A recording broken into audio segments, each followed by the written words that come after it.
You are now tuned into Then Radio.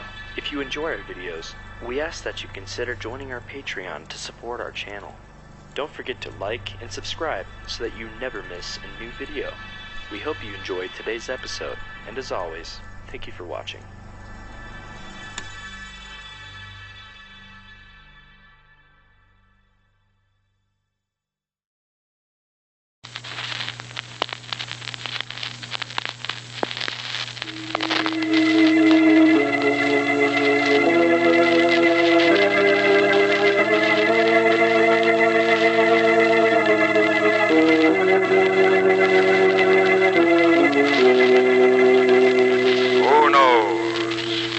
What evil lurks in the hearts of men? The shadow knows.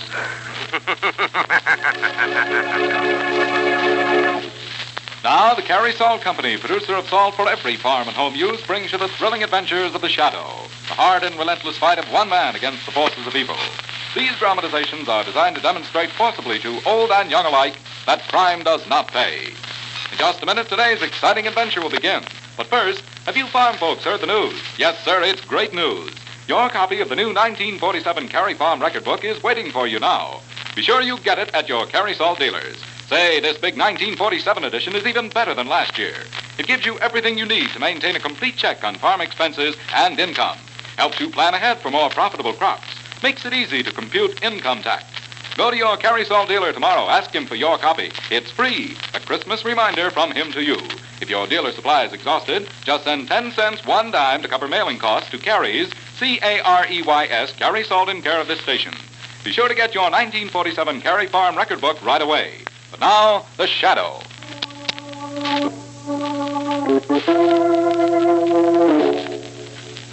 The Shadow, who aids the forces of law and order, is in reality Lamont Cranston, a wealthy young man about town.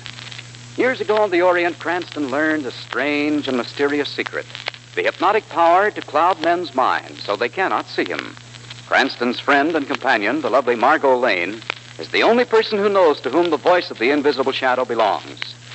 Today's drama, Murders on the Main Stem.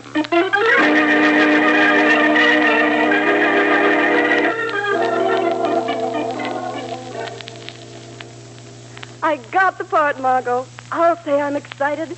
You know what did it? My hair. Yes, darling, my beautiful, golden, fine-spun hair.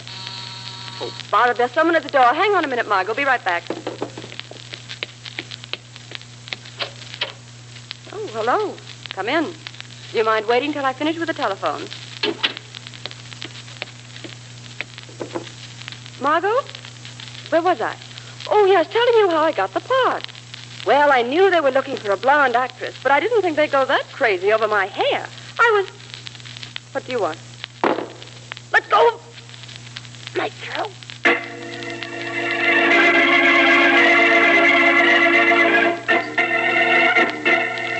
Extra, read all about it. Julie Fraser, blonde actress, murdered. Police hunt killer who'd scalp beautiful victim. Read all about it.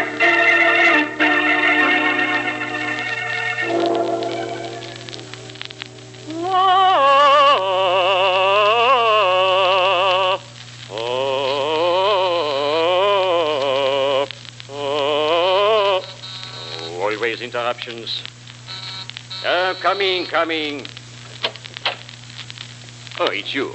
Well, come in, but you'll have to wait till I finish practicing. Here, you can read the review of my last engagement. I had them, how you say it, in the aisles. Now, quiet, please.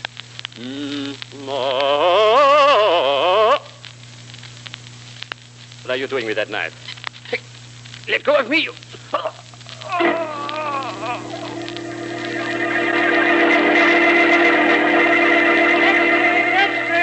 Famous French ballad singer stabbed his throat. Mystery killer strikes again. Extra!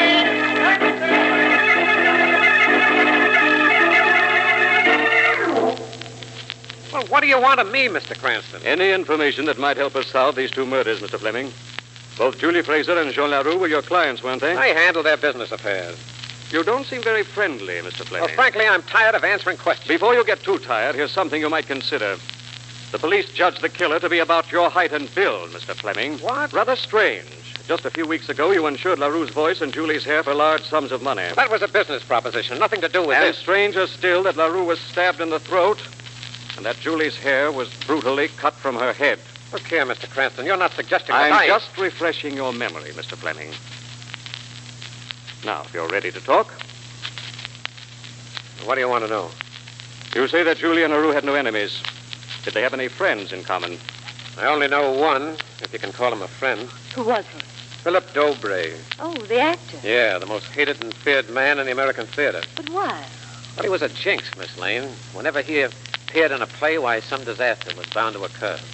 And then besides, theater people say that something very strange happened to him during a tour that he once made in Australia.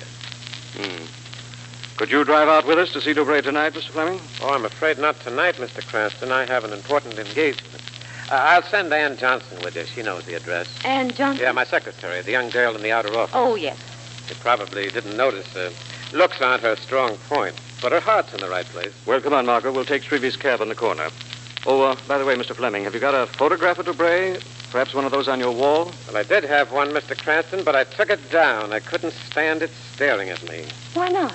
Well, in the theater we say that an actor grows to look like the parts that he plays. And Philip Dobré always played murderous.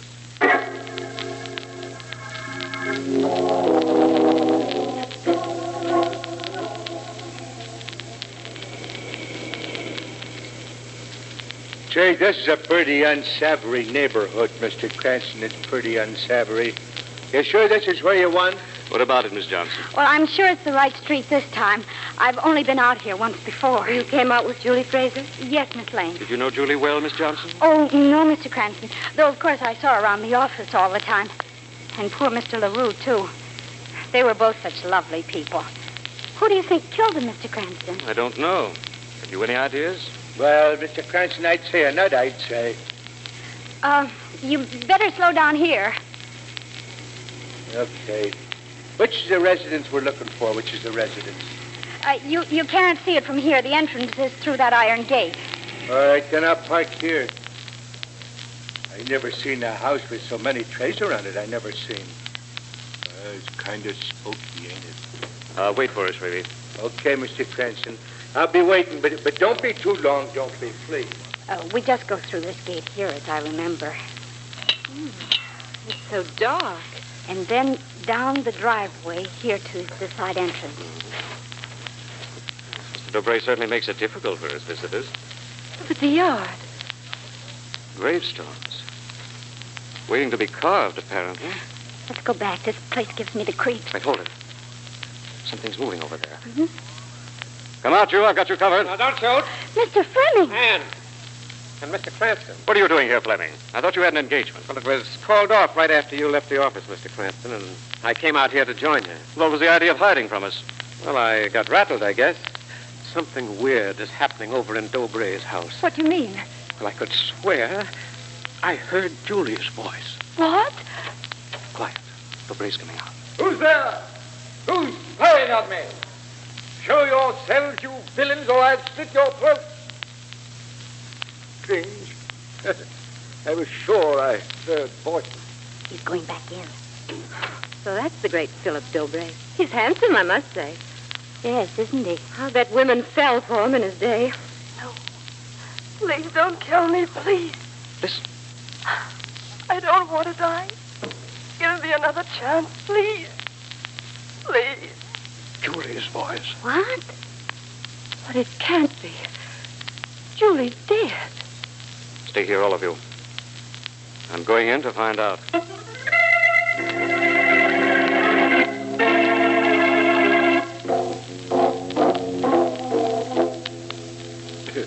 A strange delusion you have, Mr. Cranston. I'm certain I heard Julie's voice, Mr. Dobré. Yet you've searched my house and found nothing. But then the imagination can play tricks on the mind of man. As an actor, I should know that. Did you ever see me in one of my celebrated roles? No. Ah, a pity. I was magnificent. The greatest actor of my time. And I'd still be acting if it weren't for those fools. What fools? Actors I appeared with in the theater. They created a stupid legend that I was a jinx, and in consequence forced my retirement. I hate them. Every last one of them. Someday I'll get my revenge. Looks like you've already started. What do you mean? Julie and LaRue were actors. Are you suggesting... How dare you? Oh. Mr. Dubray, what is it? Oh, it's nothing. It'll pass. There. That's better. Now you'd better go, Mr. Cranston. There's nothing in my house to interest you. Perhaps there is. Your home is luxuriously furnished, yet you've been retired for years. Where did you get the money? Did Julie or LaRue give it to you? What are you getting at? You had some kind of hold over them, blackmail most likely. You milked them for all they were worth. Then when the game got too dangerous, you got rid of them. Mr. Cranston, I've asked you once to leave my house. Now get out, sir. Get out, I say.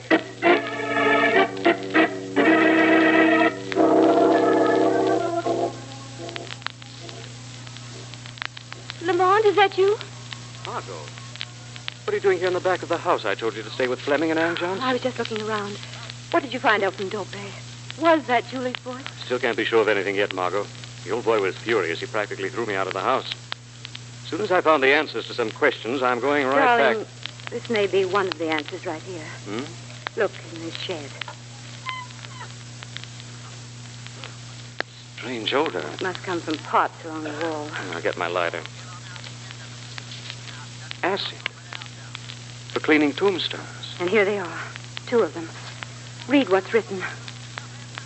Loving memory of Julie Fraser. The other one is for Jean LaRue. The same inscription on the base of each.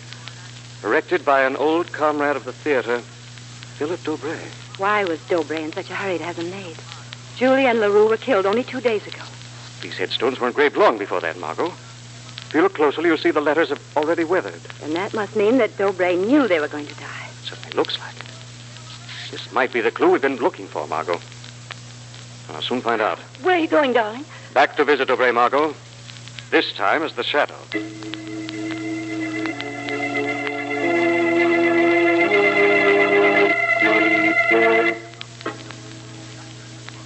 That interfering fool, Cranston, tried to pry into my secrets, will he?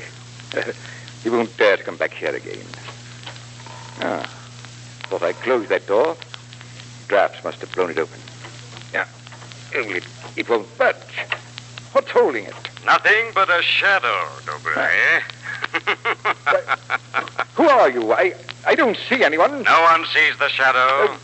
What do you want with me? The truth about Julie Fraser and Jean LaRue. What is the mystery of the voice calling for help in here, Dobray? The voice? That was Julie's, on a phonograph record. Don't lie, Dobray. I have recordings of some of our scenes together. I play them often. And do you often engrave epitaphs for your friends before they're dead? What? Why did you order gravestones for both Julie and LaRue before they were dead? Why? They were both superstitious and afraid to die. They thought by erecting tombstones to themselves they could deceive death. An old belief, still practiced among the tribes of Australia. What do you mean? And you brought it back from down under to teach to the superstitious people of the theater. Didn't you, Dobray? How did you know, Shadow? So that was your racket. That was the hold you had over Julie and LaRue. You set yourself up as a high priest of black magic and sold them your secrets. And I needed the money. I didn't mean any harm by it. That's for the police to decide. No, Shadow, you mustn't give me away. I'll tell you anything you want. You know who killed Julie Fraser and Jean LaRue? Yes. Someone they never suspected. Someone they thought was their friend. What was his name? Look out, Dobray, the window. Oh, my face! My face!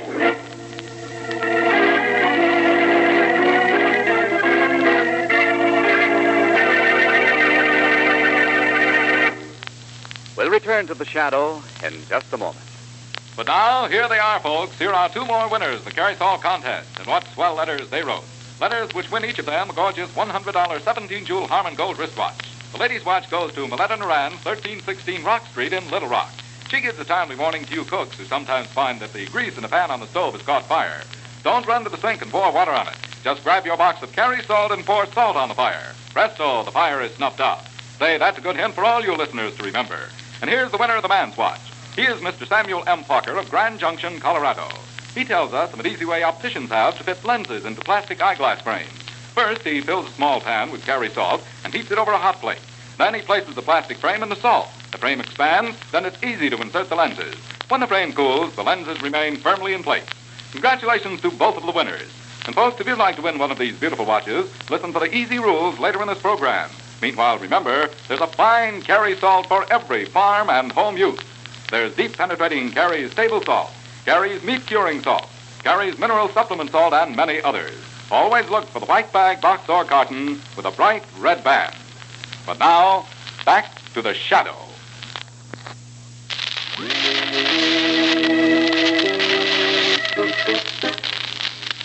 Philip Dobray, a weird old actor, was about to tell the shadow the name of the mystery killer when a pot of acid was thrown into his face. A few minutes later, in Dobray's house, Margot, Max Fleming, and Ann Johnson are gathered around Dobray as Cranston bends over him. He's so quiet, Lamont. I'm afraid permanently, Margot. But how could acid... His heart was already weak, Mr. Fleming. He had an attack when I was talking to him. The pain and the shock was just too much. Then he's been murdered, just like the others. And his face disfigured. Yes, Miss Johnson. But who could have done it? I mean, we were all around the house. Surely we'd have seen whoever threw in the acid. Unless it was one of us. Mr. Cranston, Lamont suggests... None of us has alibis. I was in one place, Margot in another. You and Mr. Fleming admit you lost touch with each other. Oh, but we... The next step is up to the police. I'll phone Commissioner Weston. Wait a minute, what's that? What? Something shining on the floor. This piece of velvet sewn with sequins. Mm-hmm. Could Dobray have dropped it? Oh, Margot, I'd have seen that. It must have been thrown in the window. Here, let me see that. Huh. Where have I seen this cloth before? Think hard, Mr. Fleming. I have it. Julie wore a costume made of it in our latest play. Are you sure? Almost positive. It was a play about the French Revolution, as I remember. Where would the costume be now? Stored away in Raft's theatrical warehouse. I'll soon check up if you're right. Shreve's still outside with his cab. But, Lamont, if the cloth was dropped on purpose, maybe it was to lure us to the warehouse. A trap. I hope so, Margot. And I hope we find the killer there waiting to spring it.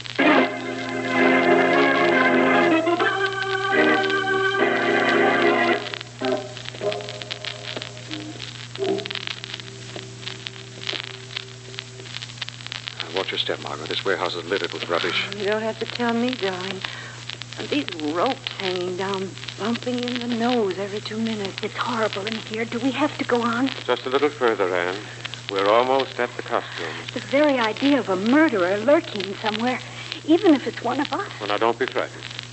Here, I'll take you around. Oh, Margot, you all right? yes, darling. And look what I've discovered. A lovely old spinner.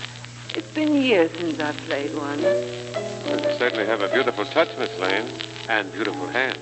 This is hardly the time for a concert, darling. Oh, sorry. Well, we're close now, Mr. Cranston. Ah, yes. You see, there's the guillotine.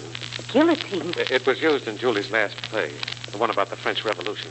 That doesn't look much like a stage prop. Oh, this is a real guillotine, Mr. Cranston, with a razor-sharp knife.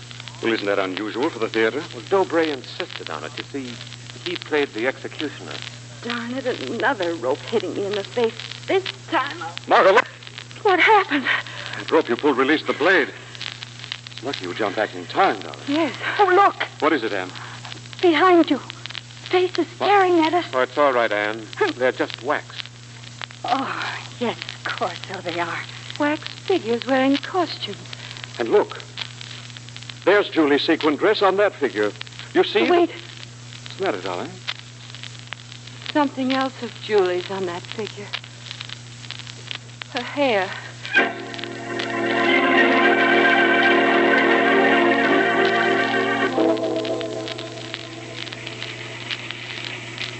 Now that we've wound our way through that maze of traffic, now that we've wound our way, Mr. Cranston, where to?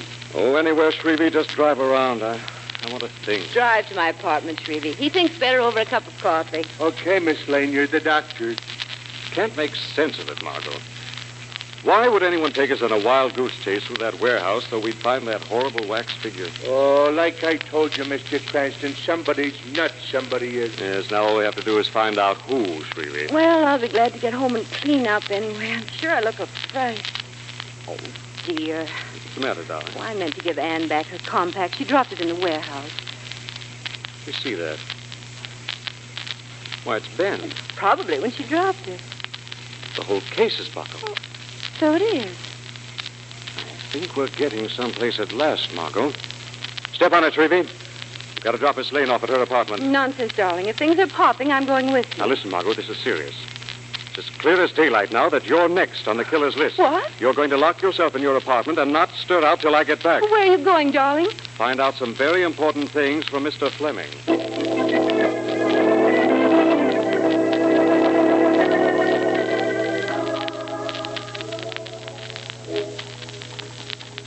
Oh, dear, I can't let that coffee perk forever. I was so sure Lamont would be back by this time. There he is now.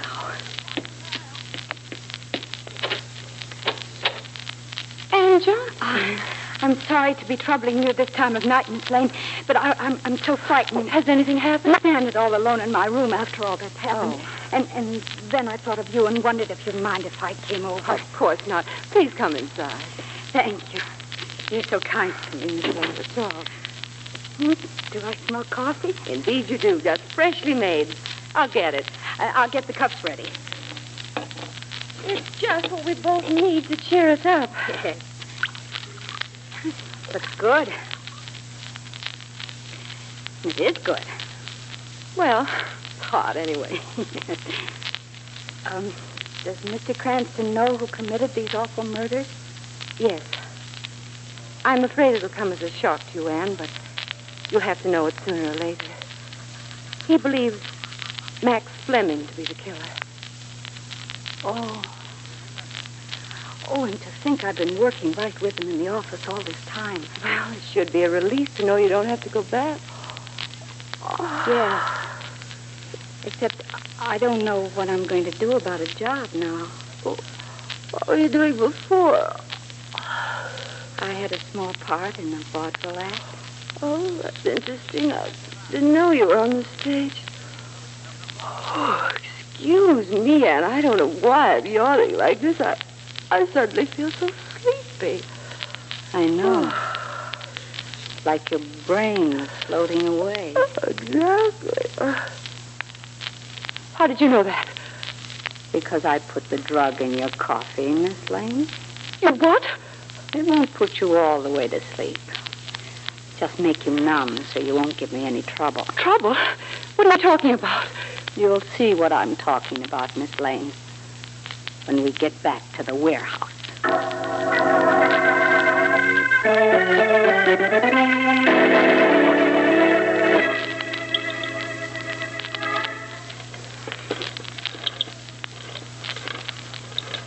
What are you doing with that guillotine, Anne? Winding the blade back up. There, it's set. So you've come to, Miss Lane. Yes, and I feel so strange, as if it were all a dream. Nothing matters. Nothing will matter in a few minutes, Miss Lane. You'll never get away with this, Anne. I got away with it the other time. Why did you kill the man? Julie never did you any harm. I couldn't get her pretty face and yellow hair out of my mind. Why couldn't I be like that instead of plain and dumpy? So I had to put her out of the way. Jean LaRue? Everybody was always talking about him, praising his voice. I couldn't stand that. Oh, but no one praised Philip Dobray. Yes, Miss Lane, you did. You called him handsome. Well, he wasn't handsome after he got that acid in his face. And you're not well. You need help.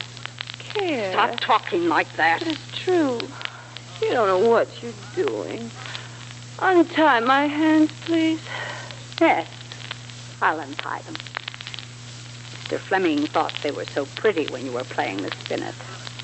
Maybe he'll think different when the guillotine's through with them. No. Come on, stretch your hands out. Oh, please. Then I'll drag you over. You're as light as a feather to me. Something's holding me. What is it? The shadow, Anne. Let go of me. I'll make you let go. You're strong, Anne. Strong enough to twist a metal compact in your bare hands. Not as strong as the shadow. I'll show you. Convinced, Anne? You win, Shadow. I give up. That's better. Now untie that girl. Let go my hand. All right, but...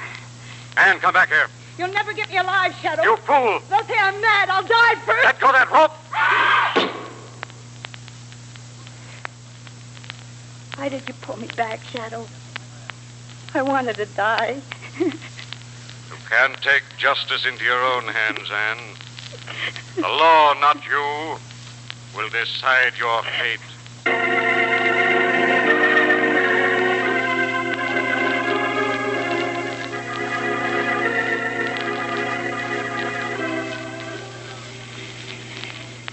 Well, Mr. Cranston, didn't I say right along it was a nut? You're so right, Shrevey. The only trouble is you didn't say which nut. I'm still a little baffled how you found out yourself, darling. Well, through the compact, of course, Margot. It was the clue I was looking for. When I realized that Anne had the strength to bend that metal, it put an entirely different complexion on the probable murderer. Then I misunderstood you. I thought you said you were going after Fleming. Well, I went to him to check up on Anne's background. When I found she'd formerly been in some sort of acrobatic vaudeville act and had been dismissed because of her insane jealousies, the case was all wrapped up. But it's till I got back to your apartment, darling, and found you gone. How did you ever guess that Anne had taken you over to the warehouse, darling? A pure hunch. I remember how Anne had looked when Fleming praised your hands. And then I remember the guillotine. Ooh. Hey, watch out, sweetie. I'm sorry, Mr. Cranston. One more thing. Why did Anne lure us to the warehouse to find Julie's scalp? Her crazed vanity at work, Margot. It wasn't enough that she'd gotten away with murder. She had to flaunt her cleverness in our faces and be there to gloat. In her excitement, she twisted the compact in her hands. Shrevey, what's the matter? I don't know, Mr. Cranston. I've been feeling dopey ever since I drank that coffee in Miss Lane's apartment ever since I drank. You drank the rest of that coffee? Yeah, sure I did. Good heavens, Shrevey, stop the cab. You just finished off the rest of Anne's knockout drop.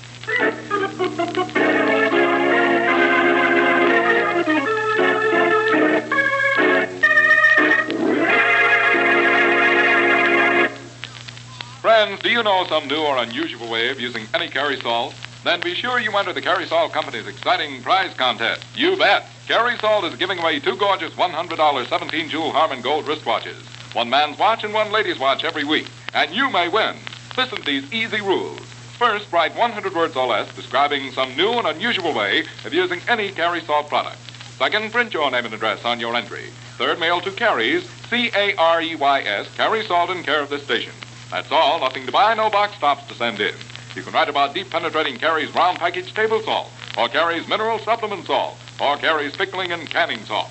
Letters postmarked before midnight Friday will be judged in this week's contest, and winners announced 3 weeks from today. The judges' decisions are final. All letters become Carrie's property. In case of ties, duplicate prizes will be awarded. Remember, the man and woman who write the most interesting letters describing some new and unusual way of using any Carry Salt product will each win a gorgeous $100 wristwatch. Send your letter to Carry Salt in care of this station. Better jot that address down now. It's Carry Salt in care of this station. Mail your letter today. This story is copyrighted by Street and Smith Publications, Incorporated. The characters, names, places, and plot are fictitious. Any similarity to persons living or dead is purely coincidental. Again next week, the Shadow will demonstrate that The weed of crime bears bitter fruit. Crime does not pay. The Shadow knows.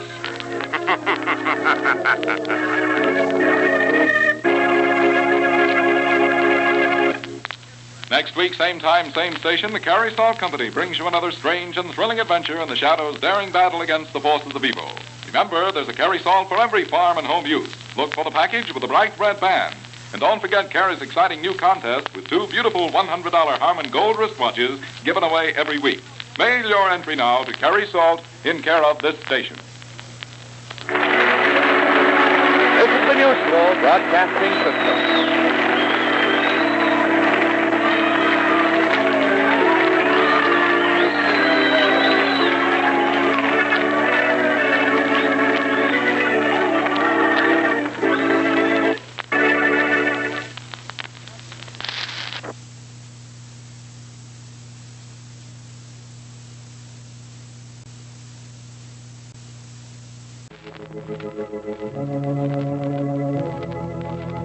Who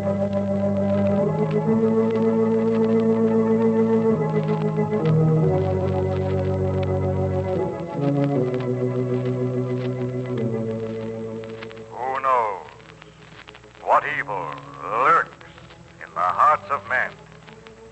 The shadow knows. Now, the Carrie Salt Company, producer of salt for every farm and home use, brings you the thrilling adventures of the Shadow, the hard and relentless fight of one man against the forces of evil. These dramatizations are designed to demonstrate forcibly to old and young alike that crime does not pay.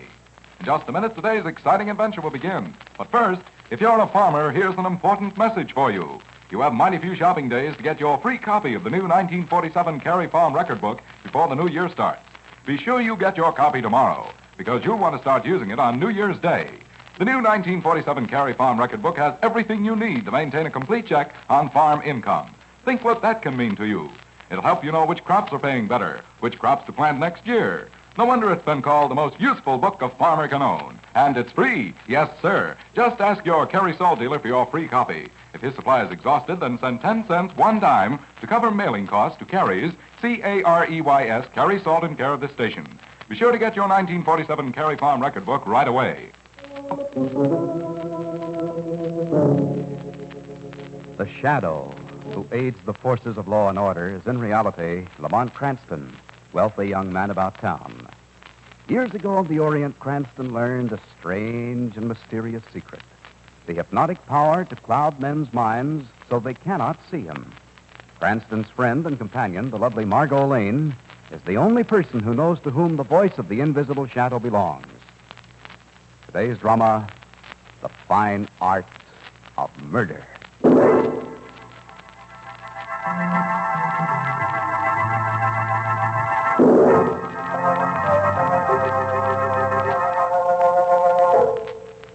I never meant to harm or frighten anyone. I never meant to use these two hands of mine to kill. They were meant to paint pictures, beautiful pictures. My studio and home is a house along the southern shore in the lovely Sea Island country. I live alone there the year round and paint. But one day, I walked down to the wharf. I planned to do a seascape. I found myself alone, except for a young girl I saw kneeling on the end of the dock. She seemed to be trying to fish something out of the water. And then I saw her fumble and fall into the sea. I ran quickly to the edge of the dock. She was struggling in the water below me. I could have saved her, but something stopped me. It was the sight of her face sinking for the last time beneath the blue-green water. It was a thing of beauty now. Her dead face sinking slowly, slowly to the bottom of the sea. I killed her, I guess. I could have saved her so easily. In my studio that night, I tried to recapture the beauty of that face under the sea. I couldn't remember it. The accident had happened too quickly.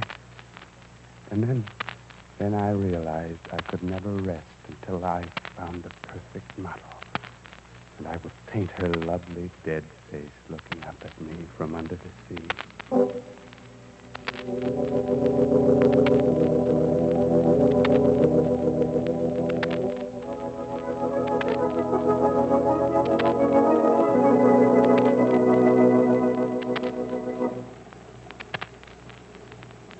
This is almost the nicest idea you ever had, darling. Coming down south here for a few days' rest before the holidays start. Well, it was pretty much of an inspiration, wasn't it? Think what Commissioner Weston would say, Margo, if he saw us lolling around here on the beach. Or Shrevey. Especially Shrevey. Gee, what a couple of lucky dogs they are, languishing in the sunny southern beach while I'm driving my hack through the sleet and the slush I'm driving. Well, speaking of the sunny southern beach, this one's getting a little chilly, darling. I think we better head back to the hotel. Yes, it is a little bleak now the sun started to go down. Well, I'll put the rest of the food back in the basket if you'll put out the fire. Right. Hope I don't have as much trouble putting this fire out as I did getting it lit. Never was much of a Boy Scout. Lamont. Lamont, listen. What is it, darling? Listen, that sound, like someone crying. It's coming closer. There she is. It's a young girl, Lamont. She's hysterical. If I'm not mistaken, she's badly hurt. Lamont, she's falling. She's fainted. There's a doctor who has a cottage just down the beach, darling. Remember the hotel Cliff told us? That's right. You pick up our things, Margo. I'll carry her to the car. This girl needs medical attention fast.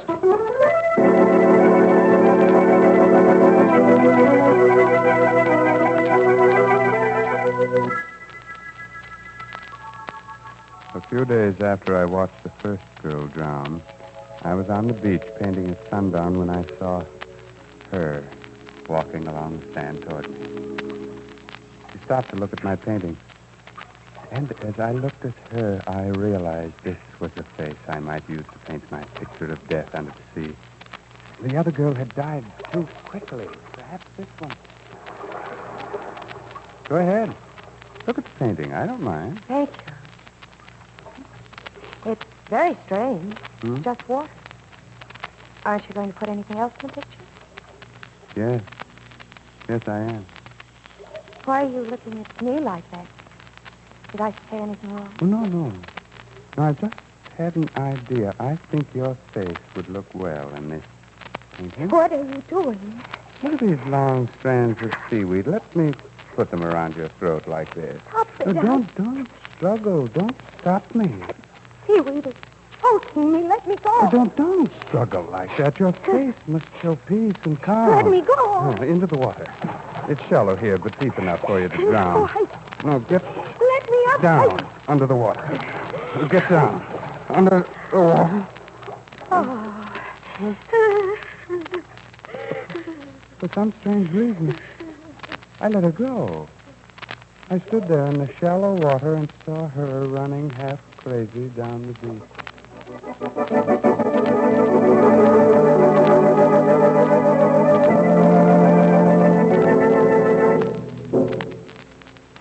How is she now, Dr. James? I can't tell yet, Mr. Cranston, but you're quite right. Somebody or something has tried to drown her. The attack has frightened her almost out of her mind. Doctor, did you notice that she was clutching a blade or something in her hand? Yes, I have it here. A palette knife, the type artists use. And I noticed something else. The dress was smeared with a sort of a blue-green paint. Have you any idea who she is, Dr. James? I haven't been able to get her to talk, but I know that she's Cara Mason. She and her aunt have taken a cottage down the beach. Her aunt should be notified. Well, Doctor, will it be all right if Miss Lane and I break the news to Cara's aunt? Well, I'd be most grateful, Mr. Cranston. Their cottage is number 20, just a short walk down the shore road.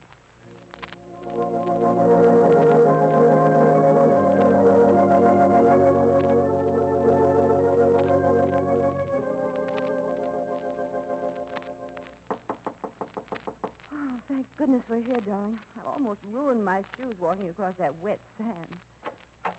Oh, good evening. I'm Lamont Cranston. This is Miss Lane. Have you a niece named Cara Mason? Yes.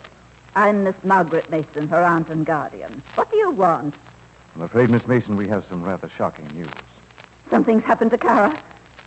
Well, I can't watch her every minute. I've been in my bed with a splitting headache since noon. She's at Dr. James' place in a coma. Someone apparently tried to strangle or drown your niece tonight. Oh. They did? Tell me, did you ever see this before, Miss Mason? It's a palette knife, the kind artists use. Yes. I've seen it before. It's his. He did it. He tried to kill her. Who, Miss Mason? Boyd Farnsworth, a no-good young artist. He's been madly infatuated with Cara ever since we moved here. I warned her against him. I forbade her to ever see him again. But I never dreamed he'd do a thing like this. If you'll excuse me, Miss Lane, Mr. Cranston, I'd better say good night. Well, that's a quick brush off. Yes, wasn't it? She certainly didn't seem very concerned about her niece. No, she didn't. Come on, darling. What are you conjuring up in that mastermind of yours? I was just wondering, Margo, how Miss Mason could positively identify an artist's palette knife when they all look alike. Oh. Why, she told us she hadn't been out of the house. And her footprints in the wet sand were still on the front porch. Maybe she had some part in this lover's quarrel between Cara and, what was his name? Farnsworth, the young artist. Maybe there never was a lover's quarrel. Let's make it simple, darling. How do you mean? Let's go see Farnsworth and ask him.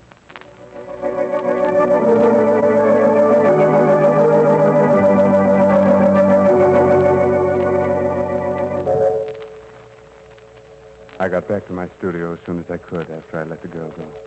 I wanted to get started painting before the inspiration left me. For hours, I desperately tried to recapture the look of that face under the water. And then I realized why I'd let her go. She wasn't the perfect model. I still hadn't found a face beautiful enough to be worthy of my portrait of death under the sea.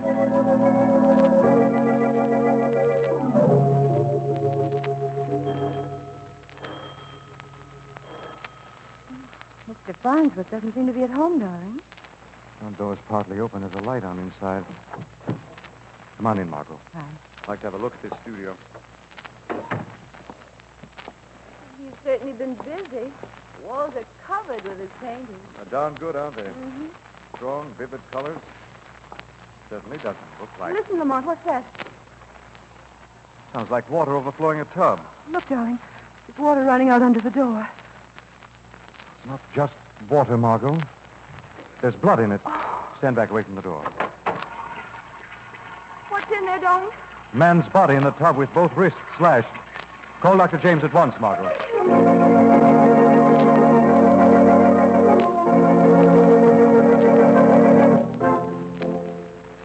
You did a fine job, Mr. Cranston. You and Miss Lane probably saved this young man's life, applying those tourniquets until I got here. Kara's aunt told us he'd been running after her niece. I wonder... You think he was the one who tried to kill Kara? Perhaps. And then in a fit of remorse tried to take his own life. These pictures on the wall. Wouldn't you say they were created by a young, healthy mind? All except this one. Yes. With strange, watery greens and blues. Wasn't it a greenish-blue paint you found on Kara's dress, Dr. James? Yes, but this isn't a Farnsworth painting. No. The name on it is Craig Elliott. Do you know him, Dr. James? No, I don't, Mr. Cranston. He's one of the few artists who keep pretty much to himself. Where does he live? It's the last cottage down the shore road. Come on, darling. Why are you staring so strangely at that painting? I don't know, Lamont. There's something sort of fascinating about it.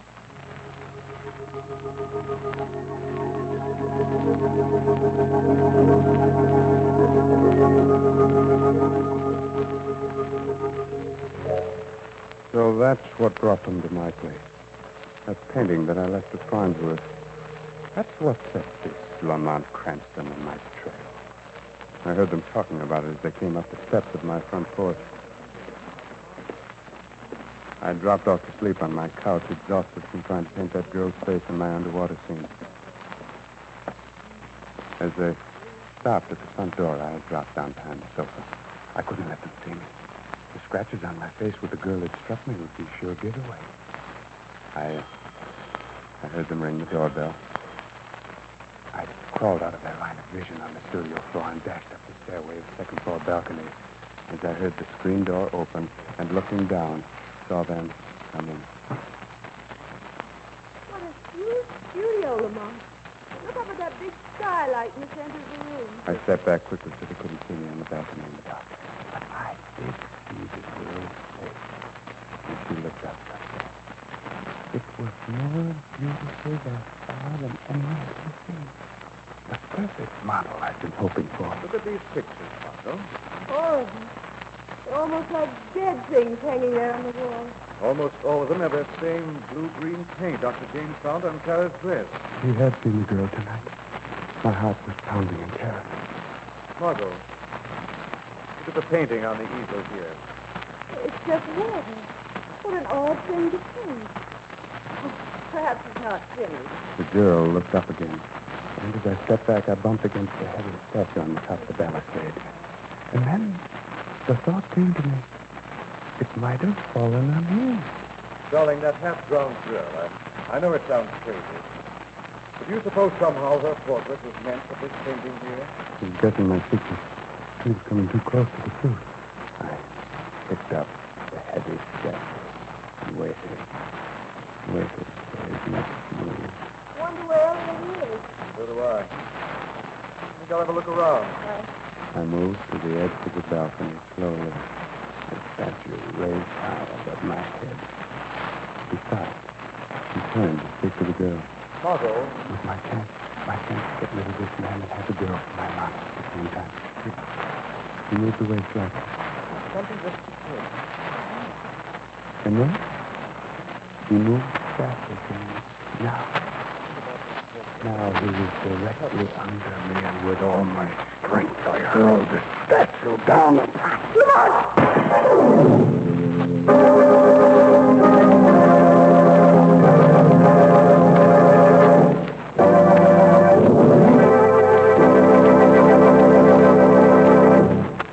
We'll return to the shadow in just a minute. But now, listen, it's winner's time again. Here are the two winners of the Carry Salt contest for the week ending December 7th. Each of these listeners wins a gorgeous $100 17-jewel Harman Gold wristwatch, just for writing an interesting letter about Carry Salt. The lady's watch goes to Mrs. Byron L. Taylor of Clinton, Missouri. Mrs. Taylor tells how she makes her own cough syrup. She uses a mixture of 1 teaspoon of Carry Salt, 1/4 teaspoon of baking soda, and 4 tablespoons of honey or syrup. Try it, she suggests, for a sore throat or a cough. The winner of the man's watch is Mr. J.M. Ripley of Joplin, Missouri, who writes that he's discovered how to destroy those pesky round worm eggs, which are constantly plaguing poultry growers. He believes in spraying all perches and droppings with a strong brine of Carry Salt. It's as easy as that, declares Mr. Ripley. Congratulations to both of the winners. And folks, if you'd like to win one of these beautiful gold watches, listen for the easy rules later in this program. Meanwhile, remember, there's a fine Carry Salt for every farm and home use. For better flavored foods, it's deep penetrating Carry's table salt. For home cured hams and bacon, Carry's meat curing salt. For livestock, Carry's mineral supplement salt. These are just 3 of the many famous Carry Salt products. Always look for the white bag box or carton with a bright red band. And now, back to the shadow.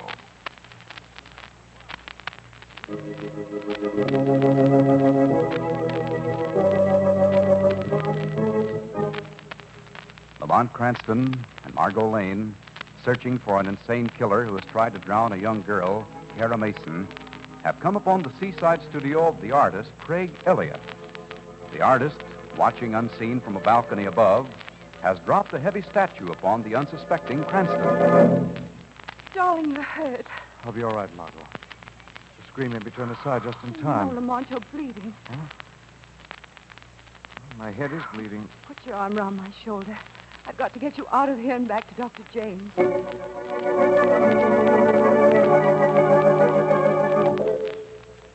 When I saw them go out of my cottage, I ran downstairs. At a safe distance, I followed them. I mustn't let Margo Lane out of my sight now until somehow I could get her back. Her perfect face must go in my picture. I followed them to the cottage occupied by Dr. James and saw them go inside. I hid and waited for my chance to get her. Does your head feel better now, Mr. Cranston? I'm all right, Dr. James. It was only a scratch. A scratch? Now, why do you think I brought you here? You nearly passed out. How did it happen? Was it an accident? I can't be sure. But I think we may be pretty close to finding the man who attacked Kara Mason. Perhaps the answer to why Farnsworth tried to commit suicide. Dr. James, may I see Kara for a moment right now? Well, she's still not quite herself, Mr. Cranston. In her present state of shock, I don't think you'll get much sense out of her. Sudden reaction might bring her out of this coma, mightn't it, Doctor? What sort of a reaction? Bringing back to her the name of the man I think almost killed her? It might work. Come on. She's in here.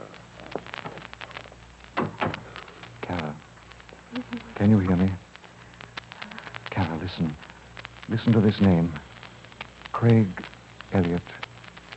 Craig? Craig Elliott. Craig Elliott? Do you know that name? Oh, I don't know. You can hear me, Kara. You do know someone is talking to you. You're afraid of something or somebody, Kara. Who is it? What is it? Afraid of her. Afraid of her? Speak. Who, Kara? Your aunt? Yes, Aunt. Mr. Cranston, please, no more tonight. Oh, very well. Thank you, Doctor. I think I found out enough.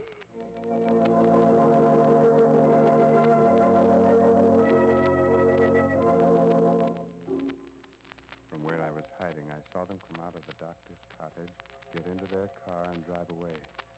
I saw Dr. James' car in the driveway. I jumped into it and started following them again.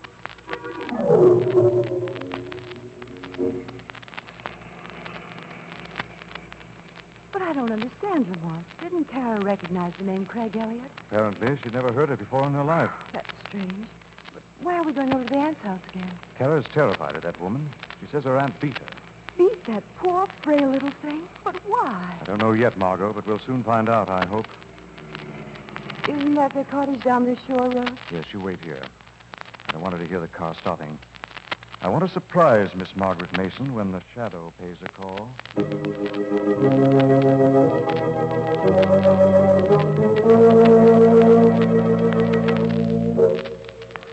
I stopped Dr. James' car some distance behind Cranston.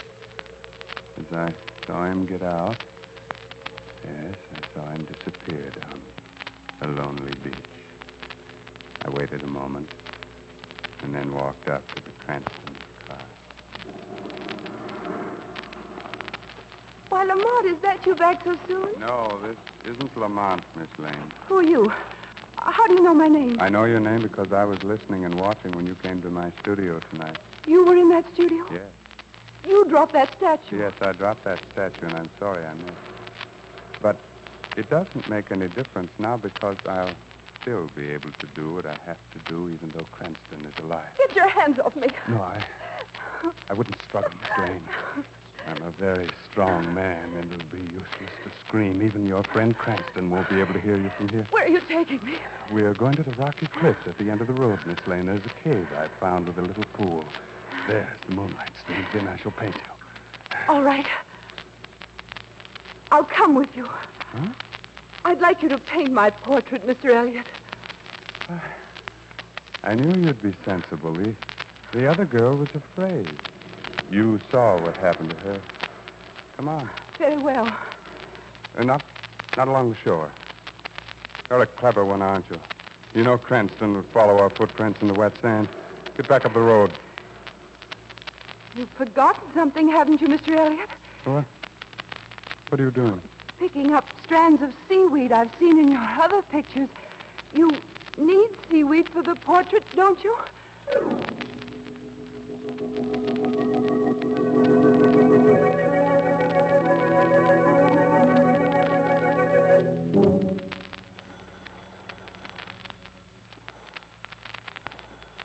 Hello. Hello. Oh, this is Miss Margaret Mason, operator. Will you try again to get me a taxi? I've got to get out of here tonight. Hang up that receiver, Miss Margaret Mason. You're not going anywhere. What's that, operator? What did you say? Hang up that telephone receiver, Miss Mason. Oh, I did hear a voice. My nerves are playing tricks. This is no trick, Miss Mason. This is the shadow. The shadow? I can't see anyone. Shadow is invisible, Miss Mason. He sees deep into your mind and heart. I've done nothing wrong. You tried to kill your niece, Kara. No. You struck her and beat her. I had to at times. She wouldn't do what I told her to do. What was it you were so anxious to have her do, Miss Mason? Well, what was it? I wanted her to break off with that young artist, Farnsworth. They were talking of getting married, and I'm sure he just wanted to marry her for her money, and then I... Her money? So that's it, Miss Mason. You didn't want her to get married so that you, as her guardian, would have control of her money. Yes. Yes, that's it. You wanted to get rid of Farnsworth, so you tried to make people believe that it was he who attacked your niece. No, that's not true. You tried to incriminate him when Cranston and the Lane girl questioned you today, didn't you? How did you know that? And something else, Miss Mason. You did go out on the beach. Your wet footprints were still on the steps. Yes, I did. Then you know who attacked your niece. Yes, but I... You saw, yet you didn't try to stop him. Who was it, Miss Mason? Who was it? I don't know. But it wasn't Farnsworth. It was an older man. A large man, powerful. I never saw him before in my life. Shadow will find out who this madman is, Miss Mason. And if you've lied again, you too will pay for your wickedness.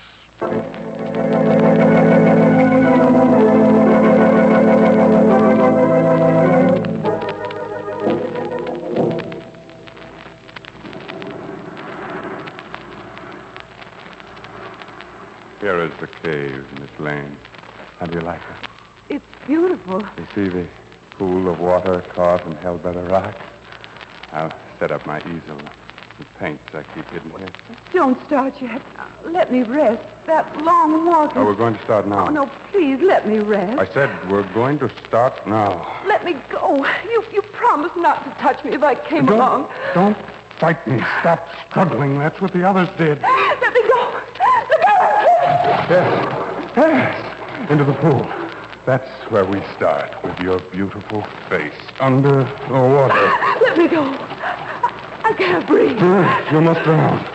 You must lie quietly and peacefully under the water with the seaweed entangled in your lovely hair. Where's the seaweed you picked up on the shore? Here is a strand of seaweed. What's that voice? Thank heavens you're here. Will this do, Craig Elliott? A strand of seaweed dropped from thin air into my pool. Symbol of your madness. Madness? I'm not mad. I hear a voice talking to me, yes, but I'm not mad. You are mad, Elliott. Your insane passion for painting death has come to an end. No, don't say that. I've got to paint. I've got to paint a portrait of a beautiful girl's face under the sea. You'll never paint again, Elliott. Yes. Yes, I will. I'll go where I can paint. Stay where you are. I know every jagged rock here. No one can follow me. Come down off those rocks. No. I'll paint again. Look out, you fool. You're slipping.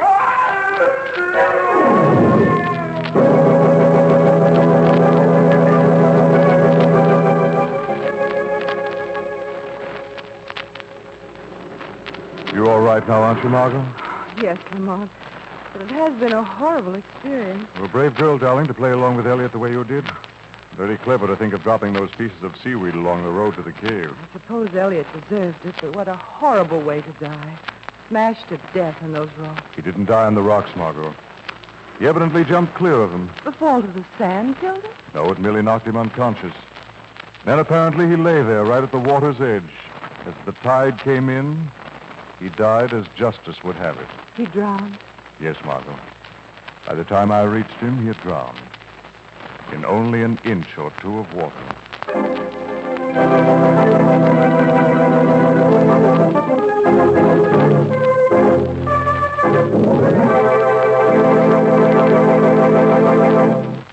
Friends, here's how you may win one of the two gorgeous $100 17-jewel Harman Gold wristwatches which the Carey Salt Company is giving away. Yes, Carey is giving away two $100 Harman watches, one man's watch and one lady's watch every week. Listen to these easy contest rules. First, write 100 words or less describing some new or unusual way of using any Carey Salt product. Second, print your name and address on your entry. Third, mail to Carey, C-A-R-E-Y-S, Carey Salt in care of this station. That's all, nothing to buy, no box tops to send in. You can write about deep penetrating Carey's round package table salt, or Carey's meat curing salt, or any Carey Salt product. Letters postmarked before midnight Friday will be judged in this week's contest. Winners announced 3 weeks from today. The judges' decisions are final. All letters become Carey's property. In case of ties, duplicate prizes will be awarded. If more than one listener writes in to suggest a certain use for Carey Salt, the winner will be the one who writes the most interesting letter describing that new or unusual use. Send your letter to Carey Salt in care of this station. Better jot that address down now. It's Carey Salt in care of this station. Mail your letter today.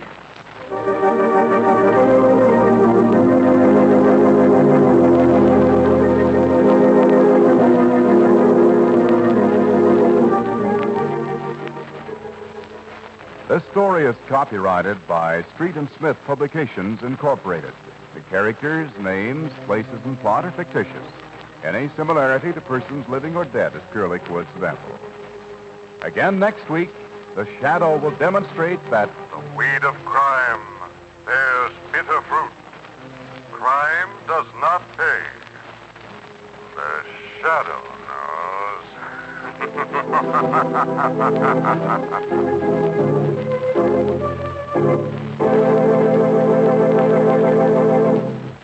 Friends, don't let death take your holiday. Records show that traffic accidents triple during Christmas week. So be extra careful. Drive safely. Be sure your car is in good condition. When walking, obey all traffic rules. Remember, it can happen to you. An auto smash-up can spoil your Christmas. So play safe all week long. Next week, same time, same station, the Carey Salt Company brings you another strange and thrilling adventure in the Shadow's daring battle against the forces of evil.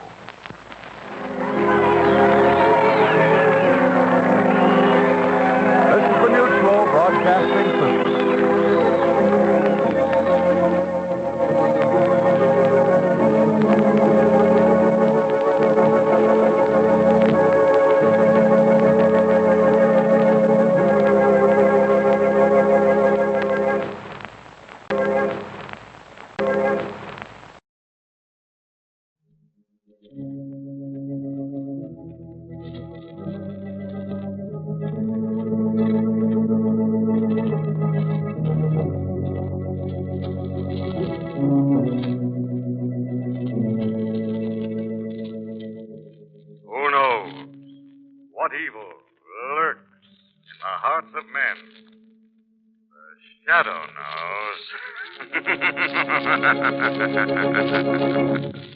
Now, the Carey Salt Company, producer of salt for every farm and home use, brings you the thrilling adventures of the Shadow, the hard and relentless fight of one man against the forces of evil. These dramatizations are designed to demonstrate forcibly to old and young alike that crime does not pay. Before today's exciting adventure begins, I want to bring best wishes for a prosperous new year to each of you from the Carey Salt Company. And that's more than just a friendly greeting. Yes, farm friends, your Carey Salt dealer wants to help you make 1947 a prosperous year. He wants to give you free the new 1947 Carey Farm Record Book. This big 32-page book helps you know which crops pay out best. It helps you plan for profits. Then, too, the Carey Farm Record Book helps you keep a complete record of farm expenses to save paying too much taxes. So start the new year right. Ask your Carey Salt dealer for your free copy of the new Carey Farm Record Book. If his supply is exhausted, then send 10 cents, 1 dime to cover mailing costs to Carey's, C-A-R-E-Y-S, Carey Salt, Hutchinson, Kansas. Get your 1947 Carey Farm Record Book right away. And now, The Shadow. The Shadow, who aids the forces of law and order, is in reality Lamont Cranston, wealthy young man about town. Years ago in the Orient, Cranston learned a strange and mysterious secret. The hypnotic power to cloud men's minds so they cannot see him. Cranston's friend and companion, the lovely Margo Lane, is the only person who knows to whom the voice of the invisible shadow belongs. Today's drama, Shadow of Suspicion.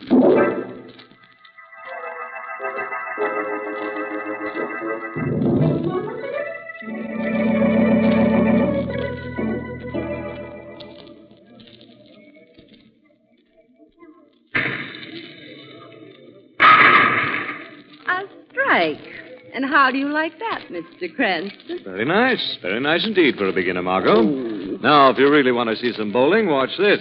Here goes. Oh. Remember what you told me, darling. The ball is supposed to hit the pin. Oh, yes, the pins. My foot slipped, Margo. Hello, Mr. Cranston. Max, how are you? You remember Al Max Margo used to run the Club Canary uptown? Why, yes, of course. How are you? Fine, Miss Lane. You should have told me you were coming down here tonight, Mr. Cranston. We'd have laid out the red carpet on the alleys for you. We looked for you when we came in, Al. Well, I see your high-class bowling emporium is really going to town. Yeah, and it's strictly carriage trade, too. We only cater to the E-Line. That's very flattering, Mr. Max. Oh, darling, I'm out of cigarettes. Al? Sorry, Mr. Cranston. I'm strictly a cigar man. I'll get some. I'll be right back. Hey, don't take her on for a fast game while I'm gone, Al. She's dying. You've known Mr. Cranston a long time, haven't you, Mr. Max? Since I opened my first boob trap. Incidentally, there's something I'd like to ask you, Miss Lane, confidential like. Why, certainly. Mr. Cranston hasn't had any financial reverses recently, has he? Well, I don't think so. Why? Well, he sent a messenger down here with a note night before last, asking me for a couple of $100 cash. What? Well, I'm not worried about the dough. Mr. Cranston's signature on an IOU is as good as gold. It's just the way it was done. You know, with a messenger and all. Oh, yes, that doesn't sound like Lamont. Don't tell him I asked you about it, whatever you do, Miss Lane. Oh, no, of course not. Where is Lamont? He should be back by now. Yeah, he should. Maybe he's over by the bar. I can't understand that business about the money. He's not over there. Maybe the hatcher girl has seen him.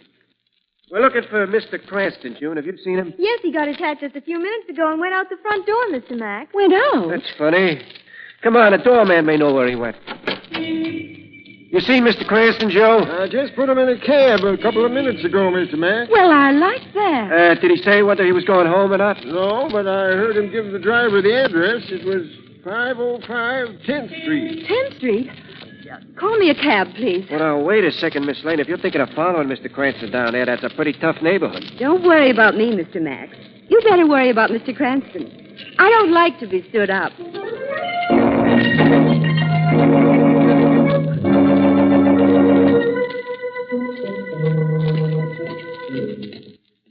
These old brownstone fronts are so dark and dingy, you have to go all the way up in the porch before you can read the number.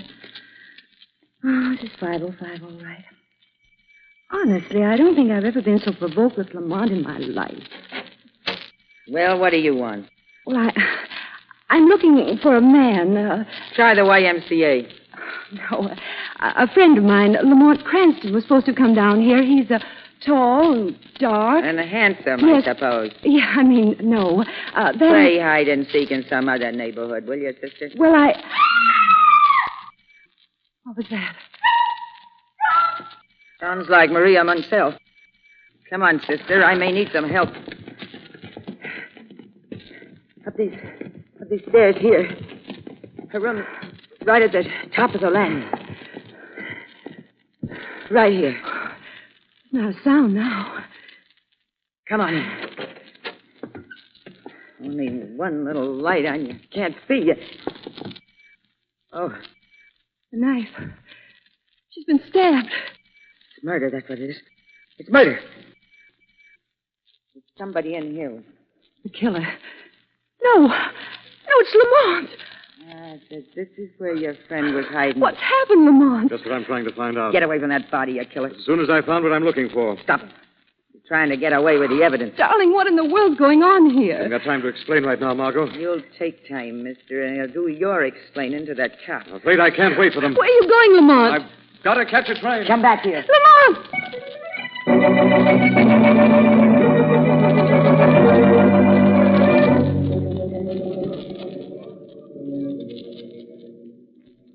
Miss, could you tell me where I can catch the Miami Express? Track 17, but you'll have to hurry. It's leaving right now. Thank you. Excuse me, please. Miami Express departing on track 17 May I get through, for please? Washington, Richmond, Atlanta, and Miami. Excuse me. Board. Track 17? That's right. See your tickets, I'm please. sorry. Hey, you come back here.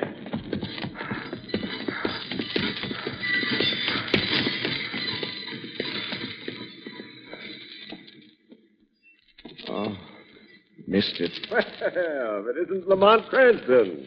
Commissioner Weston. I didn't know you were planning a trip to Miami this winter. When I talked to you last week, This came up rather suddenly, Commissioner. Oh, I see. Well, come on, I'll walk out with you. I just put Kennedy on the express with a warrant. He's going down to Richmond. I see. Yeah, I'll wait for you while you exchange your ticket. Exchange my ticket. Yes, you're going to get the next train to Miami, aren't you? No, I don't think so. What is this, Police Cranston? Commissioner Weston, urgent call for you. Oh, that's Urgent for me. call for police. Come on, Lamont. I'll catch this call and I'll run you home. Well, thanks, Commissioner, but I'd better run along. Nonsense. I'll take the call right here at the information desk. Now, I'm Commissioner Weston. Was there a call for me? Right here, sir. Thanks. Weston speaking. Oh, hello, Cardona. What?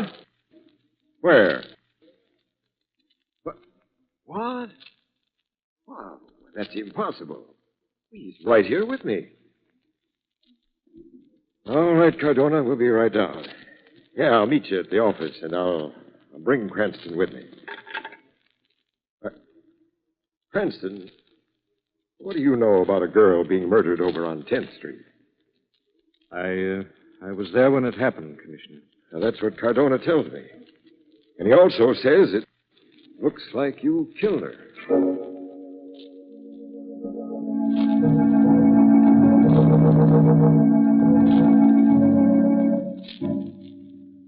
Really, Lamont, you don't seem to realize how serious this On is. the contrary, Margot, I consider it extremely serious. Then, for heaven's sake, Cranston, tell us all you know about the murder of Maria Munsell. I told you, Commissioner, I never saw the Munsell girl before in my life. I received an urgent phone call to come to her room when I was at the bowling alley. Cranston, do you deny this is your cigarette case? No. And do you deny this is your overcoat? Both the case and the coat were obviously stolen from my apartment. What about that train to Miami you were trying to catch when I ran into you at the railroad station? I've told you, Commissioner. I found an empty railroad ticket envelope on the floor beside Maria Munsell's body. And then you rushed out, leaving Margot alone with the landlady and the dead girl. Well, there was no danger there, but there might have been at the station if I'd been able to catch up with the killer. Cranston, if it was anyone but you, I'd have you held without bail on a charge of first-degree murder. As it is, I'm going to give you 24 hours to clear yourself. Thanks, Commissioner. With the understanding that if you can't clear yourself in that time, I have your word of honor that you'll report back here to headquarters. You have my word, Commissioner.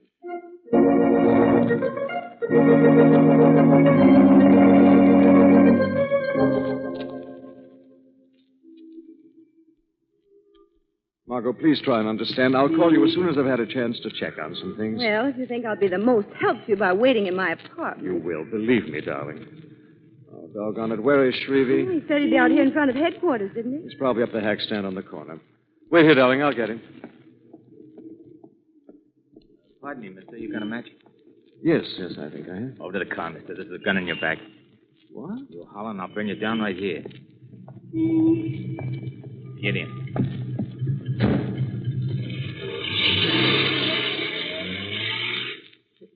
What's this all about? We're just driving you home. You wanted to go home, didn't you, Cranston? I'll do the talking, Al.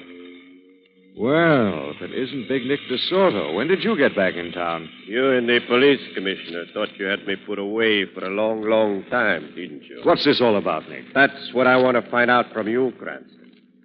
Did Eddie go gunning for you and lose on a fast draw? Or are you trying to get rid of the whole disorder family? I don't know what you're talking about. I'm talking about my kid brother, Eddie, the guy you killed. What?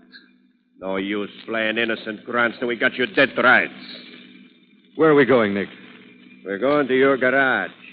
Like Al said, Cranston, you're going home. You're going home to die.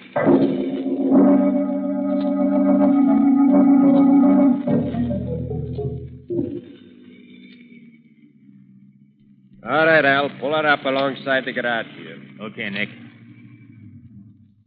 There's Fingers. I thought you guys were never coming. I got the garage windows all taped. All right, Cranston. Out you go. I got him. Come on, boys. Let's get in the garage and get this over with fast. Take it easy, Fingers. Maybe Mr. Cranston would like to talk a little before he leaves us. Close the door, Al. Okay, Nick.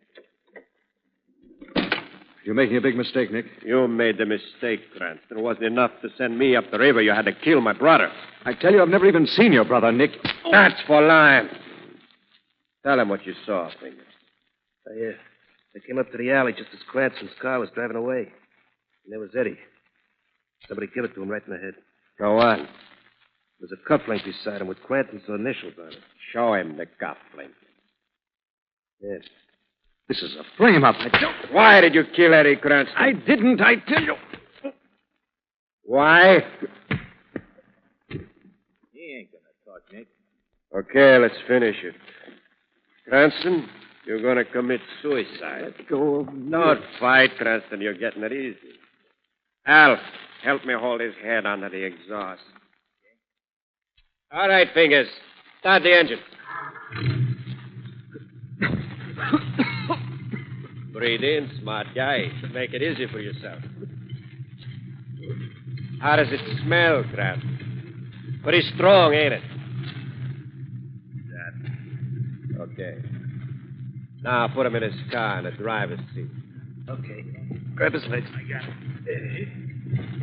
There he is. Okay, let's go. When you see Eddie, Cranston, say hello for us.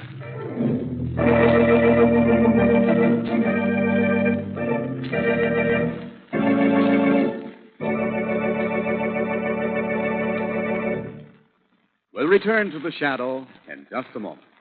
But now, here's wonderful news for two listeners. I mean this week's winners in the contest to suggest new uses for Carrie Salt. Each wins a $100 17-jewel Harman Gold wristwatch. The lady's watch goes to Mrs. Marion Noah of Agate, Colorado. She suggests this grand way for storing butter.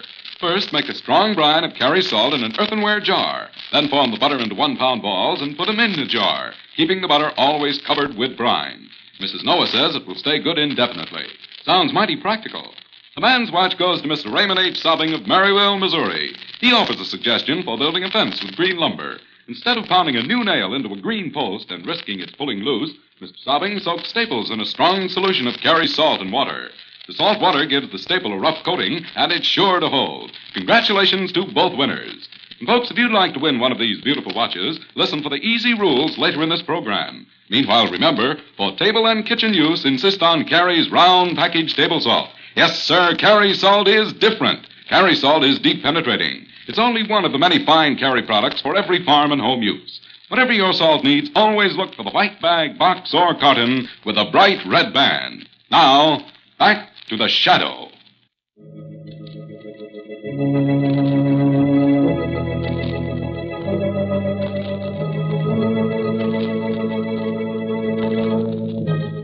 Lamont Cranston, suspected of the murder of a blonde dancer and accused by gangsters of killing one of their gunmen, has been taken to his own garage where he is beaten, thrown unconscious into the front seat of his automobile, and left to die of monoxide poisoning.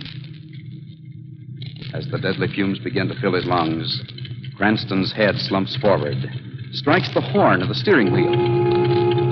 A piercing sound rouses him from his stupor. Where am I? Car. Monoxide fumes. Turn off the ignition.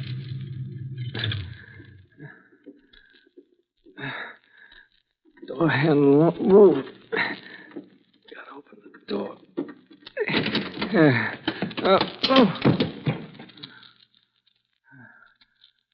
Floor. Crawl along the floor. Gotta get to the door. Get to the door.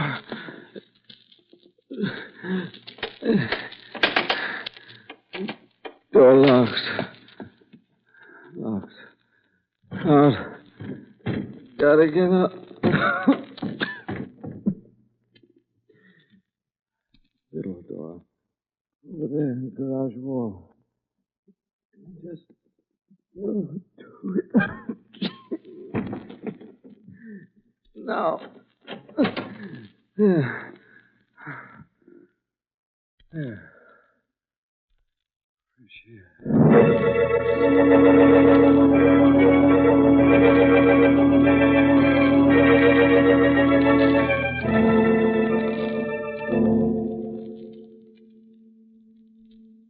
Lamont, if you don't get out of the lab and rest for a minute. As soon as I get this picture developed, Margo. I don't see how you're even on your feet after what went through in the garage. I'd probably be flat on my back, darling, if I didn't have a little thing like a gang killing and a murder rap to beat in the next 24 hours. You really think that negative will give you a clue to those killings? All I know is it must have dropped out of the pocket of one of the gunmen when he dumped me in the front seat of the car. Look, darling, the print's about developed. Yes. Picture's beginning to appear. It's a man's head. It's another face. A girl's.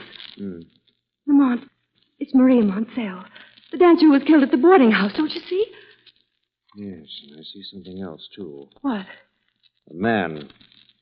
He was one of Big Nick's torpedoes. The one they called Fingers. And the gang must be tied up somehow with her murder. Or is that another one of your personal secrets?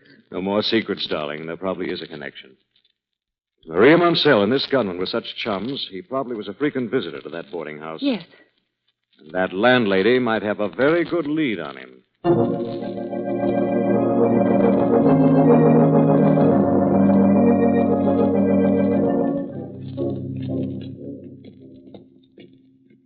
I hope we make a little more sense out of that old harridan this time. I would imagine she'll even speak to you, darling, after what went on last night. We'll soon see. Here comes someone. Ah, it's you two again. Hey, why ain't you in that jug, Buster? Looking for a man who calls himself Fingers. Short, dark, black mustache. You're looking for a short, dark guy. Last night, your girlfriend was looking for a tall, dark man. What do you think this is, the Lonely Hearts Club? He's a friend of your late tenant, Maria Montell. Listen, mister, I don't know whether you're out on bail or on the lam, but I'm not getting mixed up with any killers. See? Aren't you a little confused? I'm not the killer. I'm looking for the killer. I got eyes, ain't I? I seen you up in Maria's room right after she screamed. And don't give me that routine about you came here because you got a phone call. I'm not trying to give you any routine. I assure you, if you don't know this, Fingers... I don't. Very well, then. Come on, Margo. But, Lamont... And this better be the last time I see you two around here.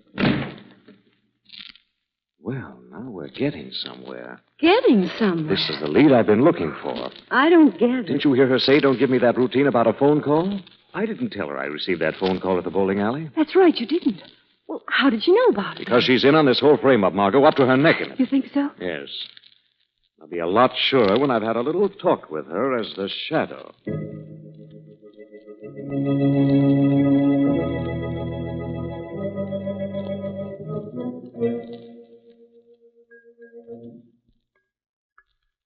Ooh, I need a drink. Those two coming back made me jumpy.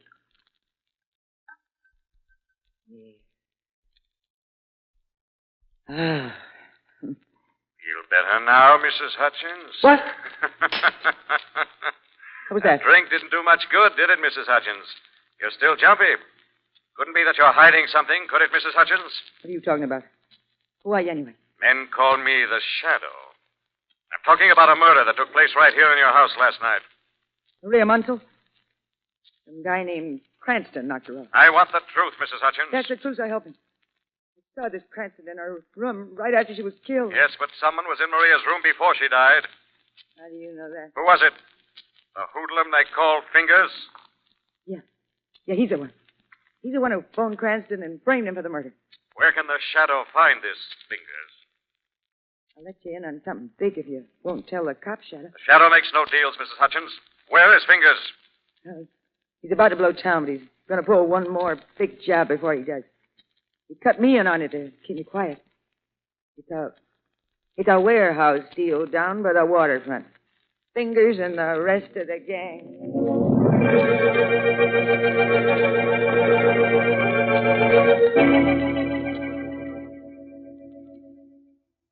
So I checked, Margo, and this is the address of the warehouse where Fingers and his gang are supposed to pull off that waterfront holdup. You're going down there as the shadow? Give me until midnight, then have Weston and his boys come down and take over. But suppose Mrs. Hutchins wasn't telling the truth. Suppose this Fingers isn't down there at all. In that case, darling, I'll be charged with first-degree murder in the morning.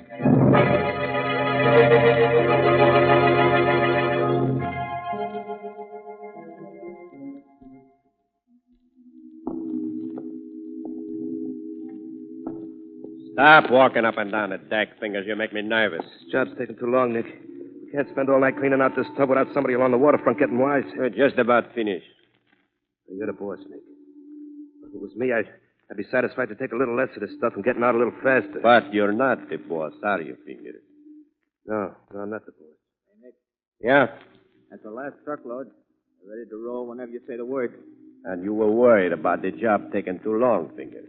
You should take it easy. You'll get ulcers. I got ulcers. Maybe we better check down below just in case, boys.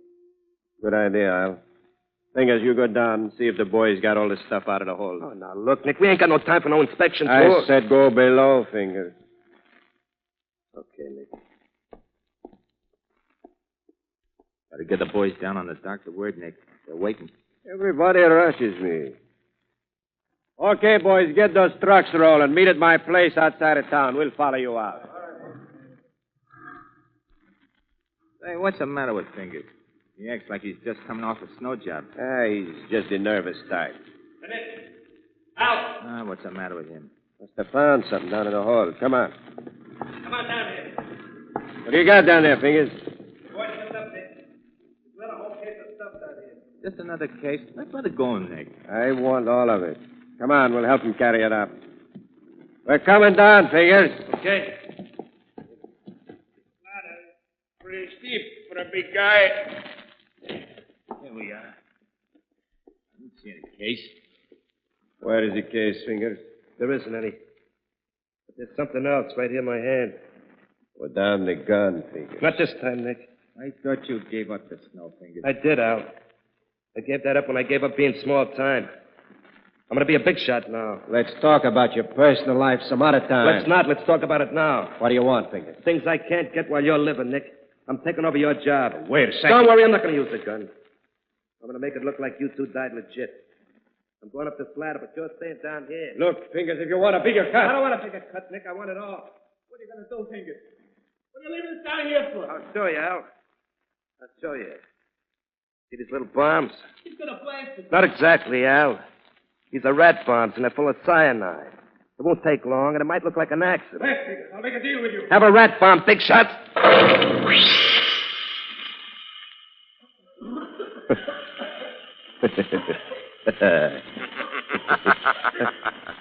Funny, isn't it, Fingers? Who's that? Very amusing watching men die. Where are you? I don't see anybody. No one sees the shadow, Fingers. Shadow? Drop that gun. That's it. All right, you two down there, you can come up. You stay right here, Fingers. I want to talk to you before the police come. Police? I want to know why you tried to frame a man called Lamont Cranston. You know about that? Talk, Fingers. You two hoodlums, listen. I want you to hear this story. I think you'll like it. All right, spill it, Fingers. Yeah. Yeah, I did frame this Cranston. I knew there was bad blood between him and the gang ever since he sent Nick up the river. He seemed like a perfect guy to take the fall for. You killed Eddie, you welching. Shut up, Nick. You killed Eddie so you could move up in the gang, wasn't that it, Fingers? Al and Big Nick here were to be next. Then you could take over completely. Well, you lied. Then because your girlfriend got in the way, you thought you could make Cranston the fall guy for that killing, too, didn't you, Fingers? Yeah. Let me out of shadow. Yes. I should let you cheap crooks fight it out. I think I'll save you for the police. I'll see to it that you do a little longer stretch in the big house this time, Nick. And you fingers will hang for that double murder.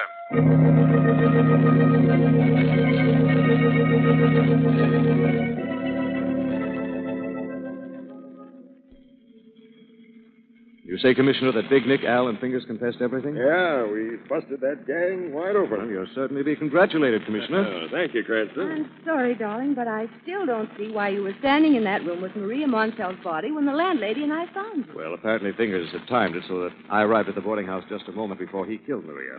Fingers must have gone out the window and down the fire escape just as I came in the door. I apologize for not believing your story about that urgent phone call, Lamont. Fingers told us that he made Maria call you at the point of a gun and plead with you to come over.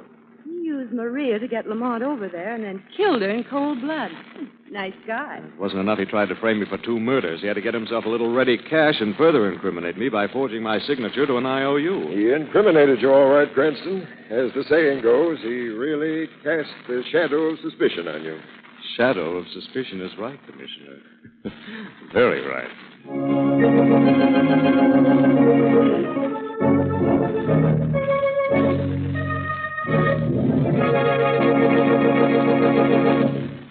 Friends, here's a happy way to start off the new year. Sit down right now and send in your letter in the Carrie Salt contest. This week and every week, the Carrie Salt Company gives away 2 gorgeous $100 17-jewel Harman gold wristwatches. 1 man's watch, 1 lady's watch. And here's how you may win.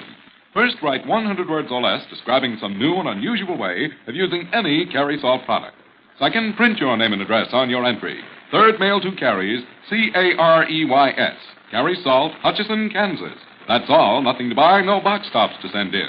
You can write about deep penetrating Carrie's round package table salt, or Carrie's meat curing salt, or any Carrie Salt product. Letters postmarked before midnight Friday will be judged in this week's contest, and winners announced 3 weeks from today. The judges' decisions are final. All letters become Carrie's property. In case of ties, duplicate prizes will be awarded. Remember, the prizes go to the writers of the most interesting letters. So make your letters as interesting as possible. Send your letter to Carrie Salt, Hutchinson, Kansas. Better jot down that address now. It's Carrie Salt, Hutchinson, Kansas. Mail your letter today.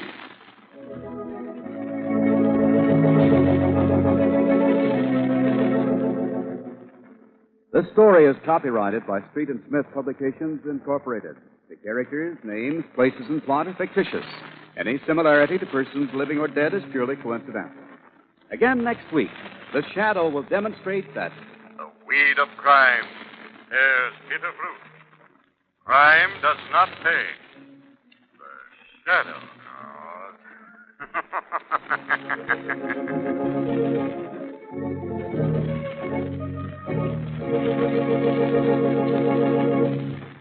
Next week, same time, same station, the Carrie Salt Company brings you another strange and thrilling adventure in the Shadow's daring battle against the forces of evil. Remember, there's the Carrie Salt for every farm and home use. Look for the package with a bright red band. And don't forget Carrie's exciting new contest with 2 beautiful $100 Harman Gold wristwatches given away every week. Mail your entry now to Carrie Salt, Hutchinson, Kansas.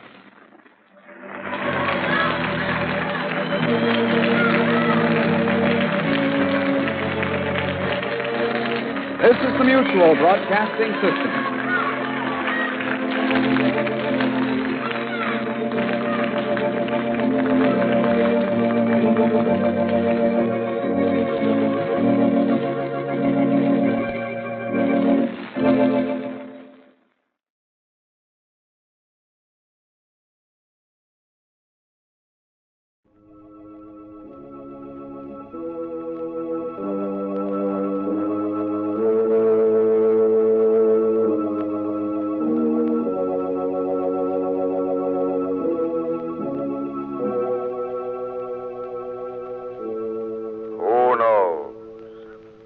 What evil lurks in the hearts of men?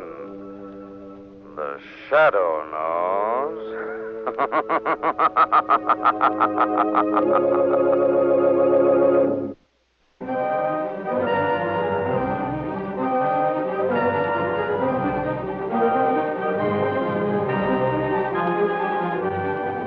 The Shadow, who aids the forces of law and order is in reality Lamont Cranston, wealthy young man about town.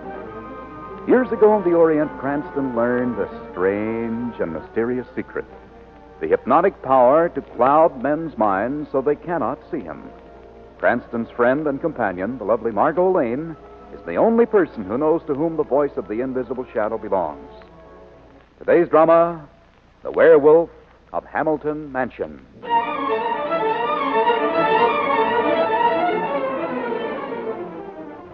And I was saying to Mr. Hamilton only the other day... Wait a minute, Scotty.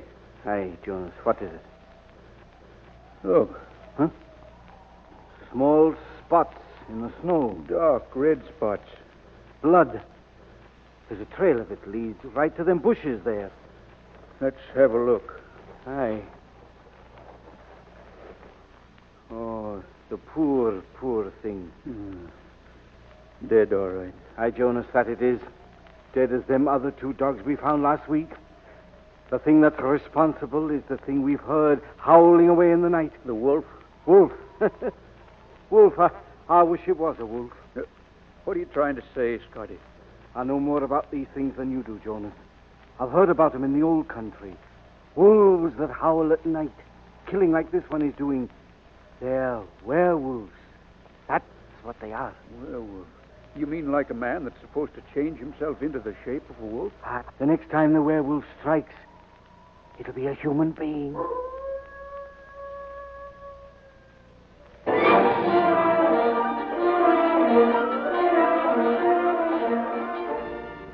Lamont, really, darling, sometimes I think there should be a limit to the bounds of friendship. Margo, don't be angry. Scotty's a very good friend of mine. I've known him for years. What a fantastic story about a werewolf, and you rushing out, leaving a perfectly delightful party. And a nice, warm, blazing fire. Now, don't tell me you're cold in that fur coat of yours, darling. By the way, it's very becoming. Never mind the soft soap. My feet are like ice. What in heaven's name are we stopping for, Lamont? You won't believe me when I tell you. What's so funny? We've run out of gas. Lamont, if this is your idea of a joke... No, darling, I'm serious. All right, I think it's very cute, very romantic. But 10 miles out of the city on a deserted side road on a cold, snowy winter night... I'm not joking, Margo. The tank is absolutely dry. It's my own fault, I suppose, rushing away just because Scotty called. Lamont, look up ahead. Lights. Well, that's lucky. I knew it was near here. That must be the Hamilton place where Scotty works. Then let's get started. I'm frozen.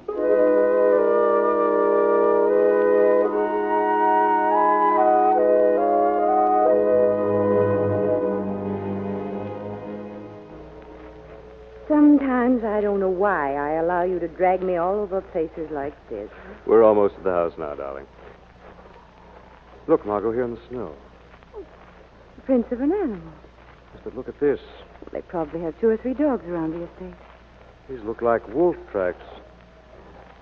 They stop right here, Margo. Yes. When they continue, they're the footprints of a man. Scotty's story about the werewolf. Prints are going right toward that little shack there. But it's ridiculous. How could... What was that? There's a man screaming and coming right from that shack, too. Come on, Margo. Stay behind me, darling. I'm going in. Well, at least the lights are on. Everything seems to be in order. What is it? Over there. Good Lord, it's Scotty. Oh, his throat. Yes. I'm afraid we're too late. Oh, how horrible. Who could have done something like this, Lamont? Who? I'm afraid that's your answer, Margo.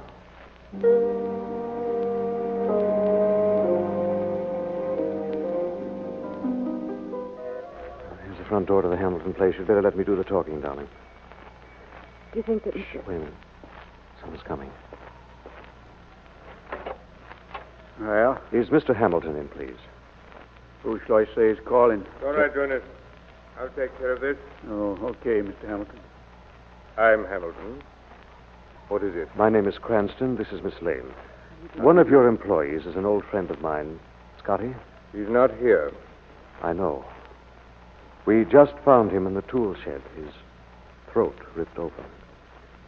Scotty? Dead?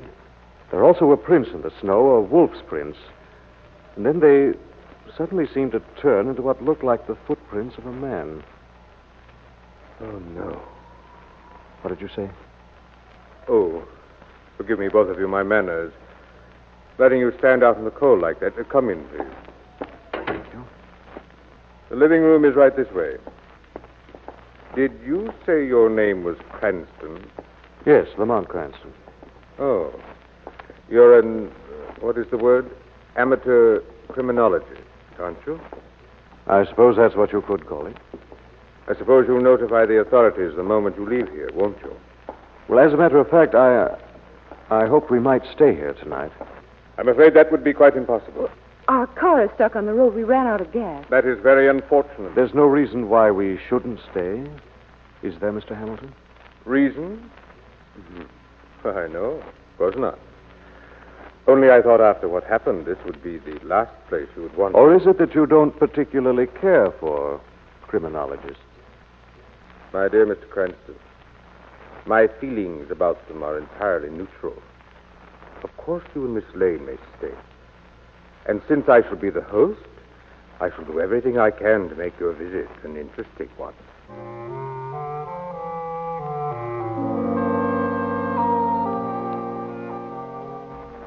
Well, you can't say that Hamilton isn't a good host. Your room's even more attractive than the one he gave me. He certainly wasn't very anxious for us to stay, though, was he? No, and I'd like to find out why. Well, I managed to get myself a rough layout of the house, and I know where Hamilton's study is. If there's any snooping to be done, Mr. Cranston, I want to be in on it. That's why I came to get you, darling. Oh. Hamilton left his study just a moment ago.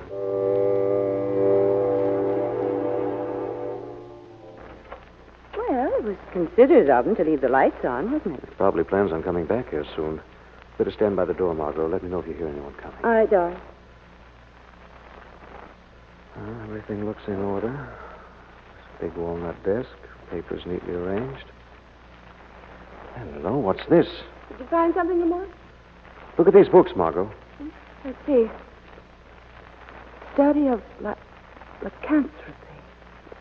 What is lycanthropy? Well, lycanthropy is the technical term given to the study of werewolves. Werewolves?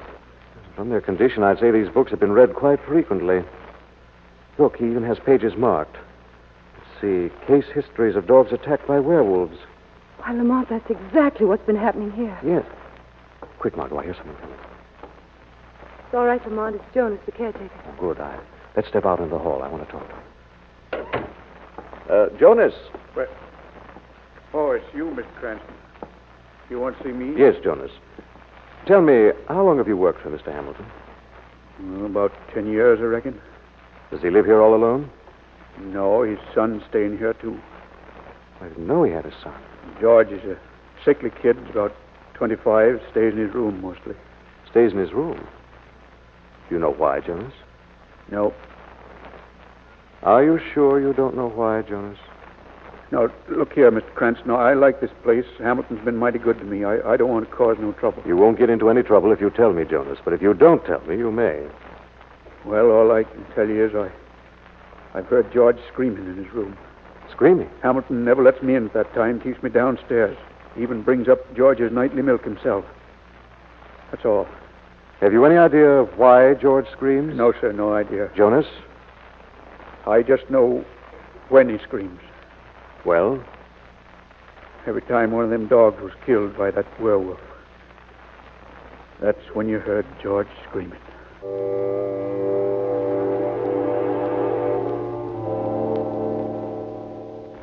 Let's see now, Margo. 2, 3, 4. That's it down the hall. Yes, Jonas said George's room was the fourth door. The door's open. Quick, Margo, against the wall here. Somebody's coming out of the room. Why, it's Hamilton. Seems to be carrying some clothes. Mr. Hamilton. What? Cranston. Just a moment, Mr. Hamilton, please. What are you doing prowling around the house this time of night? I might ask you the same thing. This is my house, sir. Are those your clothes? Clothes? No. These are my son's clothes. I'm taking them to the laundry. At this time of night? Yes, at this time of night.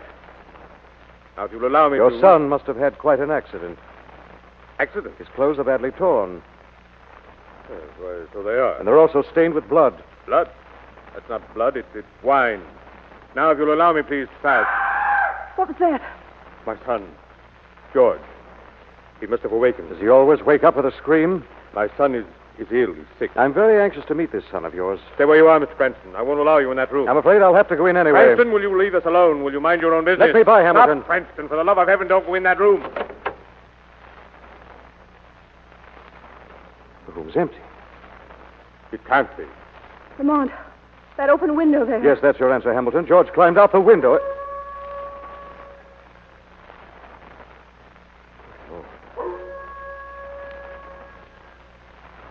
George.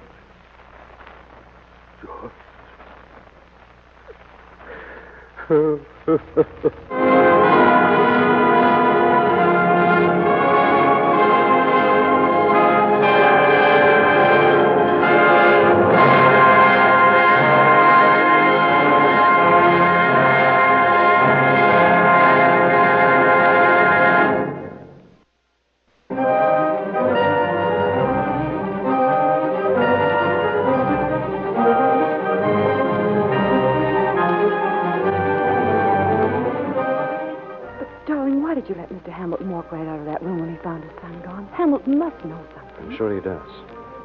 Lamont, do you mean you actually think that George is a werewolf? It's one of the things I'm going to find out, Margo. I think it's time the shadow asked Hamilton a few questions.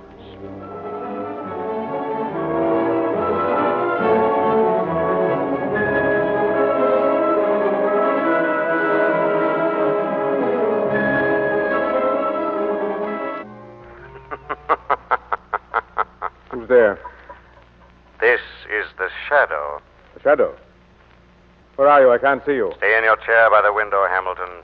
The shadow is invisible to the eyes of man.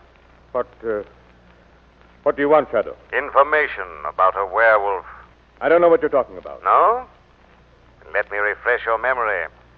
3 dogs were killed right here at Hamilton Mansion, and each time the cry of the werewolf was heard.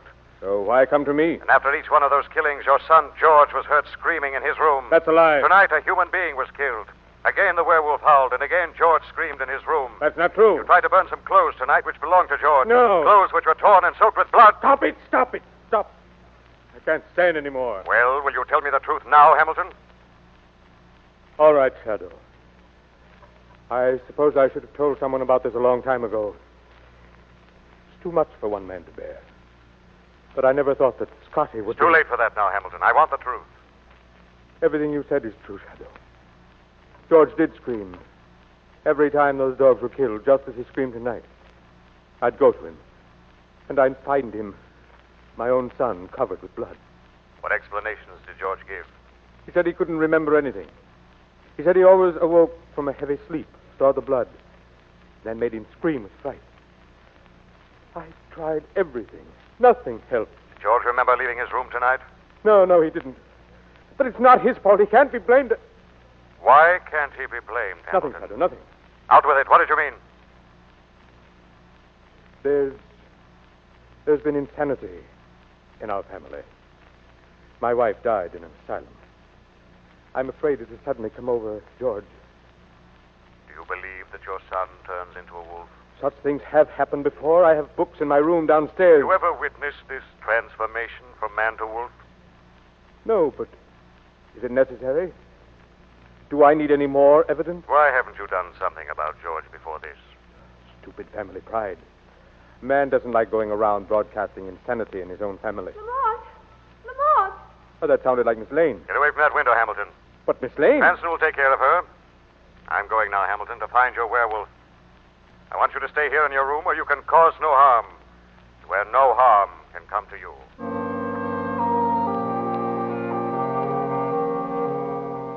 Lamont! Margo, what is it? I thought you'd never come, darling. It's Jonas. Somebody tied him up here outside the house. Easy, Jonas. I'll have that gag loose in a minute. There. Oh, much obliged, Mr. Cranston. I'll have the rest of the ropes in a second. Who did this to you, Jonas? Can't rightly say, Miss Lane. I was going back to my shack. I seen somebody leaping out a window up there. When I came to, here I was, tied up like a Christmas package. Well, didn't you see who attacked you? All I can tell you is I saw him running up the old abandoned mine. That's all I know. Where is this mine? Straight up there where I'm pointing. It's been abandoned 8 years now.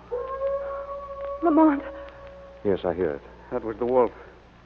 It's coming straight from the mine. Suppose you take us up there, Jonas. Me go up there?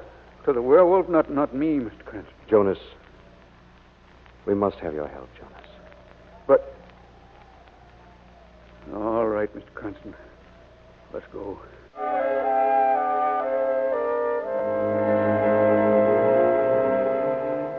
Now, this here is the entrance to the mine, Mr. Cranston. I wish the moon would come out from behind those clouds. It's black as pitch. You got the flashlight I gave you, Jonas? Yeah, I got it right here. And this is the only entrance to the mine. Landslide closed up all the others. The whole place is full of passageways inside, though. That's what I figured. Jonas, suppose you investigate the one off to the left in here. Miss Lane and I will try the one over there to the right. You mean you want me to go in there by myself? Remember, you're doing it for Scotty, Jones. Oh, I guess you're right, Miss Lane. I'll go. You come across anything, just shout. Don't worry, I will. Well, all set, darling? I guess so. What's the matter, darling? Well, frankly, I guess I'm just scared.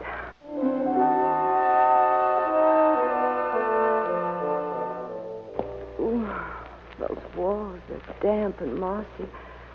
Every time I touch them, I can feel spider webs.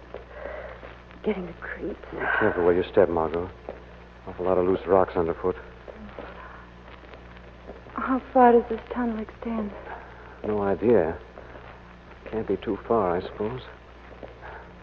Still scared, darling? Well, a little, I guess. Now, pull yourself together. There's nothing yet. What was that? I don't know. It seems to come from around this bend here. I'll know in a moment. Lamont, look. Get behind me, Margo. Somebody's crouched there in the corner. What do you want? Must be George. Oh, get out of here. Leave me alone. Get out of here, I'll kill you. Stay back, Margo. We may be violent. All right, Lamont. George. Get out of here. George. Leave me alone. Sorry I had to do that. Who are you? My name is Cranston. I'm visiting your house. I know the whole story, George. I guess it's all over now, isn't it? What's all over? Well, you said you knew the whole story. You know that I'm the werewolf. Why are you so sure it's you, George? Oh, it must be. I kill in my sleep. I wake up with blood all over me. It's horrible. Horrible. Why did you leave your room and come to this mine? Oh, when I saw the blood again and heard about Scotty, I just couldn't face anybody. Don't you see? Nothing helps me anymore. Send me away, Mr. Crescent, before I kill any more. Easy, George, easy. Now tell me, why did you attack Jonas and tie him up? Attack Jonas? I didn't attack Jonas. George, are you telling me the truth? Why, I swear it, Mr. Cranston. Now listen to me very carefully. When you woke and discovered the blood, did you have a strange taste in your mouth? Think hard, George. Everything depends on it. Come to think of it, yes. Yes, I remember a funny taste after every killing. And you had this taste only after a killing? Yes, but what... And that is the explanation. George, you've been the victim of a very vicious plot. On the night of those killings, you were drugged. You mean somebody drugged me and then sneaked into my room and smeared the blood on my clothing? Exactly, and one more thing. Who always brought you that glass of milk every night? Your father? Why, no, it was Jonas. Jonas? Yes, Jonas. Did you hear that, Margo? Margo? Margo! Lord, Margo's disappeared.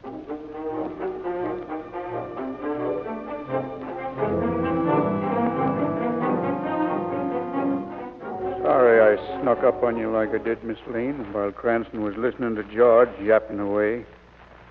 Hope my hand across your mouth didn't hurt too much. What was that? Yeah.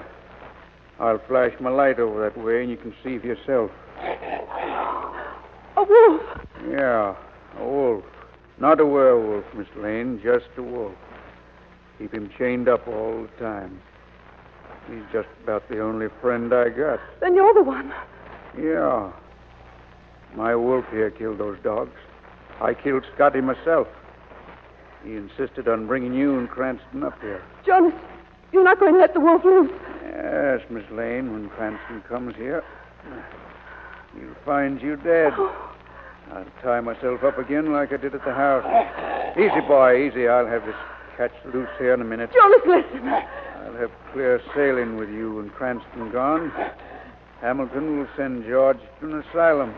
Yeah, that's enough to break the old man's heart. Jonas, don't let that wolf loose. Now, that catch is stuck here. Who's got hold of me? This is the shadow, Jonas. Where are you? Here beside you, Jonas, but you'll never see me. Okay. You're invisible, but without this flashlight, you can't see me neither. Now we're even, Shadow. You can't get away with this, Jonas. Well, we'll see about this. You may be invisible, but my pet here can smell you. Now he's loose. Now go get him, boy. Go get him both. Stop him, Jonas. Stop him, I said. But who turned on that light? Where'd that flashlight come from? You forgot about me, didn't you? Turn that light off. Turn it off. The wolf's coming for me. Turn off the light, George. I see how you are being mauled by your pet, Jonas.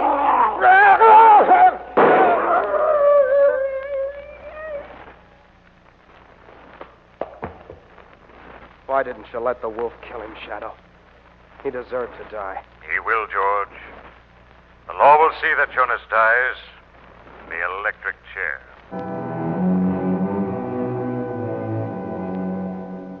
Well, aren't you glad we're on our way back to the city at last hour? I certainly am, Lamont.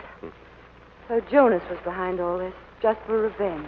Yes, apparently he bore some insane grudge against Hamilton. I guess his mind snapped planning his revenge all these years.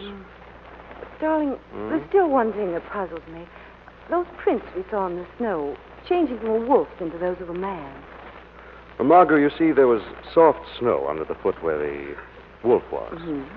But where Jonas was walking, there was a stretch of hard ice that had been cleared by the wind of all the snow. Mm-hmm. Naturally, the light steps of the wolf didn't leave any marks on the ice. But Jonas's did. Right. And we thought the wolf prints had changed into those of a man. Well, that's the way it is with all superstitions, Margo. No matter what they are, once you hold them up to the light of logic, they vanish into the air.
Shadow, who aids the forces of law and order, is in reality Lamont Cranston, wealthy young man about town. Years ago in the Orient, Cranston learned a strange and mysterious secret: the hypnotic power to cloud men's minds so they cannot see him. Cranston's friend and companion, the lovely Margo Lane, is the only person who knows to whom the voice of the invisible shadow belongs. Today's drama, The Cat and the Killer.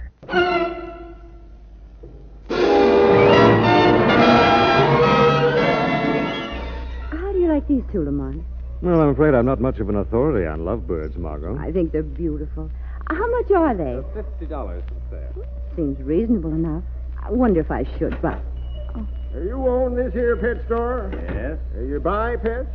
Occasionally. Well, I got one here in this sack. Someone threw it off the pier last night and landed on my boat. Now, careful while I open this. She scratches like the devil. Now, ain't she a beauty? Fine-looking animal. You want to buy her? I'm afraid not. We don't have much call for Siamese cats. Well, I'll sell her cheap. All right. Okay. Come on, Kitty, back in the bag. Oh, just a moment. Where did you say this cat came from? Someone threw her off Seal Pier, landed on the deck of my houseboat. Guess they wanted to drown it. That's strange. Huh? Nothing. You said you wanted to sell her? Yes. How much? $10, maybe? All right. Now, here's your money. Well, much obliged, mister. So long. Lamont, I never knew you were fond of cats. Not particularly. Well, then why... I believe we'd better be on our way, dear. But I don't... Coming, darling? Oh, all right. Now, will you please tell me why in the world you bought that cat? It wasn't the cat, Margo. I wanted to buy this collar she's wearing. What are you talking about? We'll unfasten it. Now, easy now, kitty. Yeah. Why, it does look valuable now that I see it closer. Odd engraving. Seems to be an oriental design of some sort. Hello. Look at this printing on the inside. 24 mirrors and Shang. I don't get it. Neither do I. Margo, if someone wanted to drown the cat, why wouldn't they first remove this expensive collar? You're the mastermind, dear. You tell me. Obviously, the person who threw the cat from the pier wanted to conceal all evidence of the deed. Where's Shrevey? He said he'd wait in his cab for us outside. Oh, there he is, there. Hey, Mr. Cranston, where'd you get the cat? Where'd you get it? Mr. Cranston bought it. And you just bought yourself a couple of customers, Shrevey. Do you know where Seal Pier is? Sure, it's down in the waterfront by the carnival ground. That's where we're headed for. Why the waterfront, Lamont? I want to talk to that sailor again. Perhaps he can give us a further description of that person on the pier. Maybe I'm just dull, but I still don't get it. Margo, darling, people don't go around drowning cats with expensive silver collars unless they have a reason. And that reason might be exciting. Ooh, what are we waiting for?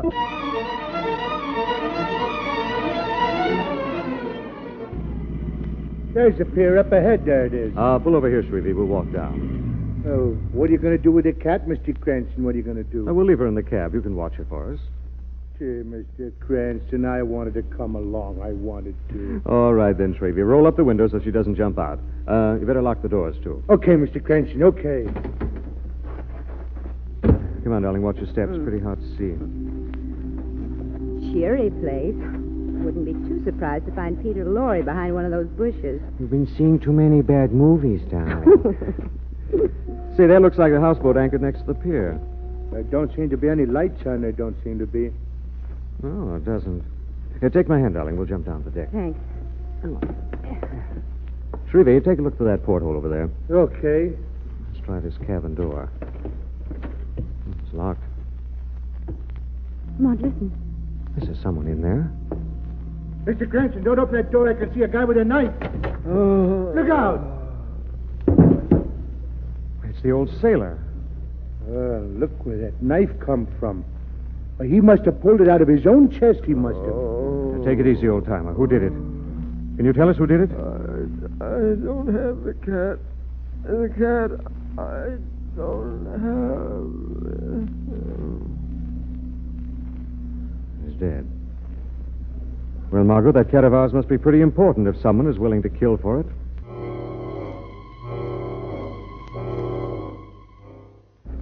My cab's over here. It's over, Mr. Cranston. If we could just find out who that cat belongs to, Lamont. If we knew that, we could probably solve this murder. I better call Commissioner Weston. You know, Lamont, I am... Hey! Somebody's trying to break into my cab. Somebody's trying. Come on. Yeah. No sign of anyone. Well... Whoever it was must have ducked into those bushes. Oh, look at my beautiful window. It's all smashed. It's all... Well, at least they didn't have time to get what they came after. Huh? Well, the cat's still here. Yeah, but what about my window? What about it? Quiet, Shrevey. Lamont, what? Wait a minute. Someone in that brush. Hey, there he goes, Mr. Cranston. There he goes. Hey, hey! You take care of Miss Lane, Shrevey. I'm going after him.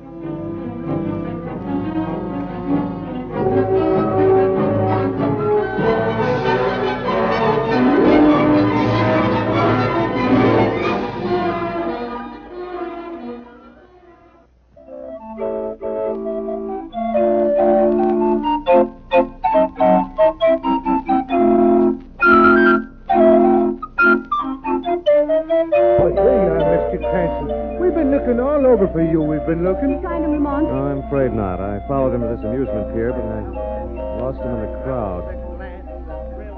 Sensational tour for only a dime, 10 cents. See the maze, the mirrors, it's fun, it's exciting. Did you get a look at his face?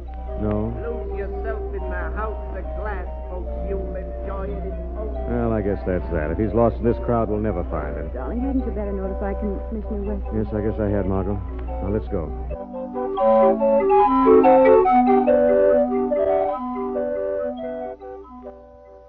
I spoke with the commissioner, darling. They're sending a detail down to the harbor. Did you tell him about the man on the pier? Yes, what little I knew.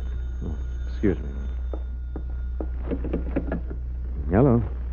Lamont Cranston? Speaking. I saw you on the pier tonight. You were chasing someone. I'll be waiting inside. Maybe you'd better come here. If you want the information, Cranston, do it my way. Where will you be? Inside the building alone. And that's the way you come. No police, understand? If you want your information, be there at 8:30. All right, mister. I'll be there at 8:30.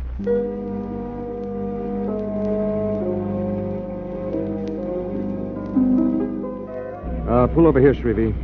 That must be the building across the street. It's a deserted-looking neighborhood. Hey, that building's all boarded up. It's all boarded. Maybe I better come with you. They're afraid of the police, Shrevey. I better go in alone. Lamont, that telephone call, it's all so strange. I wish you wouldn't go in there. It might be a trap, Margaret, but I've got to take that chance. Sooner or later, someone will show their hand. Meanwhile, I can't afford to play dummy. Just stay here and don't let that cat out of your sight. All right. But be careful, darling. 347, 349. Store here, I suppose.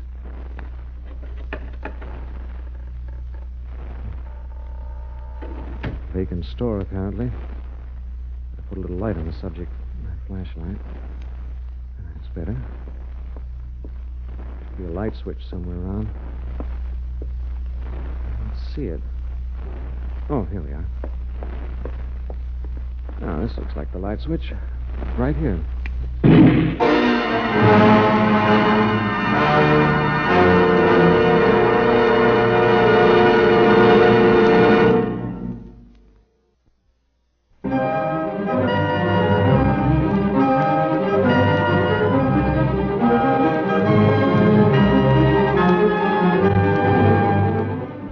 Lamont Cranston, in an effort to learn the identity of a mysterious party who has gone to great length to regain possession of a Siamese cat, is directed to an address. And immediately upon his entering the building, a terrific explosion is heard. Margo and Shrevey, in a cab across the street, rush into the building.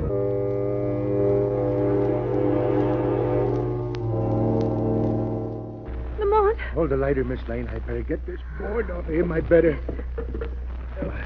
Margo? It's all right, darling. Don't try to move. Yeah, the board's off. There's an explosion right after I opened the door. Are you all right, darling? My ears are still ringing. I guess I'm all in one piece. That board falling on you really saved you from the rest of this stuff. It really did. So it seems. I wonder what the deal was. Yes. Why in the world would someone want to kill you? It must have been the same party who was after the cat. The cat, where is it? I left it in the cab. When I heard the explosion, I forgot everything else. Come on. Just as I thought, we're too late. Too late? The cat's gone.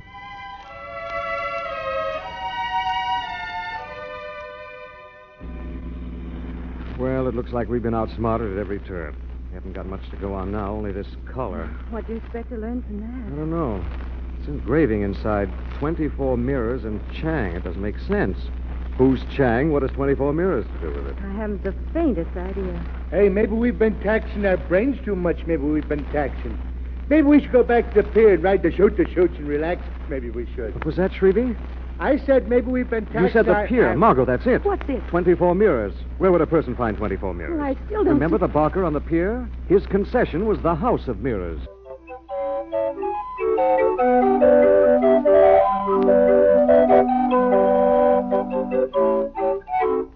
All right, friends, it's just a dime, 10 cents seat, the house of mirrors, the glass palace. 3, please. The management reserves the right to refuse admission to anyone at any time. Step aside, brother, and let the folks in. Here it is, the maze of mirrors. I said I'd like 3 tickets. I said you're blocking the doorway, brother. Everybody likes the house of mirrors. It's something you don't want to miss. 3 tickets, please. On your way, bub, get out of here and get out fast unless you want to get into real trouble. It's only a dime, 10 cents. That's the way it is.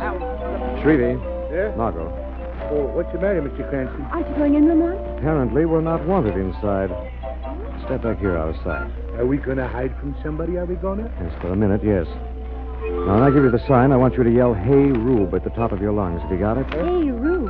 It's an old carnival term, Margot. It means one of the concessionaires is in trouble. All the others are supposed to pitch in and help him. You ready, Shrevey? Yeah. All right, go ahead. Hey, Rube! Hey, Rube! Come on. Let's get into that house of glass, quick.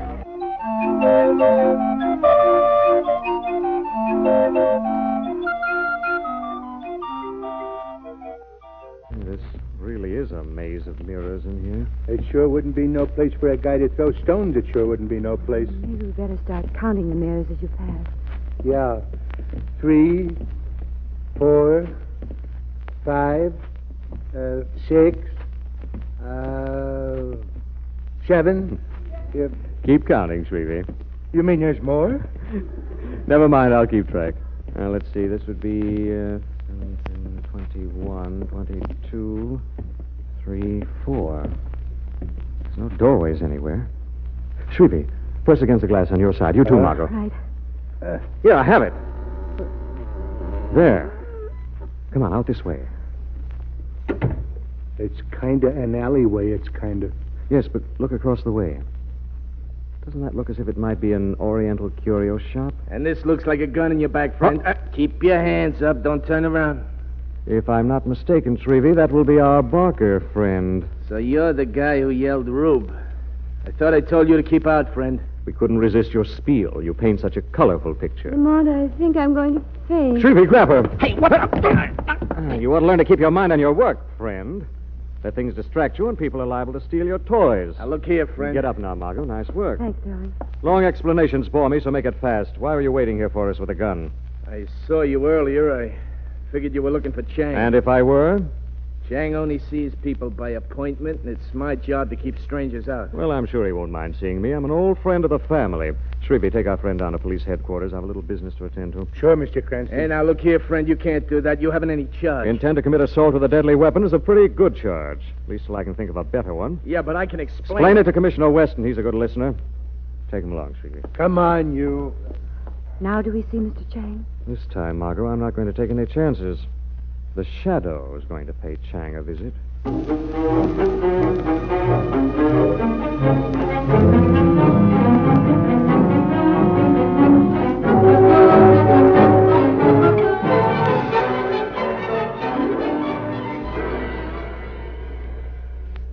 Who sound gong? Who enter shop? The Shadow's come to pay you a visit, Mr. Chang. I'm sorry. Cannot see you. No one sees the Shadow. What do you want, voice? Mr. Chang, do you recognize this silver collar? I'm very sorry. I never see it before. You lie. You sold this collar. Your name is engraved inside. You know that? Who purchased this collar? I cannot say. Who bought this collar from you? Who owns the Siamese cat? Talk, Chang. It is cat of Martha Craig. She bought collar for me. And who is this Martha Craig? Martha Craig, very rich old lady. She died last week. Leave $1 million to housekeeper to care for cat. Someone tried to drown this $1 million cat, Chang. When it wasn't drowned, that same person was willing to commit murder to get the cat back. Who is that person, Chang? I not know. Who is it, Chang? Speak. Very well. I tell you, the cat has cursed me.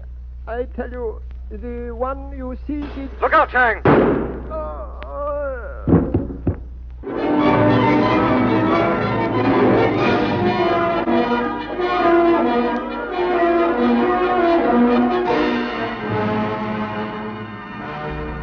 Lamont?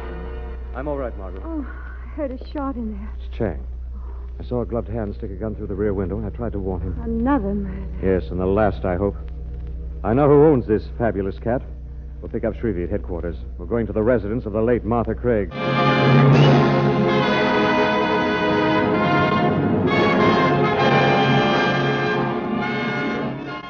doesn't seem to be anyone home in the Craig mansion.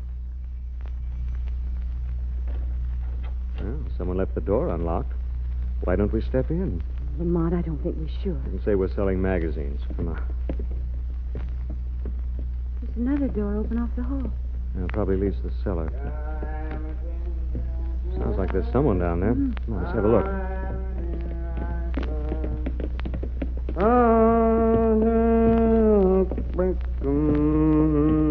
evening. Huh? Who are you? What do you want? My name is Cranston. This is Miss Lane. Oh, how do you do? How do you do? Drop a wine vat and have a drink. Thank you, no. We're looking for the housekeeper of Miss Martha Craig. Cora? You're looking for Cora, are you? Oh, Cora's out. I'm Ernest Craig, Miss Martha Craig's nephew. Maybe I can help you. What do you know about a Siamese cat your Aunt willed to Cora? What do I know about it? Nothing.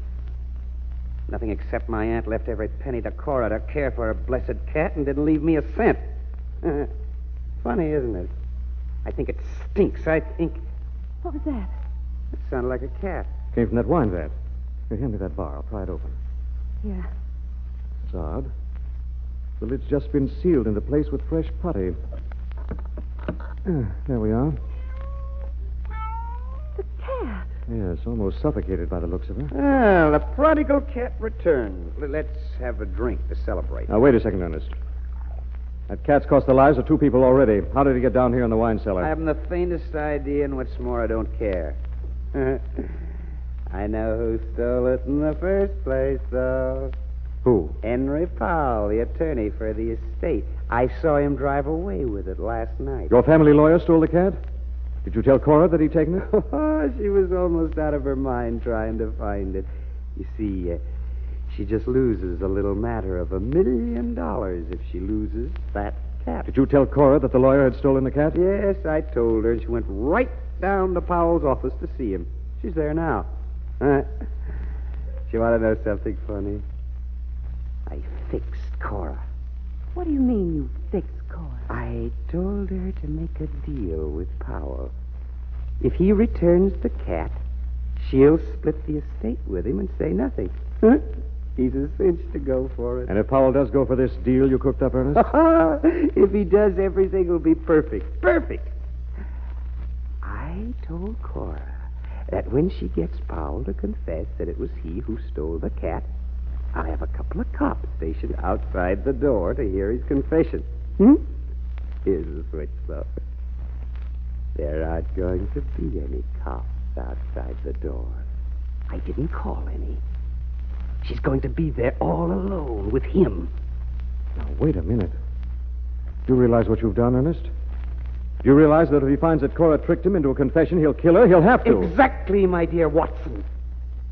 Then Cora will be dead. Powell will burn in the electric chair for her murder, and I'll be broke but happy. Very happy. You'll be doing a nice long stretch in the penitentiary, Ernest. Lock the door, Margo. We've got to get down to Powell's office as fast as possible.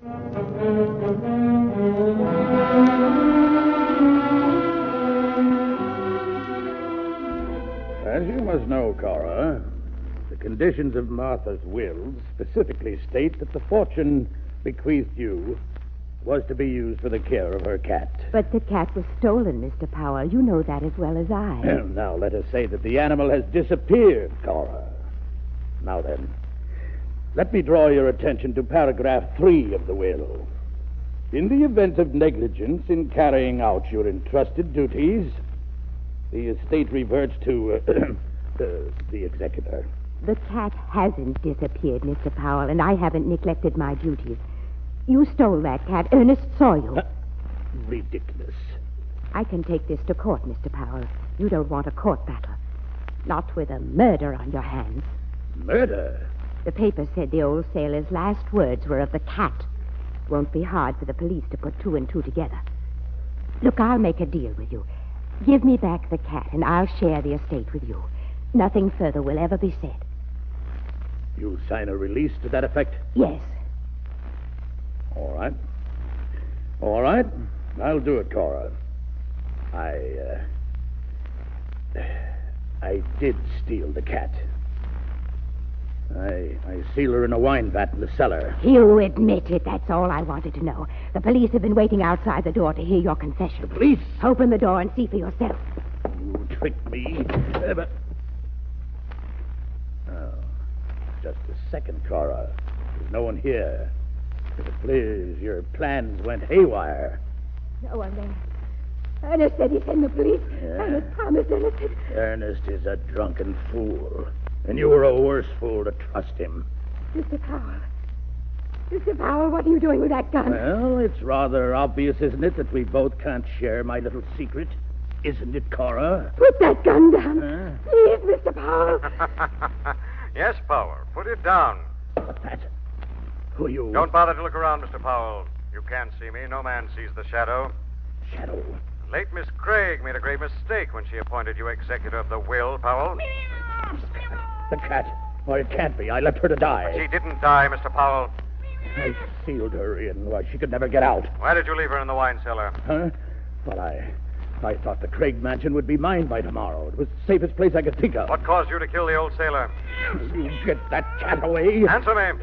Well, he said that he sold the cat, and I didn't believe him. We had an argument. And he would have been able to identify me. Why did you kill Mr. Chang? Because we were in it together. I promised him a share to keep quiet. Instead, he talked. I had to kill him. Just as you were going to kill Cora here a minute ago? She tricked me. She said that the police... But... Sirens. Sirens, it's the police. Is this another trick? No, I hear police sirens. Or am I going out of my mind? No, Powell, you're not going out of your mind. You're perfectly sane. That is the police you hear. And they're coming for you, Powell, to make you pay the full penalty for the crimes you've committed.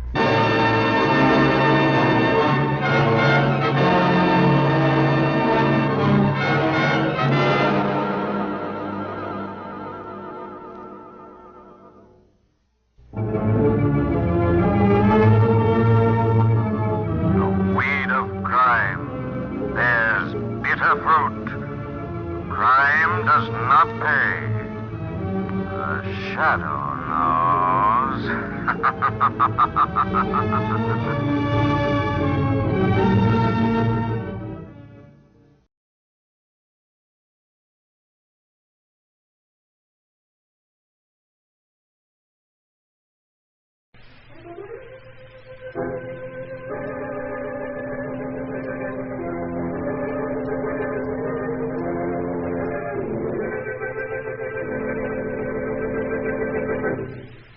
We'll return to the shadow in just a minute. Friends, when you've seen the new Blue Coal Temp Master in action, you will know why thousands of homeowners are so enthusiastic about this revolutionary new temperature regulator. The Temp Master, that's P-E-M-P, Temp Master, is post-war design, post-war manufactured. The last word in carefree heating comfort. Listen to this letter. The new Blue Coal Temp Master makes a tremendous difference in our homes.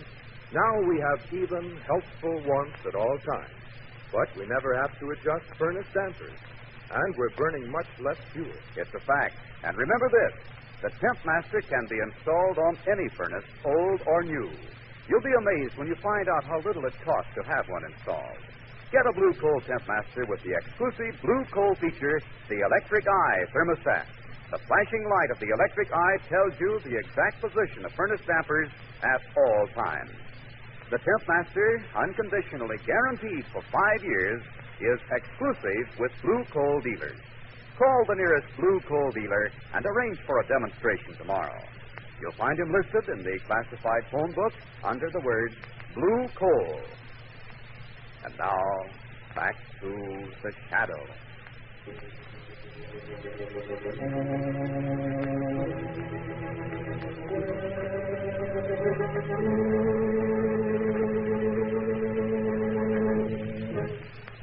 Involved in a mysterious murder in a mental institution, Margo and Lamont have only an hour ago discovered the body of Douglas, the second patient to meet strange and sudden death.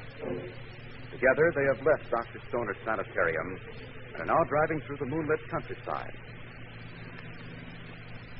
Well, I don't understand it, Lamont. First, you announce dramatically that the case is only just beginning, and then we meekly say goodbye, leaving the doctor to gloat over Douglas's supposed suicide. Rosa's right, Margot. I haven't a shred of evidence, but I could swear that so-called doctor forced him to do it. Made him write that note, too. Well, then I really don't understand why we left the sanitarium. I wanted to give Stoner and his nurse a chance to relax. We can catch them off guard when we get back. Yeah, I see. Right now. Been driving around in a circle for the last hour. Now we're back to the started. The sanitarium gate. Not to get, darling. Go the rest of the way on foot. A little surprise, is it? Not if we can surprise that doctor. He seems to have thought of everything. There's at least one loose end around. What's that? Evelyn. She told us all she knows. She said so herself. She may remember more. With the shadow.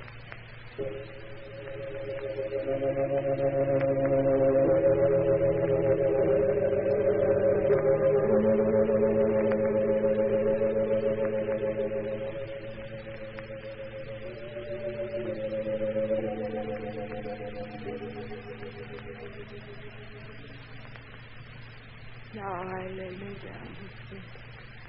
I praise the Lord, my soul. But, oh,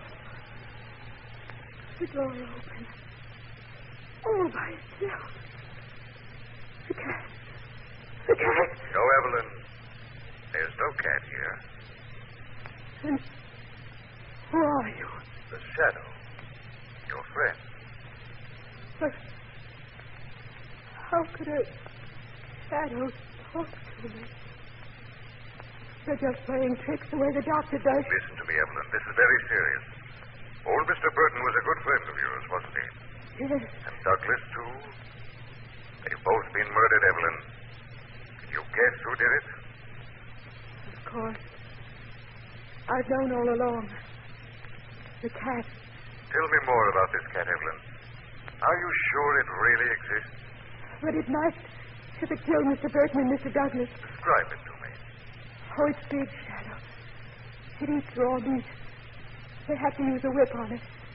Its claws are very sharp. And when it snarls at me, I scream and scream. When does this cat snarl at you? Every time the doctor ties me up in the cellar. He wants the cat to kill me, to tear me to pieces. This cat is in the cellar, Evelyn? Yes, Shadow. But don't go down there. I like you. I don't want you to die. I don't want you to be torn to pieces. Oh, Shadow, where are you? Where are you?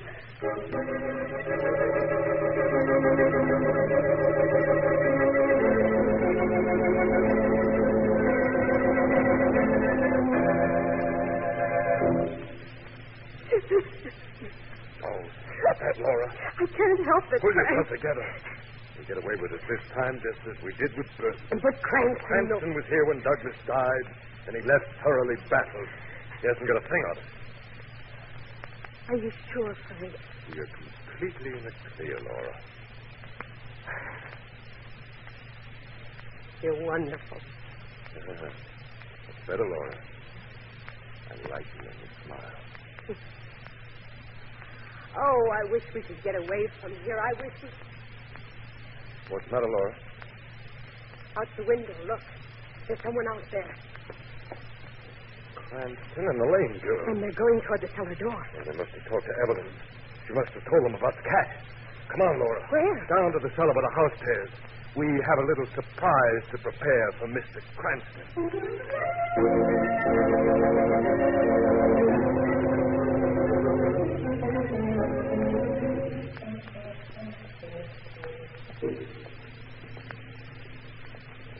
It's dark down here in the cellar in the morning.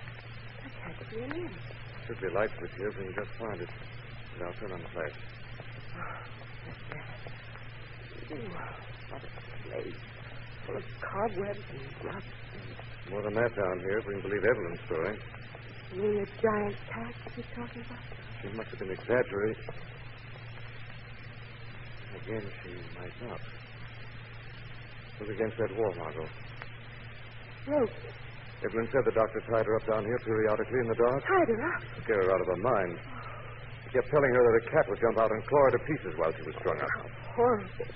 Say, look at that over there where I'm shining my light, Margo. A large pan with raw meat in it. And a whip. Lamont, you don't think Evelyn's story of the giant cat is true. I'm beginning to believe it is. Then the cat's down here with us in the basement. It might be hiding in a dark corner. Any one of these corners. Easy, darling. Let's get out of here, Lamont. Let's get out of this dark, horrible cellar. Margo. Sorry, darling. The whole idea of this mental institute is a constant. Lamont, listen. Cat. Oh, no. Comes from behind the door to that coal bin over there. Let's get out of here. Stay here and hold this flash, Margo. I'll go over and open the door. No, please. Margo, we've got to find out what's down here. Of course. Keep the flashlight on the door. All right. Here goes. There it is.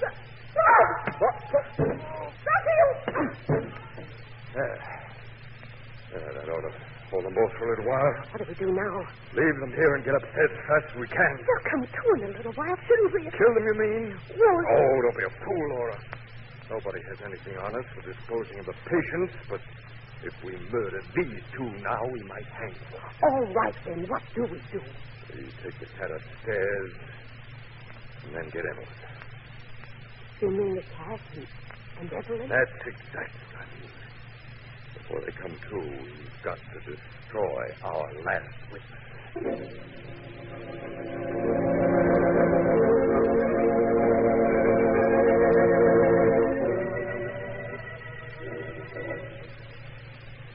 Come in here, Evelyn. No, Doctor, please. I said come in here. No. Evelyn, I haven't time to fool with you. I said come into this room. You're hurting me. Now, Evelyn, why did you tell Mr. Cranston the cat was in the palace? But I didn't. Don't lie to me. You were responsible for what happened to Mr. Cranston and Miss Lane. You must pay for it. But what did happen to them? Both of them dead, Evelyn. Clawed to pieces by the wildcat. No. Yes, Evelyn. And the wildcat's still hungry. It's up here now, waiting for you. I don't believe it. A wildcat's behind that closet door, Evelyn. And when we let it out, it'll claw you to death. All right, Evelyn, down into this chair here in front of the closet. Laura, get strapped. I've got them. There. Now the feet. Don't strap me down, please. Now, Evelyn, you can't. Now I'm going to count three slowly. I'm going to swing open the closet door. No, don't. One. Not the cat, please. Two. I can't stand it. Three. What's holding my arm? Who is it? The shadow, Dr. Stoner. Get away from that closet, Doctor. Get away. Your torture of helpless people has come to an end, Dr. Stoner. What do you mean? The law has a place for you. You, too, will know the terrors of the mind when you sit in the electric chair. At first, I'm going to prove to your patients that her fears are only imaginary. What are you talking about? Your plan to frighten Evelyn to death was clumsy, Doctor. Very clumsy. When I open the closet door, Evelyn, you'll see. With the wildcat. It won't hurt you, Evelyn. Stay away from that door. The cat. Yes, Evelyn. But not the wild beast you were led to believe it was, only a starved and frightened alley girl. Like everything else in this wicked institution, Evelyn, the cat was merely a device calculated to cause death by imagination.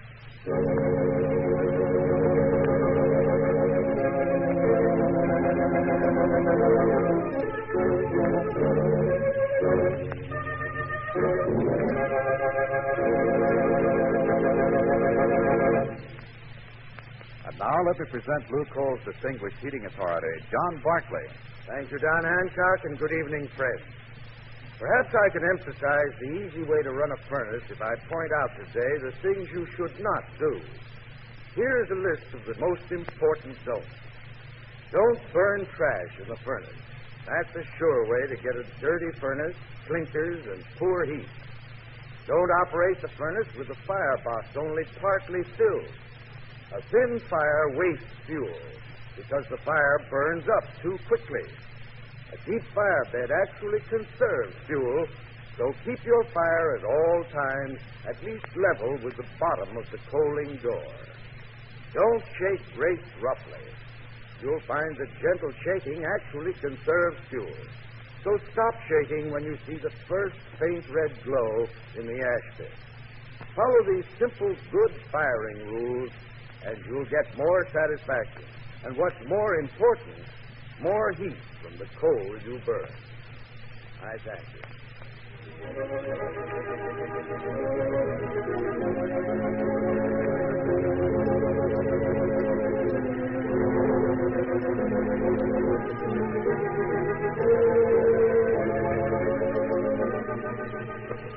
This story is copyrighted by Street and Smith Publications, Incorporated. The characters, names, places, and plot are fictitious. Any similarity to persons living or dead is purely coincidental. Again next week, the shadow will demonstrate that the weed of crime bears bitter fruit. Crime does not pay. The shadow knows.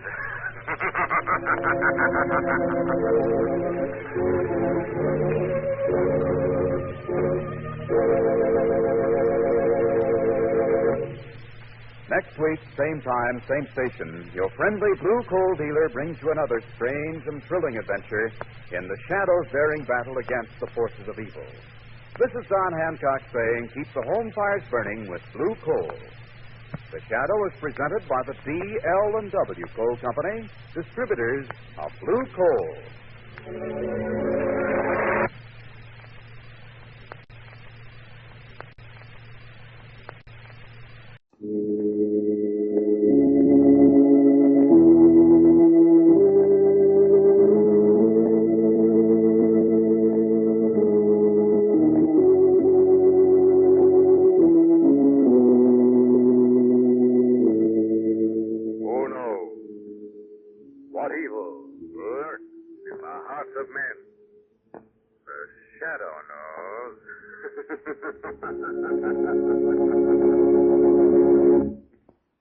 Once again, your neighborhood blue coal dealer brings you the thrilling adventures of the Shadow, the hard and relentless fight of one man against the forces of evil. These dramatizations are designed to demonstrate forcefully to old and young alike that crime does not pay. The trademark on the things you buy is the manufacturer's way of saying, here's an article of quality. We stand back of this article by endorsing it with this distinctive symbol. Blue coal is the trademark hard coal, the coal that is unique among hard fuels because of its outstanding quality. Blue coal is colored blue to assure you that you're receiving America's finest anthracite. You know that you're getting the best there is, clean, deep-mined, square-fracture hard coal from northern Pennsylvania, the world's richest anthracite region. You know that it will burn slowly, evenly, steadily, bring you the best possible heat. You know that it is blue coal, America's finest home fuel.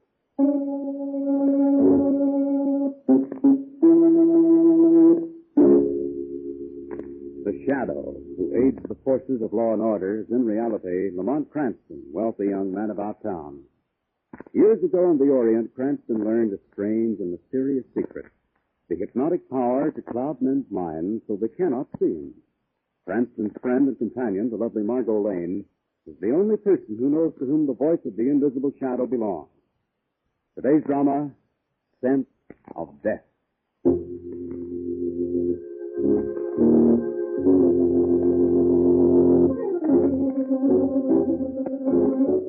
A thin, hard-faced young man pushes his way through the row of desks in the front office of a large perfume distributor. He shoulders his way past the private secretary outside the head office, throws the door open, strides in. Yes. What is it? Oh, Jackie. Yeah, Jackie.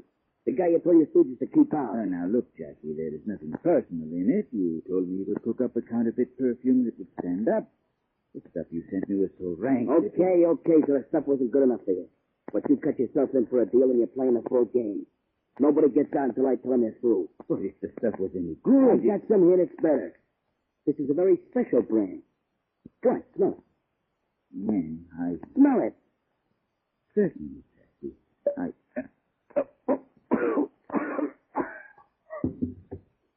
Like I said, that's a very special brand. Reserved for smart guys who think they can renege.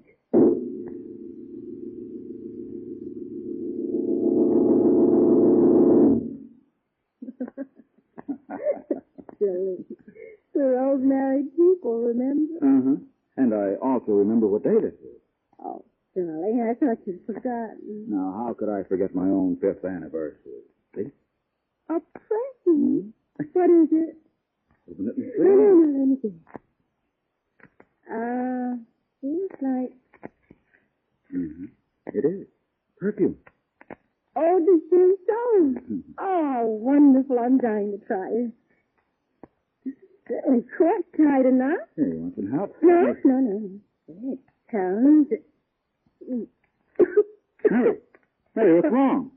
Mary, for the love of heaven, Mary. Hey, Mary, speak to me. She's dead. Dead.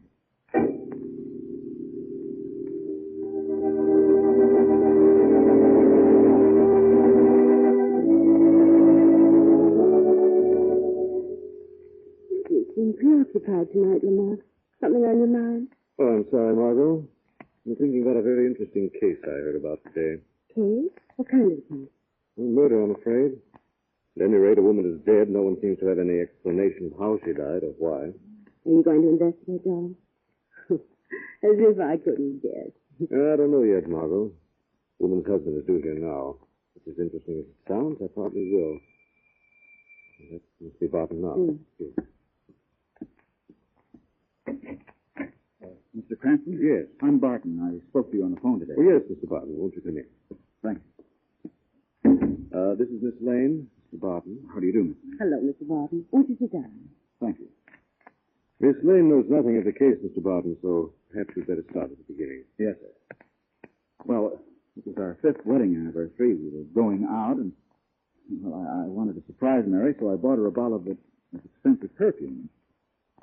She opened the bottle, took one smell, and died. As soon as I recall, you picked up the bottle, and it was empty. Absolutely empty. Yes. Does that mean anything to you? Right. Do you remember, Margot, I commented on the mysterious deaths of a number of well-known perfume distributors during the past few months. The dealers were reported to have died of heart attacks. There was always a perfume bottle nearby. Well, what was in the bottle? Nothing. Absolutely nothing. Analysis showed no trace of any chemical whatsoever. The same thing in our case. There was no trace of anything in the bottle. This perfume, what brand was it? Eau de Chanson. I like that brand, too. But it's been so bad lately that any number of my friends have stopped using it. Might be counterfeit stuff. Why should even a counterfeit want to unload poison perfume? Where did you buy this Eau de Chanson, Mr. Barton? Oh, I got it at Canteen. Canteen, huh? An exclusive little place. What say we do a little shopping, Margot? At Canteen?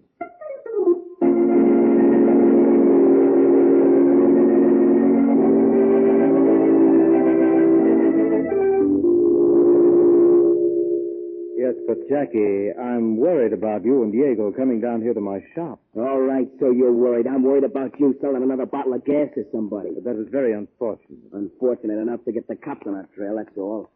Another one of Diego's bonehead plays. He fills some extra bottles with the gas for me, leaves them around. He gets them mixed up with a phony perfume. What a dope. Huh, it's a good thing we did come down here, Jackie. There are 4 more bottles of that gas in your stockroom, Mr. Canteen. You gotta be more careful, Diego. Mistakes like that might start the coppers smelling around. That'd be bad. Yeah, I know, Jackie, but like I said... Yeah, like you said, it was an accident. Well, just don't forget this, friend. The next time an accident happens, it'll probably be to you. Sure, I know what you mean. Oh, it won't happen, Jackie, I swear it. Well, I'll be getting back to the lab now. You got a box or something I could put these bottles in, Canteen? You know, I'd hate to drop them. Help yourself, Diego. They're on the shelf in back of you. Okay. Go now, huh? That is, if you don't want me for something, Jackie... Don't worry, Diego.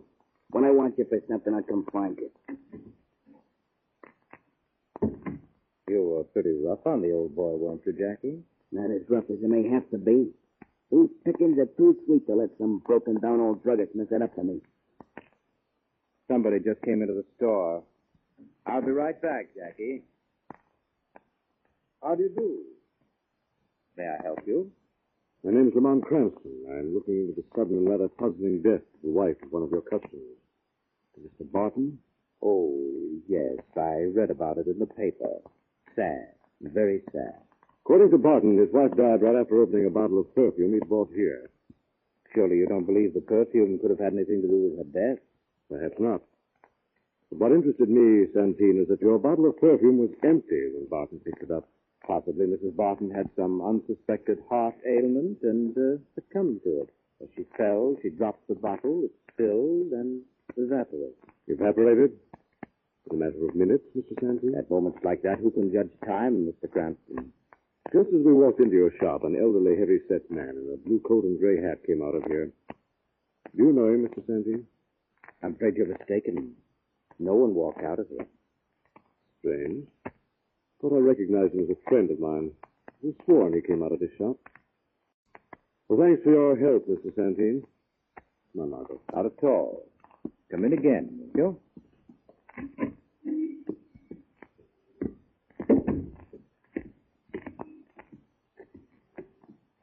Well, darling, you didn't learn much there. On the contrary, Margo, I may have learned a lot. Think Santini has been on the counterfeit perfume racket? Customers are ex-bootleggers. He might very well be mixed up in the bootleg perfume racket. How do you know his customers are ex-bootleggers? And we saw coming out of Santine's shop as we came in. One Santine denied seeing. He's an ex-bootlegger? Darling, what a memory. Veritable storehouse of vital statistics. Name was Harry Yeagles, I remember. Sort of a chemist gone wrong. Headed up a phony liquor racket in the old days. You think he's behind this whole business? Phony liquor, phony perfume. Pretty close tie-in. Might be interesting to reminisce about the old days with Mr. Yeagle. If you can find him. We're going to visit a little waterfront dive. We've got a contact down there that could find a drop in the ocean. You'll find out where Yeagle is hiding.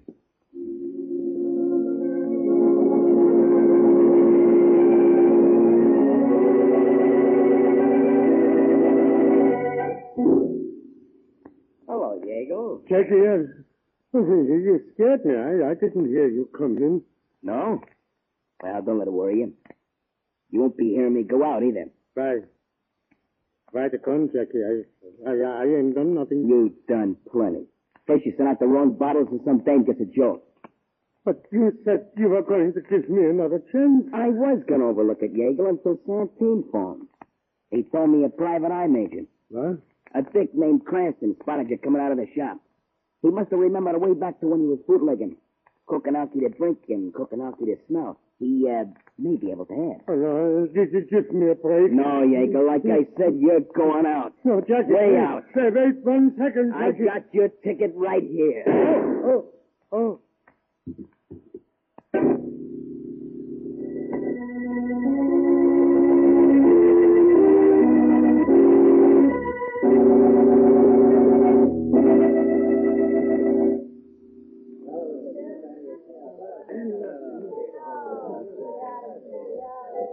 How long do we have to sit around this intimate little gin mill, Lamont? We've been here almost an hour already. Be patient, Margot. If Mr. Poindexter can get me that information on Yeagle, it'll be worth sitting here all day. Mr.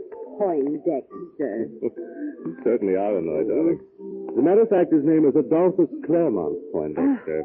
But don't let the name fool you. You do know the weirdest characters. Well, this one happens to be invaluable. He's the best pipeline into the underworld I've ever had. A bit peculiar, but valuable. Here he comes now. How do you do, Mr. Cranston, Miss Lane? Hello. Sit down, Mr. Poindexter. Don't mind if I do. Private?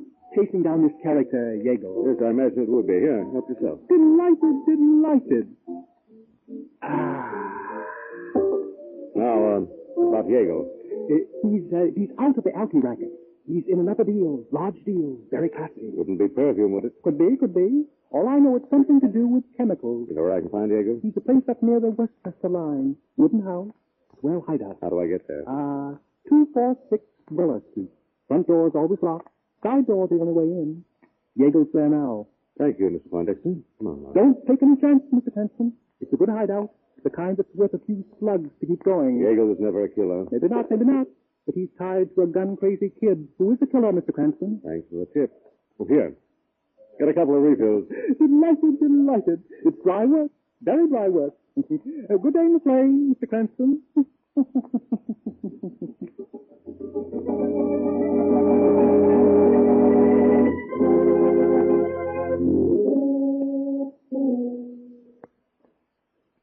This must be the side door Yeagle uses, Margot.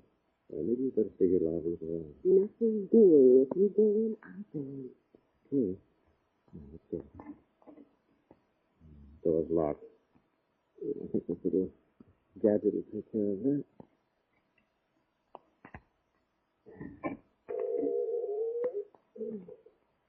Dark in Inside, quick, for some Jesus.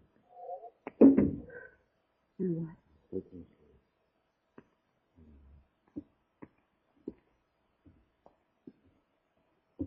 What was that? Chair. I'm going to a chair. Quiet, Mother. What is it? Someone here beside us. How do you know? I can see him outlined against the wall. Here he comes. Get behind me. I'm going to use my flash. Diego!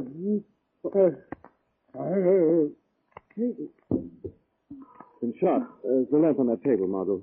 Turn it on. There. Dead? Oh, hold it. Diego, you hear me? Who did this to you? Who's the head of this racket? Tell me, what was in those bottles? Jackie? Jackie who? Where do I find him? He's trying to say something, Lamont.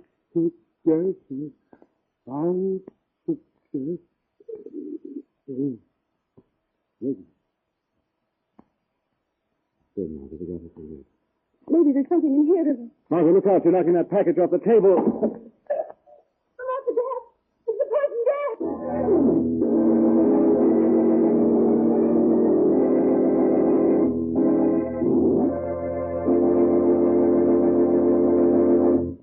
We'll return to the shadow in just a minute. Now you can modernize your furnace easily and inexpensively. A temp master will mean wonderful new convenience for your whole family, less chance of winter cold, and a great saving in fuel. It's so easy to heat your home the temp master way. Just set the upstairs thermostat, and the temp master will keep your home at the temperature you want, steady, reliable, and helpful. As the furnace dampers are automatically open and closed, the electric eye thermostat, an amazing new blue coal invention, actually tells you the exact position of those dampers. The Temp Master will bring your family carefree heating comfort for many winters. It is unconditionally guaranteed for 5 years. Only blue coal dealers have the new Temp Master, so call the nearest blue coal dealer tomorrow and arrange for a demonstration. He's listed in the classified section of your phone directory under Blue Coal. And now, back to the shadow.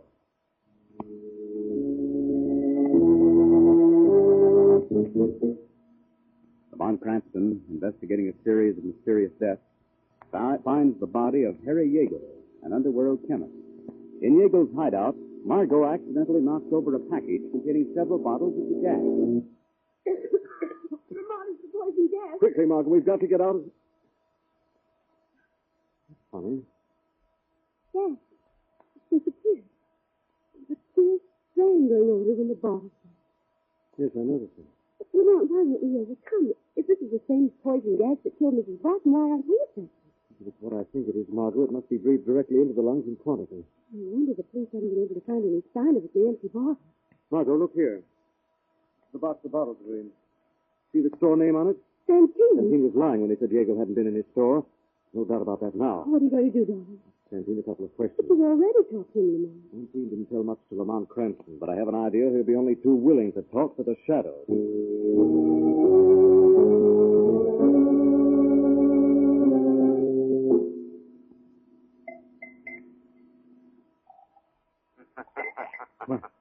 Liquor to soothe your nerves or quiet your conscience, Santine?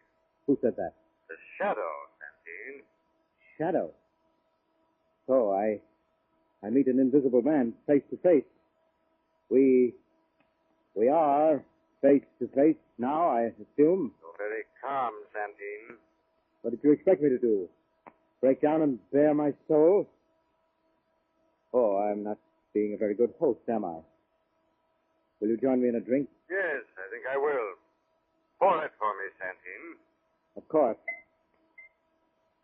Put it on the tray. Hold it out. More theatrics, hey? All right. What's wrong, Santine?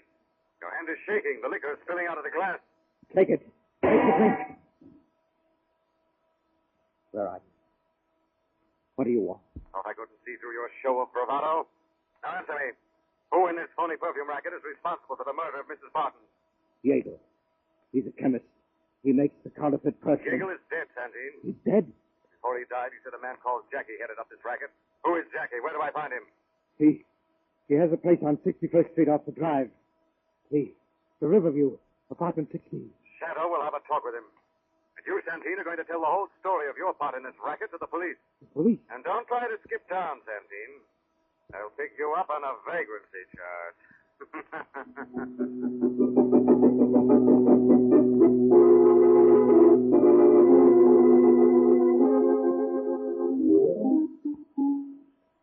You see what it says here about Diego, Jackie?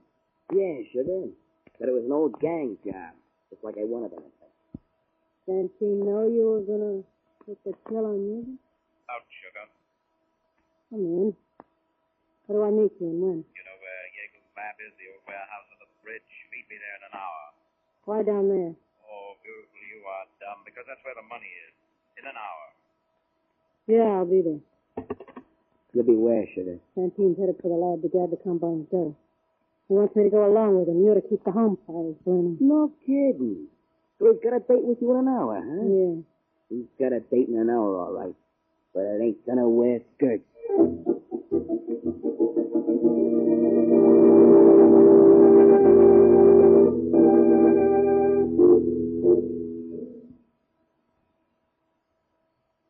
This is rather passive, Lamont. It's these. Yeah? What do you want? We're looking for Jackie. What out of the I door? intend to as soon as I'm inside. Well, that's better. Come in, Margo. Now you can close the door, miss. Look, I don't know what you're selling, but I'm not buying any. The Santine sent you. Santine? Who's he? Never mind. Get going and I'll call the police. Oh, that's an idea. Why don't you do that? Oh, I got a better idea. Okay, now, do you go out like you came in, or do two guys in white coats come in and carry you out? We don't need a gun, miss. We just want to talk. Let's start talking. We wanted to see Jackie because... My wrist. You're hurting my wrist. Sorry, drop that gun. You got it, Margo? I got it. Sorry if I hurt you. Just that looking at the wrong end of a gun makes me tongue-tied. When my man gets back looking at the wrong end of the gun's going to make you dead. You're terrified. Where is this man of yours? Visiting his poor sick grandma with a bag of cookies. It'll be difficult, I see. Maybe you better call the police, Margo. Tell them we've got Yeagel's killer here for them. I didn't kill Yeagle, and you know it. Maybe. But I'm pretty sure this gun did. Your fingerprints are all over it. It's in your possession. I think the police can take it up from there. You're trying to frame Who me. did you say Jackie was? I didn't. Okay, Margo. Right? Wait a minute. Okay, I talk. He's meeting Santine. Where?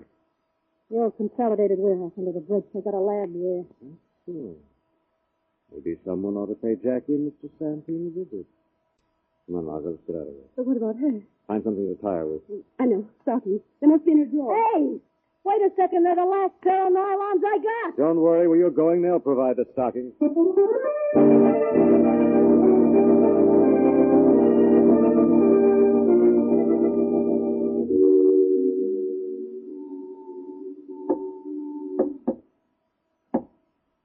Okay, honey, I'm coming.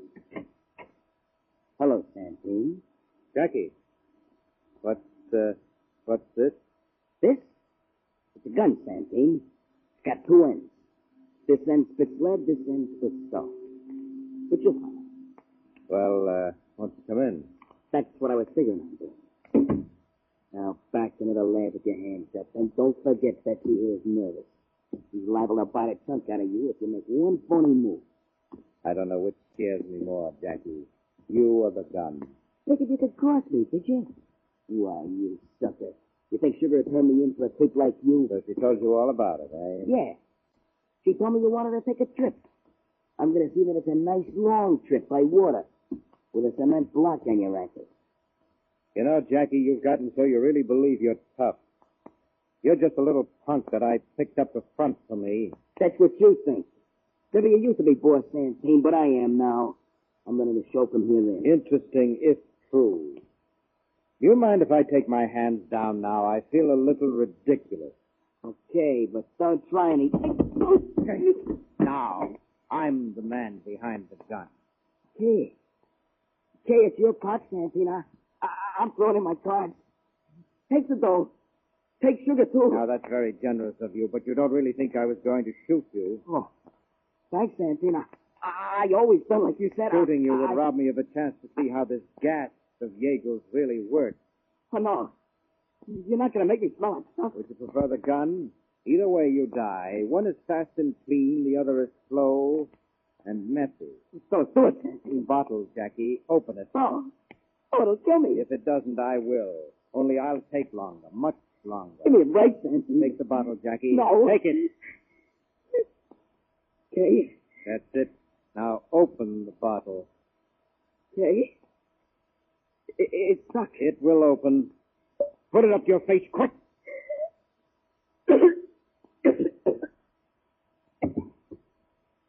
Jackie, Who's that? this is the Shadow, Santine. So you did come back. Well, you're too late, Shadow.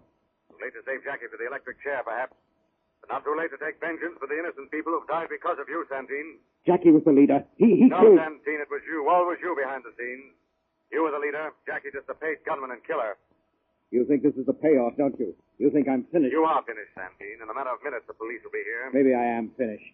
But so are you. That you'd like me to smell one of your death-filled bottles, Santine. Yes. You know, don't you, Shadow? Well, maybe you know what would happen if I smashed this large jar filled with the gas in a small room like this. Yes, Santine, I know. This entire room would be demolished. Exactly. I'm leaving here, Shadow. Don't be a fool, Santine. I'm coming through. Any attempt to stop me? Stop! You asked for it. Gas. Why didn't it explode? You don't know your chemistry very well, do you, Santine? In quantity, that gas of yours has a bluish color. That jar was colorless. Obviously, Yeagle drained the gas from it to fill Jackie's lethal bottle. What's that? That, Santine, is your escort. A car full of men in blue who'll chaperone you until the state seats you in the electric chair.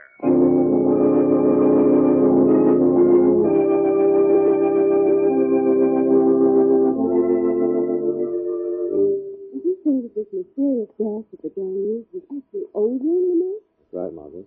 I thought ozone was fresh air. I mean, it was poisonous. In minute quantities, it isn't.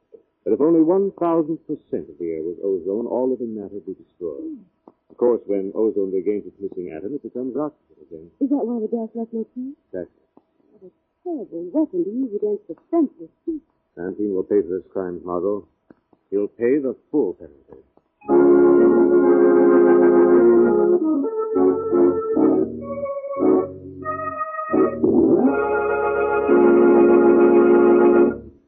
Now let me present Blue Coal's distinguished heating authority, John Barclay. Thank you, Don Hancock, and good evening, friends.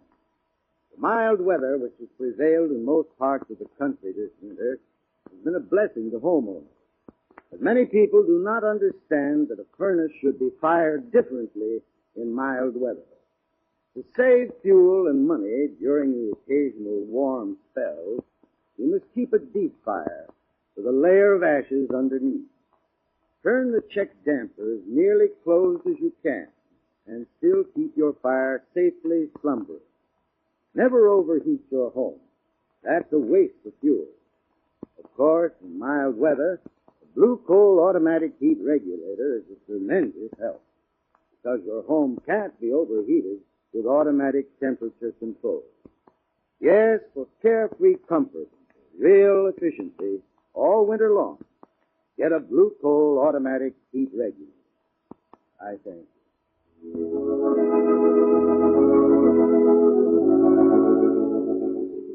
This story is copyrighted by Street and Smith Publications, Incorporated. The characters, names, places, and plot are fictitious. Any similarity to persons living or dead is purely coincidental. Again next week, The Shadow will demonstrate that Weed of crime bears bitter fruit.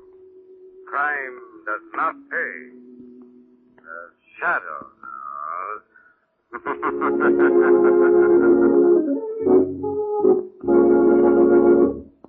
Next week, same time, same station, your friendly Blue Coal dealer brings you another strange and thrilling adventure in the Shadow's daring battle against the forces of evil.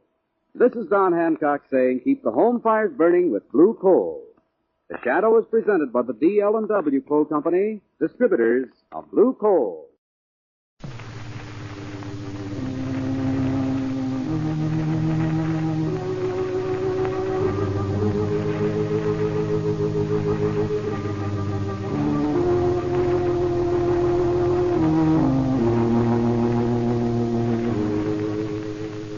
Who knows what evil lurks in the hearts of men?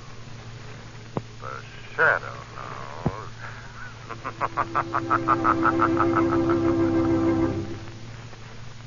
Once again, your neighborhood blue coal dealer brings you the thrilling adventures of The Shadow, the hard and relentless fight of one man against the forces of evil.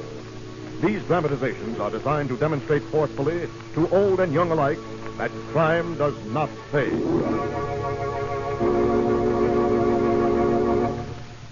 Many families this winter have had the bitter experience of partial or complete loss of heat in the coldest weather due to a pinch or failure in the supply of piped-in fuel. That's why thousands of householders today are saying, I'm thankful I heat with hard coal, the fuel that never fails. Yes, there's no safer, more efficient home fuel than hard coal. And the best hard coal mine today is famous blue coal. Blue coal is clean, deep mined, square fracture coal that burns slowly, evenly, steadily, bringing you the best possible heat. For highest quality, get blue coal, America's finest home fuel.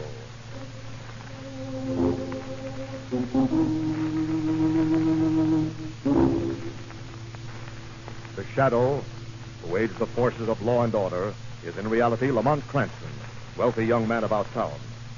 Years ago in the Orient, Cranston learned a strange and mysterious secret, the hypnotic power to cloud men's minds so they cannot see him. Cranston's friend and companion, the lovely Margo Lane, is the only person who knows to whom the voice of the invisible Shadow belongs. Today's drama, The Witch of the Crescent Moon.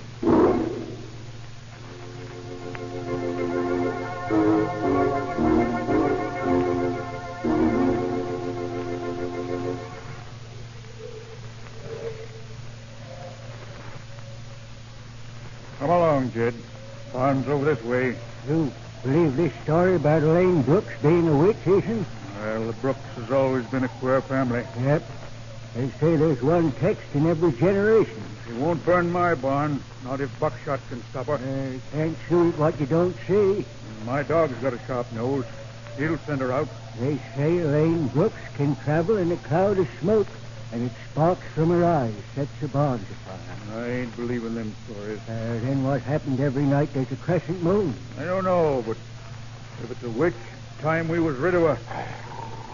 Wait. The dog smells something. Take him, boy. Go get it. What was that? It's just the wind. It wasn't just the wind. Look at the dog. He's scared. Huh? Something went past us, all right. Smoke. My barn. My barn. Come back, Ethan. It's too late. I'll get her. You fool. There ain't nothing there. At least, nothing human.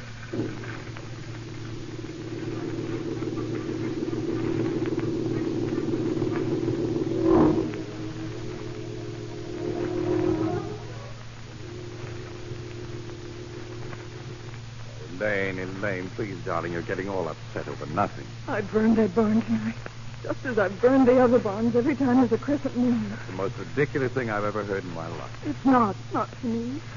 I know my family too well. I know what's happening. Your aunt and uncle are a little strange. They're but... cursed as I am, as are all the descendants of Hester Brooks. Look at her portrait on the wall there. She looks just like me. She's beautiful. She was when that picture was made. She grew into a horrible old crone, they say, with claws for hands and eyes that glistened in the firelight. Elaine. They say she was in league with the devil, that he called her out by hooting like an owl. Elaine, don't talk like that. Oh, I'm sorry, darling. But there's no doubt she was a witch. She was caught and tried for it and burned at the stake in this very same village. That was years ago. You need to get away from this house, dear. You need rest. Let me take care of you. That's impossible, Walter. But why? I love you, my darling. I want to marry you.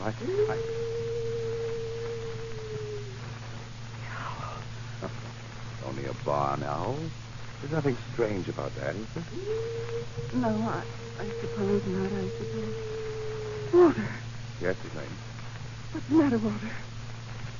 Why are you looking at me like that? I'm not looking at you. Anyway, Elaine. Yes, you are. I can see it in your eyes. As if you saw. Oh. It's happening again. I'm turning.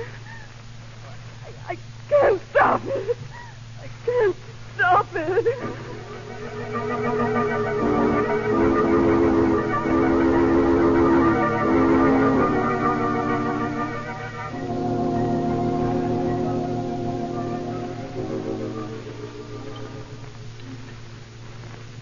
Another cup of coffee, Lamont? Thanks, darlings. Just what I need to top off a perfect dinner. And dinner's topped off a perfect day. You know, you really had a brainstorm when you suggested coming up to New England for the winter sport. Well, I thought it'd be a pleasant change from the hectic life we've been leading in town. This wonderful little country hotel. So peaceful, so remote from everything, and where nobody knows it. Except the manager. Here he comes now. Evening, Mr. Cranston. There's a telephone call for you. Uh-oh, I spoke too soon. Oh, thank you, Mr. Sims. We'll be right back, darling. If it's Commissioner Weston, remember you're on holiday. You and Miss Lane enjoying yourselves, Mr. Cranston? Oh, yes, indeed. I'm teaching her to ski when I don't lose her in snowdrift. That's good. Oh, you can take the call here, sir. Oh, thank you. Say, don't forget to turn the handle when you hang up. No, I won't. Hello, Cranston speaking. Mr. Cranston, this is Elaine Brooks. You don't know me, but I saw in the local paper that you were visiting town. I've heard of your work in helping people in trouble, and I desperately need help. Could I see you right away? Frankly, I'm on a holiday right now, Miss Brooks. You won't see me. Now, perhaps you could tell me over the phone. I'm a very good listener. Well, something very strange is happening to me. It makes me do terrible things. Such as? I burned down the barn tonight. I've burned others. Pyromania is a psychological disease, Miss Brooks. You should see a doctor about it. But that's just it. My aunt and uncle, with whom I live, won't let me see a doctor. They believe it's a disease. They believe it's something else. What do you mean, Miss Brooks? They believe I'm a reincarnation of my great-great-grandmother. What? They believe that at certain times I turn into a... Yes? Into a witch. Witch? Now, look, Miss Brooks, if this is some sort of a joke... But it isn't, Mr. Cranston. It's true. Miss Brooks, do you realize what you're saying? Miss Brooks? Can you see the moon from where you are? No. I can. Come across the window. A witch's moon. Ugly and gnarled and bent. It's so horrible. Miss Brooks, you must listen to me. That strange feeling is coming over me again. It's going to happen just as it did before. What is? Come quickly, Mr. Cranston. Quickly. Miss Brooks. Hello? Miss Brooks. What is it, Lamont? Who are you talking to? Girl who's either in desperate trouble or Or what? taking me for the biggest ride. Wait a minute. Good heavens, that sounded almost like a witch laugh.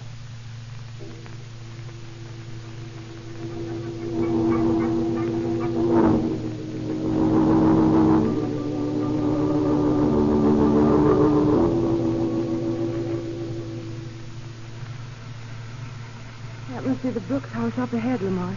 Certainly answered the description that farmer gave us. And explains the frightened look on his face. It's me the creep. Looks like it's going to tumble down any minute. Well, it'll probably hold up till we complete our call. Come on, darling. Everything's in keeping with tradition. Old well under the tree, probably full of poisoned water. That wooden structure now.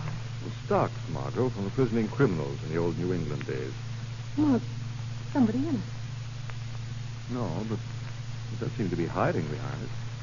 Have you seen it now? Mr. Cranston. Yes. Oh, thank heavens you've come. They told me in the village you were on your way up here. I've been waiting for you. Oh, I'm sorry. My name is Ballard, Walter Ballard. I'm Elaine Brooks' fiancé. Well, this is Miss Lane. How do you do, How Mr. do you Ballard? do? I talked to Miss Brooks on the phone just a short while ago. Well, then you know about her obsession. It's ridiculous, of course, but they're doing their best to make her believe it. They? Yes, her aunt and uncle, Mr. Cranston. That's why I had to talk to you before you went in there. When Elaine comes of age, she inherits the Brooks money. Her aunt and uncle are preparing for that day by trying to drive her out of her senses. But why? If Elaine goes mad, if they convince her that she's a witch, she can be committed to an asylum, and the money is theirs. What makes you so sure they're trying to do this? I know they are, Mr. Cranston. You see, you'll see when you talk to them. You've got to help us, Mr. Cranston. I'll do what I can, Mr. Ballard. Now, since Miss Lane and I are going up to Yes, the it house... wouldn't help any to have me around, of course. Yes, I'll go home. But let me know what you find out. I live just down the road. I'll see you then. Come on, Margot.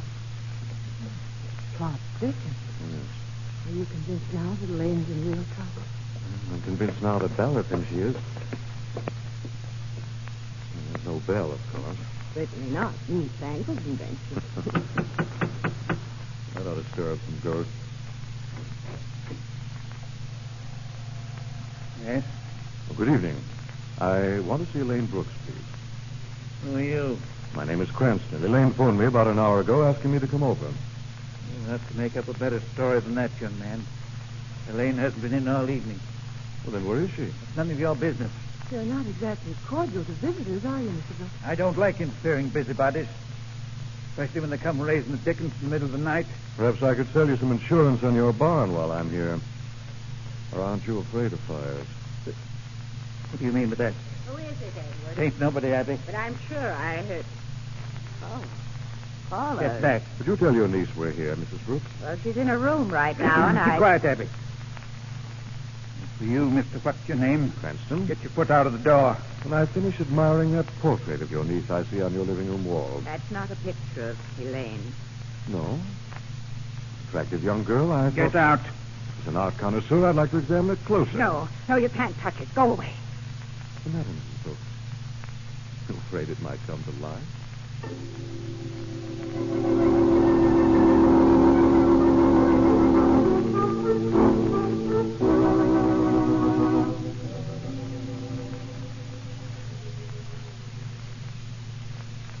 Why are we going away from the house, Lamont? Those two are hiding something. You know that as well as I do. Don't worry, I'm coming back, Margot. Well, at least Elaine's in the house, that must be thanks to that weird old aunt.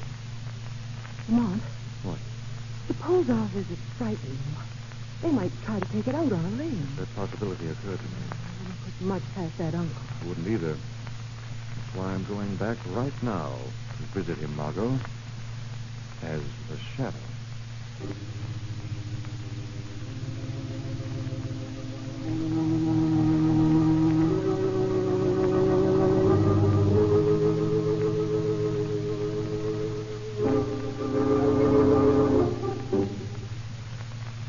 You prepared the broth for our girl, Abby?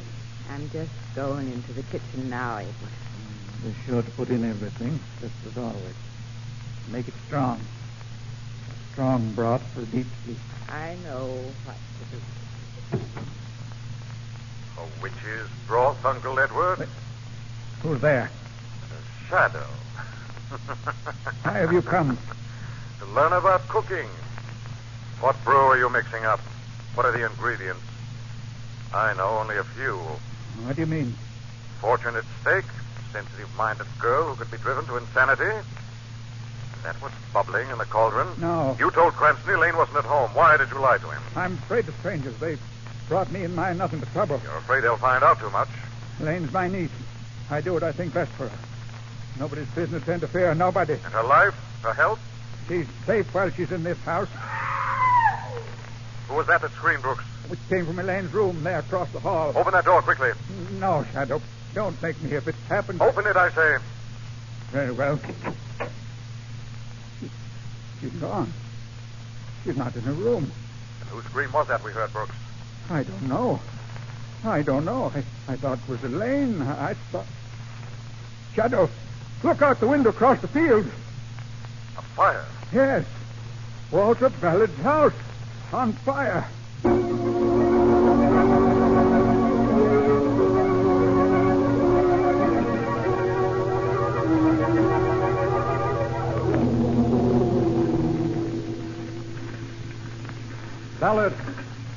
Ballard! Help! Margot, he's still inside. Darling, you can't go in for him. It's a solid sheet of flame. Still a chance if I force that side door. Be careful. Ballard! Ballard! Here, Mr. Crescent. Are you all right? Just come out here, take my arm. We've got to get you out of here quick. She's a witch. She's evil. She set this fire. I know that. Come on, this way, Ballard. Burned my house. Tried to kill me. Take it easy, Ballard. Over the door. Come on, out you go. Right? Yeah. Oh, fresh air feels good. Lamont, you all right? Yes, Margo, I think so. Cranston, you saved my life. I don't know how to thank you. That's all right, Valet. Now, what was this you were muttering about Elaine starting this fire? Elaine? I didn't say anything about Elaine, Mr. Cranston. But you said she was out of my mind, raised. But Ballard... I've no idea how the fire started. Well, at least tell us. I'll tell you nothing. It's my house that's burning, my life that was in danger. I'm satisfied that it was all an accident. An accident, I tell you. And it's no business of yours to think anything different, Mr. Cranston.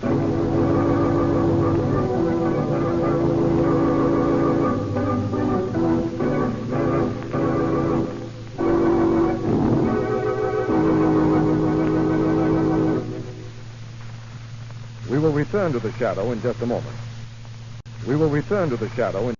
They're all taken care of? Yes, Jake, but I ran into a hitch. There was somebody with them when I got there, and I had to pull the job right in front of them. Why didn't you take care of them at the same time? I couldn't. The whip snarled around Mugger's throat. The best I could do was conk the man on the head with the whip handle. The girl screamed. I had to get out. Suppose there were cops. Suppose... Do I leave things like that to chance, Jake? Honor. I had Rosie, the violet peddler, follow them when they left Mugger's. We'll soon know who they are. Let her in, Jake. That must be Rosie now. Yeah.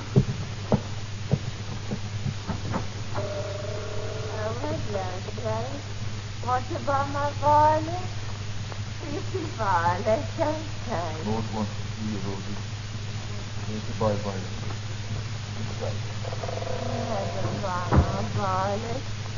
Nobody. Well, Rosie, you follow those people like I told you to? Oh, sure, Mouse. Just like you told me. I've got his wallet just like you said. She was a nice lady.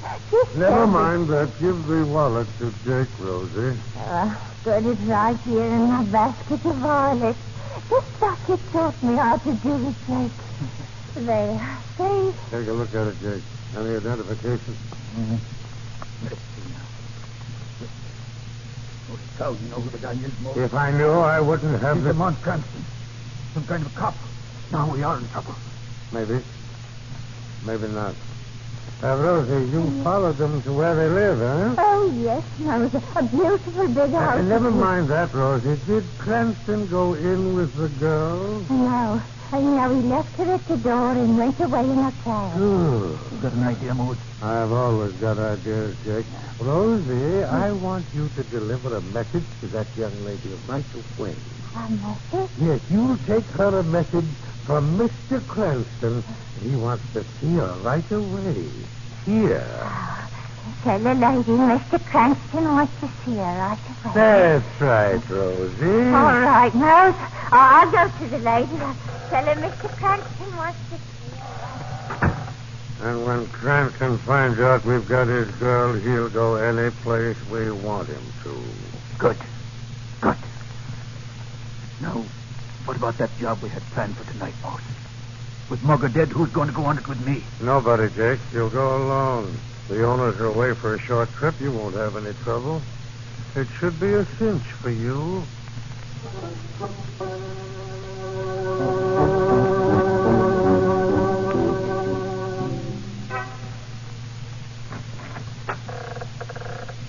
Now, let's see. What is that? That bureau. What's that doing here? That shouldn't be here. Oh, my shin. Something's wrong. This room's all turned around. This room... What's that? Shadow, Jake. Shadow come for vengeance of the murder of Mrs. Whalen. No. I didn't do it. You can't blame me. You can't. Ran into the wardrobe, Jake. That shouldn't be there, should it? Should be on the other side. The devil, I'm getting out of here. You trapped me, but once I get this light on, we're going to see who's... Nobody here. Just me. No, Jake.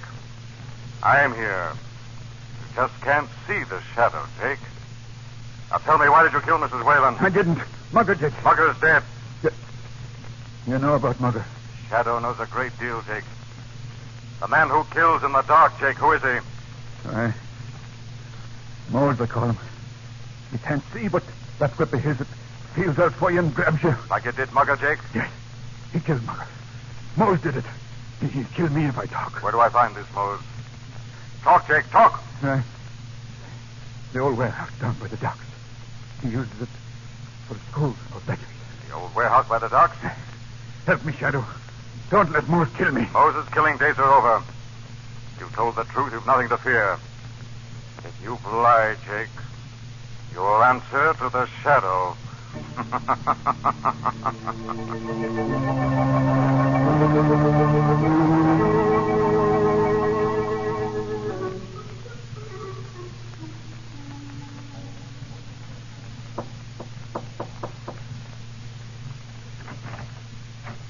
Hello, Miss Lane. Do you remember me? You bought my violets, my pretty violets. Of course I remember you. They were pretty violets. I've got a message for you, Miss Lane. A message? From whom? From Mr. Cranston. He wants me to bring you to him. I was expecting to hear from him. Where is he? Oh, I'm not allowed to tell you. I'm supposed to bring you. Fine, Rosie. Wait till I get my coat. You were nice. You bought my violets. You said they were pretty. Most people aren't that nice. Oh, they're just in a hurry, Rosie. They don't mean to be unkind. Come on, I'm a little anxious to see Mr. Cranston. But Mr. Cranston's going to be there when we get there, isn't he? Oh, yes, Miss Lane. He don't know when, but he's going to be there, all right. All right, Rosie. Don't be so worried. Mr. Cranston likes to be mysterious sometimes.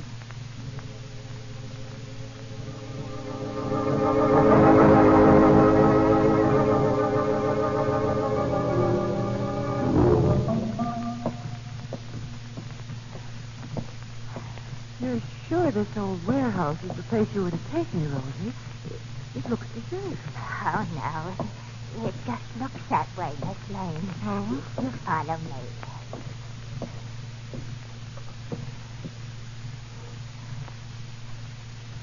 See? Here's the office.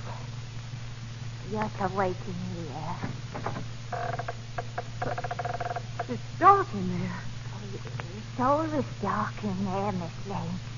Mosey, you don't like the light. Come in, Miss Lane. Oh. Close the door, Rosie, and get out. All right, Mose. Who are you? What do you want with me? Nothing, Miss Lane. We only want to use you as bait to get your friend, Mr. Cranston. You see, you are foolish enough to stick your nose in my business. I don't know anything about your business. Or you. Oh, yes, you do, Miss Lane. While we're waiting for Mr. Cranston to arrive, perhaps you'd answer some questions. Why not ask me the questions, Mose? Shadow. Shadow. So we meet at last. The king of beggars and the king of shadows. How interesting. Don't move. Don't talk, Miss Lane. Drop to the floor. Oh. My. So it's to be just the two of us, Shadow, eh? Good. Very good. Well, sooner or later, you must betray your presence, Shadow. A breath, the creak of a floorboard, a scrape of a shoe. I'll hear them. And when I do... That was foolish of you, Shadow. I'll take that whip, Mose. Let's go. That chair was just a decoy to get you to swing, Mose. I was right behind you. Listen, Don't Shadow. move, Mose. I'm turning on the light. Shadow, he's got a gun. Thank you, Miss Lane. Now I know exactly where you are. One move from either you or the Shadow and I shoot. You're very clever, Shadow. But I'm just a little bit cleverer. Don't move, Miss Lane. You're very quiet, Shadow. Is it because you know I'm as accurate with a gun as I am with a whip, or is it because you're afraid Mose, it's me, Rosie. I heard a noise and I... Oh, you've got a gun pointed at Miss Lane. Oh, you mustn't hurt her, Mose. No. Rosie? No, Rosie, don't come any closer. I warned you, Miss Lane. Now. Oh.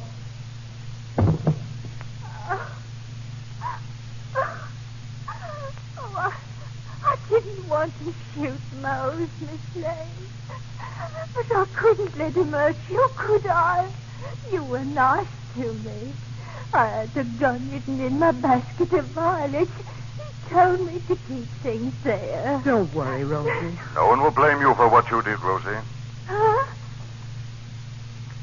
I heard somebody, Miss Lane. But nobody's here. Just you and me. There is someone here, Rosie. The shadow. He's our friend. Oh, all right. If he's your friend, that's all right. You go along with Miss Lane, Rosie. The police will soon be here. She'll explain to them what you've done. No one will blame you, Rosie, and no harm will come to you.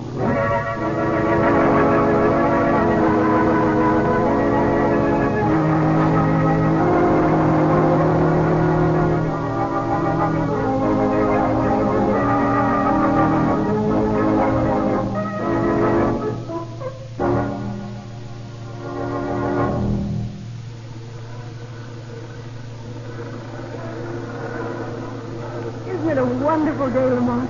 Today our team's really going to town. Mickey Davis is due for at least one homer. Mm-hmm. Lamont, will you put that paper down? I was just reading about Moses' game, Margo. The police have broken it up. Most of his beggars were fakes.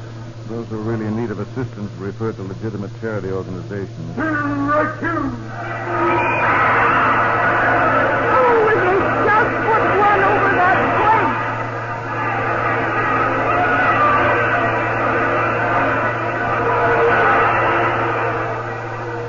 Well, Moses' College of Beggars is broken up. Precept Mucker's murderer.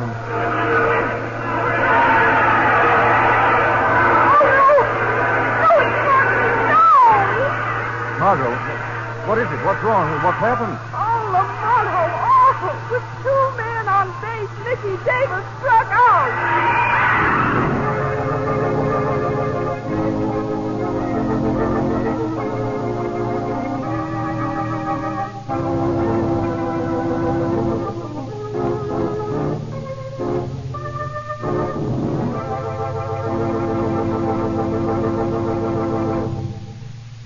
Now, let me present Blue Coal's distinguished heating authority, John Barclay. Thank you, Don Hancock, and good evening, friends. It's not too early to plan the summer checkup and cleanup of your furnace, to make arrangements with your Blue Coal dealer to have that essential job done. Yes, it's essential. To good heating and operation that will save you money next winter and to prevent costly rust damage while your furnace is idle this summer. Blue Coal dealers have specially trained men with special equipment to do a quick, thorough, dust-free, and inexpensive job of cleaning your furnace. They can also make the minor repairs necessary and check on those trouble symptoms you may have noticed this past winter. Your Blue Coal dealer will receive many calls to summer-conditioned furnaces, so it'd be wise to call him now and make sure that he'll be able to fit your job into his schedule. Better make a note right now to call the nearest Blue Coal dealer tomorrow. I thank you.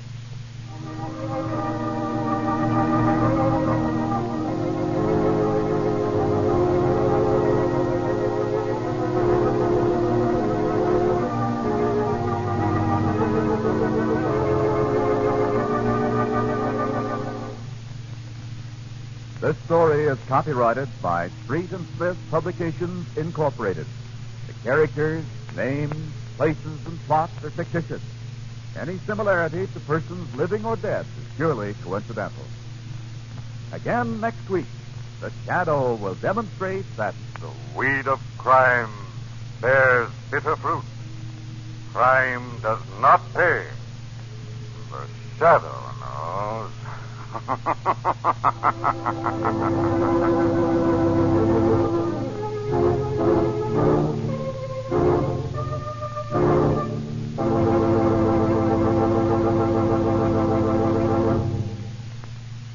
Next week, same time, same station, your friendly Blue Coal dealer brings you another strange and thrilling adventure in the Shadow's daring battle against the forces of evil. This is Don Hancock saying, keep the home fires burning with Blue Coal. The Shadow is presented by the D.L.&W Coal Company, distributors of Blue Coal. Lamont Cranston is played by Brett Morrison. Margo is played by Grace Matthews. is played by Grace. Margo. Driver, where is the young lady? Huh? The young lady? Miss Lane, I left her here just a few minutes ago. Where is she? Senor, I do not know what you talk about. Tell me, where is the young lady? Senor, you must be local. You come down here alone.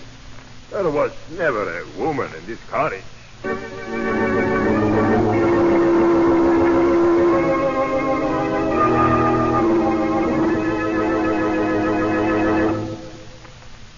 We'll return to the shadow in just a minute. Friends, Blue Coal leads the way. Blue Coal is pleased to announce lower prices for spring delivery. For the first time since before the war, you're able to save money by ordering next winter's supply of Blue Coal in the spring. For the first time in years, it's possible for you to cut your household expenses by looking ahead. So take advantage of these lower prices and order your Blue Coal now. Next winter, you'll want to be sure of dependable heat. Experience has shown millions that Blue Coal is the failure-proof fuel. Not only that, but Blue Coal gives steadier, more healthful heat throughout the house. Blue Coal is the finest hard coal mined in the world today. Slow-burning, evenly graded, highest quality anthracite that brings you the absolute best in carefree heating comfort. Be sure you get Blue Coal, the trademark anthracite. Blue Coal's famous blue tint assures you that you're getting the best there is, America's finest home fuel. Blue Coal dealers must set up a schedule for spring and summer delivery, so be sure that your dealer is able to take care of your requirements at today's low prices. Order your Blue Coal now. Save money by ordering next winter's coal right away. Now, back to the shadow.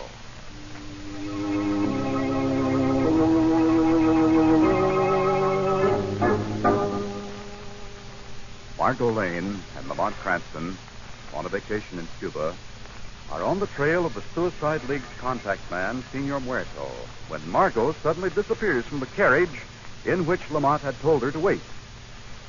Before he can question the driver further, Senor Muerto forces Lamont into his car at the point of a gun. It is now a few hours later. Inside the mansion of the Suicide League, Senor Muerto is forcing Lamont to walk down a long corridor. Inside, Cranston. Now, look here, Muerto. Inside. Lamont, Margo, glad to see you again. What happened? the driver of the carriage forced me into an automobile and they brought me out here. I was afraid of. What do you mean? The very fact they brought you down here, too, proves we walked right into a deliberate trap. I think I can help. What do you mean? I've been in here about half an hour already, so I did some snooping. I found this scrap of paper in the wastebasket. Look. W.J. Tufton.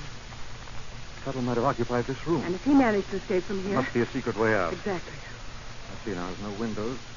One door. Bookcase the whole length of the wall. Hold it. What? Those books on the third shelf? All the books are in one straight line except those four. Let me take them out. Now go look. Push button against the wall. It's sliding open. What? There's a tunnel in the wall right behind the bookcase. Well, that's how Tuttle managed to escape. Margo, I'm going to follow this tunnel to its source. What about me? I think I'd better go as the shadow. If you hear anyone coming to this room, open the bookcase and hide in the tunnel. Meantime, let's see what the shadow can find out.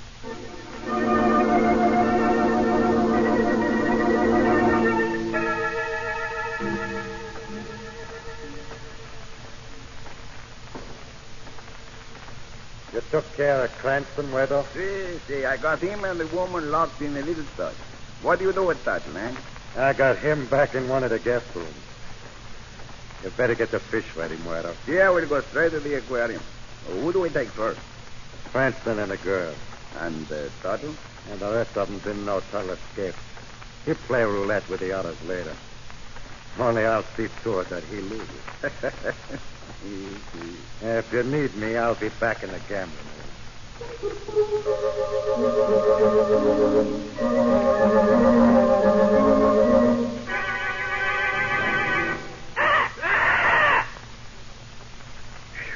It's hot in here. Tropical fish. Tropical birds at places like this, too. Oh, shut up, or I give you to the fish for an appetizer. It's better. Always this paradise. What is that? Caramba. The wall slide open. Who is there? Who is there? What is that? This is the shadow. Shadow? What? Where? I cannot see anyone. No man has ever seen the shadow. Muerto, who is the brains behind the Suicide League? Speak, Muerto, speak. That is Loreno. He's the big boss. Even though I weigh 275 pounds, I am only a little man in the organization. Where is Lefty Loreno now? In the gambling room. You go down the corridor. Turn left. The second door on the right. All right. Put your hands behind your back. I'll tie you up and leave you here alone with your tropical birds. The shadow is very anxious to meet this Lefty Loreno.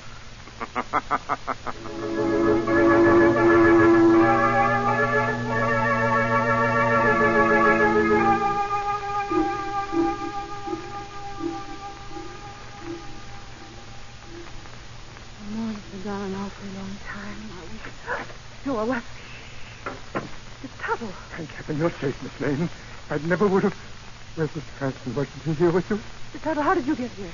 Loreno caught me and brought me back here to kill me. But they can't keep me here. I learned a few secrets about this place. There's a secret in this room, too. We found it. Oh, you mean the bookcase? Yes. Wonderful man, that Cranston. Come, Miss Lane. I know where Lefty keeps his car. I'll take you out of the tunnel, put you in the car, and then come back for Cranston.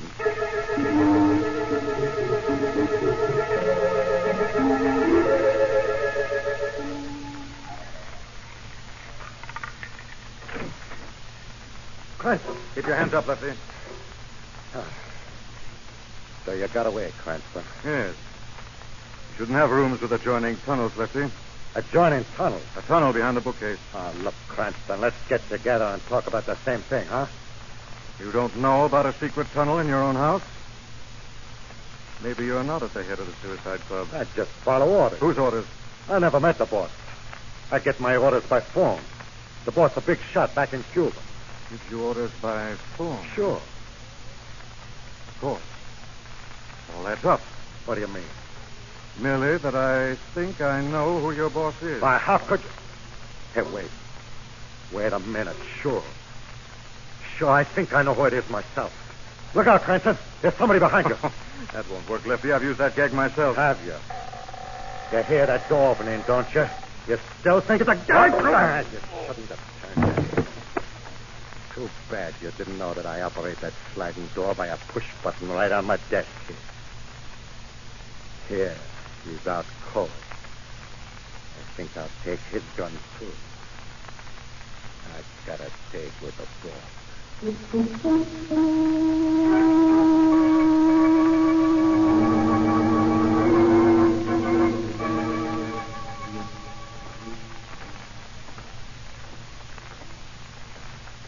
Is it much further, Mr. Shadow? No, we're almost there. I can't walk too fast. Too much like work. Never like work. Use my brain. Let others work for me. That's the secret of my success. Here we are, Miss Lane. What? There's a swimming pool here. Surprised, Miss Lane? Welcome to my Suicide League. Your Suicide Please. League? No foolish moves. I carry a gun. I don't understand. Why did you... Contact Cranston's stroke of genius, Miss Lane. Want to give up the club. Too risky. Contacted Cranston so he'd smash it. Leave Lefty Loreno holding the bag and nobody knows I'm behind it. Clever, don't you think? But Lefty was after you. He wanted to kill you. I posed as a member of the club. A good way to keep check on everybody. Always called Lefty from outside and told him who should be victim at the roulette wheel. That's why my name never would come up. Too bad Lefty found me on the street of things. My one mistake. This is your second mistake, Puddle. Lefty! Put down that gun. I won't. Oh, my hand. So I was going to be the fall guy, was I? Had it all figured out, didn't you? But you forgot me, Mr. Puddle. Now, you and Miss Lane line up there at the edge of the pool. Lefty, now you listen. See those fish in the pool, Puddle? I think they're mighty anxious to meet their boss. Line up, both of you. What was that? Voice of the shadow. Drop that gun, Lefty. I'll push these two in the pool first. Miss Lane, watch out. No, you don't, Lefty. Drop me in the pool. No, don't tell I'm slipping. You won't get me, Shadow. I'll go the way Lefty and the others went. Let me go. Let me go. I'll have to spoil your plan, Tuttle. Those fish have had their last victim. I'm saving you for the police.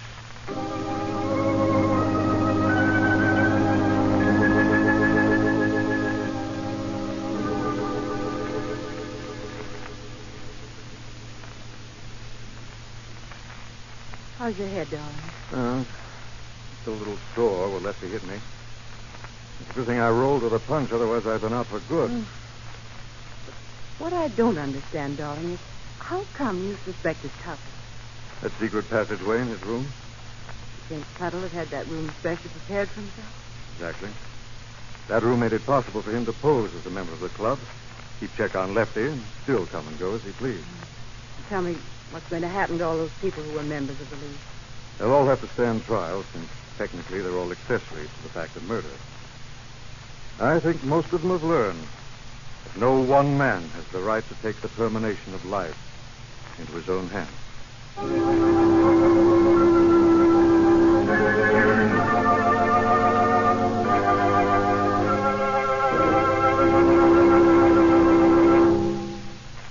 Now, let me present Blue Coal's distinguished heating authority, John Barkley.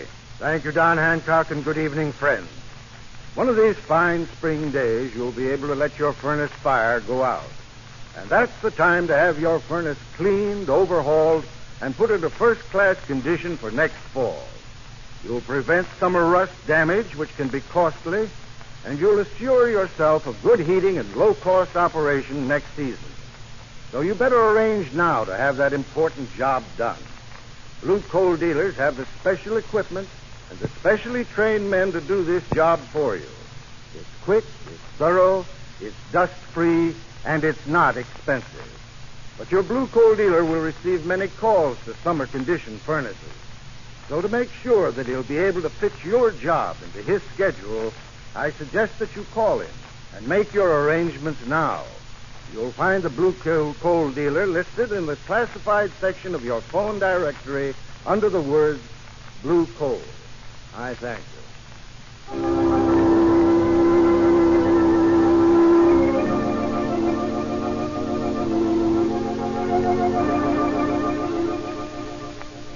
This story is copyrighted by Street and Smith Publications, Incorporated. The characters, names, places, and plot are fictitious. Any similarity to persons living or dead is purely coincidental. Again, next week, the Shadow will demonstrate that The weed of crime bears bitter fruit. Crime does not pay. The Shadow knows.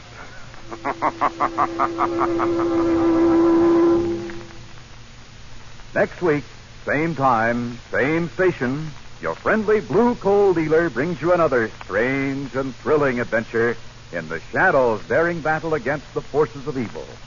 This is Don Hancock saying, keep the home fires burning with Blue Coal. The Shadow is presented by the D.L.&W. Coal Company, distributors of Blue Coal. Lamont Cranston is played by Brett Morrison. Margo by Grace Matthews.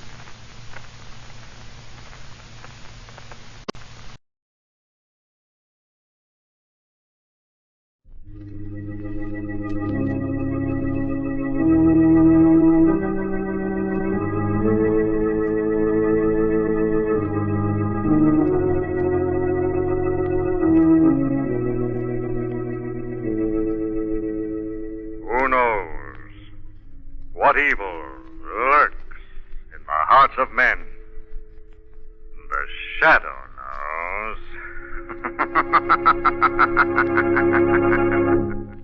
Now, the Carry-Salt Company, producers of salt for every farm and home use, brings you the thrilling adventures of the Shadow, the hard and relentless fight of one man against the forces of evil. These dramatizations are designed to demonstrate forcibly to old and young alike that crime does not pay. Before today's exciting adventure begins, listen, kids, here's a super-duper offer. Your chance to get the thrilling Magic Shadow Ring. Not just a piece of jewelry, but a ring that acts like it's enchanted. Wear it in a dark room and it changes to a glowing circle of light. You've never seen anything so weird and mysterious. I know you'll want your magic shadow ring right away. And later in the program, I'll tell you how to get it. And, Mom, I'm sure you'll be glad to help by saving the white star from a round package of Carrie's table salt. This extra refined salt sinks down deep into food and does wonders for the flavor. Yes, you'll be as glad to have Carrie's salt as your youngster will be to get that fascinating magic shadow ring. Full details of the offer later. But now, the shadow.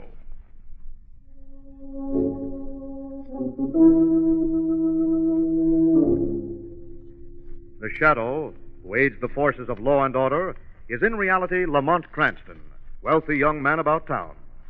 Years ago in the Orient, Cranston learned a strange and mysterious secret, the hypnotic power to cloud men's minds so they cannot see him. Cranston's friend and companion, the lovely Margo Lane, is the only person who knows to whom the voice of the invisible shadow belongs. Today's drama, The Shadow's Revenge.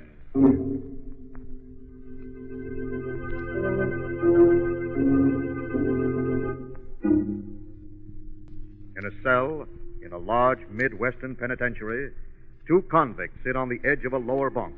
One, a big, swarthy man, pretends to read a newspaper several days old. The other pretends to tie his shoe. Just got the tip off from the boys. Everything's set, Rocco. They win at the end of the corridor fix. Yeah, all set. Okay, Regan, you know what to do. Make it good. Suppose we get separated. I told you where the car would be. Meet me there. Check. Here goes. Guard! Guard! Man, stick! Guard! Guard!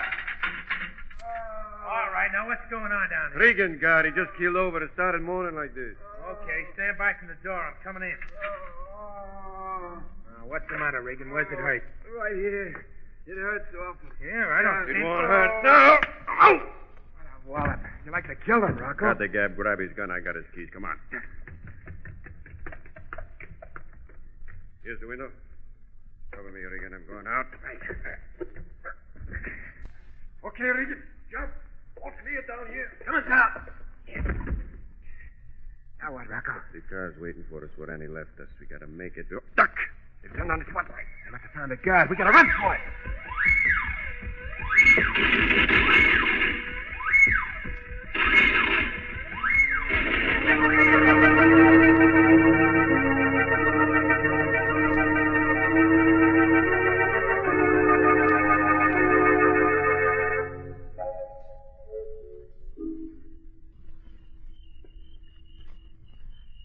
Sure this is the right place, Rocco?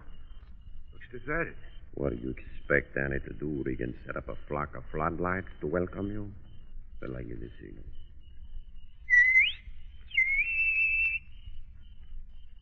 I'm just raise the shade in that front row. Okay, that's the all clear. Let's go.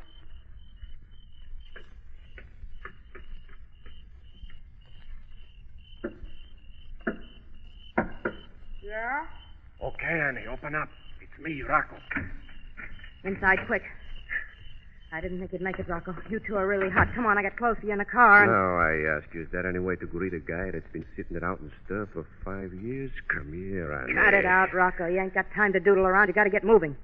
I can meet you out of town someplace. You won't have to meet me any place, baby. I'm not going out of town. What? I got business here first. Business? Not that guy Cranston you're always talking That's about. right, Annie. I swore I'd pay him for that one-way ticket to the big house.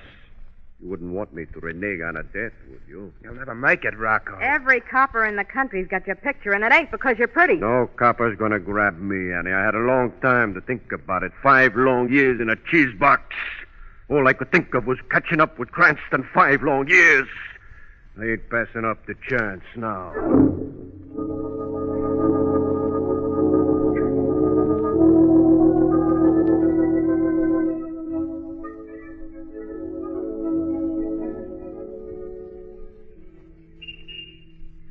Well, Lamont, what's the big surprise you said you had? I'm not sure myself, Margo. Shrevey called me a little while ago and was quite insistent I take a ride with him in his new cab. New cab? Yes, you see, his old one just about fell apart on him. Oh, no. Tell me it isn't so. What is... Is that Shrevey perched up there on top of that handsome No, I've cab? seen everything. Whoa there, whoa. Oh.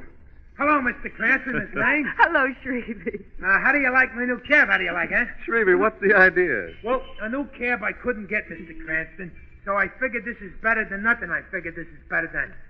get in. I'll take you for a ride. Well, Oh, come on, Lamont, let's. Okay. All right, in you go, darling. Right. Down the avenue, Mr. Cranston? You wouldn't know it. When you go slow, you wouldn't know it. Down the avenue will be fine. Shrevey, what's this? That's a portable radio, Mr. Cranston. Maybe my fare likes romantic music. Maybe he likes. Oh, this is really a surprise, Lamont. Let's have some music on the radio. All right, darling. And now we bring you a special warning from Police Commissioner Weston. Al Rocco and Ed Regan, the two convicts who escaped from Logmore Penitentiary, are still at large. Police are baffled by the fact that neither Rocco nor Regan have made any attempt to break through the blockade thrown around the metropolitan area. Both men may be holed up someplace in the center of the city and may... What's the idea of turning it off, darling? I'm taking no chances of you getting mixed up in that case. After all, we're out for a nice ride. Oh, Lamont. What is it? Did you see that gorgeous hat in that window? How do we stop this thing? No, I might have known. Wait a minute, I'll rap. Right. There's something wrong, Mr. Cranston? Something's wrong? Gotta stop, Shrevey. Miss Lane saw a hat she'd like to try on. Okay. Whoa there. Thanks, Shrevey. I won't be a minute, Lamont. Mm-hmm. I'm beginning to see why these things went out of style. A man couldn't go a block in one without his wife seeing a hat or a frock in a window. Yeah, you save money on gas, all right. But I don't think the horse is going to replace the auto, Mr. Cranston. I don't think it's going to replace.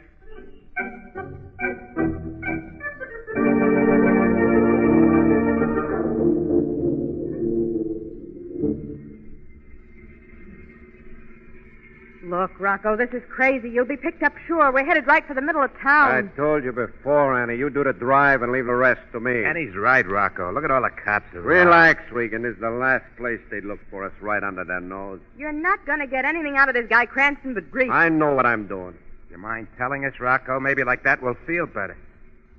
Okay? We're putting the snatch on Cranston. Just like that. He walks up to you, gets into your car, and says, I'll go peaceful, Rocco, just like that. Yeah, just like that, Annie. So you get Cranston. That still don't get you past those roadblocks. You're still electric chair bait, Rocco. That's what you think. This guy Cranston pulls plenty of weight with the cops, huh? They all know he's a buddy of Commissioner Weston's, don't they?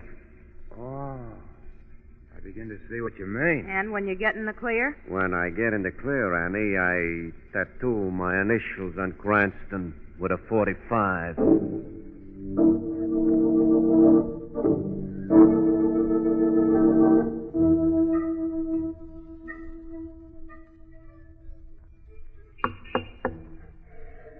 You was wanting something, Mr. Cranston? You was wanting? Shrevey, how long have we been waiting for Miss Lane? Seems like ages. Well, we've been sitting here in a hack for half an hour. We've been... What is it, Shrevey? Shrevey, what's the matter? Well, if it ain't my old friend Lamont Cranston, I've been looking forward to seeing you again, pal. Al Rocco. Yeah, Al Rocco, remember? I made a date with you that last time we met. I said I'd be coming out to get you. Here I am. Shrevey. At the moment, I'm engaged, Mr. Cranston. A character is standing no less than 10 feet from me with his gun pointing right at my stomach with his gun pointing. Ed Regan, I presume. Still the smart cook, yeah, Crescent? Where's the dame? Miss Lane? I know she'll just hate missing you, but she didn't come along today. She had a little... Lane gal, Rocco. She was in the hat store. No, Margo, don't! Shut up, Crescent. Sorry, Lamont, I didn't... What's all this? Rocco's the name, sister. Al Rocco. I was just inviting you and your friend Cranston to take a ride. You'll never get away with this, Rocco. Don't you realize this is right in the heart of the biggest city in the world? Yeah, pretty smooth, eh? All right, get out of this wagon and into the car, and no fuss. That is, unless you'd like to see your girlfriend splashed all over the sidewalk. All right, Rocco. Come on, get in, Rocco. There's a cop back there, and I got a corner. Okay. Inside the car, you two. What about the monkey up in the box? What do we need him for? Not Shrevey. Rocco, don't. So long, sucker. Shrevey. Get going, Regan.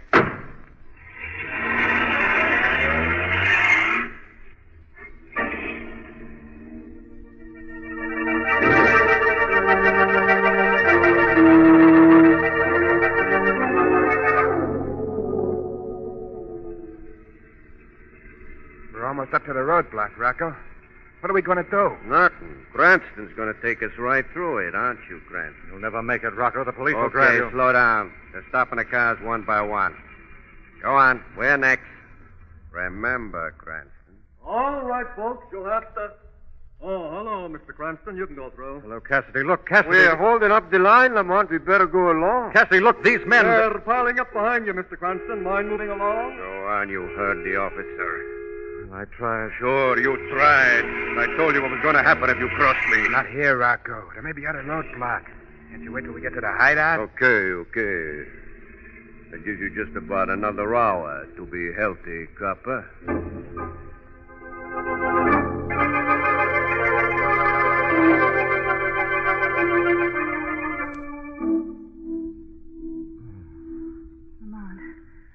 Lamont, are you all right? Head. What happened, Margo? It was Rocco. As soon as we were past the roadblock, he stopped the car and beat you over the head with his gun. How do you feel? Pretty rugged. Where are we? I don't know. Some kind of a hideout. They threw you into this back room. What's going to happen to us? Not what they think, Margo. They're going to pay for the vicious murder of Shrevey. How? What can we do? We can't do anything, Margo. The shadow can. Listen, here they come. All right, Margo, get back. Shadow's going to handle these killers. I don't think we ought to stay out here any longer than we have to, Rocco. We're staying until I square things off with Cranston. What's his trouble? I don't know. What are you laughing at, Cranston? I am the shadow. The guy's I've come for vengeance. The crack on the skull must have sent him off his rocket. I am the Shut shadow. up, Cranston. Get back against the wall there.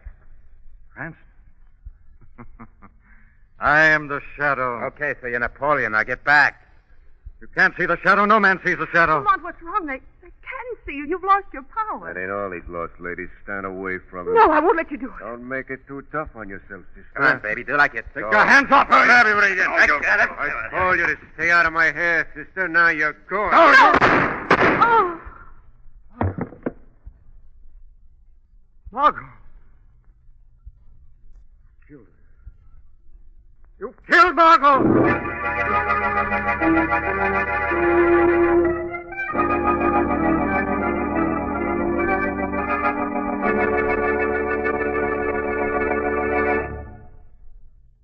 We'll return to the shadow in just a minute. Now, calling all boys and girls. Get in on this exciting offer from the makers of Carrie Salt. They have a wonderful surprise for you. Maybe you've heard about the mysterious magic shadow ring that glows in the dark with a weird ghost-like radiance. But believe me, kids, you can't imagine what it's like until you get one and see it happen. The light seems to appear from nowhere, to form a steadily gleaming circle on your finger. You can send signals with it just by waving your hand. Yes, you'll have no end of fun with your magic shadow ring. Here's how to get it. Tell Mom you want the white star from a round package of Carrie Salt, either plain or iodized. Then mail the white star and 5 cents, just a nickel, to Carrie Salt, Hutchinson, Kansas. Or you can send the sales slip from any Carrie Salt product along with 5 cents. Be sure to print your name and address plainly. Your magic shadow ring will come postpaid. Remember, send 5 cents in coin with either that Carrie Salt White Star or the sales slip from any Carrie product to Carrie's, C-A-R-E-Y-S, Carrie Salt, Hutchinson, Kansas. Now, back to the shadow.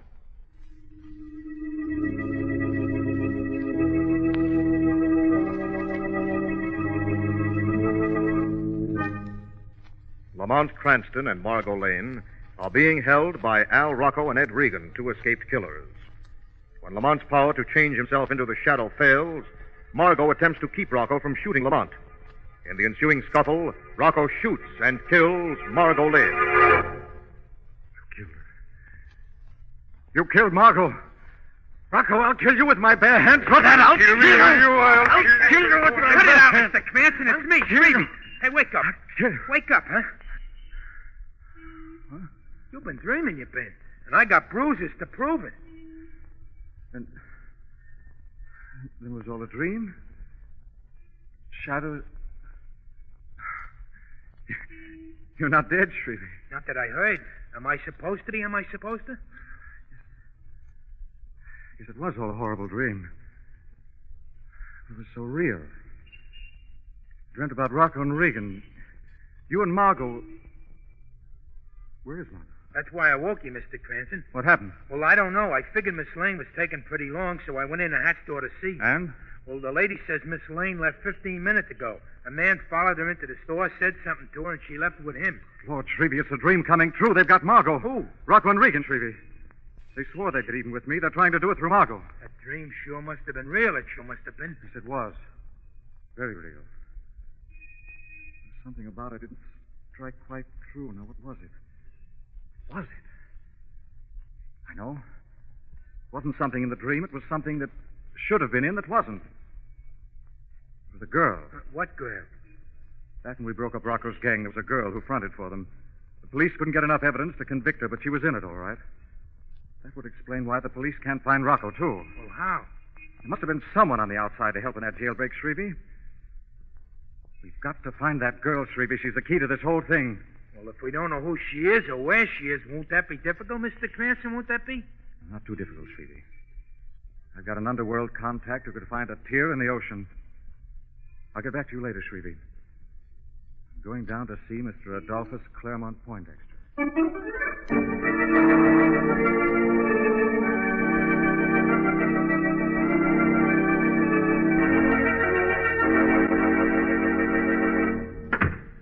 Well, Miss Lane, so you finally decided to come too. Where am I? Who are you? What do you want with me? My name is Rocco. Al Rocco. Oh. Well, you know of me, huh? Good. We got mutual friends, Miss Lane. I'm going to use you to stage a reunion. What do you mean? Lamont, Cranston, and I have an old debt to settle. What's that got to do with me? I can't contact Cranston without having to worry about the police, but if you call him... I won't do it. Be a lot more satisfactory paying Cranston what I owe him personally, Miss Lane. But if I have to pay him through you, I guess I'll just have to do it. You're bluffing. The guard at the prison died this morning, Miss Lane. I've got nothing to lose. They can only hang me once. Well? What do you want me to do? Call Cranston. You'll tell him to drive his car out to the Skyville Highway. 5 miles past the blinker, there'll be a dark sedan waiting. But... The telephone, Miss Lane. I haven't much time. No, I won't. I wrist. You're hurting my wrist. The telephone. All right. All right, I'll call.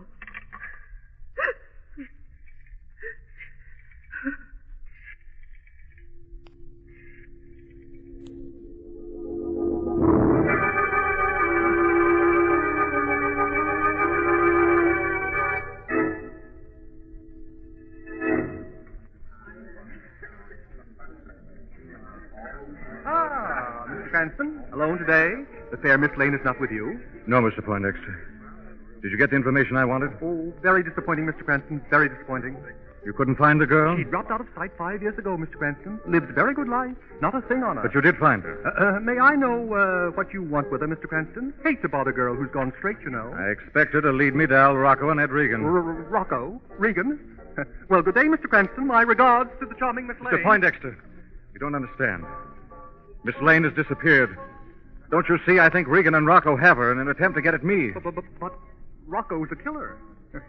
Besides, what makes you think this girl can lead you to him? Call it a hunch. I just dreamed it up, but I know I'm on the right track. But, Rocco, you sure you wouldn't like to know about somebody else? Gunner Boyne, for instance? Where's the girl, Mr. Poindexter? I've got to find her. Her name's Annie Delatour now. Sweet girl. Very sweet girl. Where can I find her, Mr. Poindexter? Annie has an apartment on University Place. 3rd house from the corner. Top floor. A dozen exits. over the roof and away like that. Think Rocco and Regan may be holed out there? Oh, hadn't thought of it. Oh, no. Can't be. Too small. Besides, Annie must have a place out of town. Spend weekend someplace, never in town. Thanks, Mr. Poindexter. I'll see that the bartender arranges for your gratuity. Splendid, Mr. Cranston. Splendid. By the way, if you do happen to see Al Rocco, be sure not to give him my regards.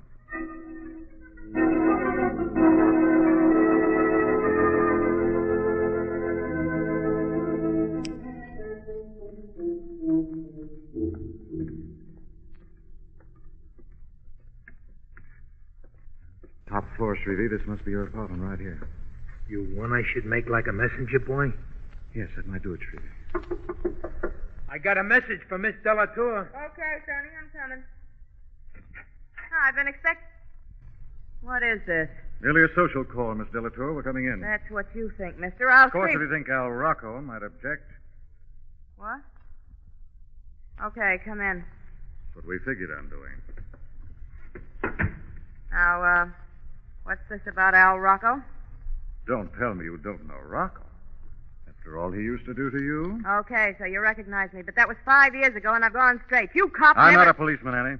What are you doing, then? Auditioning a quiz show? Who are you, anyhow? What a disposition. My name's Lamont Cranston. Lamont... Heard of me, perhaps? No. I gave up reading the funny papers when I found out Orphan Annie was really a midget. What a card. Look, I don't know how you found me after all these years, but it won't do you any good. I don't know anything. There had to be someone on the outside to fix up a hideout for Rocco. That was you, Annie. You want I should give her the third degree, Mr. Cranston? You want I should give her? You stick that homely pan of yours any closer, and I'll carve my life's history on a dream, boy. You scare me about as much... Hold her, Shrevey. Don't let her get to that phone. No, let me go. Keep her quiet, Shrevey. This may be the break we need. Okay, Quiet now. This is Regan, Annie. Annie? Listen, I only got a minute. Al's getting itchy. He wants me to pick you up at the corner of 8th and Convent in half an hour. Will you be there? Go, you big gorilla. Let me go. I can't hold him anymore, Mr. Cranston. Give me that phone. You're too late, Annie. Regan just hung up. Regan, why, you... I'd like to stay here and keep you company, Annie, but I've got a date. Now, you listen to Sorry, me. Annie, but you won't get lonesome. I'll leave Shrevey here with you. And I'll give your love to Rocco when I see it.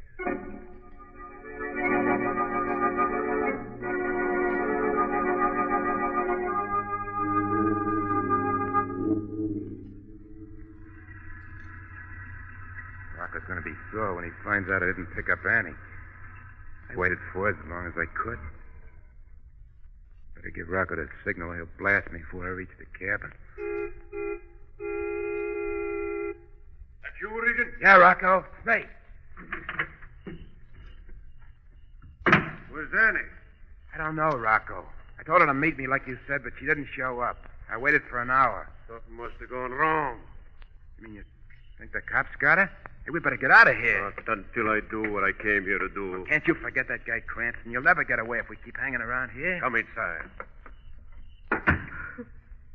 Well, Miss Lane, ready to tell us where we can reach Cranston? I tell you, I don't know.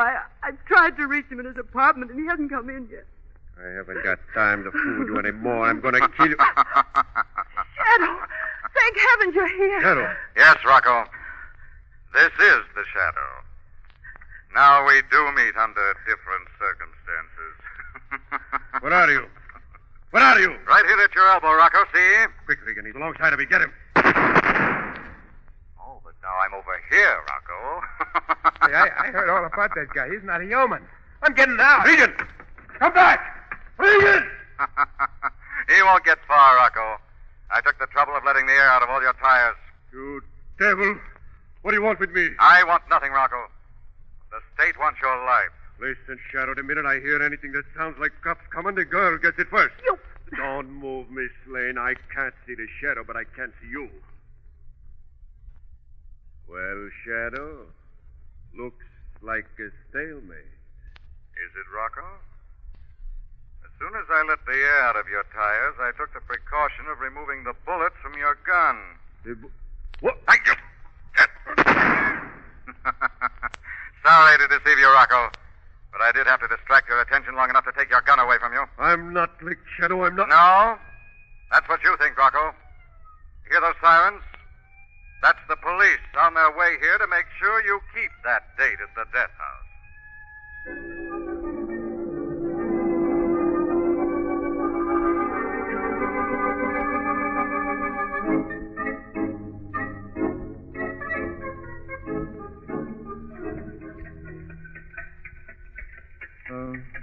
Margo, what's been bothering you?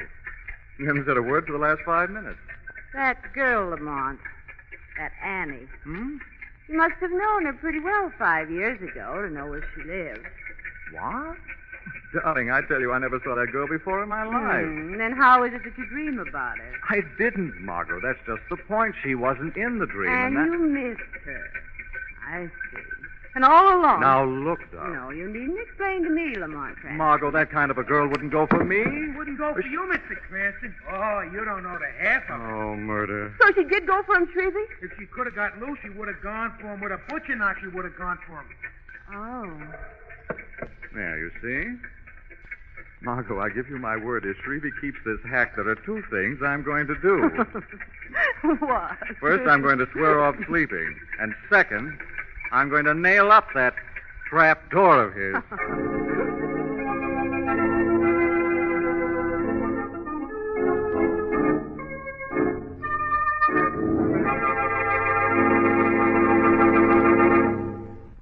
Farm friends, don't delay any longer. Send today for that amazing new Carry-Saw booklet called Minerals and Your Livestock. It's now helping hundreds of dairy farmers, livestock feeders, and ranchers get bigger profits. This great book is free for the asking. Tells the shocking truth about mineral deficiency. Tells how even feeds that look good can rob you of profit. More important, it tells how to fight mineral deficiency. Gives facts and figures, packed with interesting pictures. And it's authoritative, based on the work of hundreds of scientists and practical stockmen. Now, here's how to get your free copy. Just ask the Cary dealer in your town, or send a postcard to Cary Salt, Hutchison, Kansas. That's all there is to it. Nothing to buy. But you'd better act right away. Tomorrow, sure, ask your Cary Salt dealer for a free copy of Minerals and Your Livestock. Or send a postcard to Cary's, C-A-R-E-Y-S, Cary Salt, Hutchison, Kansas. Do it today. You'll find that Minerals and Your Livestock is a remarkable help in fighting mineral deficiency. Use it together with old, reliable Cary's Mineral Supplement Salt regularly. There's a variety of Cary Salt for every farm and home need.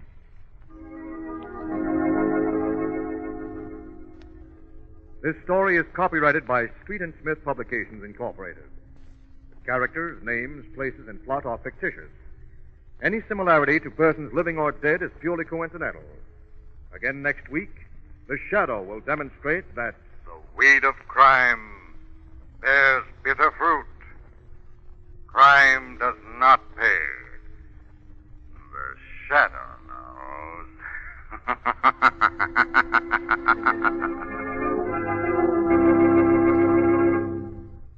Next week, same time, same station, the Cary Salt Company brings you another strange and thrilling adventure in the Shadow's daring battle against the forces of evil. Don't miss it.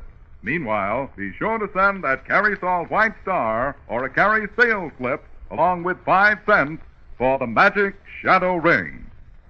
Dick Willard speaking. This is the Mutual Broadcasting System.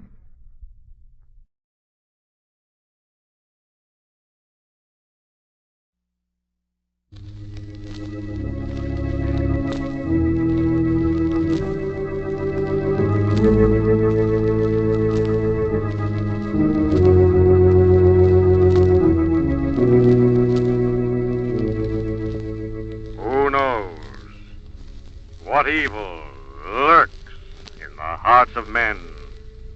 The Shadow knows.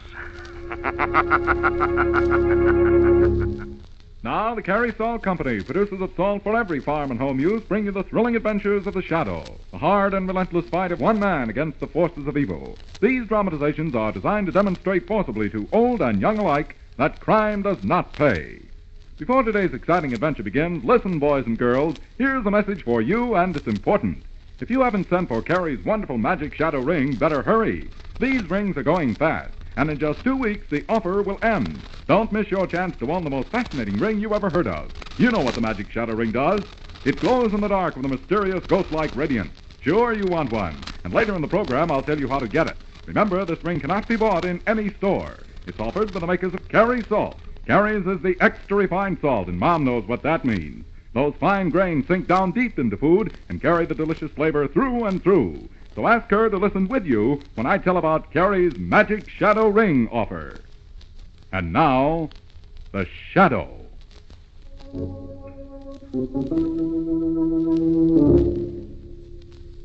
The Shadow, who aids the forces of law and order, is in reality Lamont Cranston, wealthy young man about town. Years ago in the Orient, Cranston learned a strange and mysterious secret. The hypnotic power to cloud men's minds so they cannot see him. Cranston's friend and companion, the lovely Margo Lane, is the only person who knows to whom the voice of the invisible shadow belongs. Today's drama, Death Rides High.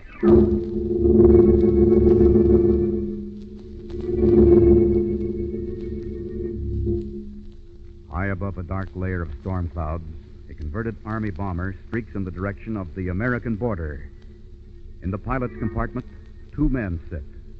One, the young pilot. The other, a dark, heavy-set man. In the rear of the ship are huddled aliens being smuggled into the United States. Where are we now, Ace? Heading near the border? Yeah, about 5 minutes to go, Becker. Hadn't you better go back and take care of the cargo? I guess so. Hand me that Tommy gun. Yeah. As soon as everything is ready, knock on the door. I'll throw her into a steep bank. Right.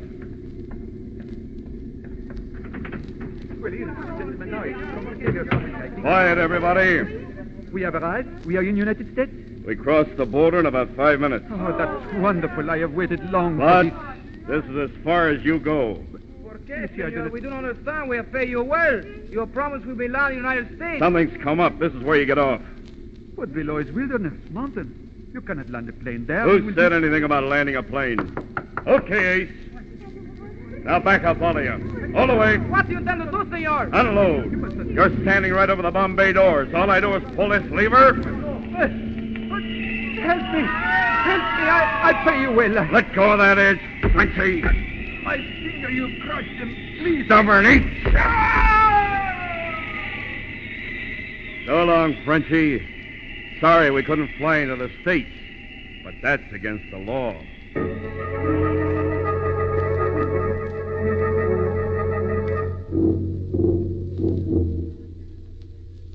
Gentlemen, I propose a toast to your latest successful mission. Right. My friends, we have discovered a gold mine that will make El Dorado look like a piker. You can make another trip soon? You got another load? Another load. They continue to come. You see, we get no complaints from our customers. That is good for business, no? That is good for business, yes. When do we take off? I have informed them to be ready tomorrow evening. Good. They will arrive at the airport in a closed van. We will continue to be discreet, eh? Now, don't worry, Lopez.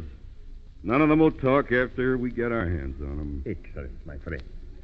It would be too bad to spoil such a foolproof scheme. It would make me very angry. Hey, what's the knife for, Lopez? You're not scaring Becker. Oh, but of course, it was not my intention to frighten Becker or you, Ace. I was merely reminding you I do not like mistakes.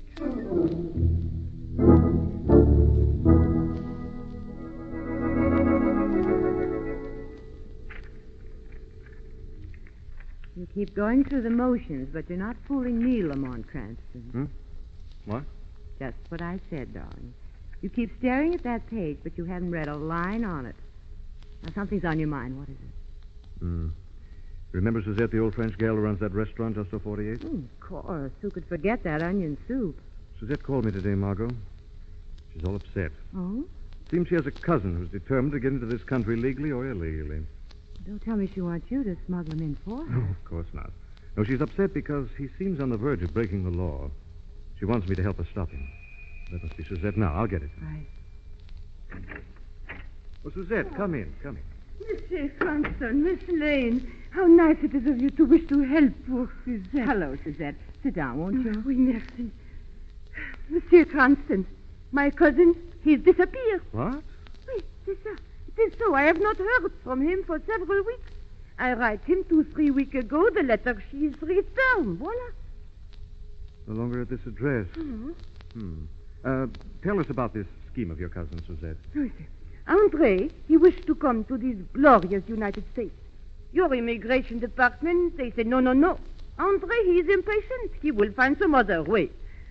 This impatient youth. And he did find some way of getting in, you say? Oui, sir. He told me that he made contact with some American flyers who fly the alien into these countries. Did he tell you where he made the contact with these flyers, where they can be reached? Oui, sir. Locarto. That is a little town just below the border. And in this town, there is a little boîte, how you call, joint, where the head of these flyers meet the refugees.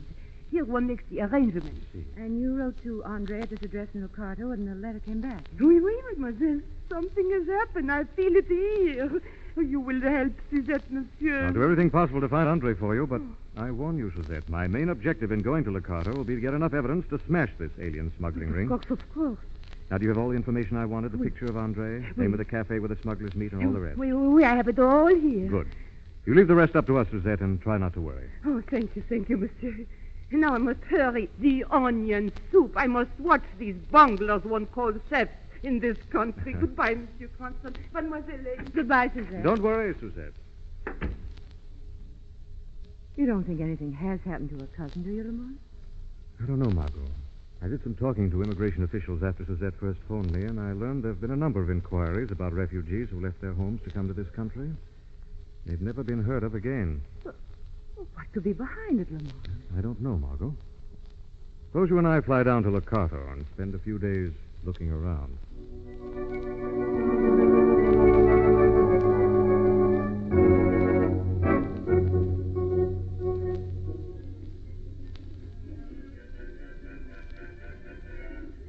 This is a charming little spot, Lamont.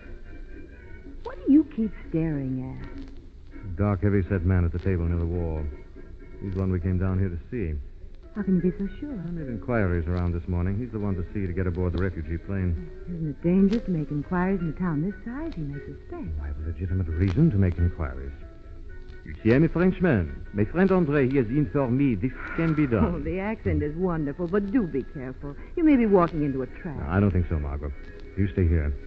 I'm going over to talk to our squat friend and see if I can't arrange passage on his plane.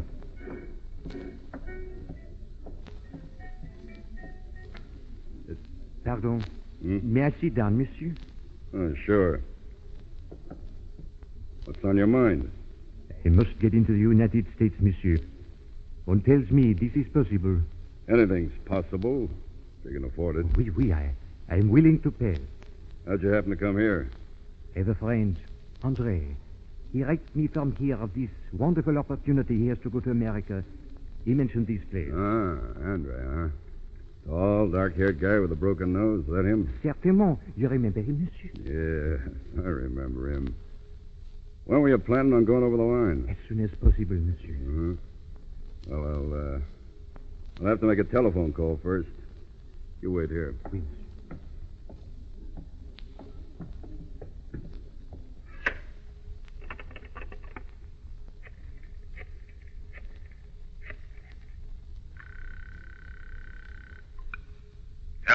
Hello, Lopez. Becker. I got a guy here that wants to go over the line. He's a friend of the Frenchie we had so much trouble getting rid of a couple of weeks ago. Well? I seen this guy before. Where? In the States. He's a private eye named Lamont Cranston. Pal of the boys down at headquarters. What's that? You are sure, Becker? Of course I'm sure. Well, what do we do? Tell Mr. Cranston to wait at his hotel for further orders. As soon as things are arranged, he will be notified. I get it, Lopez. I'll check you later.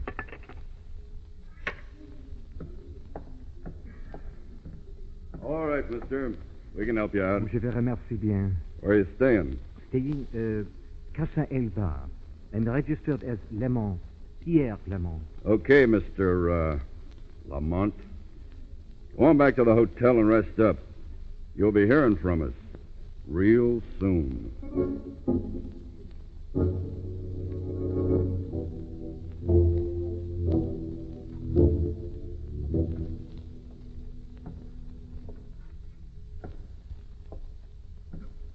Stop pacing, Lamont. It's too hard. It's hours since I made that contact with Becker, Margo. We should have heard something by now. Well, maybe they're so busy it'll take a couple of days before... That's it, Margo. Remember, leave the talking to me. Don't say a word. One moment, please. Yes? UPL Lamont, mister? Oui. You are... Just call me Louis, cousin. Louis the loser. I sell lottery tickets. You wouldn't be interested in a couple? Lottery tickets? Oh, sorry. No, I... Don't blow your gasket, mister. I got a message for you, too. I just thought I'd promote a little business on the side. The message? What is it? You're supposed to go down to the airfield at 8 o'clock tonight.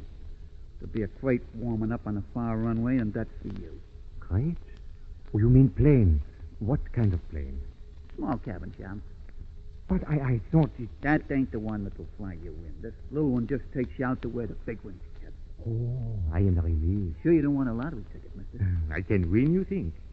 Well, nobody ever has that I ever heard of, but you never can tell. It's only a peso. Here you are, monsieur. Thanks. Happy landing. Margo, we've done it. We're being flown to the airfield the smugglers use. Good. We're really on the right track now.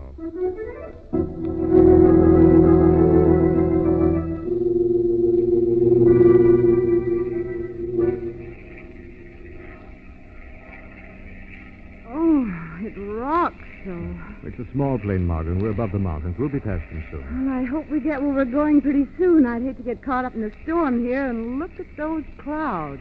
Yes, they are pretty... That's funny. It's another plane. Yes. A bomber. Wonder what that's doing up here. Pilot, do you see that plane off to the left? Si, senor. It is the plane to which you will be transferred at the field. Lamont, it seems to be flying toward us. Yes, it is. It's coming right for us. Pilot! Master, is it you? They're strafing us. Pilot, can't you get out of their way? I am trying. Senor! Pilot! Pilot, he's been hit. Good Lord. Lamont, we're out of control. We're out of control.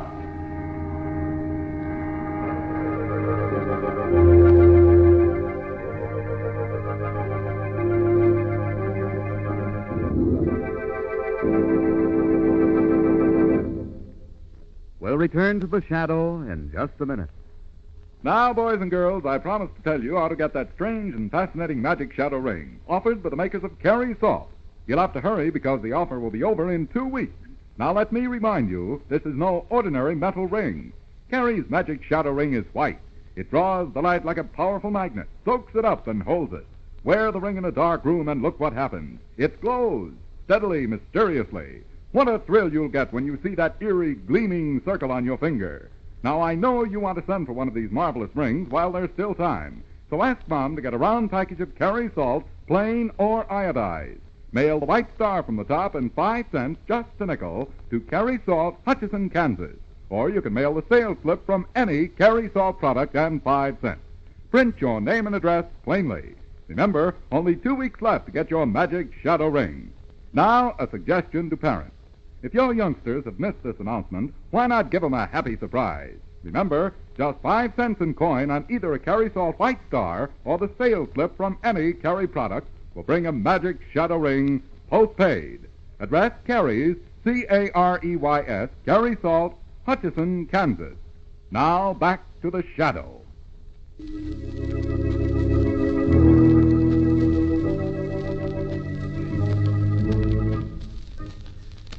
Lamont Cranston and Margo Lane, on the trail of a ring of alien smugglers they suspect of murder, are shot down in a small cabin plane.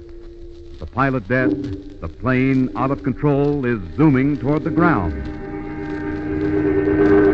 Lamont, we're out of control. We're going to crash. I got it, Margo. I'm letting it dive into that cloud bank so that machine gun can't tear us to shreds.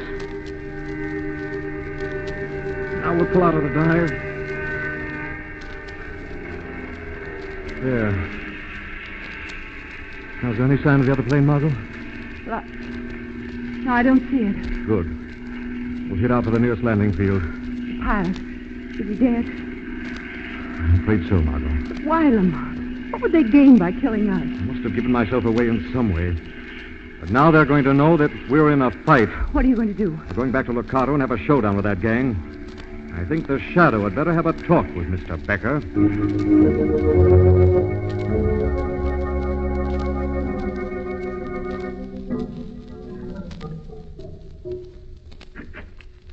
Ah, Ace, Becker. Hi, Lopez. Back already. I take it your mission has been successfully completed. Yeah, Lopez, I caught up with a cabin job over the mountain. Blasted it right out of the air. Good.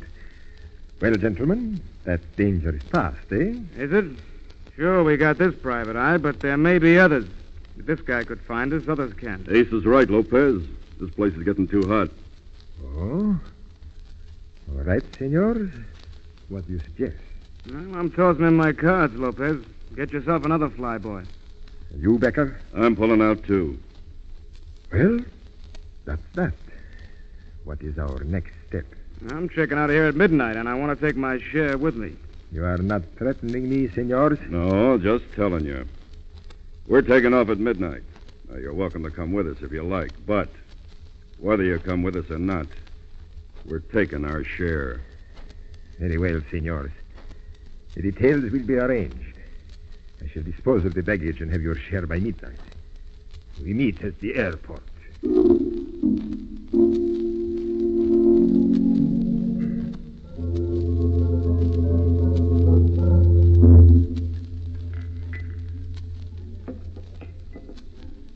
Hello, Becker. Hmm. I'd be a being in the mood to invest in a surefire proposition, namely my lottery ticket. Louis the loser. Why aren't you smart enough and stop stealing pennies? Maybe I'm finding copper healthier than lead, Becker. What's that mean in English, Louis? It's meaning like it's sounding, cousin. In my racket, there were no partners who were planning to take it on the lam, leaving me to take in the rap. I don't like your conversation, Louis. Either you're saying too much or you ain't saying enough. If you will kindly leave me my coat in one piece, I'll be making with the explanation. Okay. Now, who's going to run out on who? Okay, Becker. You were asking, I'm telling. Things are getting hot. Somebody's having to take the fall, so the frame Lopez is fixing, on you it's going to look good. So that's it, huh? Lopez and Ace are getting set to leave me with a bag. It's a matter of great surprise to me that a hep character like Lopez is not knowing that you're not standing still for a deal like this. Yeah, he should know. Maybe I better get down to his place and wise him up. You are no doubt planning to use that 38 for punctuation, no doubt? Maybe. Maybe I ought to use it to make sure your memory won't be too good tomorrow. Fortunately, I'm cutting my teeth on a 45. Consequently, anything less than a howitzer is failing to make any impression on me. Okay, here's some dough. Just forget you ever seen me. Oh, Green. This is causing me to forget everything. So long, Louis. I'll be seeing you. You ain't realizing it, Becker. But maybe tonight, Louis ain't gonna be the loser.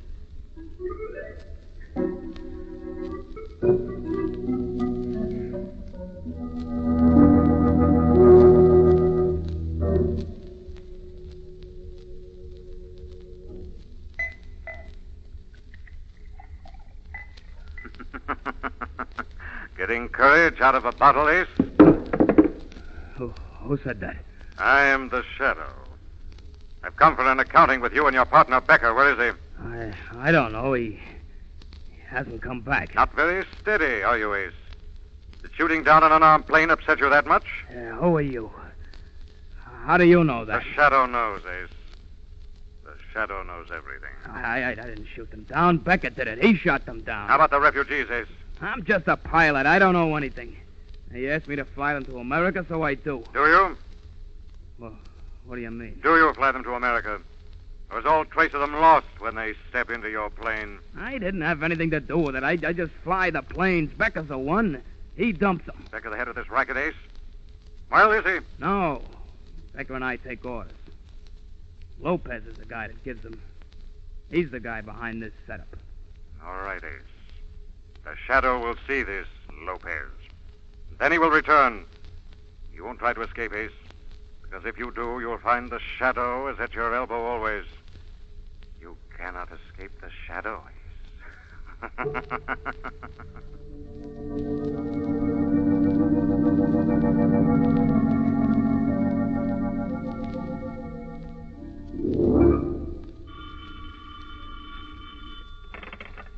Hello? Hello, Lopez. This is Louis the Loser. I have no time to talk to you now, Louis. Oh, let me keep you, cousin. I'm calling to acquaint you with the fact that Beck is now being on his way over to kill you. What is that? I'm standing in a bar minding my own business when I'm hearing Becker and the pilot arranging for a sudden removal. That's you. I'm considering that it will be interesting to you. I don't believe a word you are saying. Wait a minute, Louis. Who is there? Me, Becker. Just a minute. I apologize, Louis. You were right. Becker is here right now. I shall not forget you for this, Louis. Come in, my friend. Come in. Ah, Becker. You don't seem too surprised to see me, Lopez. I am not surprised. As long as I had to see you, I prefer it to be here. I'm going to kill you, Lopez. I do not think so, my friend. The arm is quicker than the eye. You do not see the knife, but you feel it in the heart, no? It won't do you no good, Lopez. You're not getting out of here alive. Yeah, it takes more than one knife to kill a bull, eh? So, like the matador, I finish the bull with a second knife. Now, I am getting out of here. No. No, you're not, Lopez.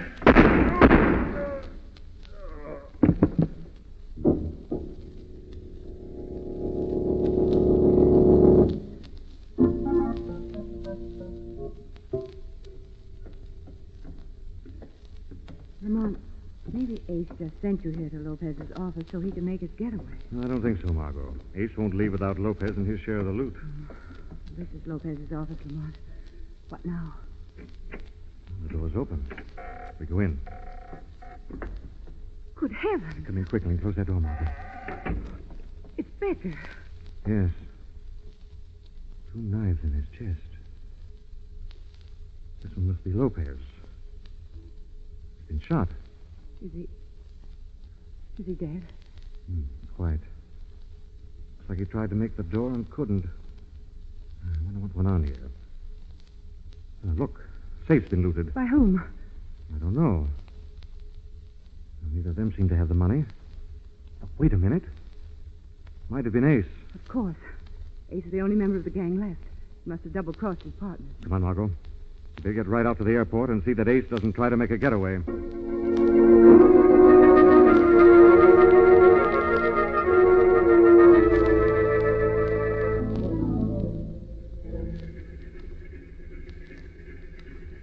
It's being close to midnight, Ace. I don't think it's being advisable to waiting any longer. Now, wait a second, Louis. Wait a second. You don't know what you're doing here. I'm knowing that this 45 is pointing at the back of your neck, flyboy. Now make with the motors and leave us shake this town. Okay. Hey, what was that? That's the wind. The door's open and closing. Take it off. But I don't think it would... I'm getting impatient, cousin. I said you're taking off, or I'll... Okay.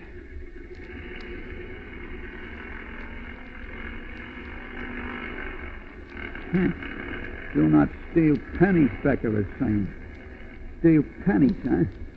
Louis the Loser is getting away with a very large chunk of the folding stuff. Louis the Loser's not being the loser in this deal. Oh, no, Louis. Who's that? I knew that door couldn't open and close by itself. It's the shadow. Yes, Ace. The shadow. This is being some kind of a gag. I'm not seeing anybody. Why, here I am, Louis, in the back end. I'm taking care of that. You're leaving by the Bombay door, Shadow, and Not then... back there anymore, Louis. Now I'm right here by your shoulder. Being some kind of a trick. So you tried to take over for 2 dead men, eh, Louis? Dead? Becker and Lopez dead? Both dead. So that's it. You set them against each other. Why, you little rat, I'll You're break... staying right where you are, flyboy. Put up that gun. I'm coming for you. Hey, I'm making a mistake, Ace. Don't die. Who's flying the plane? Shadow, the plane!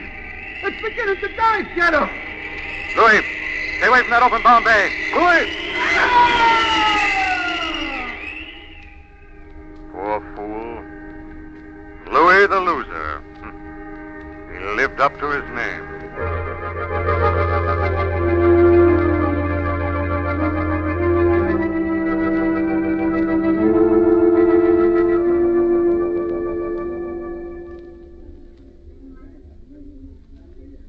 I'm certainly glad to be back home, Lamont.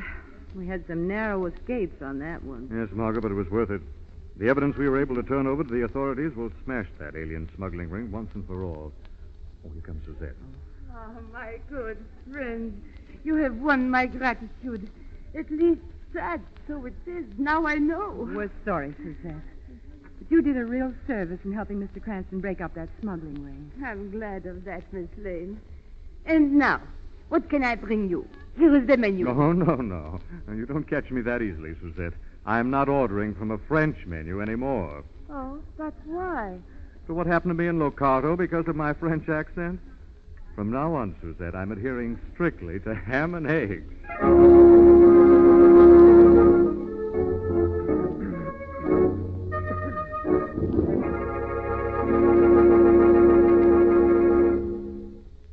Fine friends, do you have a pencil and paper handy? Then jot down this address right now. It's Carey's, Careys, Carey Salt, Hutchinson, Kansas. That's the address you write to for your free copy of that important new Carey booklet called Minerals and Your Livestock. Yes, sir, Minerals and Your Livestock is one of the most important booklets ever published by the makers of Carey's Mineral Supplement Salt.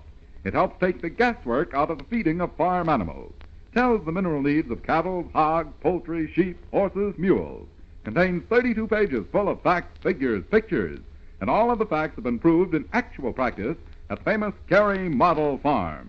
Send for this booklet today. It's free. Just put your name and address on a postcard, ask for Minerals and Your Livestock, and mail to Carey Salt, Hutchinson, Kansas, or ask your Carey Salt dealer for a copy.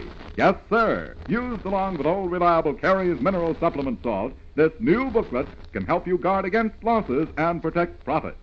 Get Minerals and Your Livestock right away with the compliments of Carey Salt.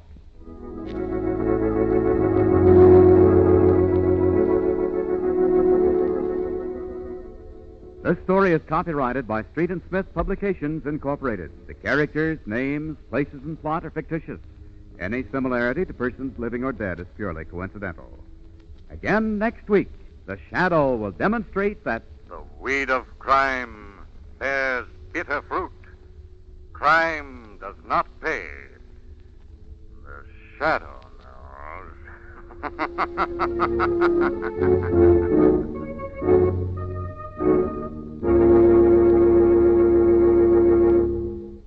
Next week, same time, same station, the Carey Salt Company brings you another strange and thrilling adventure in the Shadow's daring battle against the forces of evil. Don't miss it. And remember, only 2 weeks left to send for your magic Shadow Ring. Mail 5 cents in coin and either a Carey Table Salt White Star or the sales slip from any other Carey Salt product. Address Carey Salt, Hutchinson, Kansas. Dick Willard speaking. This is the Mutual Broadcasting System.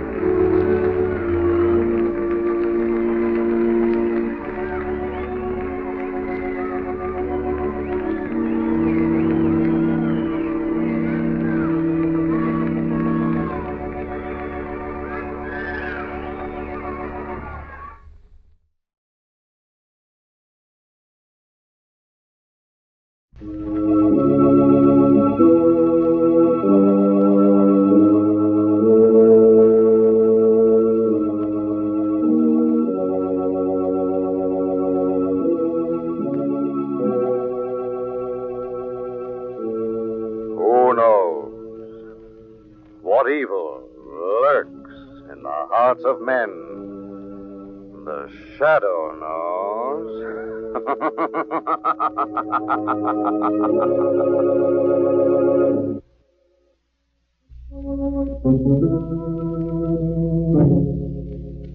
The Shadow, who aids the forces of law and order, is in reality Lamont Cranston, wealthy young man about town. Years ago in the Orient, Cranston learned a strange and mysterious secret. The hypnotic power to cloud men's minds so they cannot see him. Cranston's friend and companion, the lovely Margo Lane, is the only person who knows to whom the voice of the invisible shadow belongs. Today's drama, Seance with Death.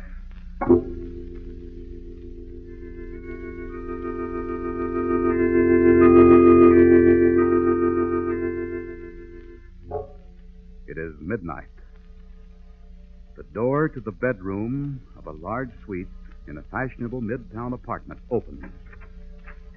A tall, dignified man enters, walks over to the telephone next to the bed. He hesitates for a moment. Then, as though reaching a decision, removes the instrument from its hook. Number, please. Get me police headquarters, operator. 1 moment, please. Huh. Oh, what do you want? What do you want? I'm ringing that number, sir. Never mind it now. Look, I wasn't going to call the police, honest. I'll make a deal with you. I've got plenty on all of you, but I'll tear it up. Honest, I will. I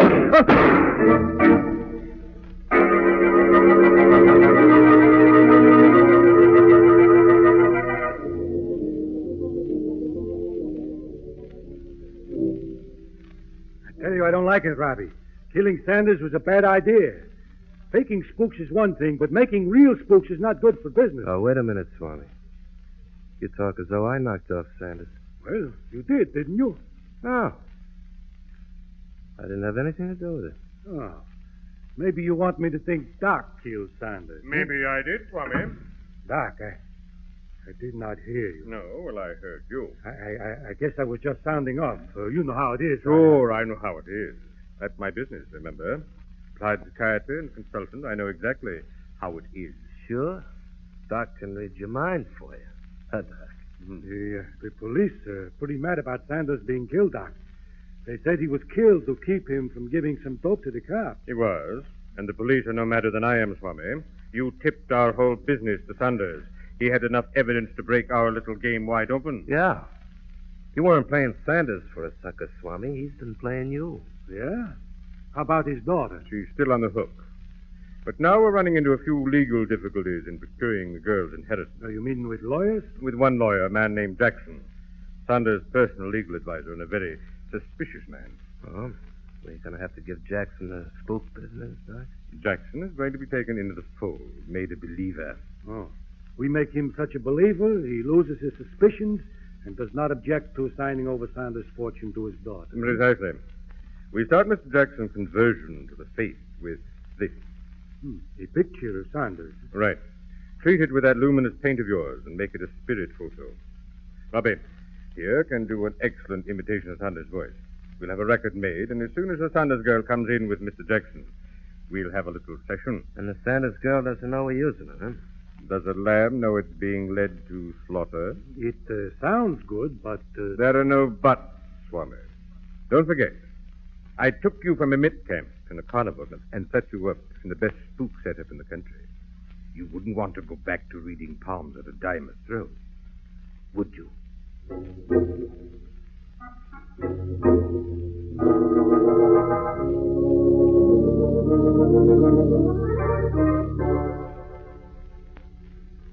Mr. Sanders promised he'd contact me as soon as he got the evidence he wanted, Cranston.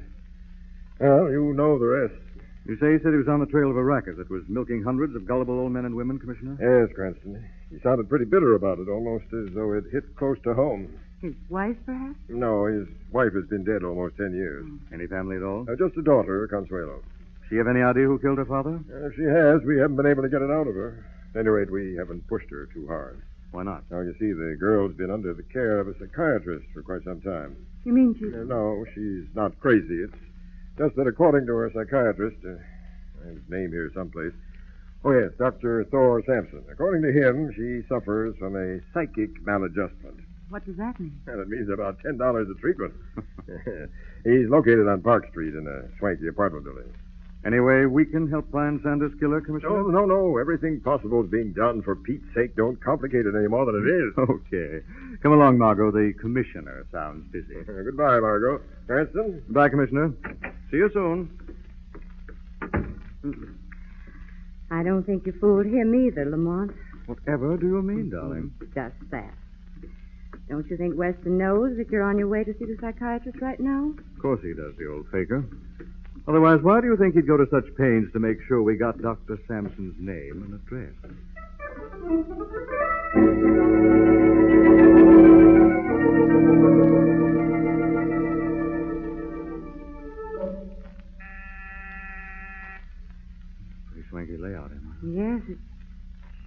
Someone's coming. Yes? Dr. Sampson? Well, no, the doctor's busy. Do you have an appointment? Why, no, it's not a case for the doctor. It's some information I'd like. Well, sorry, but the doctor... Come in. What is this? Don't we ask the people in? Well, they're just looking for information, Doctor. Good. Won't you come in, please? Thank you, Doctor. My name is Cranston, Lamont Cranston. This is my friend, Miss Lane. I'm Dr. Sampson. How do you do, Miss Lane? How do you do? And this information? It's in reference to the Sanders killing. Oh, yes. Unfortunate. Terribly unfortunate. I understand his daughter Consuelo is a patient of yours. Why, yes. I wanted to ask your advice before talking to her. How very strange. You know, Mr. Cranston, by the oddest coincidence, Consuelo is here in my office at this very moment. Oh? Why not question her here, Cranston? That would be splendid. Good. If you'll wait just a moment. Lamont, what a big man. He must weigh 300 pounds. And that servant of his, I wouldn't want him around very much. He's probably chauffeur and general handy boy. It's a nice setup. Here they come. Here you are, Cranston, Consuelo Sanders. This is the man I told you about, my dear. How do you do? And this is his friend, Miss Lane. Oh, it's so pretty. Thank you. Mr. Cranston wanted to ask you a few questions, my dear. What did you want to know, Mr. Cranston? You know your father is dead, don't you, Consuelo? Of course, Mr. Cranston, I know. You have any idea who might have killed him? Yes. What? It was Mother. She did it. She shot Father. But, Consuelo, your mother's been dead for over 10 years. Yes, Mr. Cranston. You see, it's been a long time, and she's been so tired of waiting. Now, at last, they're together. Nobody ever dies. They're simply on another plane. I see. Were there any other questions you wanted to ask Consuelo, Mr. Cranston? No, Doctor. I think that'll be all. We'll be going. Goodbye, Mr. Cranston. Goodbye, Miss Lane. Goodbye. Bye. No wonder that girl's been treated by a psychiatrist. She's completely unbalanced. Maybe, Margot. Maybe she just believes in spirits. What? There's a growing cult that believes that the spirits of the dead are all around us. That through some mediums it's possible to establish contact. That's spiritualism, isn't it? Yes, Margot.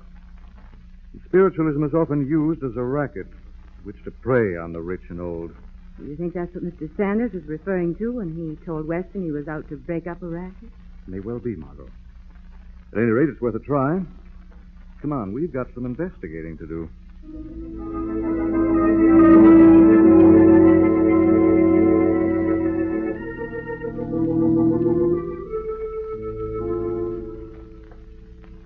This is Mr. Jackson, Swami, my father's lawyer. How do you do, Mr. Jackson? Come in. Come in. Well, I must warn you, sir, that I'm being brought here under protest. If it weren't for Consuelo's insistent pleadings, I can promise you I wouldn't submit to this seance. I understand perfectly, Mr. Jackson. Now, if you will just sit over there on that side of the table, sir, and you, Consuelo, on this side, we will begin. Thank you, Swami.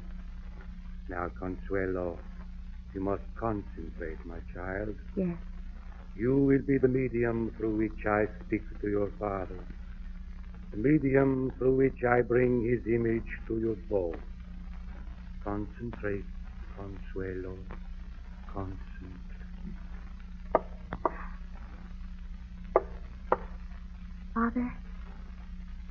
Father, answer me.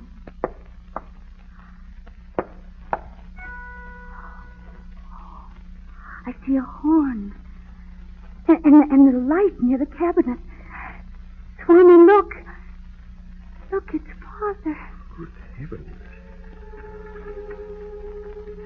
My child, Oh, I have come at your call. I am with your mother at last. Someday soon, you will come to us. We will never be separated again. Never. oh, Father, I was afraid you weren't happy. This is incredible. I must go now. But Consuela, there is something. Yes? You must support the institution that makes it possible for me to come to you. Give freely. I will, Father. I will give everything. I must go now, my child. No.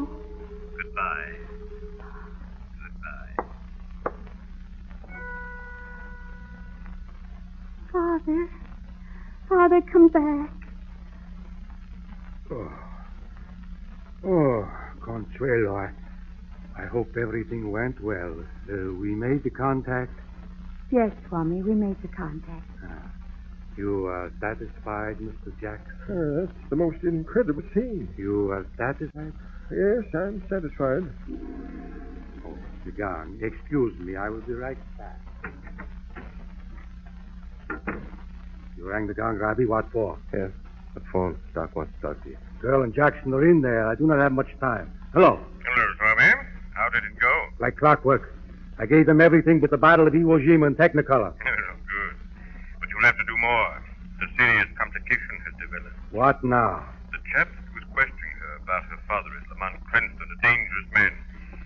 We've got to take care of him, Swami. Now, wait a minute, Doc. That is your department. Let Robbie handle it. No.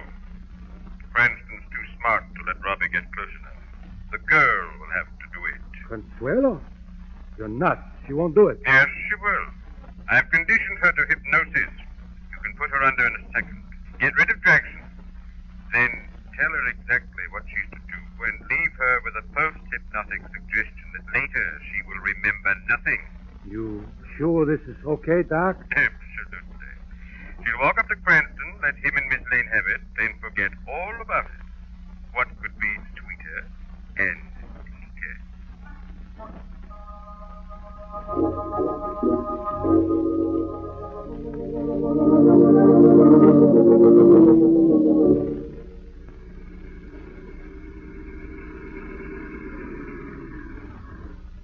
We should come in for a minute, Lamont. Thanks, Margo, but it's pretty late. I'll just see you to the door. Right. Oh. What was over there near the entrance? Isn't that Consuelo Sanders? Yes, it looks like her. Do you think she's waiting for us? Hello, Consuelo. Hello, Miss Lane. Hello, Mr. Cranston. Consuelo, is anything wrong? You feel all right? I have something for you, Mr. Cranston. Something I must give you. Yes? What is it, Consuelo? This, Mr. Cranston. What? It's a gun. I must kill you. Put away that gun, Consuelo. No, Mr. Cranston. Consuelo. Don't come any closer. Look out, Lamont!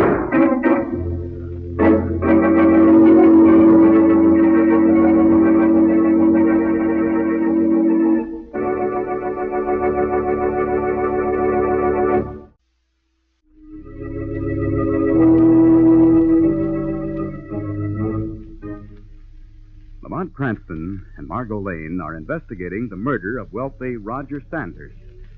They meet his daughter, Consuelo, who is under the spell of a pseudo-psychiatrist and spiritualist named Swami. In an attempt to get rid of Cranston, Swami hypnotizes Consuelo, instructs her to shoot Cranston. She meets Cranston in front of Margo's apartment, pulls out a gun, fires it. Could you hit her arm just as she fired? Thanks, darling. Consuelo. She fainted, I think. Help me get into the lobby. There. She seemed in a complete daze, didn't she? Could she have been hypnotized? She's coming out of it, Mom. Oh, where am I? Mr. Cranston. Miss Lane, what am I doing here? You don't remember coming here, Consuelo? Well, no. It's all a blank, Mr. Cranston. I can't remember a thing. I remember seeing you this afternoon at Dr. Sampson. You don't remember anything beyond that? No. Nothing. Oh, what's wrong with me, Mr. Cranston? What's wrong? You've been under a terrific strain. Margo, why don't you take Consuelo upstairs and let her lie down? What are you going to do, Lamont? After we're sure Consuelo is safe, I think we'd better drop by headquarters and see what Commissioner Weston has to say.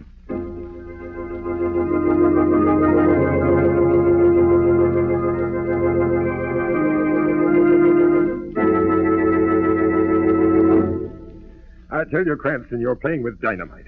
I suppose you know that hiding that girl makes you an accessory. I'm not hiding her, Commissioner. I put her someplace where she can rest. Rest? That girl's an attempted murderess. For all we know, she may have killed her own father. She's crazy enough to. She's crazy, all right. Well, crazy or not, she tried to kill you, and I'm taking her in for it. Oh, really? Do you have any witnesses? Any complaints? Cranston, some days to help me. Mister, all I ask is that you give me 24 hours. If I don't have something by then, I'll turn the girl over to you. Is it a deal?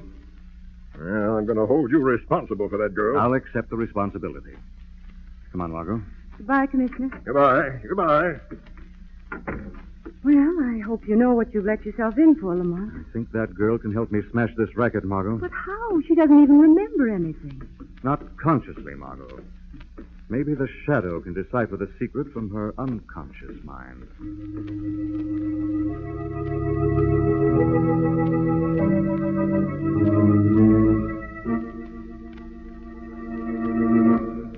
Consuelo.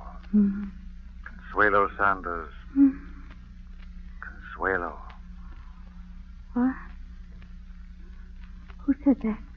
I am the shadow. I've come to you for information. You are the Swami's control spirit.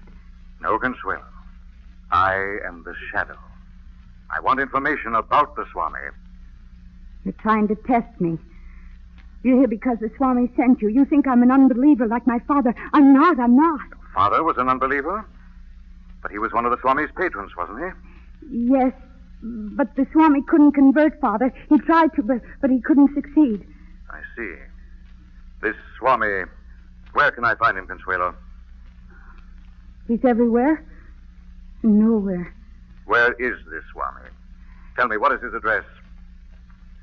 On Forsyth Road, the old frame house on the corner of Nassau. What else do you command? Stay here, Consuelo. Shadow will return when he has done what must be done.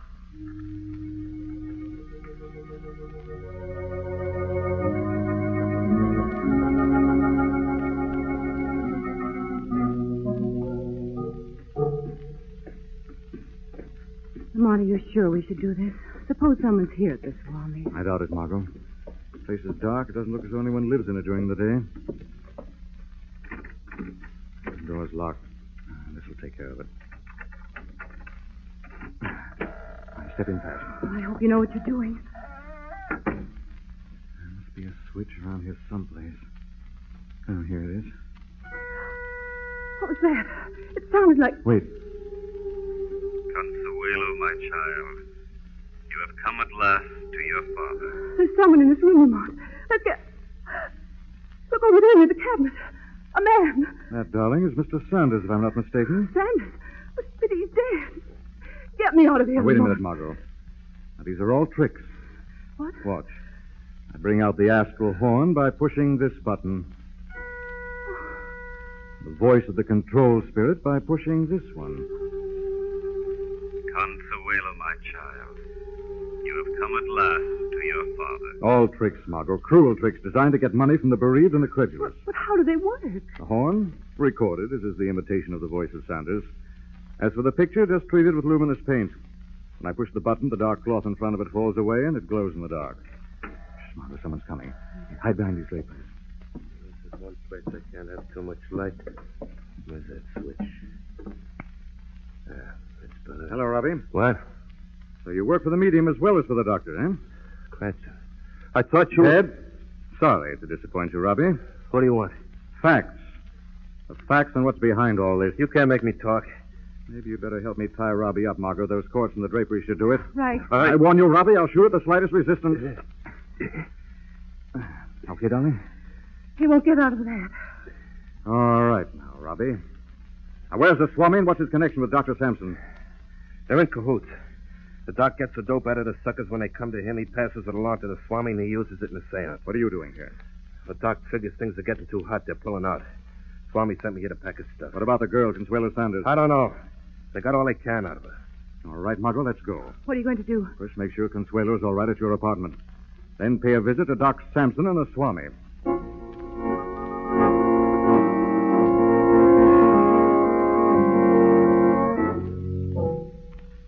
Give me your apartment key, Margo. You don't think anything's happened, Lamont? I don't know.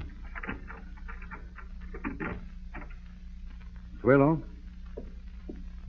Consuelo? Lamont, she isn't here. Huh. Where can... There's a note on the table. Oh? What does she say? Thank you both for your help.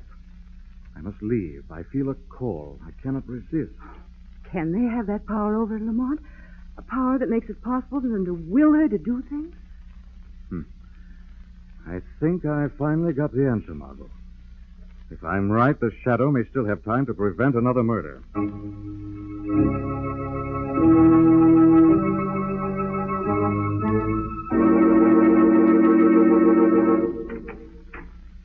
Consuelo, what are you doing here?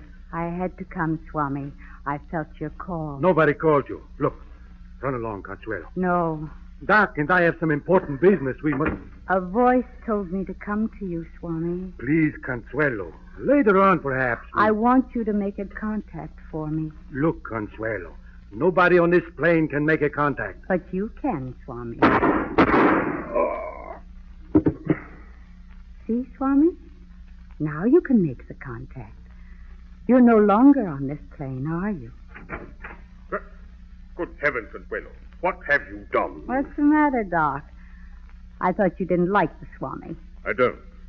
But you needn't have done it here. What am I going to do with him? Why not leave him here? Be reasonable, my child. Police. I wouldn't worry about the police, Dr. Sampson, because by the time they get here, you'll be with the Swami. What? Why, no. Don't be hasty, my dear. Just as soon as Jackson signs over your inheritance, we'll go away together. Oh, no, we won't, Doc. No, we won't. You see, you're the only one left who could tie me to this whole business and indirectly to the killing of my father.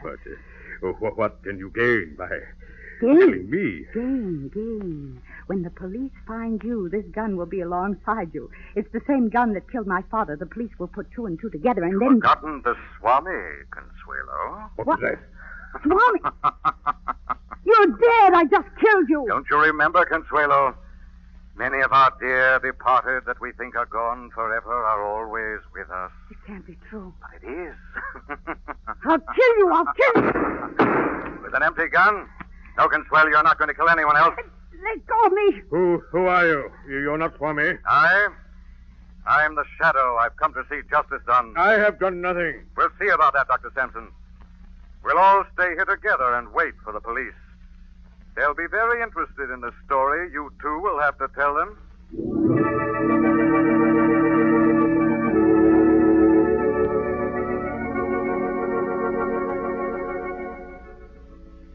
Well, Cranston, now will you listen to me? Just as I told you, that Sanders girl was behind the murder of her stepfather. Then he wasn't her real father, Commissioner? Oh, no, Margot. That's why she had to go to such lengths to get hold of the family fortune. First, she tried to interest her stepfather in the fake spiritualism and have the spirit of her mother demand that he change his will to her favor. Sanders became suspicious, Commissioner. Yes, in fact, he had enough evidence to expose the whole racket, so the girl had to kill him. And later, she tried to convert Jackson, the family lawyer, with another seance. They've all confessed? Oh, certainly. They're all inside testifying against each other. Say, by the way, we found the gunman Robbie all tied up waiting for us at the Swami's place. Now, I wonder how that could have happened. Do you think it's possible we might have been on the right track at that, Margo?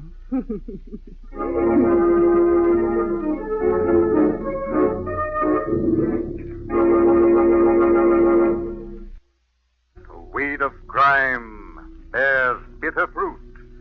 Crime does not pay. The Shadow knows.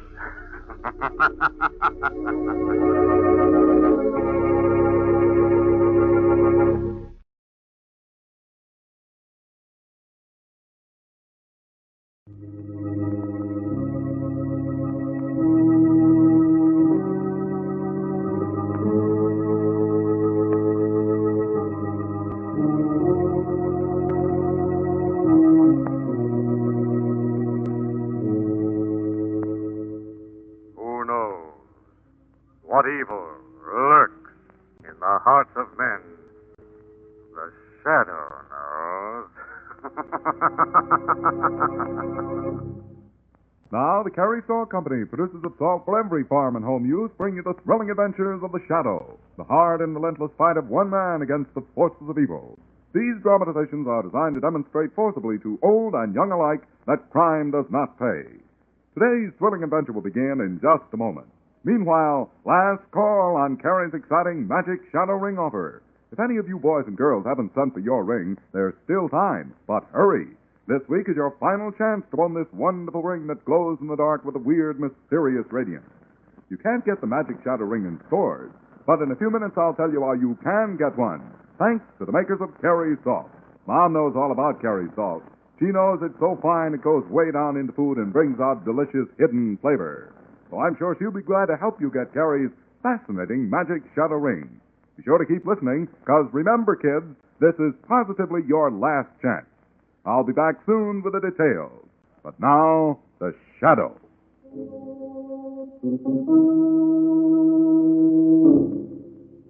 The Shadow, who aids the forces of law and order, is in reality Lamont Cranston, wealthy young man about town.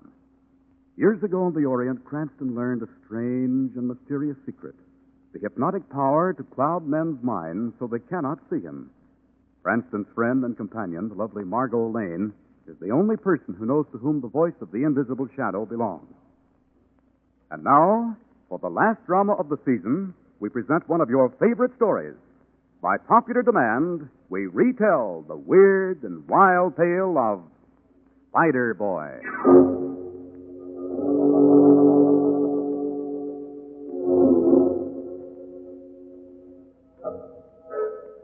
It was lonely sitting in my attic room day after day, night after night, spinning and weaving the beautiful cloth I sell. No one ever came to see me. Everyone thought I was strange and different. One night I was sitting there weaving when suddenly I felt something watching me. I looked up and I saw it there above me. The little black eyes were watching my hands as they flew like lightning back and forth across the loom. It was strange at first, but after a while I was glad she came, even though we couldn't talk. Because, you see, this thing that had come to keep me company was a spider. Some nights I'd just sit and watch her spin. Fantastic webs of gossamer in the corners of my little attic room. We had something, and she seemed to understand that we were friends. It wasn't so lonely having her. I still missed someone to talk to. One day an idea came to me. I'd been out to the little shop where the woman sells my cloth. I came up the stairs. I opened the door of my room, and I saw a little kitten caught in the strong mesh of a spider web. I tore the strands from her quickly, and she ran away. I bent down, and I felt the strong threads of the broken web in my hands. Then the thought came to me. A wonderful thought. Perhaps someday my spider could spin a web strong enough to catch a real friend. Just for me.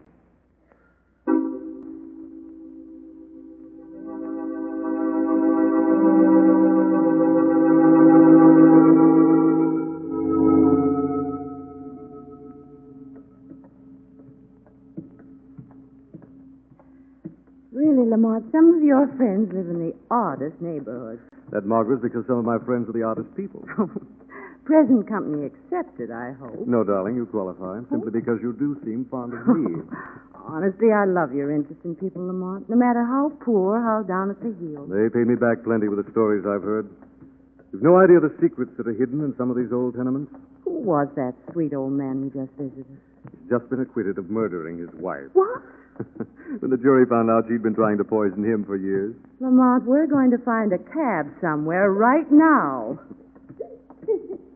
What was that? Look, someone's running toward us. It's a young girl, Lamont. She's crying. Crying? The girl's hysterical. Here, look. Tell me, what's happened? She's so frightened she can't speak. Try to tell us where you live. Lamont, the girl's been hurt or beaten. Come on, Margaret. We'd better get her to a hospital. She's been frightened almost out of her mind.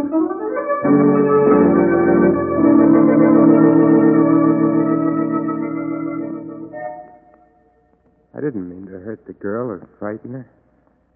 I thought maybe she'd be my friend. I promised to show her more of my beautiful cloth if she'd come up to my room with me. And one day she did. It was wonderful to hear her voice, a friend's voice. No, Eric, I couldn't take the cloth. My father would know I'd been here, and he's already told me not to see you again. You seen us on the street talking together? Yes, and he beat me for it. Tina, please take the cloth. No. I have to go home. Oh, don't leave me alone, please. Eric? Just a look. There's something over there in the corner. Oh, don't be frightened, Tina. That's only my spider. I've never seen such a big spider before. She's my friend, Tina.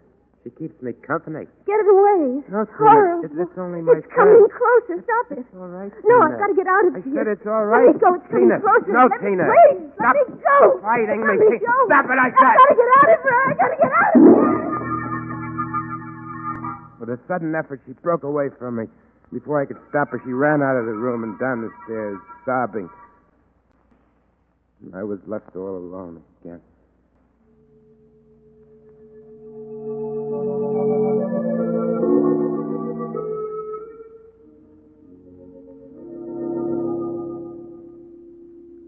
How is she, Dr. Gordon? I don't know yet, Mr. Cranston. I hope we can help her. It's as bad as that? Whatever the girl went through tonight must have been pretty terrifying to cause a case of shock like this. She was so frightened she couldn't talk when we found her. We still haven't been able to get her to speak. You any idea who she might be, Doctor? Well, we found this factory pass in her dress pocket. I see it. Yes, it is. Tina Lukens, 284. Margo, she lives on that street where we found her. Her family, if she has one, should be notified at once. I'd like to look into this, Dr. Gordon. May I notify them for you? I'd be obliged if you would. Lamont, why? I'd like to see just what could nearly frighten a person to death.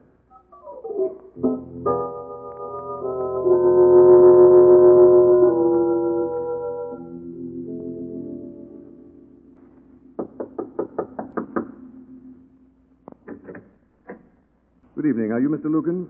Ed Lukens? Yeah? What about it? My name is Lamont Cranston. Does Tina Lukens live here? Yeah? You're her father? Yeah, what about it? Your daughter's very ill, Mr. Lukens. She's in the hospital. We took her there. What's the idea of you two sticking your noses in my business? Don't you want to see her? What's all this to you? She's either been hurt or beaten and frightened nearly to death. Well, maybe she needed a beating. Now get out. Oh, just a minute. I said get out. Well, that was a quick brush off. Pleasant character. He's obviously beaten her before. Margo, I don't think Ed Lukens is responsible for Tina's present condition. Didn't you see that piece of whipcord in his pocket? Yes, I did. Maybe he does beat her, but it wasn't the beating. It was the fright that caused Tina's shock. Margo, we're going to find who or what caused that if we have to search every house in this block. Lamont, that's a hopeless task. The only way. But we don't even know what we're looking for. Only what Dr. Gordon said, Margo. Someone or something who could nearly frighten a person to death.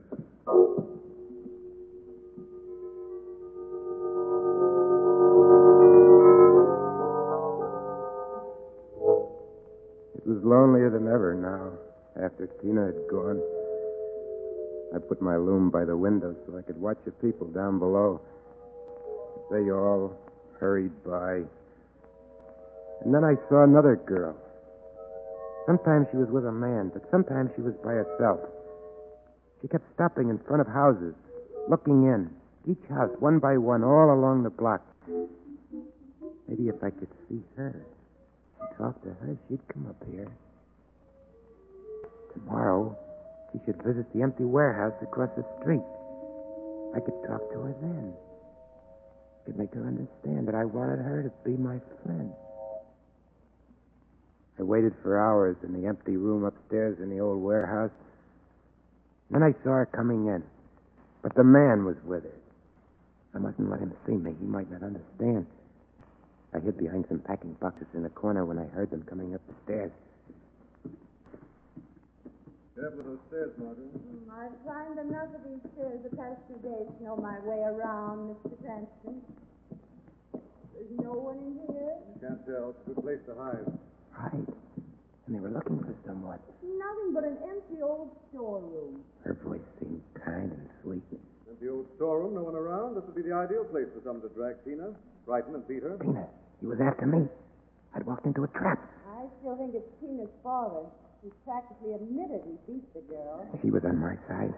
Already she was my friend. Finish looking around. It seems so silly, Lamont. So much wasted effort. The two of us going through all of these houses. You call it wasted effort, Margo? Perhaps it meant saving someone else from what happened to that girl? Yes, he was my enemy.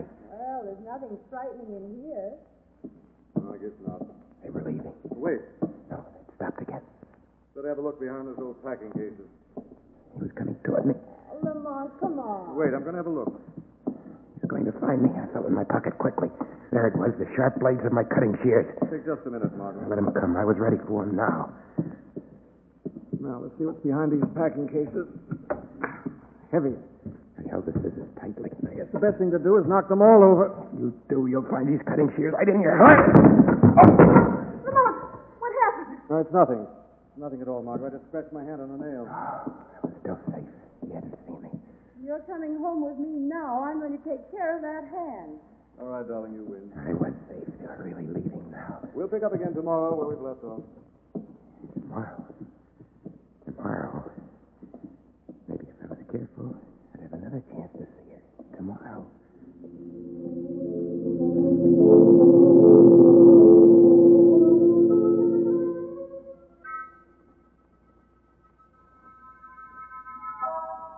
It was dusk the next evening before I finally saw her alone on the street below.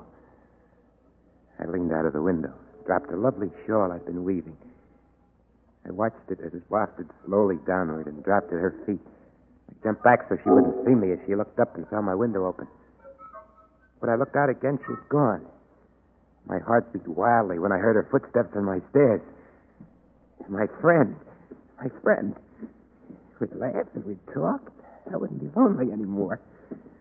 She was near the top landing now. I ran to the door, opened it in a crack, and looked out. Yeah, there she was, coming to my door. Margo? His voice, my enemy. Margo, are you up there? He had seen her and followed her in. Yes, Lamont, up here on the top landing. Thought we'd agreed to stick together from now on while we're searching. I wasn't searching, Lamont. Someone dropped his shawl, and I was just returning it. I'll come along with you. Can't tell what you might find. I saw him take her arm and come toward my door. He mustn't find me here. I ran into a corner and hid when I heard them knock on my door.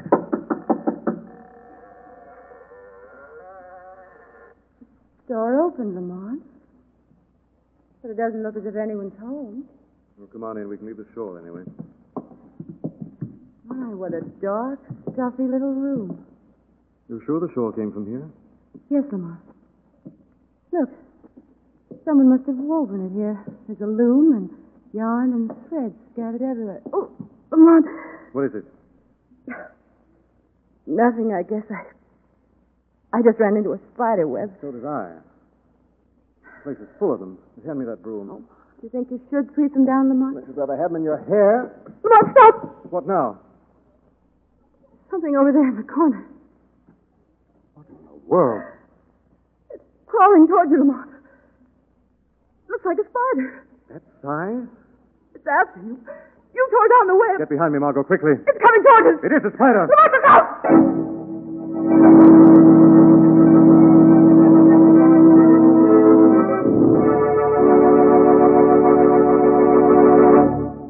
We'll return to the shadow in just a minute.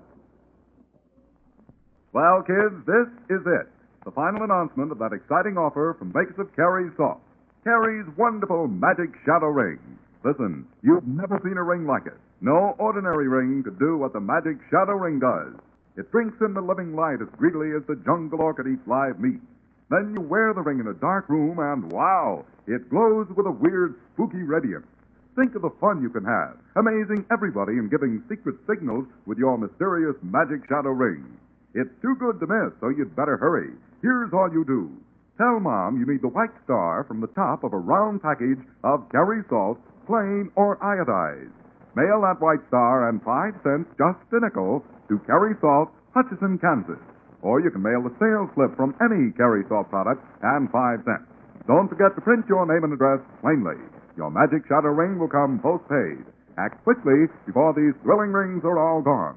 Remember, send 5 cents and either that Carrie Salt white star or the sales slip from any Carrie product.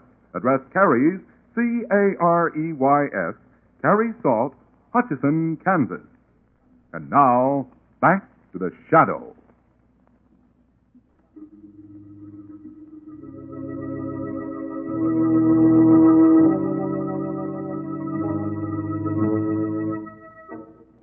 Lamont, Cranston, and Margo Lane find themselves trapped in the small attic room of an old tenement. A terrifying black creature is crawling out of the corner. Look out, Lamont! Got it? We're safe now, Margo.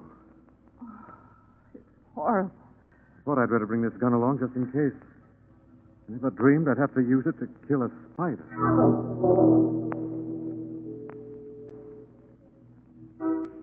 He killed my friend. While I was hiding there in the corner, helpless. They killed the only friend they ever had in the world. They killed her.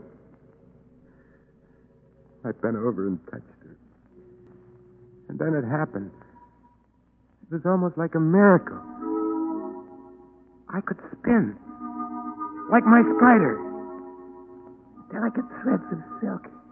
As strong as steel. I had learned the spider's secret. This was her way of granting me the power of revenge. And then I knew. I must find the girl again. Spin a strong web to catch her, and then kill her. And avenge my spider's death.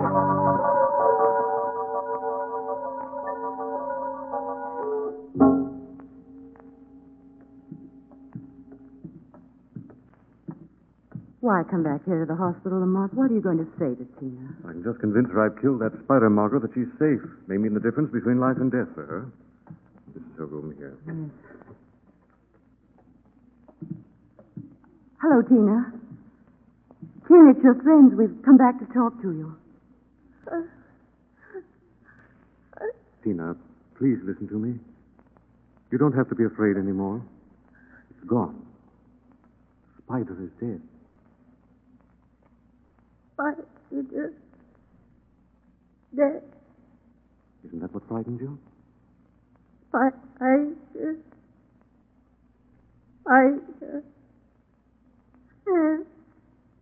Spider-Man. Man. Must have been a person after all, Margo. Man.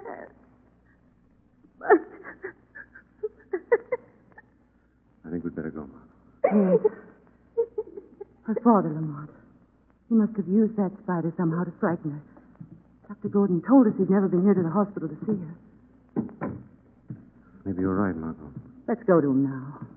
No, Margo, meet me outside of Ed Lucan's house. I'm going to visit him alone this time. Why can't I come? Because this time, Margo, I'm seeing Tina's father as the shadow.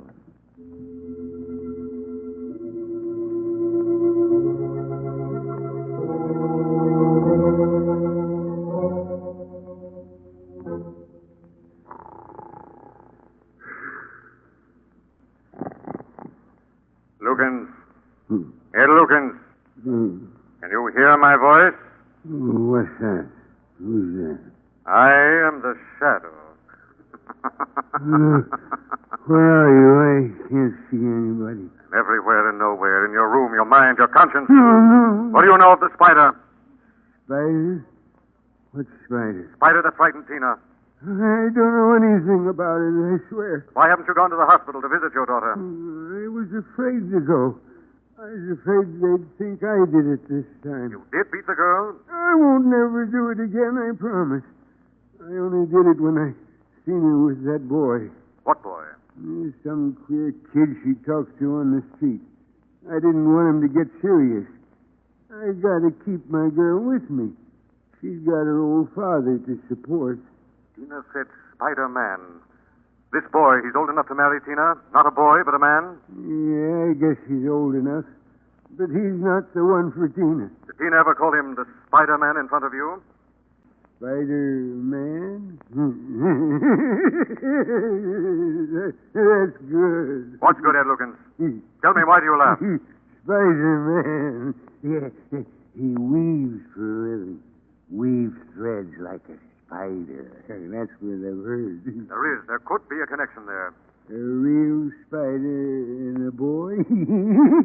Lukens! Go now and visit your daughter. Okay. While the shadow discovers what really frightened Tina.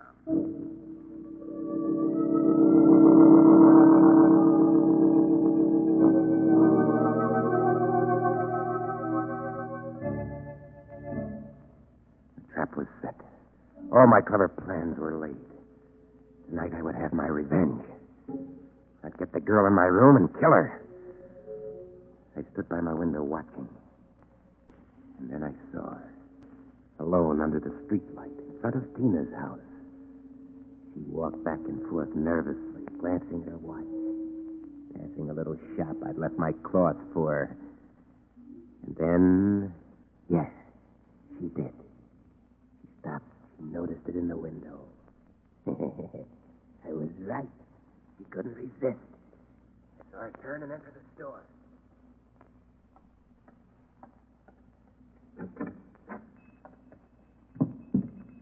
Good evening, ma'am. What is it? What can I do for you? Oh, I noticed that piece of cloth you have in the window. I just couldn't resist coming in and seeing it closer. Yes, it is beautiful, isn't it? Here, take it in your hands. Feel the texture. So soft, isn't it? Unbelievably soft. And so strong. Look, strong as steel. That strange, shining thread running through it. I'd never seen anything like it before. Beautiful, isn't it? Beautiful. I used to weave 2 beautiful patterns before my husband died. That's why I always wear black. I'm a widow, you see. Yes, I used to weave, too. See my fingers? See how nimble they are? Yes, I see. Yes, I wear black now. My husband died. He left me the money for this little shop. Oh, thank you for letting me see the cloth. Do you want to see more? I have some more here. Some I've worn. No, I've stayed too long as it is. Beautiful cloth. Really beautiful. I'll No, show you. thank you. I'm just waiting for someone outside. Oh, that horrible little old woman. I wonder what's keeping Lamont. He should have seen Tina's father by now. What's this on the pavement? A long strand of that beautiful silken thread like that in the cloth. There's no end in sight. Why, it's leading right on down the street. I shouldn't be doing this. Lamont will be here in a minute. Such a long thread. It's so beautiful. It leads right into this house. And right Following up my the strand stairs. of thread right to my door. I stood in my window watching her, concentrating, saying over and over, "Come up, come up. You must follow the thread to my room." I'd won. I heard the front door slam. I heard her footsteps on the stairs, and this time the man was not with her. Nothing would save her now. She was at my door. I opened it. Oh, I didn't mean to intrude. Come in. Oh, The room looks familiar, doesn't it? why, yes. Come in and see. I have been here before. The day you brushed down all my spider webs. Yes, the spider The web. day you killed the spider, my only friend. How did you know? I know more than you think. Don't close that door. You came here when you were not wanted that day. Now you'll find out some things you won't want to know. You're mad. Look, see the new webs in the corners? See? Those webs I have spun since you killed my spider. You are insane. Completely insane. When my spider friend died, she left her secret with me. Let me go. Watch me closely. Watch. See the steel-like thread as I spin it? Let me go. See? I'm going to spin a web to hold you. Hold you tight. Stop. You die if you kill my spider. No. Spin it around you, up and down, and around and around. No. Tighter and tighter. Okay. You're going to die. You're going to die. You're going to have a regret. Who opened the door? Who's there?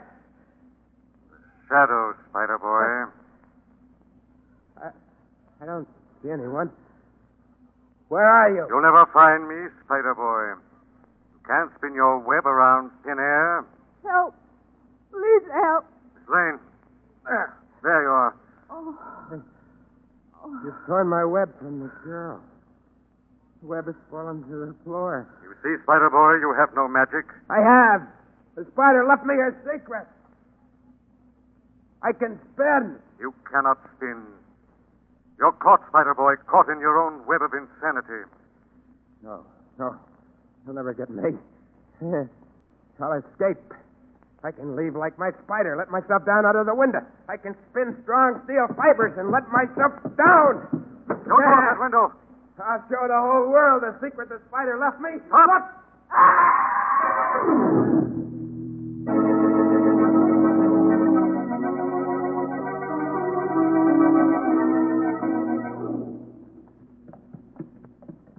Come on, look.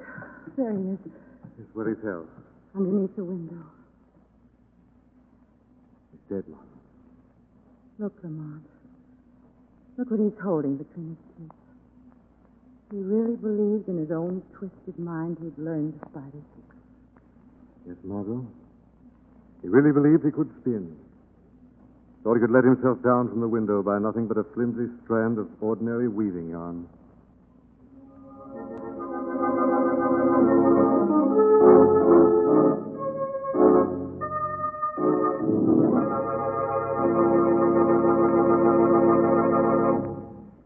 Ladies, it's home canning time again. And oh, what marvelous taste-pleasing vegetables and pickles you'll have next winter if you put them up now with Carrie's pickling and canning salt. Yes, and all vegetables taste better, keep better, if you use Carrie's pickling and canning salt. You see, this salt is made especially to help you do a better, easier canning job. Here's a tip. For best results, you shouldn't use table salt. Instead, save money and get far better results by using the salt that's specially made for pickling and canning. Carrie's pickling and canning salt. It's super pure, the right grade of salt for all pickling and canning. And it's inexpensive, too. So before you can or pickle, ask your Carrie dealer for a bag of Carrie's pickling and canning salt. And here's extra help for you. Send today for Carrie's new booklet, Favorite Recipes for Salting and Pickling Vegetables. It's free. Just send a postcard to Carrie's, Careys, Carrie Salt, Hutchinson, Kansas. You'll get your copy of Carrie's Favorite Recipes for Salting and Pickling Vegetables by return mail. Write for it now and get Carrie salt at your grocer's tomorrow. For every salt used, Carrie's carries the flavor. This story is copyrighted by Street and Smith Publications, Incorporated. The characters, names, places, and plot are fictitious. Any similarity to persons living or dead is purely coincidental. Again, next season, The Shadow will demonstrate that The weed of crime bears bitter fruit. Crime does not pay. The shadow knows.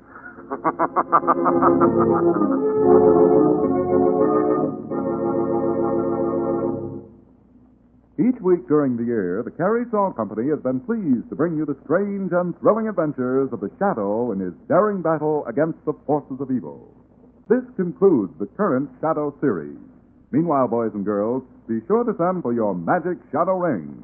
Mail 5 cents in coin and either a Carrie Table Salt White Star or the sales slip from any other Carrie Salt product.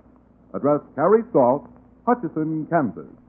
Be sure and tune in next week at this same time for Under Arrest, which may be heard over most of these same Mutual stations.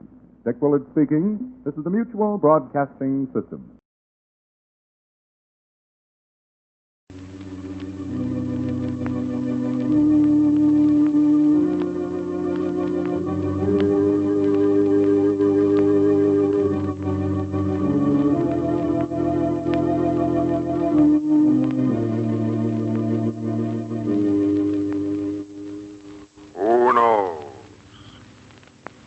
Evil lurks in the hearts of men.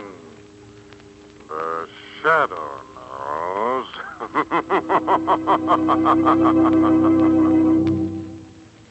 Once again, your neighborhood blue coal dealer brings you the thrilling adventures of the Shadow, the hard and relentless fight of one man against the forces of evil. These dramatizations are designed to demonstrate forcefully to old and young alike that crime does not pay.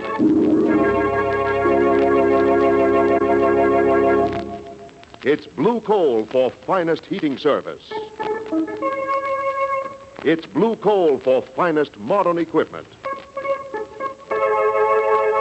It's blue coal for the best home heat money can buy.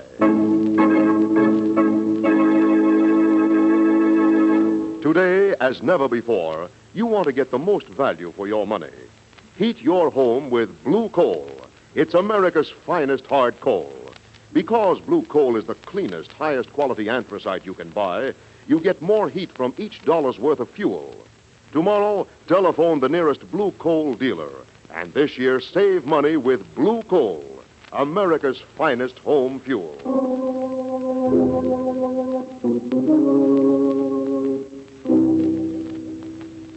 The Shadow, who aids the forces of law and order, is in reality Lamont Cranston, wealthy young man about town. Years ago in the Orient, Cranston learned a strange and mysterious secret, the hypnotic power to cloud men's minds so they cannot see him. Cranston's friend and companion, the lovely Margo Lane, is the only person who knows to whom the voice of the invisible shadow belongs. Today's drama, The Phantom of the Lighthouse.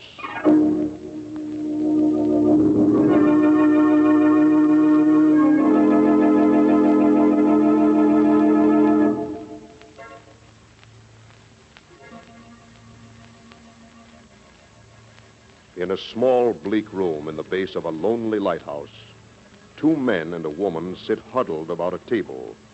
An elderly lighthouse keeper, his wife, and their young assistant. A single lamp illuminates their strained, uneasy faces. The woman reads from an old diary. I have killed scores of men during my life, and after my death I will continue to kill. For I, Captain Josiah Blake, am the master of this lighthouse. If any man is presumptuous enough to try to take over after me, I will have his blood. I will rise from my grave. That's enough, Lila. Don't read any more of that. Go on, Lila. Keep on reading. That's crazy talk. How can a man who's been dead 150 years come back from his grave? He came back for the other, didn't he, Bert? The keeper here before me. He strangled him and threw him down from the tower. That was an accident, wasn't it, Bert? He'll kill me just like he killed him. After he's driven me crazy first. Duncan. It's true, Lila, true. Every night up there on the tower, I hear his cutlass rattling, and his voice keeps whispering in the wind, over and over. I'll get you yet. I'll get you yet. Well, stop that kind of talk, Duncan. What was that? It was just the door. The draft blew it open. He's coming in. He heard us talking about him. Turn out the light. Quit it, Duncan. And I'll smash it out. He can't see us now. Ah! What is it, Lila? I felt hands. Ice cold hands on my throat. Quit it, you two, will you? Now quit it. Before you drive all of us crazy.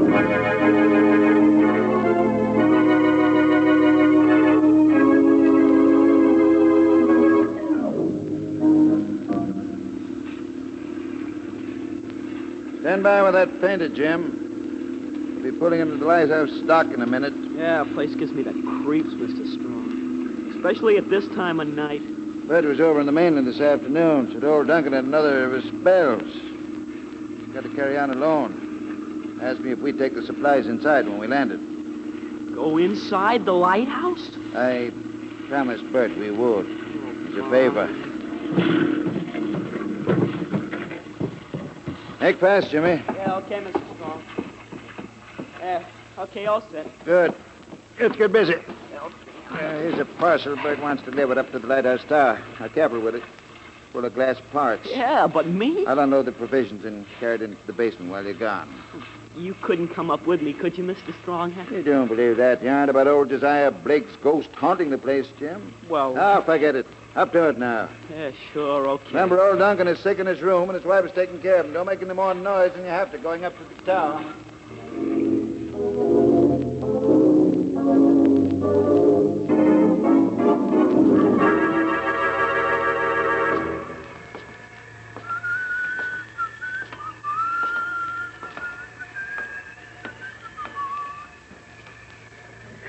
Oh, boy, what a climb. Oh, that's over. Boy, what a place. God. I'm getting out of here. Not quick. so fast, mate. What? Captain Josiah Blake. I have come up to my town without orders. I know how to deal with mutiny. Oh, please. Please, It's a I didn't mean long it. trip up, won't it? It'll be short of going down. No, let go of me. Let go of me, please. Through the tower door. Out on the catwalk. No. Come.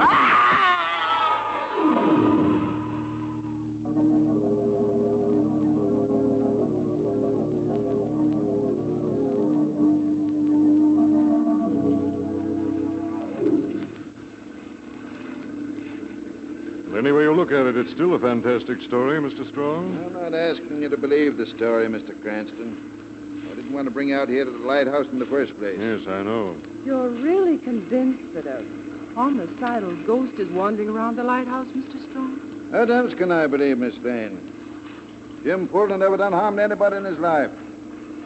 There's no human reason for murdering him. Might have fallen from the tower. But I Yes, told I you. know. The man in the cloak and the three-cornered hat you saw peering over the catwalk in the moonlight. But don't forget, Mr. Strong, you were hundreds of feet below. You could have been mistaken. But I couldn't have been mistaken about this. An old-fashioned brass button. It's clutched in Jimmy's hand when I reached him. Horrible to think of. He must have torn off Captain Josiah Blake's clothes during his death struggle. Captain Josiah Blake. Wasn't he an old pirate? Yes, Margo, as notorious as Morgan or Kidd or any of them. As I remember the story, he grew too bloody for even his own crew. They finally marooned him. Right, Mr. Cranston. Right over there on Lighthouse Island. Well, what happened to him finally? Well, they finally caught up with him, and he was killed right out there on Lighthouse Island. And his ghost is supposed to have haunted the island ever since. Well, I hope we at least get a glimpse of this extraordinary character. So do I. It would be the one touch to make our vacation on the rocky coast of Maine perfect. Besides, I've always wanted to see a park cat. Better to see one, Miss Lane, than to be knocked into one.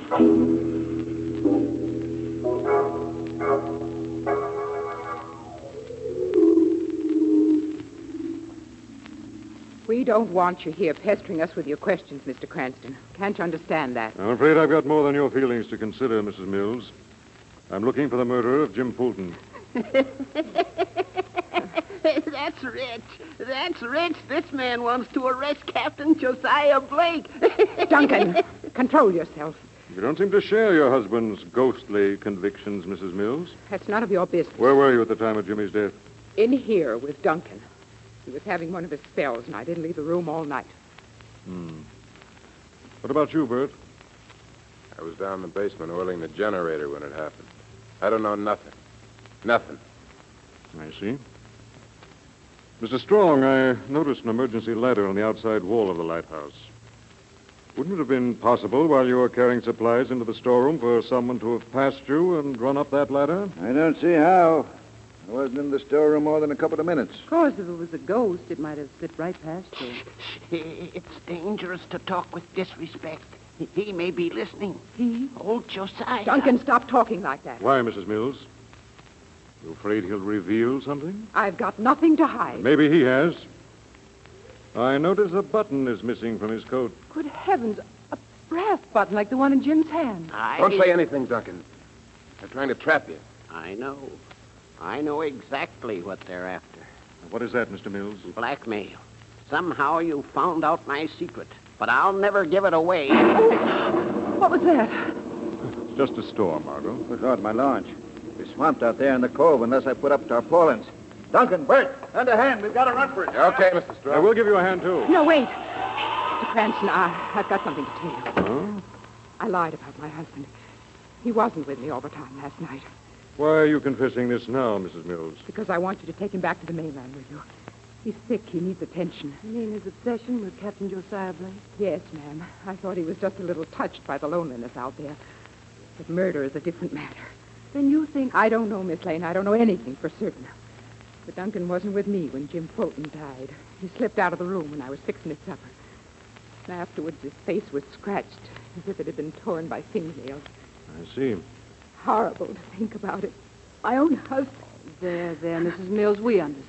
You'll take him back with you. Promise me that. We'll see, Mrs. Mills. Please, Mr. Cranston, I'm really frightened now.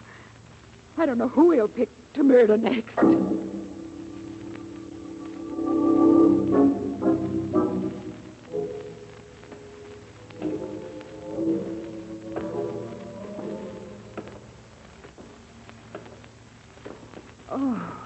awful winding stairs. And I keep seeing ghostly shapes dancing along the walls. Just shadows, Margot. Being with me, you shouldn't mind that. I prefer to have you solid at this moment. What are we going to do up at the tower? Oh, just look over the scene of the crime, so to speak? But after what Mrs. Mills told us, there's not much doubt but that the old man must have murdered Jim Fulton. Obviously, he's mad as a hatter. I wonder. Just before the thunderstorm broke, he completely changed his tone. You mean when he accused you of blackmailing him about some secret or other? Yes. Suddenly he sounded as shrewd as an old miser. I'm sure you're reading things into it, darling. Maybe. On the other hand... Yes?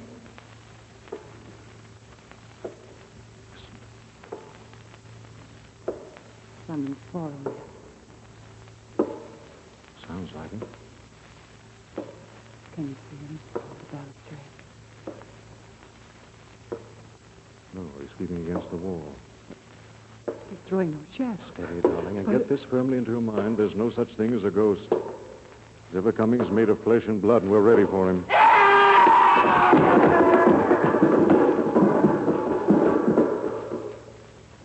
Lord. Oh, Lamont. Come on, we'll find out what's happened. Watch it, Margot. There may be some trick. That mad old man is at it again. Careful. Oh, Steady, darling. Lord, streaked with blood. Lamont, it's the lighthouse keeper. Old-fashioned cutlass clear through his back. Oh, how awful. Mr. Mills. Mr. Mills, it's Lamont Cranston. They'll never get the secret from me. I'll carry it to my grave. Lamont, what's he talking about? The money is mine. They'll never find where it's hidden. Money? Sinking fast, Margot. Mr. Mills, you haven't much strength left. Tell us who stabbed you. Josiah Blake. Josiah Blake, but that's impossible. I tell you, I saw him. He came up behind me on stairs. He's had that patch over his eye. They had the cutlass ready. Josiah Blake is dead. He's been dead for 150 years. You must believe me, Mr. Cranston. I swear to you, on the word of a dying man, Josiah Blake drove in the field. But he'll kill, keep on killing till all of you are dead. Mr. Mills. Is he? Yes, Margot. Dead. Convinced to the end that he was murdered by a ghost.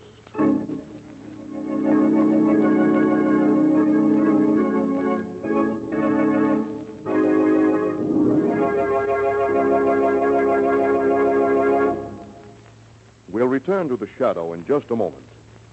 Now let me tell you about the greatest labor-saving device you can possibly put in your home. It's the new Blue Coal Temp Master, the amazing heat regulator that automatically opens and closes the dampers of your furnace. I say it's the greatest labor saver you can have because while vacuum cleaners are great, washing machines and electric mixers are fine, only your Blue Coal Temp Master is on the job all the time, 24 hours a day. The Temp Master keeps your home always at a constant, even, healthful temperature, without any necessity of running up and down stairs to adjust furnace controls. Call your Blue Coal dealer and ask for a free demonstration of the Blue Coal Temp Master. You'll be truly amazed at the marvelous convenience a Temp Master will bring your home, and delighted to discover how inexpensively a Temp Master can be installed. What's more, in addition to the carefree heating comfort that a Temp Master brings you, you'll find that it actually saves fuel, a lot of fuel. Each Temp Master is unconditionally guaranteed for 5 years. Only Blue Coal dealers have the new Temp Master, so call the nearest Blue Coal dealer tomorrow and arrange for a demonstration. He's listed in the classified section of your telephone directory. And now, back to the shadow.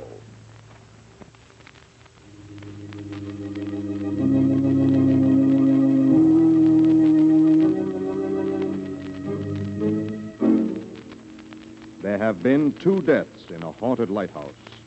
A young man hurled from the top of the tower, and now the old keeper stabbed through the heart with a cutlass. A few minutes later now, and Margo and Lamont stand by the body, trying to put together the pieces of the ghostly riddle. Well, at least we know now that old Duncan Mills had a secret he was trying to protect, Margo. Yes, and that it was concerned with money. Right. Solid motive for murder. But if it's as simple as that, why all the elaborate masquerade about Captain Josiah Blake? And why was Jim Fulton killed? I'm willing to bet he had some kind of damaging information. He had to die so that he would never talk. Oh, how awful. Whom do you suspect, Lamont? Well, I can't tell you, darling. I think I'll tackle the woman first. Lila? We've already caught her in one lie. She did her best to convince us that her husband killed Jim Fulton. We know now that was impossible. You think she'll talk, Lamont? Not to Cranston, perhaps. But she may to the shadow.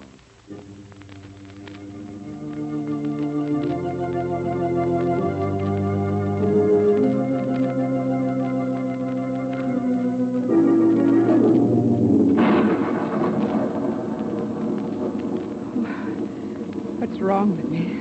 Why am I shivering like this? I'm not afraid of the storm. I never have been before. There's something wrong. It's as if someone or something was in this room, but I can't see anyone. Who's there? Don't be nervous, Mrs. Mills. Who are you? Can't you guess? Duncan? No, Mrs. Mills. He's dead. I'm very much alive. Duncan dead? Yes.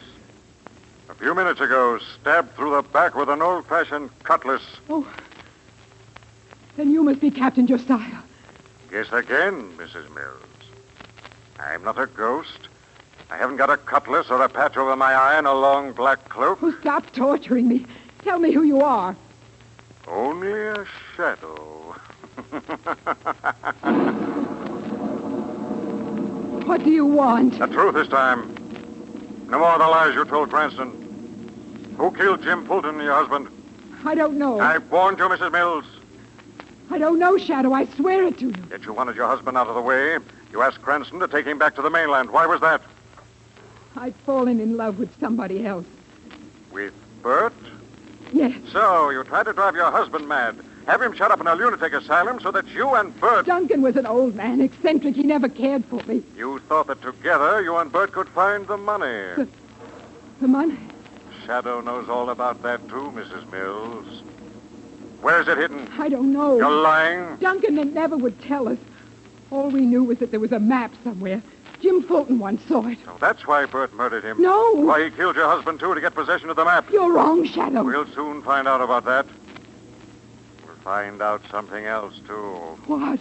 If you've lied to me, Mrs. Mills, or if you have, remember, the shadow will be back.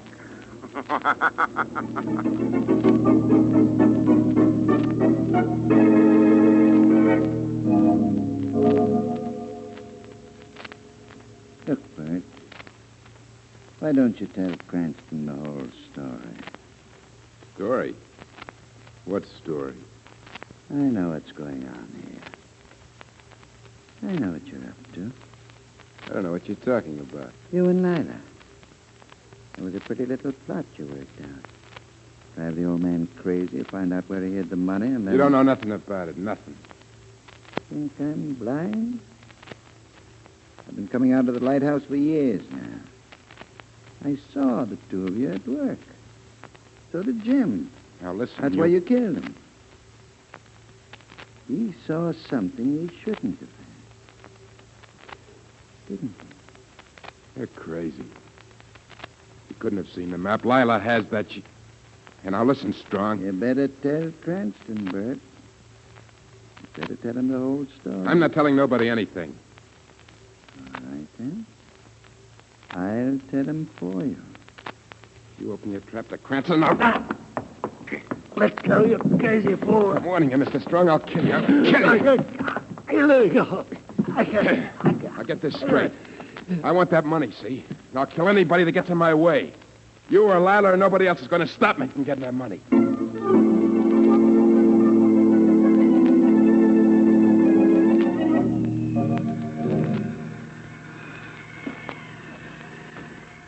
Congratulations, Lamont.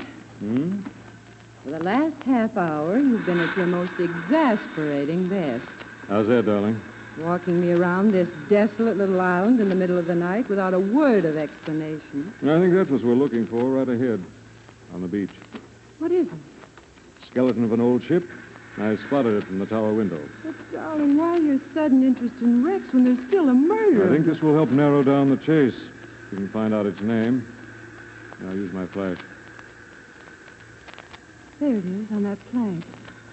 The marina. Marina, Just as I thought. Lamont, you don't mean this was the old ship on which Captain Josiah... No.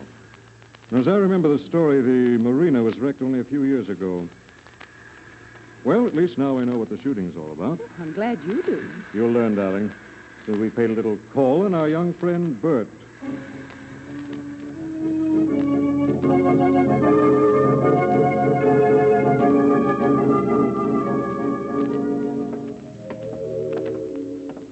Careful, darling. Bert's door is straight ahead. We've had plenty of time to get ready for it. What's that? Seems to come from behind the door. It sounds like something swinging back and forth. Better get in there fast. Is it locked? No. Something seems to be holding it. There, it's open enough to squeeze through. Yeah, I'll go first. Watch it. Oh, the floor seems all dug up. Yes. It's so dark in here. Oh. What is it, darling? Oh, something swung against my face. Lamont, I felt something... Wait a minute. I found the light. Lila. She's been hanged. Horrible. There's why, that hole dug in the floor. You mean... Yes, that's where the money was hidden. The $20,000 Duncan Mills stole from the marina. What? The old man had hid the cash here, and then when his mind began to go, he made a map of the hiding place. And Lila must have found the map. Exactly. Someone else caught up with her and killed her for that precious piece of paper. Bert. Looks like it. It's probably hightailed it now for the launch to get away from the island. We've got to stop him, Lamont. No, not you, darling. Here. Take my gun, climb to the tower. You'll be safe up there. I'll be with you as soon as the shadow has captured this so-called phantom of the lighthouse.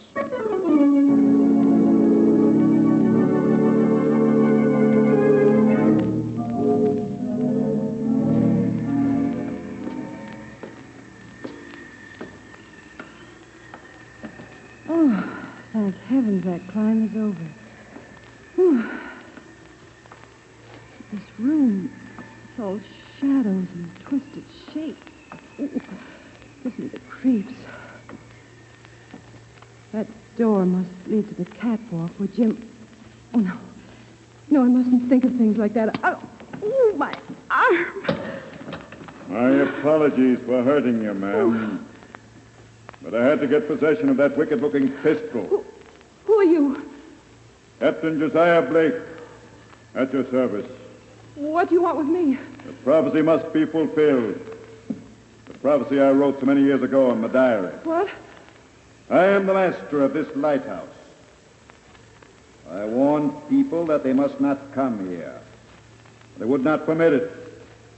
But they disobeyed me. Paid with their lives. You mean... Already since the sun rose, I have killed the old man and his wife and the captain of that supply boat. Mr. Strong, too. Now there only remains you and that interfering Cranston. Aren't you forgetting someone else? Captain Josiah Blake? Who do you mean? Bert. Or perhaps you've only forgotten him because Bert happens to be masquerading here in front of me. Enough of that. I notice you're keeping well in the shadows, hiding behind that cloak. We'll see if you still joke when you're flying through space. No! Come, my girl. Out on the catwalk. As Jim went. No, let go. Teach it to bite. Now you'll be easier to deal with. Out you go. Josiah Blake. What was that? Someone's coming up the stairs. I'm coming for you, Josiah Blake. I don't hear footsteps. Who are you? The shadow, Josiah. You'll never get up those stairs if you're a man with a body. How will you stop me? Like this. I'm still coming, Josiah. You've been lucky. But this time... Your revolver's empty, Josiah, and I'm still coming. I'll stop you with my cutlass. Here, behind you. I'll get you yet. I'll get... No use, Josiah. Your game's played out. It's the end of the Phantom of the Lighthouse.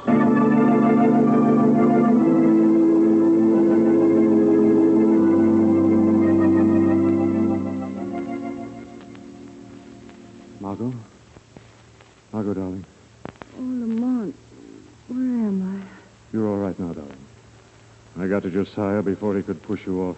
Oh, is that him on the floor? Yes, tripped on the stairs, knocked himself out trying to get away from the shadow. I must hand it to him. The disguise was perfect. I never suspected Bert of having so much theatrical talent. You're wrong, darling. Here, look at him without the eye patch and hat. There. Mr. Strong. Right. He's played a ghost for the last time. Rather, the last time before he's hung for murder.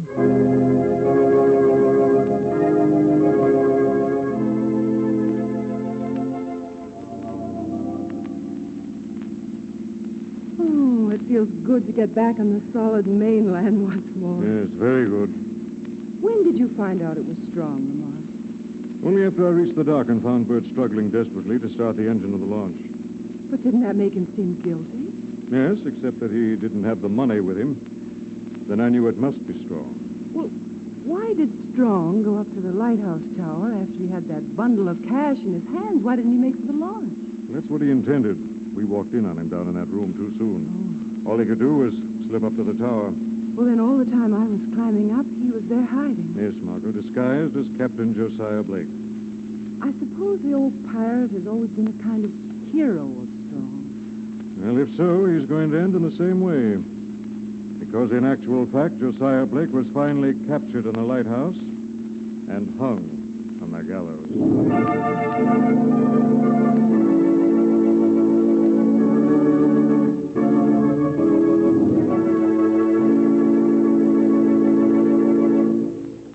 Now let me present Blue Coal's distinguished heating authority, John Barclay. Thank you, Andre Baruch, and good evening, friends.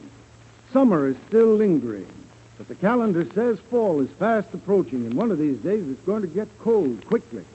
Now is the time to get your furnace cleaned up, repaired, and put into first-class condition. And your Blue Coal dealer is the man to do the job for you. Blue Coal dealers have special equipment and trained men to do a thorough cleaning job that's quick, dust-free, and inexpensive. They'll make any necessary minor repairs as well. Actual records prove that a clean, efficient furnace will sometimes burn 20% less fuel. Get in touch with your Blue Coal dealer before cold weather comes. Better call him first thing tomorrow. I thank you.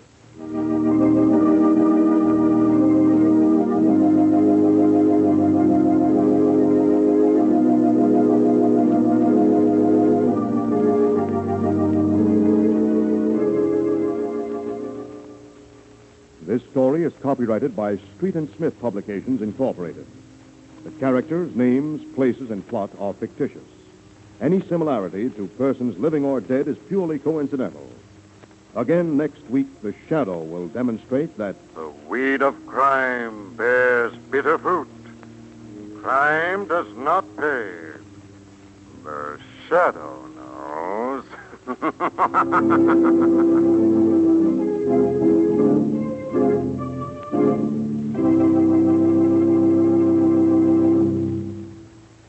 next week, same time, same station, your friendly Blue Coal dealer brings you another strange and thrilling adventure in the Shadow's daring battle against the forces of evil.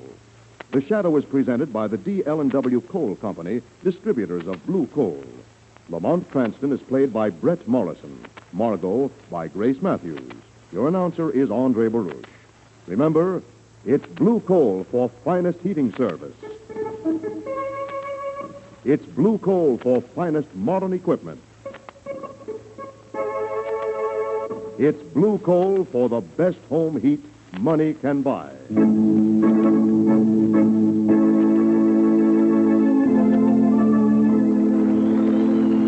This is the Mutual Broadcasting System.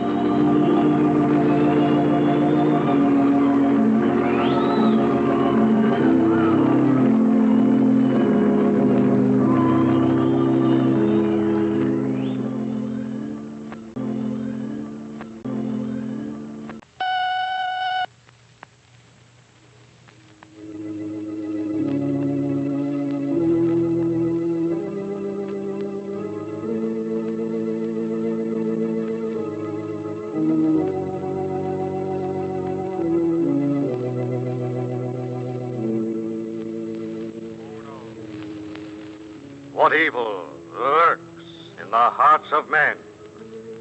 The shadow knows.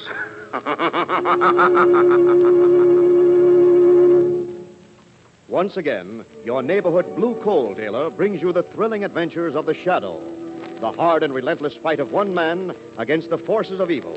These dramatizations are designed to demonstrate forcefully to young and old alike that crime does not pay.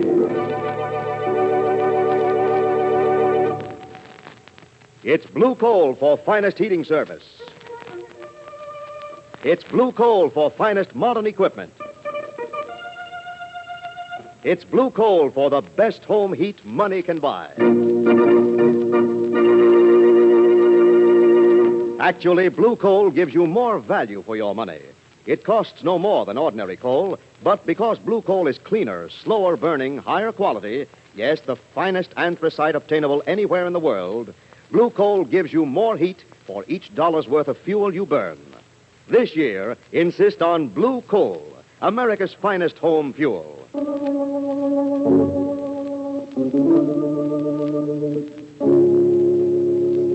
The Shadow, who aids the forces of law and order, is in reality Lamont Cranston, wealthy young man about town. Years ago in the Orient, Cranston learned a strange and mysterious secret, the hypnotic power to cloud men's minds so they cannot see him. Cranston's friend and companion, the lovely Margo Lane, is the only person who knows to whom the voice of the invisible shadow belongs. Today's drama, When the Grave is Open.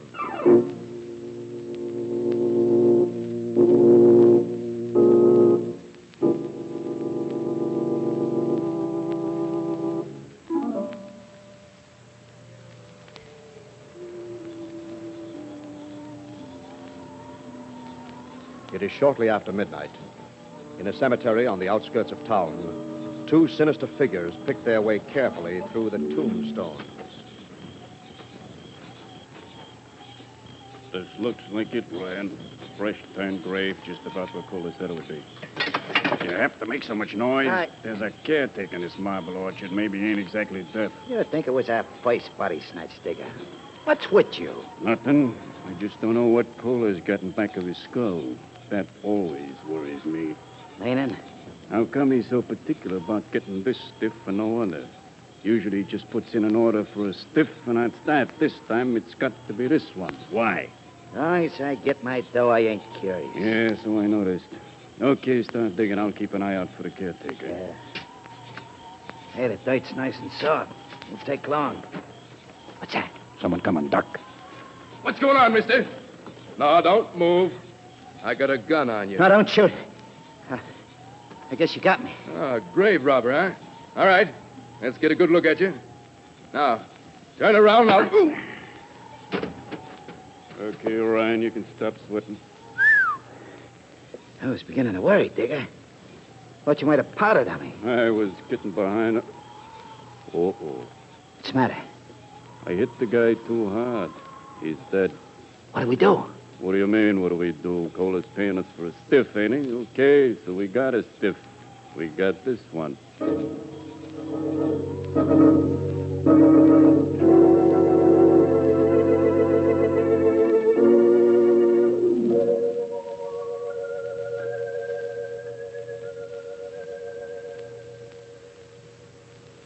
Where's Cola? He should have been here by now. You told him we had the stiff, didn't you? I told him. What's he do with these stiffs he buys us on? This is about the sixth one already. Maybe he's making up a baseball team. Yeah, that may be him now.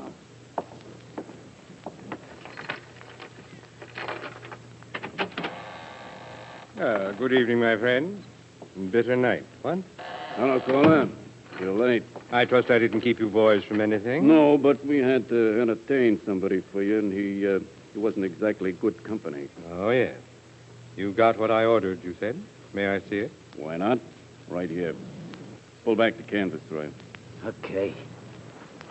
But surely there's been some mistake. This isn't the subject I ordered. Must be you knew him personally. Not exactly, my friend. However, I did know that he was lame. This subject isn't. The conclusion is obvious. Cover him up, Ryan. Matter of fact, Cola, we had a little difficulty. I see. Perhaps it will be safer if I dispose of our friend here through channels. Suppose we make it 50 for this one instead of the usual 100. No, suppose we just let it ride, Kohler, sort of on the house. I got an idea. We'd make a good combination as partners. How do you mean? I got an idea a lot of insurance companies been paying off much more than a century on our product. Eh, Kohler? Blackmail, Digger? Blackmail's such an ugly word, Kohler. Let's say sales talk, huh? Now, wait a... But then, why argue? There should be plenty for both of us. Partner.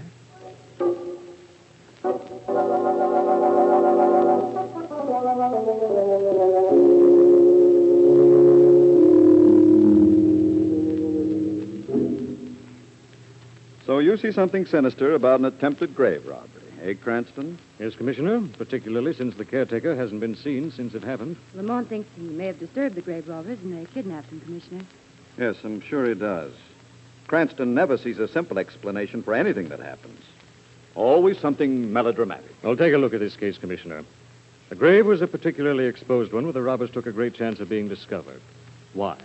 You tell me. Well, I don't know. It was a pauper's grave, so there wasn't anything on the body they'd be after. And yet they deliberately picked this particular one where they were almost certain of being seen. Maybe the light was better there. Then you don't think there's anything behind these grave robberies, Commissioner? Vandalism, perhaps. Nothing sinister, I'm afraid. I can see we're taking up the Commissioner's time, Margo. Mm-hmm. Nonsense, Cranston. Always glad to see you. Socially. Drop in any time. Socially. I see what you mean, Commissioner. Now, let's go, darling. Goodbye, Commissioner. Goodbye. And, Margo. Yes? Hide those detective stories he's been reading, will you? Huh. Detective stories. Maybe do him some good if he'd read some. Well, don't be angry, darling. After all, the Commissioner's a busy man, and maybe after all he is right. Maybe it is just vandalism. Nonsense. Something sinister behind these grave thefts, and I intend to find out what it is. How? I found out who the man was whose grave they tried to rob. So, to begin with, perhaps we'd better have a talk with his landlady.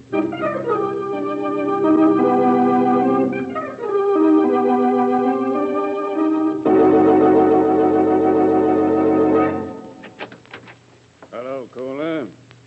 You look surprised. Digger, what are you doing here? I told you never to come to my place. Now, is that any way to talk to a partner? I'm expecting my client any minute. There he is now. You mustn't be seen here. Huh? Quickly, in the other room. Okay. Coming. Oh, Mr. Mason. Come in, sir. Sit down, sir. Thank you. Well, Kohler?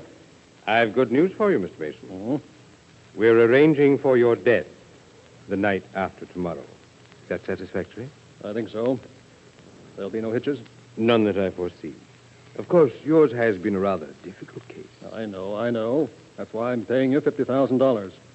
I expect there to be no slip-up. Naturally, sir, naturally. You'll hold yourself in readiness. Why, of course, man, of course. Here's the $25,000 you wanted on count. I'll give you the rest after I'm buried. Quite satisfactory, sir, quite. Fine. Good day, Kohler. Good day, Mr. Mason. All right, Digger.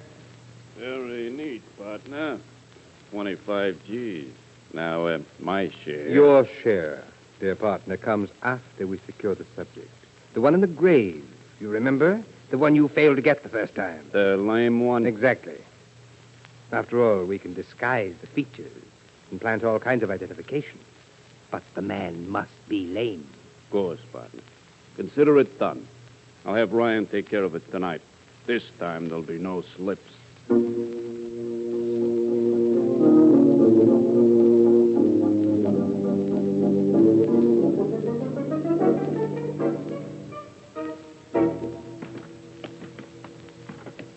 You find the most fascinating places to spend your afternoons, Lamont. Where are we going, anyway?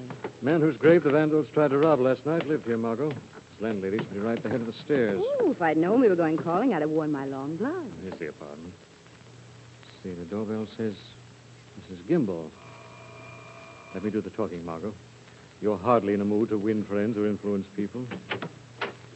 Oh, what do you want? My name is Cranston, Mrs. Gimble. Oh, what? Everyone has some trouble. Carry on, darling. I wanted some information about a tenant of yours. What do I look like, a stool pigeon? Nice going, darling. I've just begun, Margot. Watch this new technique. Now, look, mister, I'm a baby woman. I just wanted to leave my card, madam. I hope you don't mind the green color and that picture of Lincoln on it. My book. Well, why didn't you say so? Come in, Mr. Sanson. Cranston. Cranston, for $5 it could be Joe Schmo, and you'd still be welcome. Come in already. I can see Dale Carnegie made a lot of fuss about nothing. Carnegie? I thought you said your name was Winston. Cranston. Now, about this rumor of yours? Which one? I got about 100. Only about 3 paid their rent, but I got about 100. The records say his name was Grabo. He died a few days ago. Oh, him. Yeah, I remember, Mr. Grabo. Poor fella, he went just last week. All paid up, too. Did he have any relatives or friends, any money or belongings? Was anything buried with him that belonged to him? What could have belonged to him? So he owned the clothes he was wearing. Was there anything peculiar about him, anything unusual? No, nothing. Only he was a little lame. Lame? I see. Thanks very much, Mrs. Gimble. You've been very helpful. So long your name is Hanson, I can tell you anything. You see? No, not exactly. What's my name got to do with it, Mrs. Gimble? So long it ain't Macy. Does Gimble tell Macy? It's a joke, don't you get it?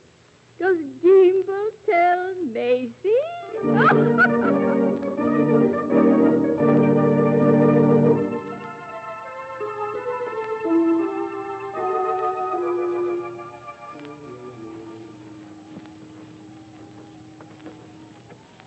Lamont, are you sure it's important for us to be in the cemetery at this time of night? Of course, Margot. If, as I suspect, the grave robbers wanted the lame man's body and no other, they'll have to come back. Now, the grave we're interested in should be right over there to the left of that mausoleum. Wait a minute. What's that? Someone shoveling. It's quiet now. They've stopped. Come on, around the back of the mausoleum. Oh, Lamont, I don't like it here. Neither do any of the rest of us. There's a grave over there. Someone's been digging, all right. Oh. Lamont!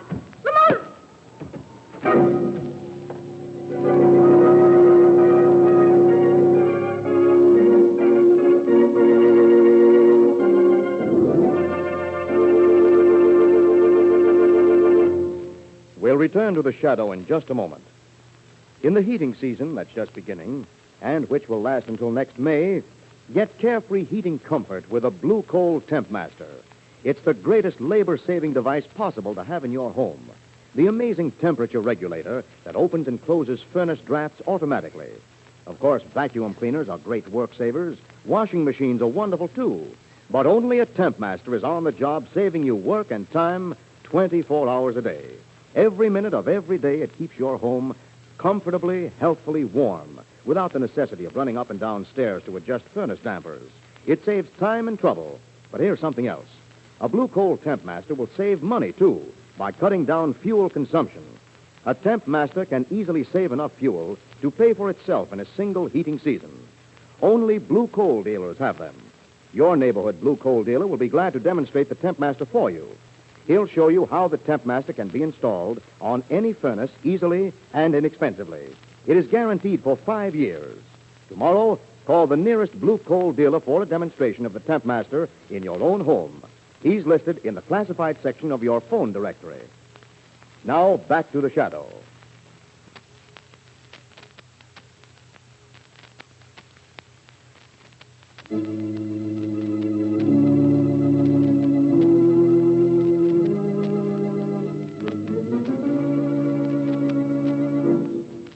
Lamont Cranston and Margo Lane, investigating a series of ghoulish grave robberies, are in a cemetery at midnight when suddenly they are attacked.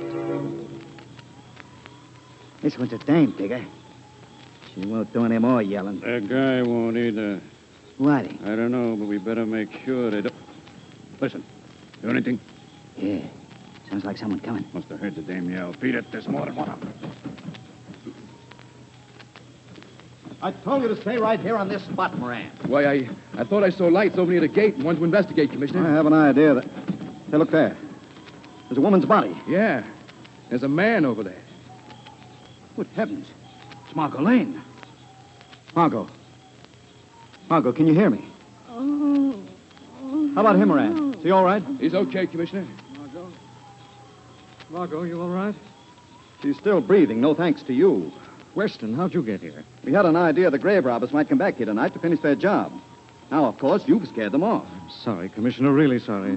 You all right, Lamont? Okay, I think. Thank heavens. I saw him hit you and you fell. Commissioner Weston. Hello, Margo. Commissioner, I never would have interfered, but you said vandalism. Never mind what I said. You don't expect me to divulge the department's secrets, do you? No, I suppose not. Moran. Yes, Commissioner? Seek Cranston and Miss Lane home and see that they stay there. Even if you have to handcuff them to the radiator.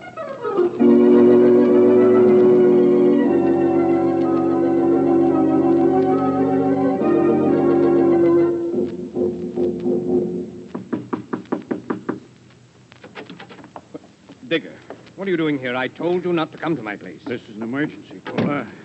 We ran into a stakeout. The marble orchard was loaded with cops. Oh, that does make things difficult, doesn't it? We gotta lay low for a while until the heat's off. I'm afraid that's impossible, Digger. All arrangements have been made for Mason to die tomorrow night. We must have a substitute corpse, a lame corpse. So we'll make one. What's wrong with that? It's nice, Digger. Sure. We could use the caretaker's body. You still got that? All we do is fix it up a little. No. You saw Mason. He's a big man. The caretaker's too small. That's right. Ryan be a closer fit. Ryan? Your pal? Yeah, Ryan. He wouldn't mind helping out in an emergency.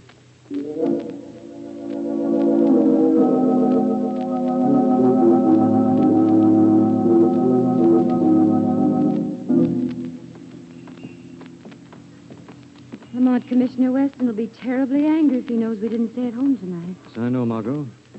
I want Mr. Poindexter to help in identifying someone for me. I got a glimpse of my assailant in the cemetery.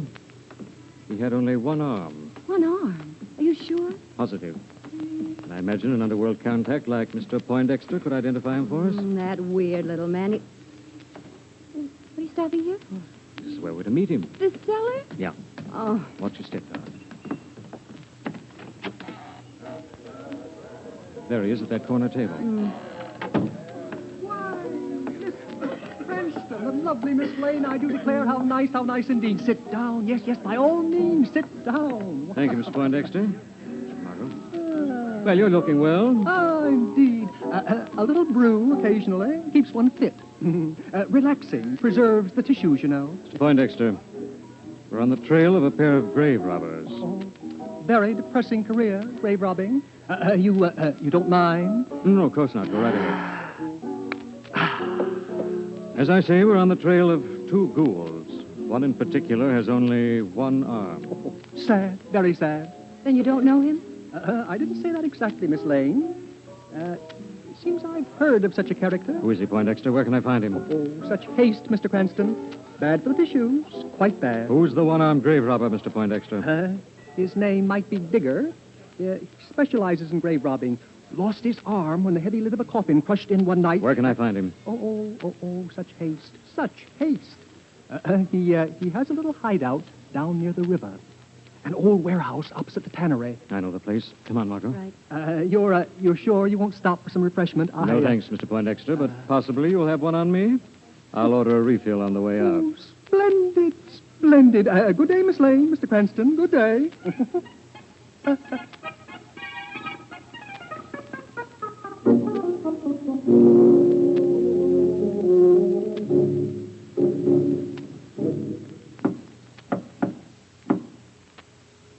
Yeah? It's me, Ryan. Digger. Sure glad you're back, Digger. Sitting here with this stiffer company ain't exactly my idea of a good time. I brought company, Ryan. Good evening, Ryan. Oh, Mr. Kohler. Just dump the stuff there, Kohler. What's that? Some things we'll need to manufacture a substitute corpse for our friend Mason. Personal effects, kit of instruments, blowtorch, and a vice. Oh. Incidentally, Ryan, the caretaker's body is too small. You mean we got to get another? Tonight? Not exactly. I think we can use one we've got right here, Ryan. What do you... You mean me, don't you? Don't you? Yes, Ryan. We mean you. Sit down, pal. It'll be easier that way. No, stay away from me. Don't be difficult, Ryan. Oh, get away. Come here, Ryan. No. Come here. No. No. No.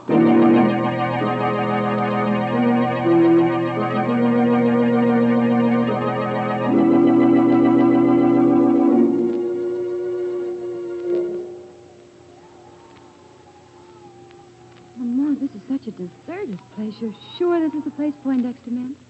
Yes, Margo. The door's open. I'll go first with the light.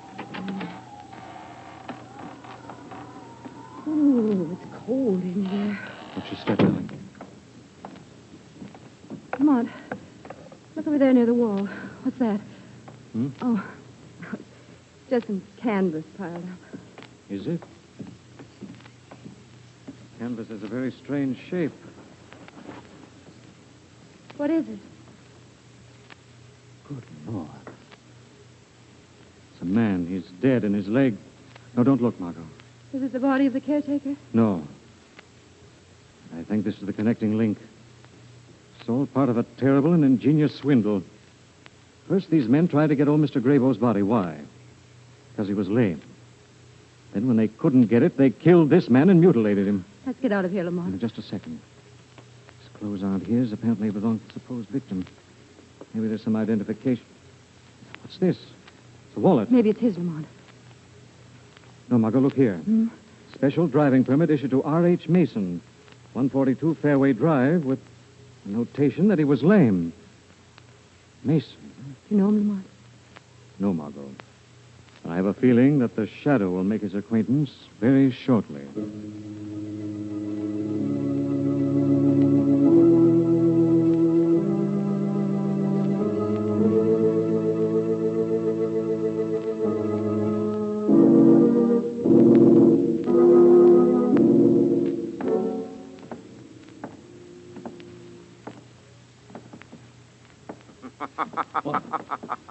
Uneasy, Mr. Mason. Who said that? I am the shadow. I don't see anyone. Where are you? Right here beside you, Mason. Well, what do you want with me? I haven't done anything. You've caused 2 men to die. No, you're wrong. 2 men died so that a lame corpse could be produced. Why, Mason? I don't know what you mean. Why, Mason? I wanted to disappear. I'm tired. I wanted to go away. But they told me they could steal a body similar to mine. Then a fake accident and the burned body would be discovered and identified as you, eh? Yes, that's right. But nobody would get hurt, I swear it. 2 men have already died, one in agony. Who did it, Mason? Who? His name is Kohler. He has a place on 75th near Martin Avenue. Shadow will deal with Kohler. But if you've lied, Mason, I will return and you'll answer to the shadow.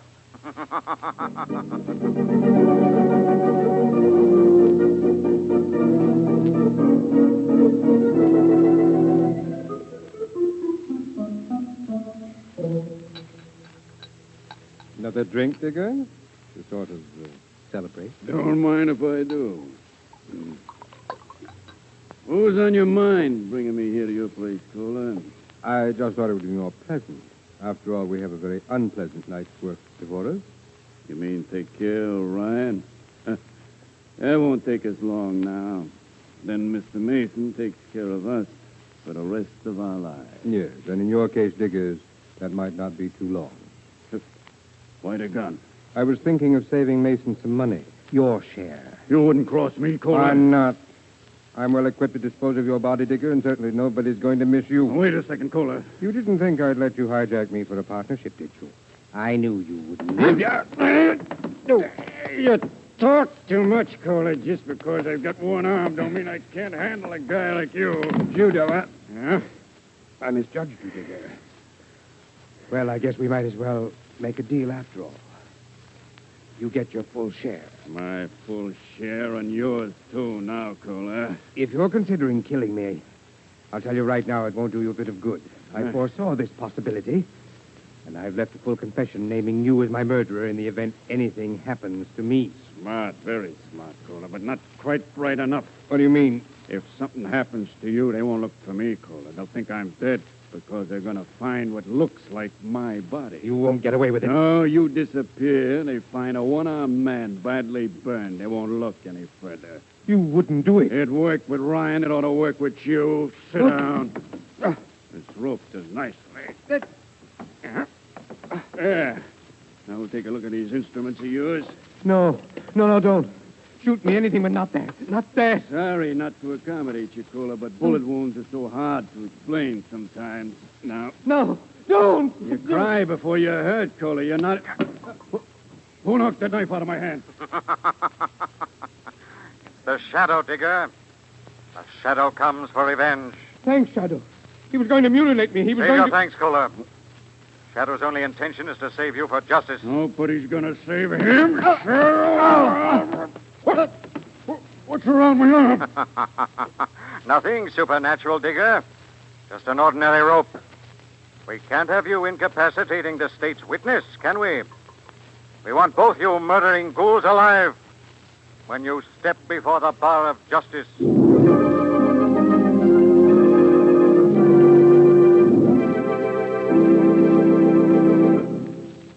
Now let me present Blue Coal's distinguished heating authority, John Barkley. Thank you, Andre Baruch, and good evening, friends. Before you actually need heat in your home, and that may be very soon now, your furnace should be cleaned, checked, and put into first-class condition so that you'll be assured of convenient, comfortable heat during the winter months ahead. And your Blue Coal dealer is the man to do the job for you. Blue Coal dealers have special equipment and trained men to do a thorough cleaning job that's quick, dust-free, and inexpensive. They'll make any necessary minor repairs as well. Actual records prove that a clean, efficient furnace will sometimes burn 20% less fuel.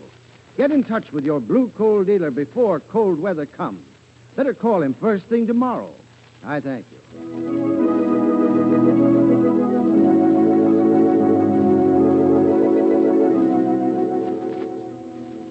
This story is copyrighted by Street and Smith Publications, Incorporated. The characters, names, places, and plot are fictitious. Any similarity to persons living or dead is purely coincidental. Again, next week, the shadow will demonstrate that the weed of crime bears bitter fruit. Crime does not pay. The shadow knows.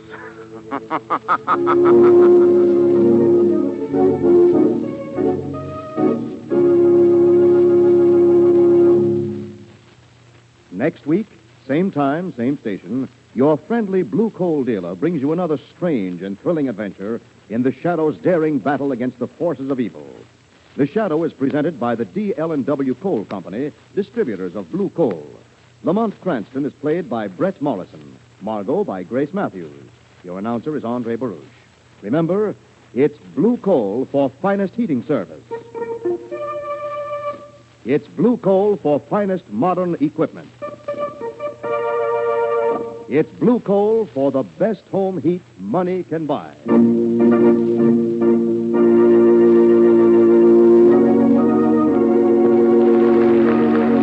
This is the Mutual Broadcasting System.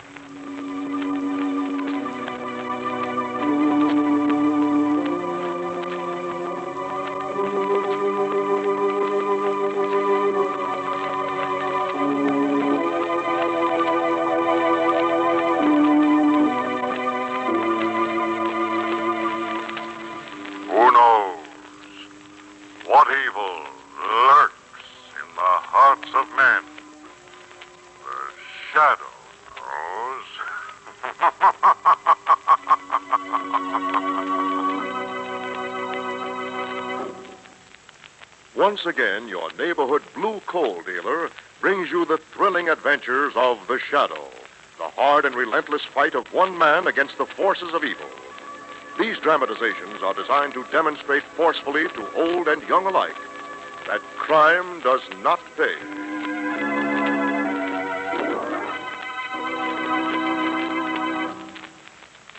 This coming winter, all home heating fuels are going to be in short supply. There may even be periods of acute scarcity.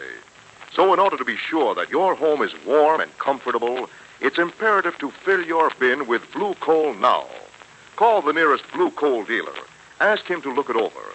He'll be glad to, and may be able to make recommendations that will help you save a lot of fuel. This winter, conserve fuel by careful consumption in an efficient furnace. Above all, store as much blue coal as you can. Call your blue coal dealer tomorrow.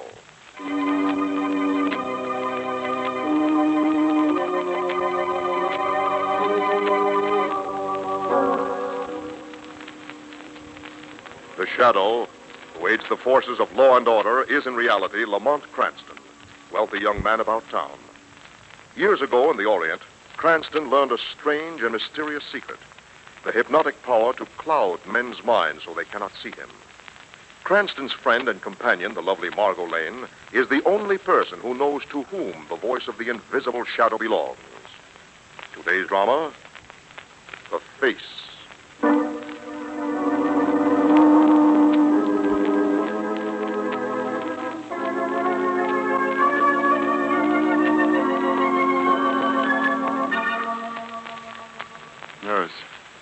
Nurse. Yes, Mr. Wyndham. Why doesn't Dr. Wallen come? Dr. Wallen will be here in a moment, Mr. Wyndham. You must try to keep calm. Calm? How can I keep calm, Miss Rand? I've been living in a nightmare ever since that airplane crash. 6 months. 6 long months. With these bandages covering my face. Miss Rand. Yes? Do you think the operation turned out all right? Of course. You don't sound very sure, Miss Rand. Dr. Wallen is a wonderful physician, but, well, a younger man, perhaps a specialist in this type of plastic surgery would... Dr. Wallen is exactly the kind of surgeon I want. He's quiet and obscure. With him, there'll be no talk, no publicity. Of course no there won't. Now you must be quiet, Mr. Wyndham. You do think everything will be all right, don't you, nurse? I know it will be. It's got to be successful. I've got to get back to the stage. I was just at my peak when the accident came, Miss Rand. I know, Mr. Wyndham. I saw you with Lona Mason in the Golden Court. Oh. You were wonderful. Oh, thank you, Miss Rand. You see how important it is that everything comes out. Oh, here's Dr. Wallen. Good morning, nurse. Good morning, Doctor. Well, Mr. Wyndham, are you ready? Yes. Yes, Doctor. I'm ready. Mr. Wyndham, before we begin... Yes? So I told you to begin, but we can't promise you a thing. Your face was severely burned, and at best it's a gamble. You can only hope. Well, let's get on with it. Let's get these bandages off. I want to see. All right, nurse. Take the bandages off. Slowly. Yes, Doctor. Here, Mr. Wyndham. Hold this mirror so that you can see. All right. Carefully, nurse. Slowly. Slowly. Let's see it. How's next there? How's next? Can't you hurry? Can't you go any faster? Patience, Mr. Wyndham. Just 3 more layers now, nurse. Yes, Doctor. That's it. Now, 2 more. Brace yourself, Mr. Wyndham. As I said, we don't know what you're going to see in that mirror. Now, nurse, the last layer of bandage. All right. Take it down. There. Oh. No. No. No. Good Lord. Where is it, Doctor? Where is my face? What have you done with it?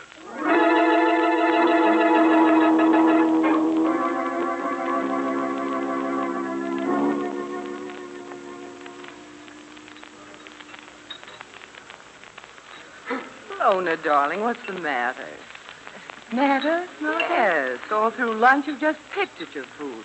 You invite Lamont and myself to lunch, and then you act as jittery as a... So you were waiting for the curtain to go up on opening night. Yes, I know, Lamont. There is something on my mind. I need your help. Well, Lona, we're all old friends. If it's a new play you want backing for, count me in. And me, darling. That last show you did was the hit to end all hits. Lona Mason and Hugh Wyndham. What a combination. Artistically and financially. All the angels who backed that show grew golden wings. Oh, about Hugh Wyndham. Oh, that man Wyndham. Lona, I'm no Bobby Soxer, but I almost swooned just looking at him. No man had a right to be that attractive. That's quite a mystery, his disappearance. Saw his face in a mirror after his operation and ran away from the hospital. Well, that was a year ago. Margo, Lamont. Yes? I know where Hugh Wyndham is. What? Lona, you found him? You've seen him? No, I haven't seen him. But I found out his address. And I talked to his landlady. Yes? He's hidden himself away from the world, Lamont. He lives in a rooming house in the slum section downtown. And for a whole year, he's never left his room. Seen no one. Good heavens. Lamont, Margo, I'm going down there this evening. I'm going to try to talk to him. But I just can't bear to face him alone. I need moral support. You want us to go with you? Yes, if you don't mind. Of course we don't mind, Lona. Take you up tonight in my car at 9.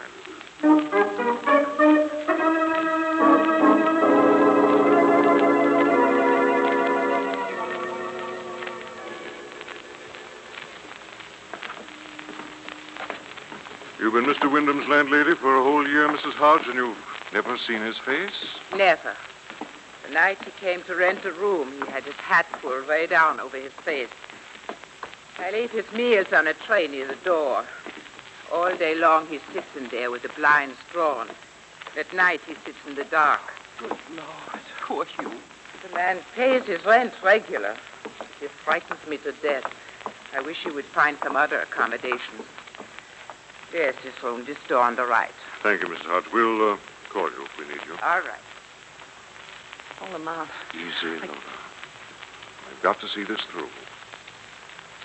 I'll knock. Who is it? Who's there? Hugh, it's Lona. Lona? Lona Mason and some friends. Hugh, let us in. I want to talk to you. Go away, Lona. I don't want to talk to anyone. Hugh, please. For old time's sake. I've looked for you day after day, week after week. And now that I've found you, I'm not going away, Hugh. Darling, don't you understand? I want to help you. All right, Lona. I'll let you and your friends in, but on one condition. Yes. We talk in the dark. Is that understood, Lona? We talk in the dark. Yes, Hugh. Very well. Come in quickly. Oh, Lona. What do you want? Hugh, I have two friends with me. Miss Lane and Mr. Cranston. How do you do, Mr. Wyndham? Hugh, they're... You don't have to describe them. I can see them in the dark. My eyes are used to it. All right, Lona. Why have you come? I've come to take you back, Hugh. No. I'll never go back. I couldn't stand this. To Wyndham, you can't bury yourself away like this. Sooner or later, you've got to show yourself to the world. Mr. Cranston's right, Hugh. And I don't care how you look. You haven't changed just because your face may have. You've got the rest of your life to live, Mr. Wyndham. The sooner you start acting like a normal person, the better. You've got to get back with people again, Hugh. Get back to the theater. The theater? Yes. You don't have to be handsome, Hugh. You have your great talent. Lona, if I thought... Perhaps if you turned on the light. No, I can't. Turn on the light, Hugh. Put us to the test. Let us see your face. Lona, I'm afraid. Be a man, Hugh. Be the man I knew. Turn on the light. All right, I'll do it, Thelma. But remember, I warned you all. I've got my finger on the light switch now. But Turn the light on, Hugh. All right, you asked for it. Remember, you asked for it. There. No. Oh, no. Hugh. Look, Hugh. Now you know. You saw my face. There's horror in your eyes. My ugliness sickens you. I put you to the test and you failed. Failed miserably, all right? No one's ever going to see my face again. You hear? No one. And those that have will live to regret it.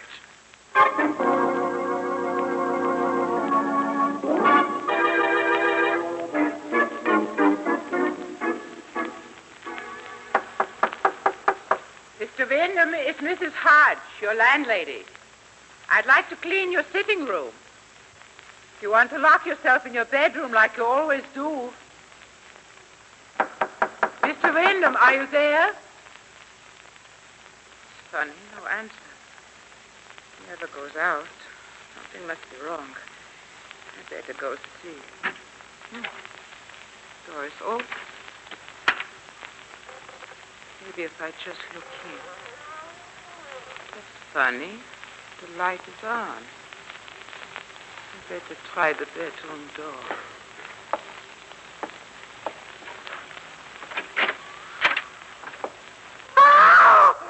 Good evening, Mrs. Hodge. Oh, no. No. I forgot to lock the door this time, Mrs. Hodge. I was sleeping and you awakened. Now you've seen my face. Pretty, isn't it? Women like you used to adore this face, Mrs. Hodge. But when they see it now, they have a look of horror in their eyes. The same look of horror that's in your eyes now. Mr. Wyndham, You saw my face, Mrs. Hodge. But never mind. You won't have to look at it anymore. Mr. Wyndham, what are you going to do? I'm going to give you a new face, Miss Hodge. You and the other adoring women who looked upon me. I'm going to give each of you a new face. No. A new face uglier than mine. No. The face of death. No. Yes, Mrs. Hodge. There. Oh, in her. No. No. No.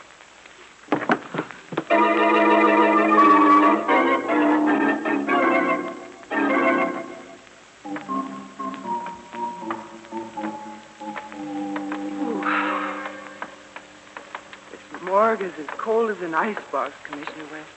Morgues usually are, Miss Lane. Commissioner said something about an unusual corpse you found in the river. That's right, Cranston. Body of a woman. Thought you might be interested in looking at it. Theatrical type of homicide you usually get involved in.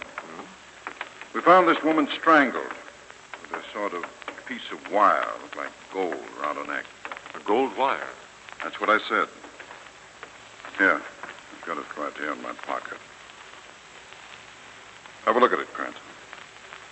It's very interesting. Looks like a cord used for hanging pictures. Very unpleasant, if you ask me.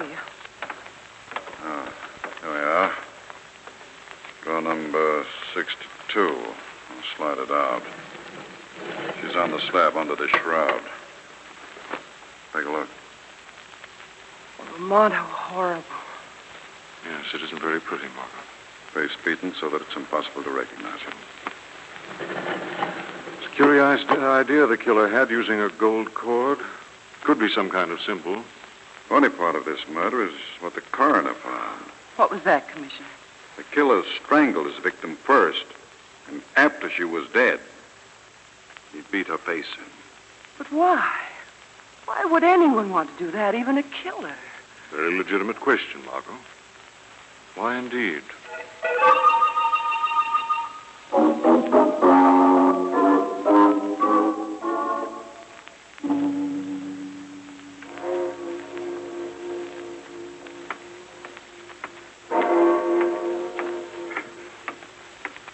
Good evening, Miss Rand. Oh, who are you?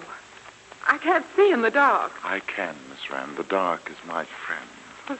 Who are you? Why are you hiding behind that tree? I wanted to meet you face to face. I don't know you. Let me pass. Oh, you know me very well. You were my nurse, Miss Rand. I don't believe you. Let me pass. Oh, you don't believe me. For just a moment, Miss Rand. I'll light a match so you can see my face. See for yourself. Oh! Remember me now, Miss Rand? You wind. Yes. You looked upon my face once, didn't you? And I saw in your eyes the same horror I see now. But please, You helped give me a new face, Nurse Rand.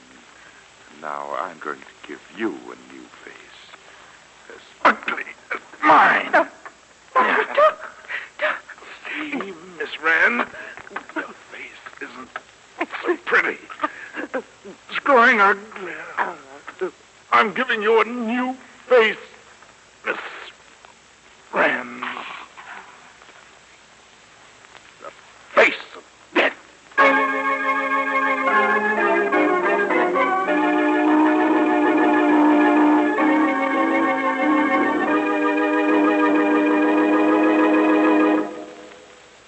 We'll return to the shadow in just a minute. If you have a washing machine or a vacuum cleaner, you appreciate the value of modern labor-saving devices. Now let me tell you about an inexpensive installation that not only does more work, but which saves money as well. It's the new Blue Coal Temp Master automatic heat regulator. The Temp Master brings you full automatic temperature control, entirely eliminating trips to the basement to adjust dampers. The Temp Master is on the job 24 hours a day, 7 days a week, keeping your home constantly at the same even, healthful temperature. The temperature you set on the upstairs thermostat. Yes, the new Blue Coal Temp Master provides more ease, more comfort, and better heat for you and your family. And not only that, actual records prove that a Blue Coal Temp Master saves a lot of fuel. A Temp Master can easily pay for itself in fuel savings in a single heating season. Your neighborhood Blue Coal dealer will be glad to demonstrate the new Blue Coal Temp Master. There is no charge or obligation. Each Temp Master carries a guarantee for 5 years. Only Blue Coal dealers have them. So look in the classified section of your telephone directory, locate the nearest Blue Coal dealer, and call him first thing tomorrow. Now, back to the shadow.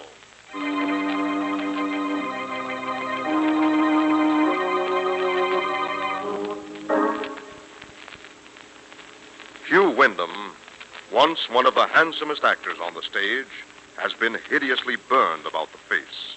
Half mad, he had murdered his landlady, and now the nurse of the surgeon who operated on him.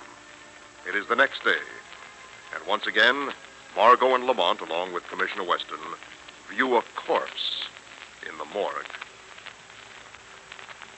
Look, Cranston, slain. The same thing all over again. Strangled with the same kind of metal cord, and the face beaten in. A couple of my men in a prowl car picked her body up on a lonely street. You don't know who she is, Weston? No, it's pretty hard to make an identification in a case like this. It's horrible.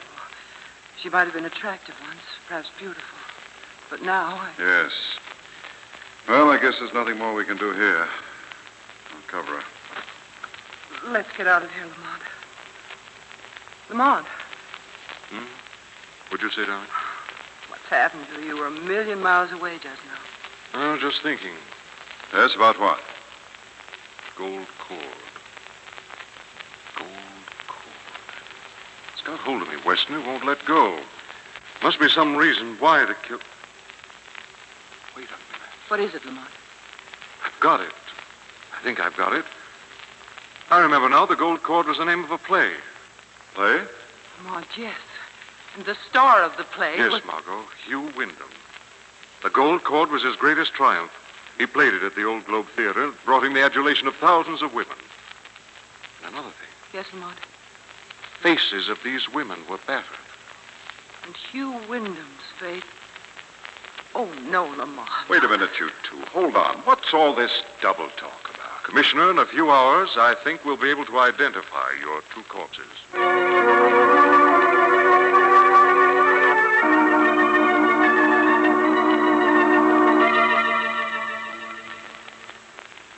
I just spoke to Commissioner Weston, Margo. Yes, Lamont. Hugh Wyndham's missing. And so's the landlady, Mrs. Hodge, but, well, they found her. One of the murder victims? Yes, first one. They identified her by her dental bridge work. And the second corpse? A woman named Anne Rand. She was Dr. Wallen's nurse, the surgeon who operated on Wyndham. Yes. Margo, wait a minute. What is it, Lamont? There's a pattern here. This nurse, Miss Rand, saw Wyndham's face. We may assume now that Mrs. Hodge did, too. You mean he killed him because women had always idolized him, and now because his face... Yes. As far as we know, only 2 other women saw his face. Lamont, one was Lona Mason, and the other... Was you, Margo? No. Give me that phone. Phone? Yes. I just hope I'm not too late to warn Lona Mason.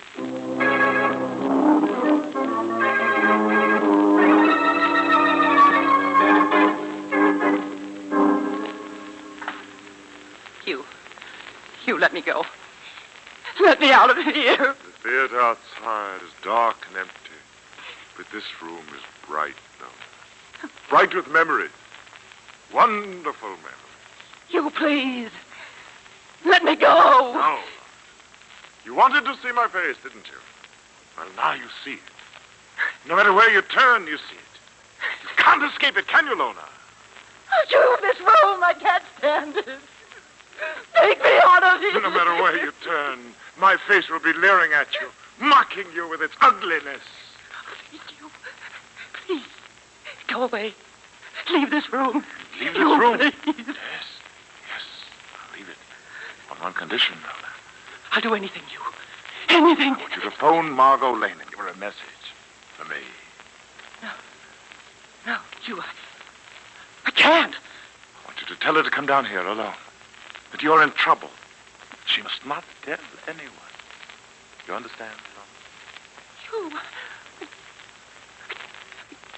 Well, my dear. Shall it be the phone call? Or shall we stay in this room? Will you leave the message for Miss Lane? Or do you want to continue to look at my face? Which will it be, Lona?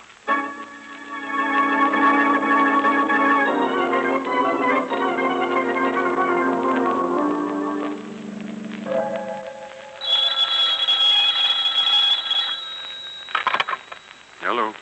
Cranston, this is Commissioner Weston. Yes, Commissioner. We won't have to look for Lona Mason any longer. Why not? We found her dead this morning. Same setup. Strangled by a golden cord. Face bedded in. Where'd you find her, Commissioner? In an alley near the Globe Theater. I see. Third victim. It's only Margo left. What was that, Cranston? I didn't tell you. Nothing, Commissioner. I'll get in touch with you later. Margo, he'll try to get her next. Told her to lock herself in. Got to be careful now, careful.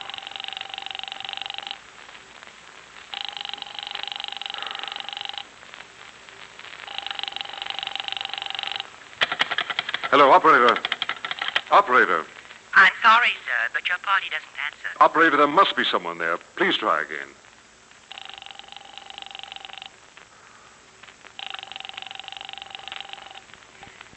I'm sorry, sir, but your party does not answer. Margo.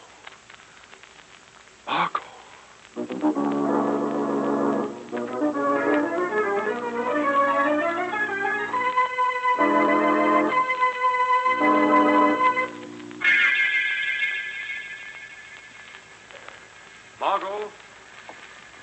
Margo, are you here? The apartment's empty. Wait a minute. This pad on the table near the telephone. I bet you added something down on it. Globe. Globe Theater.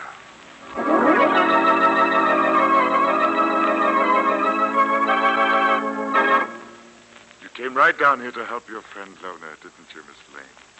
But now, she's beyond help. Now you and I are together. Let me out of here.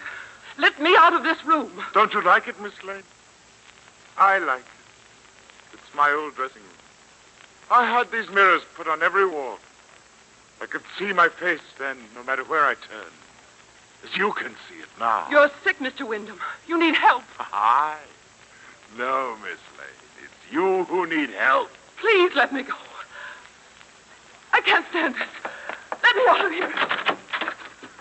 No. It's only a closet, Miss Lane. But as you see, there's a mirror in there, too, and my face. That's it. Try that room, Miss Lane. Go ahead. Pull the curtain aside. Oh, no.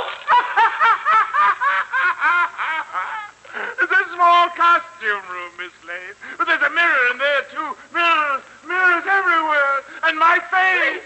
Please let me go. I can't stand it any longer. All right. Very well, Miss Lane. If you insist on escape, I will provide it for you. Oh. Gold course. No.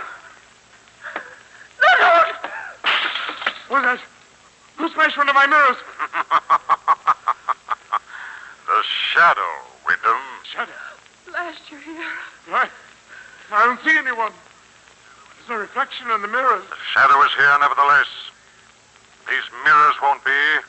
I'm going to smash every glass in this diabolical room. Smash that leering face wherever I see it. Oh! No! My mirrors! Now the mirror in the closet. And now the last one in the costume room. I see the mirrors breaking. And yet I see no one. No man can see the shadow, Wyndham. When they kill, they account to the shadow. You're human, Shadow, and yet you're invisible. Yes. Shadow, please tell me your secret. Tell me how you make yourself invisible. Teach me your secret, Shadow, so that people can't see my face. No, Wyndham. Only the shadow knows the secret. Only the shadow will ever know. Shadow, I beg you. You forfeited your right to any consideration. You've killed, you were about to kill. You belong to the law now, Wyndham. Perhaps it's best, Shadow, that way. Perhaps it's better if the law takes my life. Death will be merciful, quick. It's best this way. For death is darkness, and darkness can hide my ugliness forever.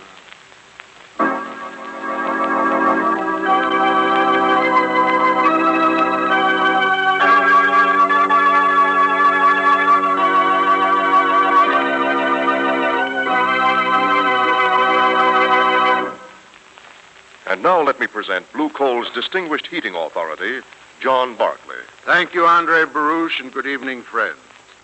If you were going to take a long trip, you'd be certain that your automobile was tuned up and put in good condition before you started. Friends, the heating season is just starting. You're going to demand a lot of service from your heating plant before next spring. Better have it thoroughly cleaned and checked now by your Blue Coal dealer. He has the special equipment and the trained men who know how to tune up a furnace properly and how to make the necessary minor repairs as well. I suggest you telephone your Blue Coal dealer tomorrow. Remember, a clean, efficient furnace burns less fuel and gives more heat. I thank you.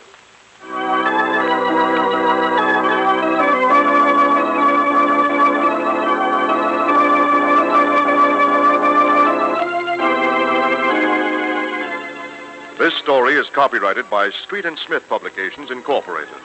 The characters' names, places, and plot are fictitious. Any similarity to persons living or dead is purely coincidental. Again next week, the shadow will demonstrate that the weed of crime bears bitter fruit. Crime does not pay. The shadow knows.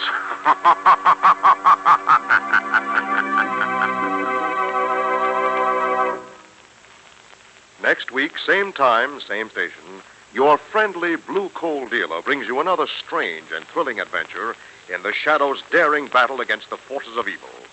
The Shadow is presented by the D.L.&W. Coal Company, distributors of Blue Coal. Lamont Cranston is played by Brett Morrison. Margo by Grace Matthews. Your announcer is Andre Baruch. Remember, it's Blue Coal for finest heating service.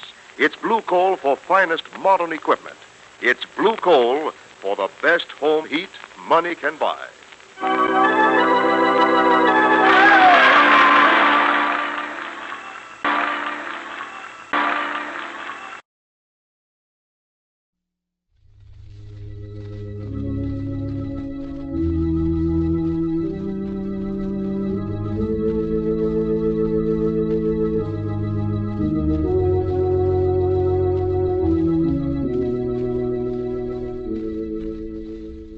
Who knows what evil lurks in the hearts of men?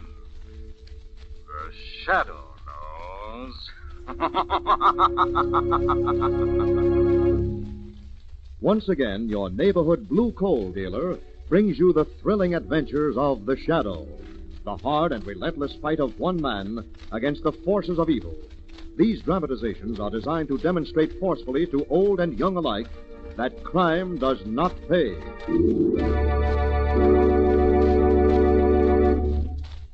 Government forecasts indicate that homeowners may face another winter of shortages of all types of fuel for home heating.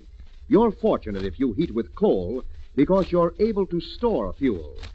Call your blue coal dealer tomorrow and order all the blue coal your bin will take. Make sure that you order the right size for your furnace. And if you're not sure what it should be, ask your blue coal dealer. He'll be glad to inspect your heating plant and may be able to make others get more heat and to burn less fuel. Tomorrow, first thing, call your blue coal dealer and tell him to bring you all the blue coal your cellar will accommodate.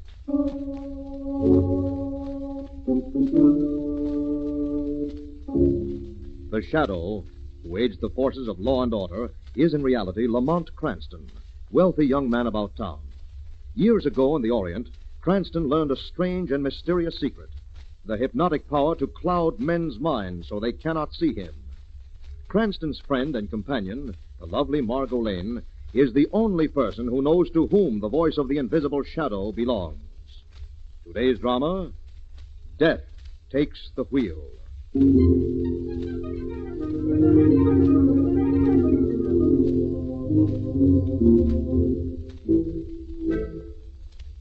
It is early evening in a richly appointed apartment in the upper 60s. A handsome woman of middle age sits on the edge of her chair, staring fixedly at a photograph. Opposite her, a carefully groomed young man sits disinterestedly examining his fingernails.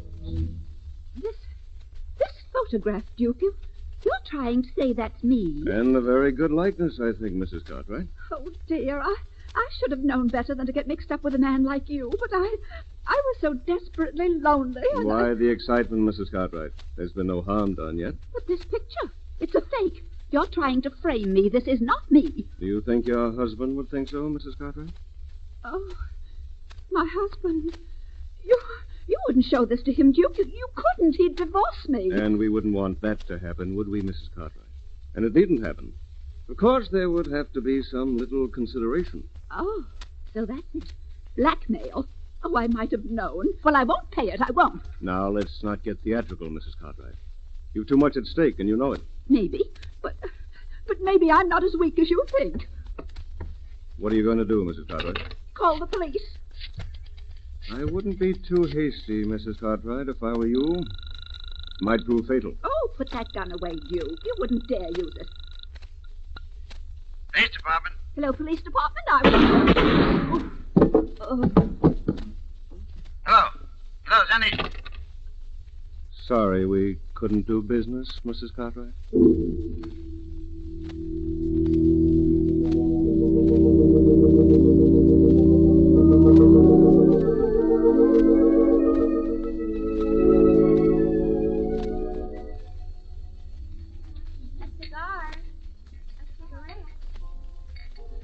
This has been wonderful, Duke. Like all good things, I'm afraid it has to end. Oh, I've been looking for you, Mrs. Borden. The boss asked me to have you step into his office. The boss? She must mean Nicky Valdez, the man who operates this place.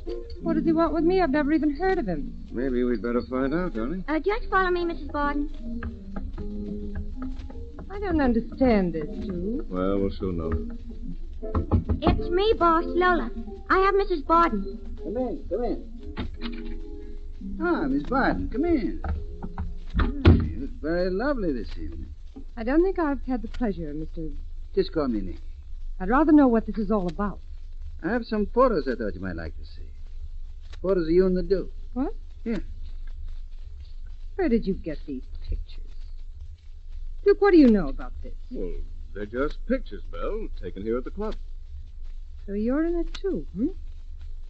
What kind of a racket do you people think you're going to pull? Now, let's be calm, Miss Van. We ain't going to show these to your husband. My husband wouldn't believe you. Of course, if he used to ask around if you'd been seen with Duke. You're wasting your time, Mr. Valdez. I haven't any money. My husband only gives me an allowance, a very small allowance. Why, Belle, you we keep just... out of this. Well, Mr. Valdez? You have a new Cadillac convertible, Miss Van. Suppose you were to leave the keys in it tomorrow and it was stolen. You're covered by insurance, no? Go on. That's it. We have a market for such a car, a good market. You lose nothing, your husband doesn't find out. But what? There's no but, Mrs. Barton.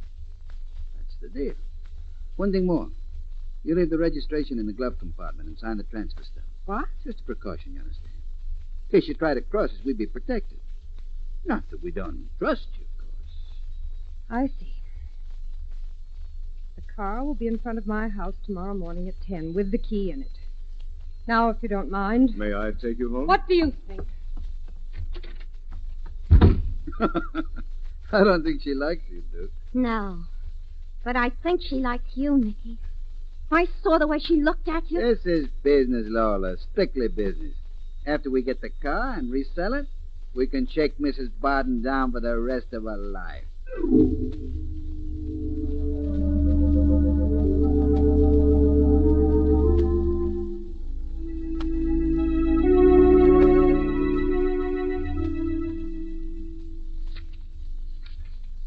What's so fascinating about those papers? I'm sorry, darling. It's an insurance case I promised to investigate. What kind of insurance? Stolen cars? Quite an epidemic lately. Insurance people feel it's all part of one operation. How about the police? Well, they've checked all known car thieves and rings. Apparently no luck. Most of the cars are 1947 models and were stolen from quite wealthy families. What's that list you're studying? It's a list of the stolen cars. Most recent one, for instance, is this Cadillac convertible was stolen this morning from a Mrs. Barton. Belle Barton. Her name's familiar. Well, she's the former Belle Barton, the showgirl. Married Ed Barton about a year ago. Oh, yes, I see.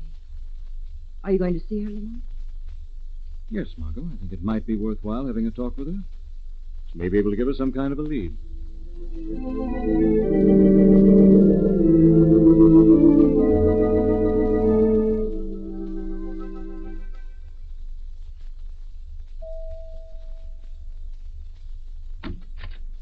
Oh, Nicky. Got a message you wanted to see me, Mrs. Barton. Oh, how formal you are. Come on in. Come in. Okay.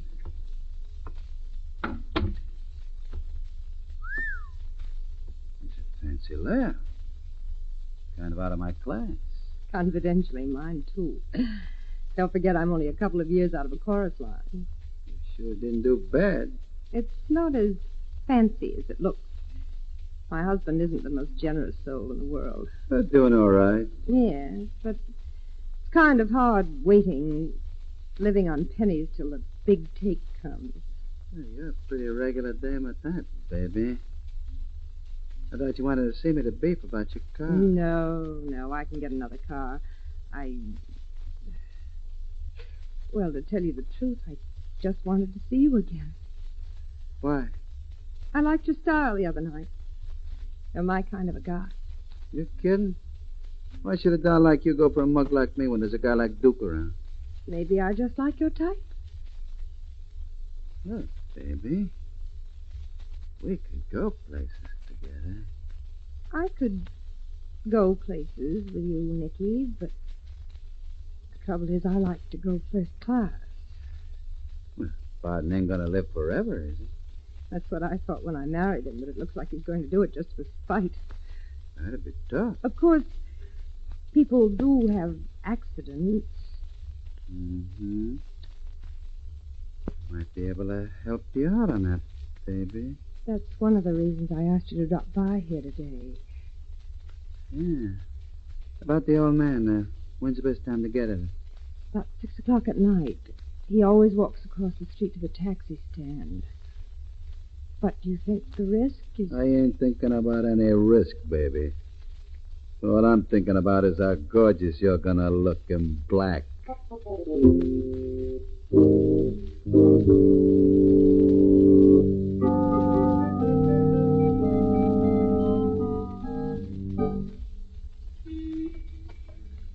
Lamont, does Mrs. Barden expect you at this hour? It's almost 6 o'clock. We'll have to risk it, Margo.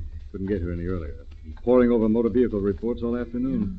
Find anything exciting? I found that the most expensive cars have disappeared from the most unlikely places. Such as? Garages, from in front of homes, from parking lots. Almost all from places where the thief must have a key. Oh, isn't that the Barden house right down the street there where that man's coming down the steps? Yes. Well, if I'm not mistaken, that's Barden himself. He's rather elderly. Come on, look at that car. Good Lord. Mr. Barden, get back! He's trying to get back to the curb. Get back! Let him! Come on, Margo. I don't know what happened. Let me Lamont, that car deliberately veered toward him. The hit and runner, that's what it was. I saw him. Oh, just kept right on going. Lamont, is it bad? He's dead, Margo. Let me through. It's my husband. Let me through. Ed, oh, somebody do something. Get a doctor. I'm afraid it's too late, Mrs. Barden. Oh, no. I'm sorry. Who did this? Didn't anybody see who did it? Oh, yes, I did, lady. I saw the accident, Mrs. Barden. I was on my way up to see you about your stolen car. What? I got the number, too. You got the number of the car that hit him? What was it? Cadillac convertible, license number T917. Oh. I'd like to talk to you about it, Mrs. Barden, before I do anything. Not now, later. What did you say your name was? Cranston. Lamont Cranston. I'm a private investigator. I'll call you tomorrow, but not now. Let me through, please. That was cruel, Lamont, bothering her about the car now. Perhaps, Margo? You see, the license number of the car that killed her husband is the same as the license number of the car Belle Barden reported stolen almost a week ago.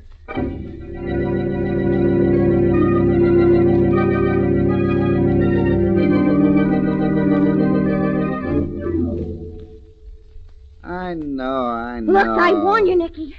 If you've been seeing that Barden woman, I'll... Lola, tell you with the Barden dame, it's business. And it better stay that way. Because if you... Hello? Let me talk to Nicky. This is Belle Barden. He isn't here. Give me that phone. Hello? Nicky, something's gone wrong. He's dead, ain't he? There was a witness, a private detective. He got the license number. Get his name? Yes, Lamont Cranston. He was on his way up to see me about my car, and he saw the whole thing. No one else got the number? I don't think so. Don't worry your pretty little head about it. I'll take care of Cranston. I'll take good care of him.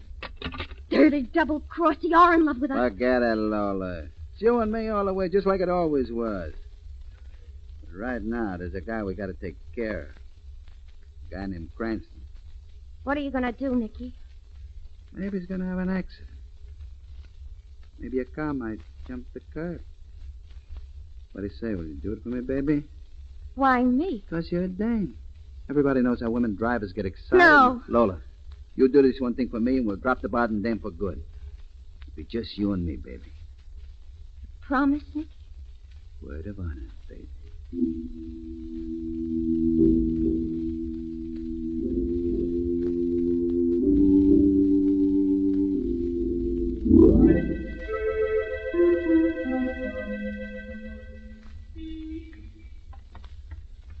Lamont, do you think Mrs. Barden knows something about her husband's death? I think it was something more than an accident, Margo. After all, it's a peculiar car thief that first steals a car, then hangs around the house of its previous owner almost a week. You're sure the number was the same as the stolen car? Positive. How about the police? Shouldn't they be told? Of course. First, I intend to give Mrs. Barden an opportunity to tell them. That'll be evidence of her good faith. Commissioner Weston won't like it if you hold out on him. He'd like it a lot less if I started him on a false scent. Look at that car, Lamont. It's acting funny. Back against the wall, Margo. Looks like it's out of control. It's heading this way, Lamont. Back, Margo, back. Get out of the way!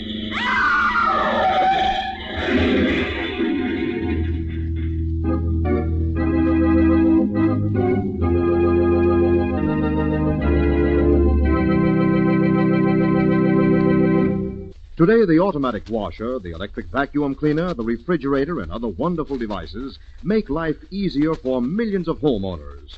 But here's a work saver that will do much more for you at a fraction of the cost. What's more, it will actually save you money. It's the new Blue Coal Temp Master automatic heat regulator. The Blue Coal Temp Master is on the job all the time, 24 hours a day, eliminating all running up and down cellar stairs to adjust furnace dampers.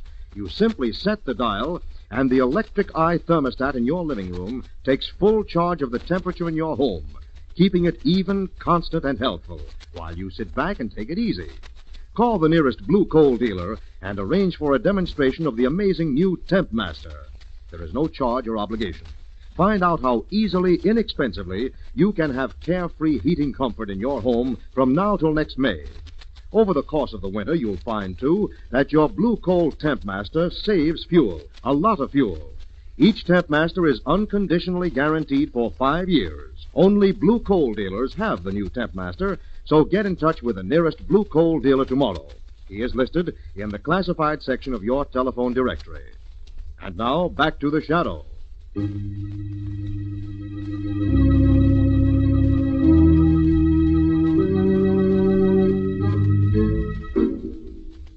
Lamont, Cranston, and Margo Lane are investigating a stolen car ring.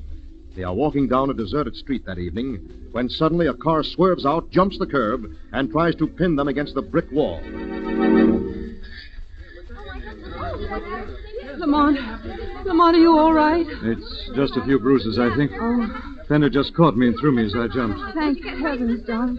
If you hadn't pushed me out of the way, I'd... Let me through here, please. Let me through. Anybody hurt? No, officer, nothing serious. Who's the driver of this car? Gee, I don't know. Well, who's the driver? I guess she got excited and disappeared when the crowd started to form on us. She? It was a woman. I didn't get a good look at her, though. Probably lost control. Well, she'll come forward. Want to press a complaint, mister? No, officer, there's no harm done. I'll just get along home, get some presentable clothes. Okay, suit yourself. All right, dear. Let the people... That was awfully close, Lamont. I think it was a deliberate attempt to kill me. Oh, but who'd do such a thing? Same people who killed Ed Barden. After all, somebody knows that I got the death car's number. Belle Barden. Right. So now, instead of talking to Lamont Cranston, I think she'd better talk to the Shadow.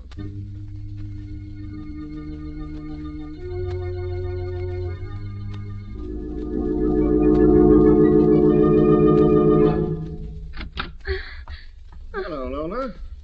You look excited. Well, where's Nicky? Out front. He'll be right in when he's got his alibi set. What happened? I must have took. I didn't get Cranston. He jumped just as I tried to pin him against the wall. Nicky isn't going to like that, Lola. Nicky ain't gonna like what, Duke? She didn't get Cranston. What? I did like you said, Nicky, but he moved too fast. Let me see. Well, what do we do now, boss? Lola's got to give herself up. Tell the cops you got scared when you thought you hit the guy and you ran. Tell them anything. I can't, Nicky. Don't make me. I can't. No? I think you ought to go away, Lola. For your health. Oh, boss. Now, wait a second. You wouldn't kill me. Maybe you're going to kill yourself, Lola. Maybe when the cops look up the registration of that car and come here looking for you, they'll find you couldn't play some music. You'd like that, wouldn't you? You'd like me to commit suicide? Well, think again, white guy. When the cops come for me... They'll find you a suicide. Just like I said.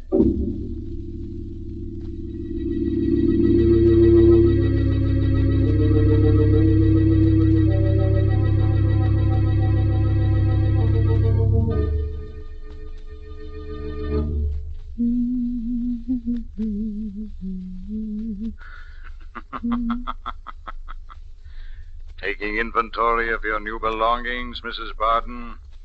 Who said that? I heard someone. Who said that? I am the Shadow. The Shadow? I thought you were just a legend. A legend to the innocent.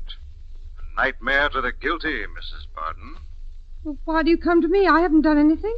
Perhaps you can tell me how it happens that your car was used in the accident that killed your husband? I don't know. That car was stolen over a week ago.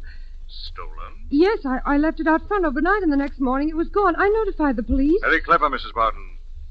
That's not the whole truth. I don't know what you mean. You arranged for your car to be stolen, didn't you, Mrs. Barden? I couldn't help it. It was blackmail. They made me turn the car over to them. Who made you turn it over, Mrs. Barton? It's a gang headed by Nicky Valdez. It was Nicky Valdez who killed your husband? I don't know. I haven't seen the car since I left it out front that night. If you've told the whole truth, I'll help you, Mrs. Barton. But if you've lied, I'll return and you'll answer to the shadow. I haven't lied, Shadow. Shadow.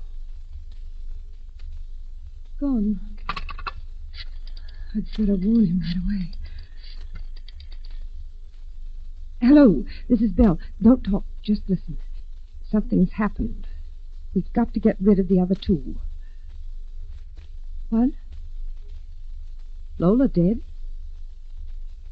See.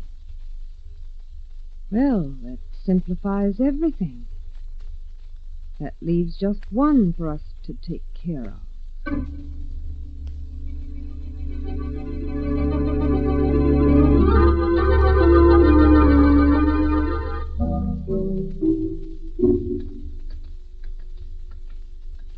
It's too late to see Nicky Valdez tonight, Lamont. His place is closed. See, there's not even a light here in the back. Good. I want to get a look at his records. If I'm right, he's the head of a large-scale blackmail ring. But that's breaking in, and Commissioner Weston wouldn't like that. Maybe not, Margo, but he likes blackmailers a lot less. Come on up these steps. I think this is the back entrance to the office. It's unlocked. Careful, Lamont. Should be a light switch here somewhere. Yes, here it is. Lamont, look. Heavens. Is she dead, Lamont? Very dead, Margo. Look, here's a note. Let me see it. I can't face it. Tonight I ran down a man with my car. Duke tried to make me go to the police and tell them what happened. I killed him. I guess there's no other way out for me now. Lola Martinez. Oh, Lamont, how awful. She thought she killed you. What are you looking for? Note says she killed Duke. It was Duke. Did you hear that? Over behind the desk. Man, he's been shot. Let me take a look at him. It's just a shoulder wound, but he's lost a lot of blood. This must be Duke. Duke, can you hear me? Who are you? My name is Cranston. I just found Lola's body in the suicide note. Did she shoot you? No. It was Nicky. He faked the suicide note, killed her, and thought he killed me. He's gone crazy. Trying to get rid of anyone who can testify against him. Nicky Valdez, eh? Where is he now? I think he's headed for the Barton place. Mrs. Barton? Will you be all right, Duke? We still have time to get to the Barton apartment. I'm all right. Go ahead. Get Commissioner Weston on the phone, Margo. This time, I think I'll get the whole story.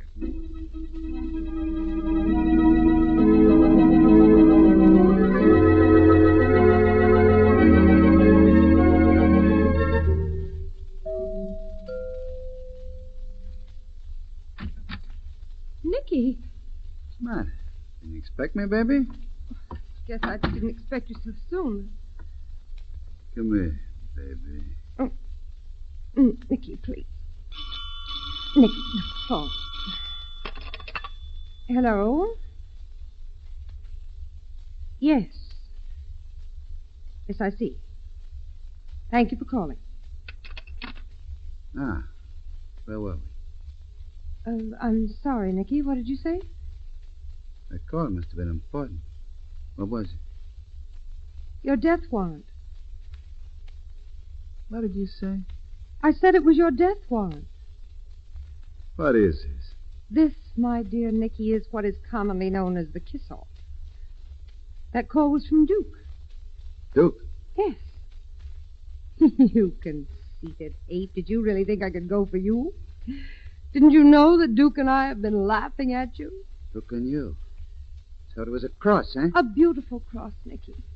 You see, everything leads back to you. You had my car. My car was used to kill my husband. Very pretty picture with a frame to match, eh? That's right.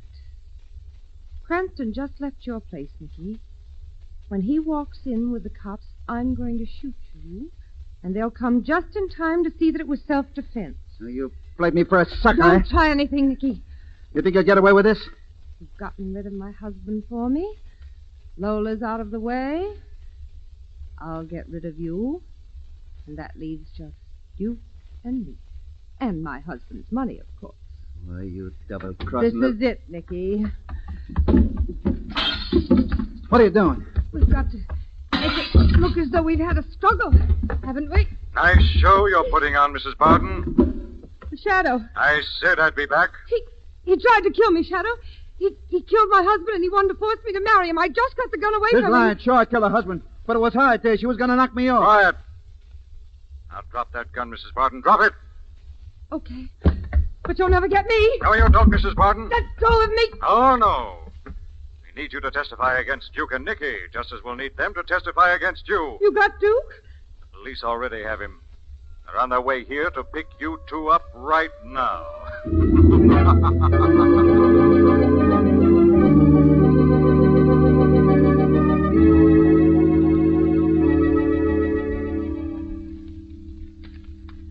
According to tonight's paper, Duke and Nicky are trying to outdo each other in telling everything, Lamont. It was quite a setup. Apparently, Duke was the lure for lonesome ladies. He'd wine them and dine them in their husband's absence. Then one day they'd spring a photo of the two of them taken at Nicky's nightclub. Then they'd blackmail her, of course. Exactly. If she didn't have the cash, they'd take her car, have her leave the keys in it, park it in an available place.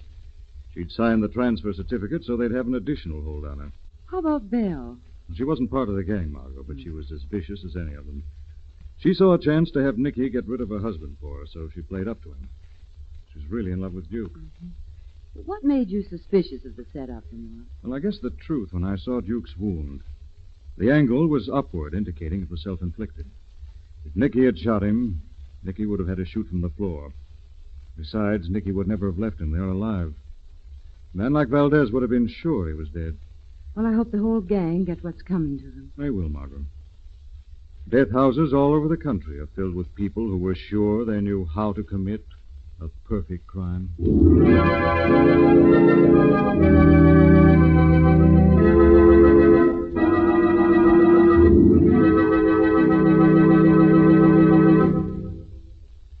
Now let me present Blue Coal's distinguished heating authority, John Barkley. Thank you, Andre Baruch, and good evening, friends. In buying shoes, you make certain that you get the right size. And in ordering coal for your furnace, size is just as important. The right size coal will burn better, last longer, and give you more heat for less money. So if you don't know whether your heating plant ought to use chestnut, stove, or egg, better find out. Your neighborhood blue coal dealer will be glad to inspect your furnace and to give you expert advice. He may be able to show you other ways to get better heating, too, such as better draft control and elimination of small leaks. Yes, to really save fuel and to get better heat, be sure that your furnace is clean, be sure that it's efficient, and be sure that you order the right size of coal now.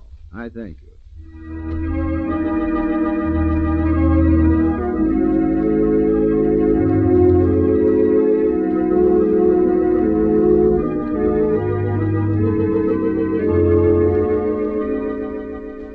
This story is copyrighted by Street and Smith Publications, Incorporated. The characters' names, places, and plot are fictitious. Any similarity to persons living or dead is purely coincidental. Again next week, The Shadow will demonstrate that The weed of crime bears bitter fruit. Crime does not pay. The Shadow knows.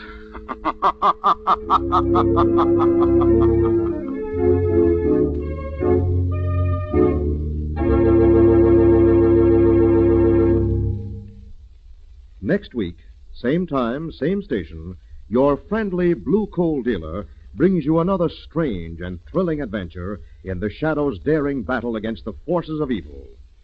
The Shadow is presented by the D.L.&W. Coal Company, distributors of blue coal. Lamont Cranston is played by Brett Morrison.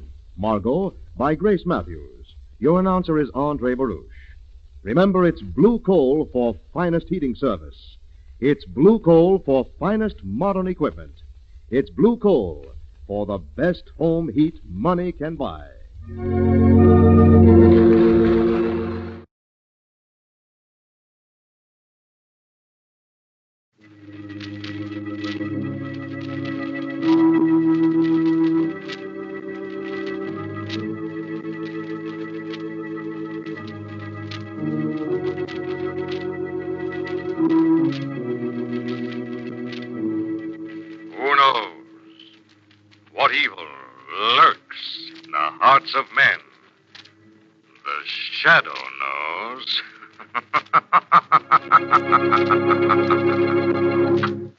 your neighborhood blue coal dealer brings you the thrilling adventures of the Shadow, the hard and relentless fight of one man against the forces of evil.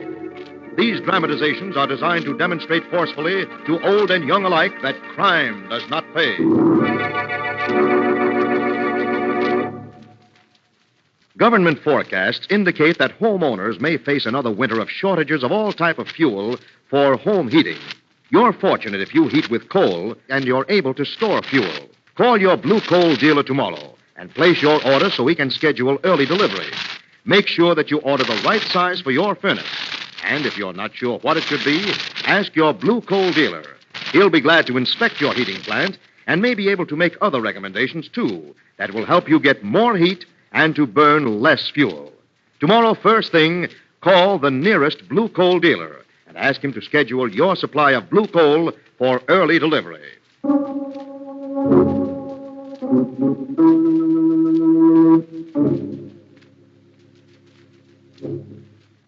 The Shadow, who aids the forces of law and order, is in reality Lamont Cranston, wealthy young man about town. Years ago in the Orient, Cranston learned a strange and mysterious secret, the hypnotic power to cloud men's minds so they cannot see him. Cranston's friend and companion, the lovely Margo Lane, is the only person who knows to whom the voice of the invisible Shadow belongs. Today's drama, The Curse of the Gypsies.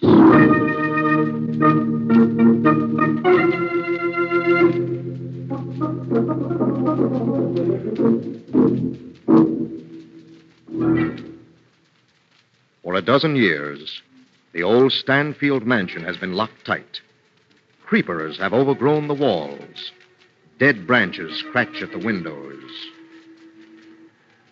And now, on a windswept night, 3 people, Elise King, the Stanfield heiress, her husband Stefan King, and a nurse are coming home.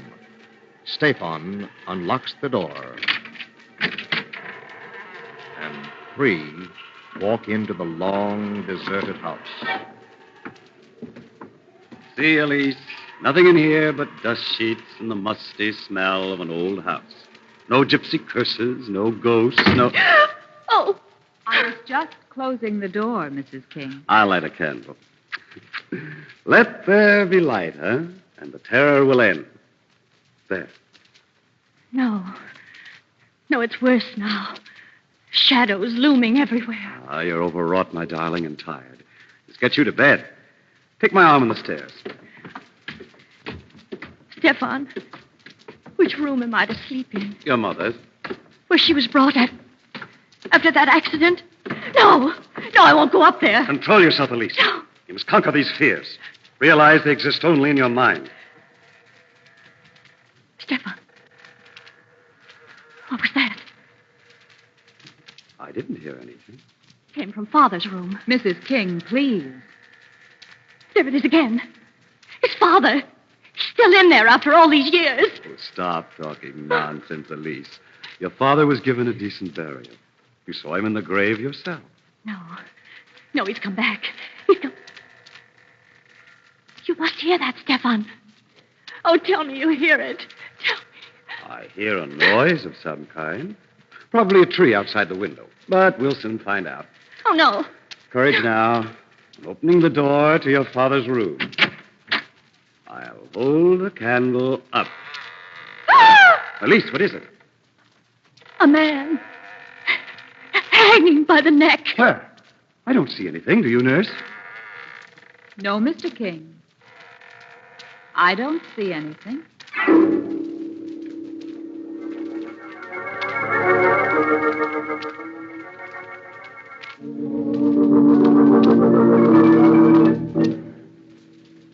It was good of you and Miss Lane to come down so quickly, Mr. Cranston. Frankly, I'm very uneasy. And so I gathered from your telegram, Mr. King. You also mentioned something about a gypsy curse. It sounded extraordinary. It's even more sinister than you think, Miss Lane. It's already accounted for the lives of 2 people. My wife's father and mother.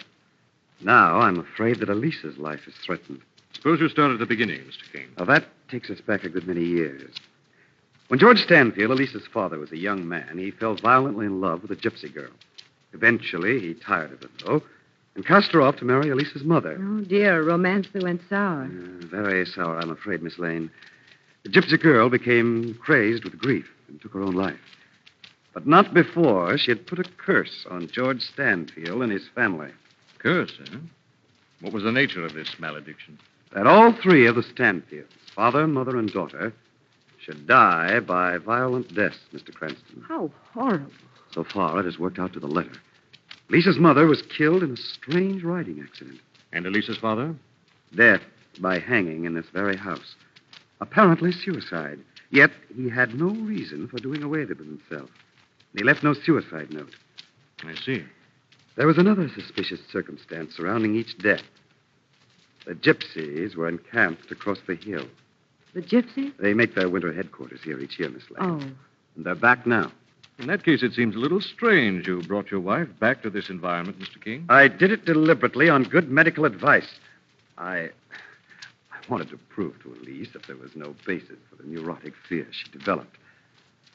At least, that's what I thought 4 days ago.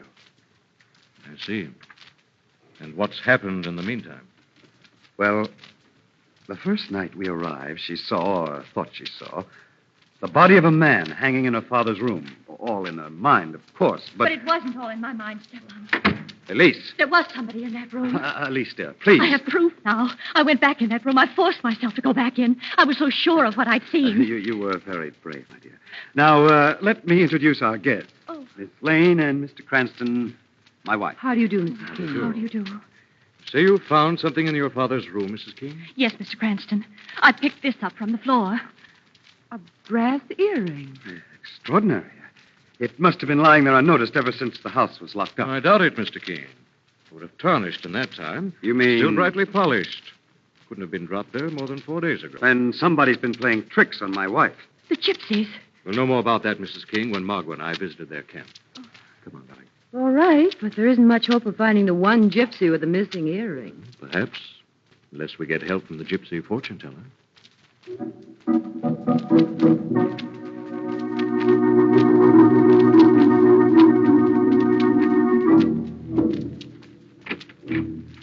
How is she? Asleep now. Gave her hypodermic. You ought to have done that before she started wandering around the house. She almost upset the apple cart in front of Crescent. But you're blaming me. I'm not blaming anyone.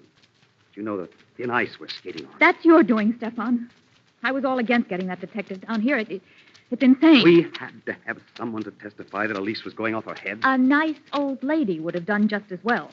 That wasn't good enough for you. Oh, no, you had to have the great Cranston to match wits with. Cora. Now he's got that earring, and Lord knows what he'll find out at the gypsy camp. Probably enough to hang us both. Shut up. I won't shut up. It's my neck as well as yours. And if you think I'm going to risk it because of your crazy vanity... Stefan. I don't like you when you talk that way. I don't like you at all. Stefan. There, that's better. That's more like the girl I love. You really mean that? Of course, dear. Then why do we have to go through with this? Why can't you divorce Elise? And lose her fortune? Oh, no, Cora. I've learned to enjoy money too much to get along without it. But murder... Aren't you forgetting, dear? It won't be anything as unpleasant as that.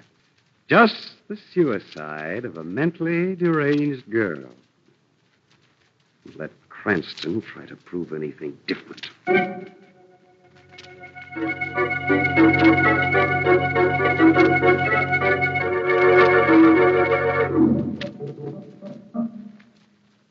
So, you have found the gypsy earring, Mr. Cranston. And you are very concerned over who might have lost it, huh? You take me for a fool? Why, Gertrude? I've had experience of your kind. Snooping outsiders only mean one thing to gypsies. Trouble. There'll be more trouble if you refuse to give me information. And a murder takes place at the Stanfield mansion. Stanfield? Then it is true. Just as the cards told me. Ruby has come back. Ruby? The gypsy girl George Stanfield drove crazy 30 years ago. She swore she would come back from the grave to destroy him and his dear wife. But that's impossible. Is it? Remember, she came back twice before.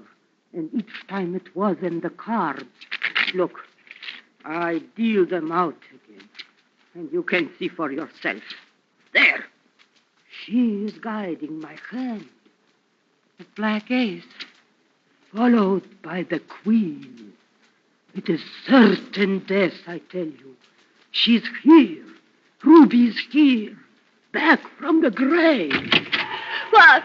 Take it easy, lady. Oh. You live longer. Come in, Grandino. I was hoping you would drop around. I got some extra special customers tonight. Miss Lane and Mr. Cranston, the detective. You don't say. Any little murders you want solved, Mr. Cranston? Is that your specialty, Grandino? Sure. I know all about them because I commit them. Tuesday is my murder day. The rest of the week I'm drumming up the business. Which were you doing 4 nights ago in the old Stanfield mansion? Huh? I notice your right ear is pierced. Here's the earring you left behind you. Why, you... And I've got a gun, which I think he sees. Take it easy, Mr. Cranston. Relax. Enjoy yourself. You live longer. I'm still waiting for my answer, Grandino. What were you doing at the Stanfield place? I have told you, Mr. Cranston, it was Ruby, the ghost of the poor child. I doubt a ghost could jimmy a window girder. However, as Grandino has nothing to say, we'll take it up with the police. Come on, Margo. You're funny, Mr. Cranston. Very funny. I'm glad you think so. I usually play for the last laugh. Well, Lamont. They're both of them mixed up in it. You notice the way Gerda suddenly changed character when I mentioned the Stanfield mansion? Yes. I became the weird old fortune-telling mystic. But why, Lamont? My hunch is she was trying to protect someone. All right, darling, this is far enough. Into the shadow of this wagon. Then we're not going to the police? No, I just threatened that to put the pressure on Grandino. It's up to him to make the next move. Look, there he goes now, leaving Gerda's wagon. Yes. Apparently in a great hurry to get someplace. We're going to follow him, Margo, but be careful. Remember, he's got a knife. More than likely, he knows how to throw it.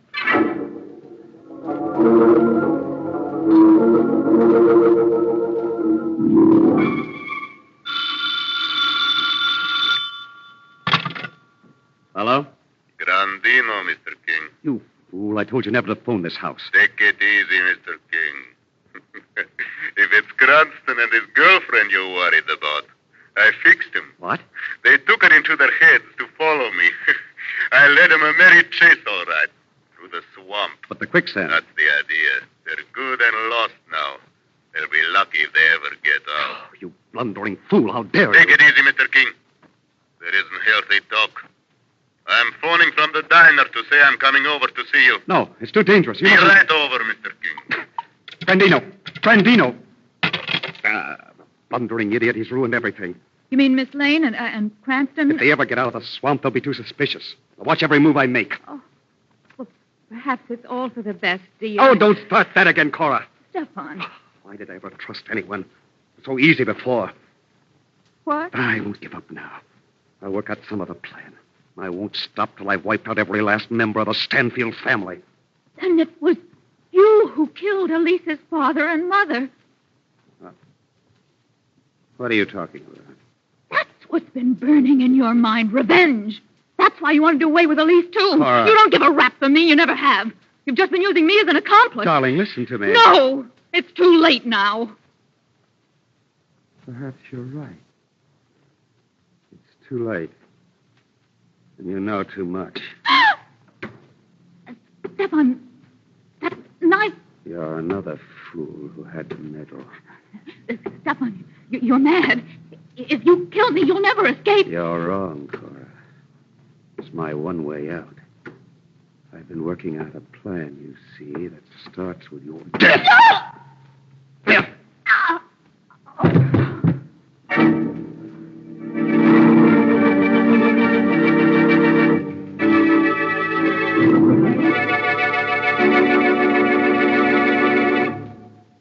We will return to the shadow in just a moment. Folks, if you do not have a Blue Coal Temp Master automatic heat regulator on your furnace, you're missing plenty. You are missing the wonderful work-saving ease that automatic temperature control gives. The Temp Master eliminates every trip to the basement to adjust furnace dampers. And you're missing, too, the even, healthful, steady heat that only automatic temperature control can give. The Temp Master, with its electric eye thermostat, is on the job every minute all day long. It's far more sensitive to temperature changes than your body and keeps your home exactly at the temperature you set on the upstairs thermostat. Yes, you're missing carefree heating comfort in your home if you do not have a Blue Coal Temp Master. And a Temp Master is so easy and so inexpensive to install. You really can't afford to be without one. Actual records prove that a Temp Master saves so much fuel, it can easily pay for itself in a single winter. So tomorrow, call at your nearest Blue Coal dealer and ask him to demonstrate the Temp Master in your home. There is no charge or obligation. Your Blue Coal dealer is listed in the classified section of the telephone directory. Now, back to the shadow.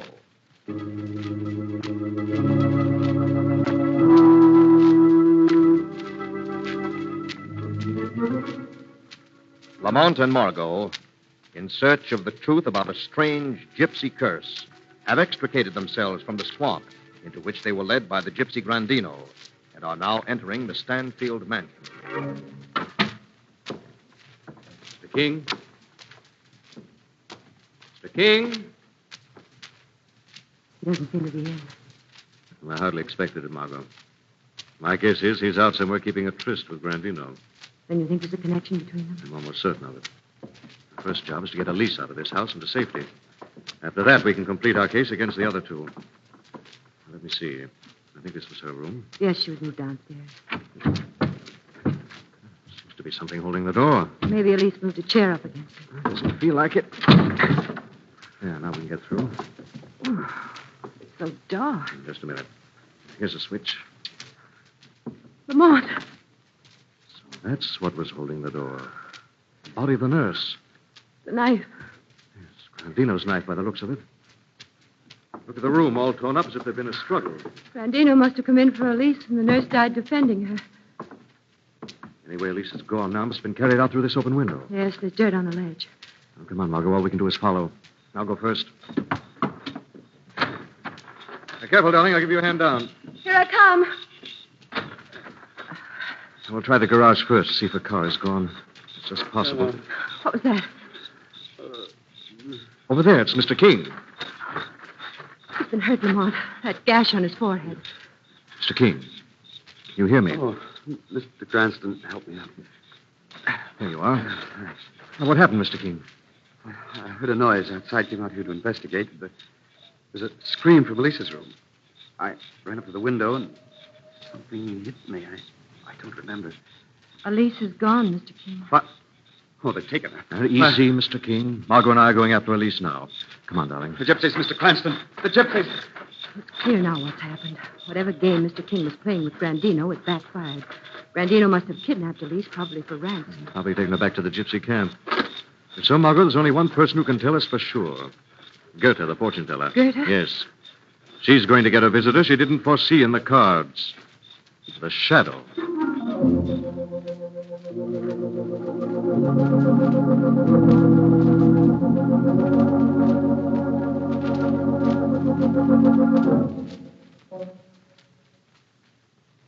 Why did you bring me down to the wine cellar, Grandino?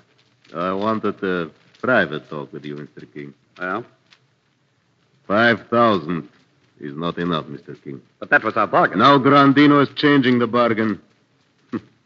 $5,000 was all right when I was just playing tricks on your wife, like pretending to hang myself. And a mess you made of that, dropping your earring. But now I've gone on to bigger stuff. I've become an artist, you might say. The Botticelli of the blackjack. That's a beautiful wound you have on your forehead. You didn't have to hit me so hard. You almost broke my skull. It made a monkey out of Cranston. He's off chasing me now, looking for your wife. And all the time she's lying here doped in the wine cellar. Yes, Mr. King. That ought to be worth a lot of money to you. How much do you want? $25,000. What? You can afford it.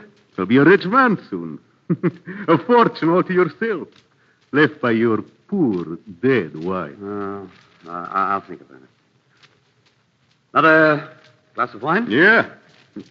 Makes you thirsty looking at these big vats. Heirs to success. Mud in your eye, Mr. King. It's good stuff. Well, Mr. King, thought it over? What? For 25 grand. Oh, yes. Yes, I've come to the conclusion, Grandino. You won't need that much money. You're funny, Mr. King. You make jokes. In fact, very soon now, you won't need any money at all. Very soon. What did you put in that wine? It works fast. You should have stuck to your blackjack, Grandino, and left blackmail alone. You're funny, Mr. King. Very funny. You'll get a gypsy burial, Grandino. Your body in the swamp. And then, Elise, I'll be ready for you.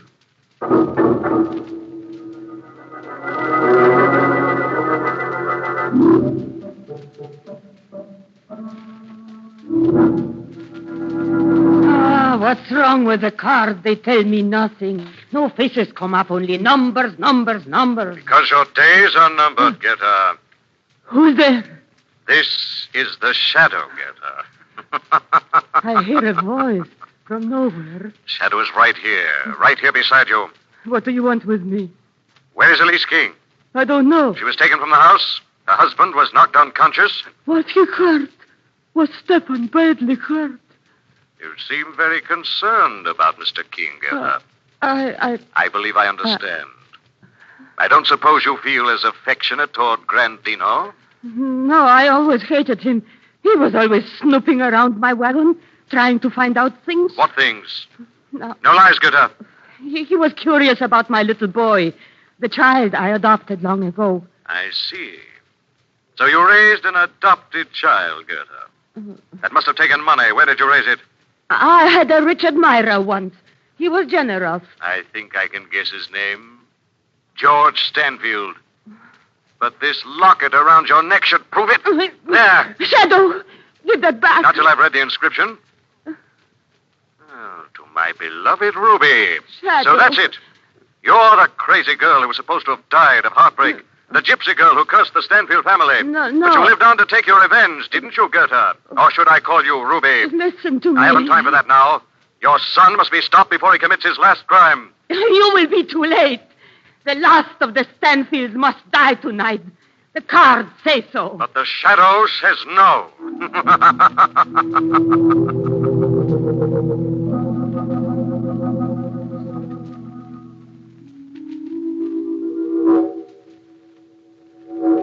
What are we doing up here, Stefan? I have a surprise for you, Elise. In the attic? Yes. I found it when I was exploring up here this afternoon. In this old trunk. Do you recognize it? My wedding dress. Here. Let me place it around your shoulder. Oh, no. No. You must, Elise. Don't you remember how happy you were that day? Oh, so happy. Perhaps if you put the dress on again, that happiness would come back. Everything that has happened since would disappear like a bad dream. Oh, if it only would. Look how prettily it fits about you. Oh, you're so kind, Stefan. So sweet. Now, my dear, take my hand and step up to the altar. Up to the altar? You remember the scent of the flowers and the organ playing softly in the background? Oh, yes. Yes, I do. And do you remember the present I gave you that day? Pearls. Now, close your eyes, my dear, and I'll put them on again. A rope of pearls about your neck. Oh, Stefan. Do you feel them touching your throat? Oh, but there's a ruff. Feels like a rope. A rope around my neck. Goodbye, Elise, last of the Stanfields. You're going to... She's slipping from the noose. She's fainted. There's someone in here. Where are you? Where are you? Right here, Stefan. Whose voice is that? The shadow, Stefan. I have come for you. Your crimes are over. You can't prove anything against me, Shadow. I can prove murder for one thing, Stefan. And for another, trying to drive this poor girl insane. Yes, Shadow, she is insane. And that's why you can't prove anything against me. I can prove you're the son of Goethe, the fortune teller, Stefan. And that for her sake, the sake of revenge, you killed Elise's mother and father. Then you killed the nurse, and perhaps Grandino, too. Yes, Grandino, too. But he'll get the blame for the nurse's death, Shadow. No one can convict me as long as Elise is out of her mind. No one will have to, Stefan. You yourself are going to write a free and open confession. Are you mad? No, but Elise is. And she's coming to now. Huh. What do you mean? You'll find out. Elise, can you hear me? It's the Shadow, your friend. Oh. Oh, there you are, Stefan, my love.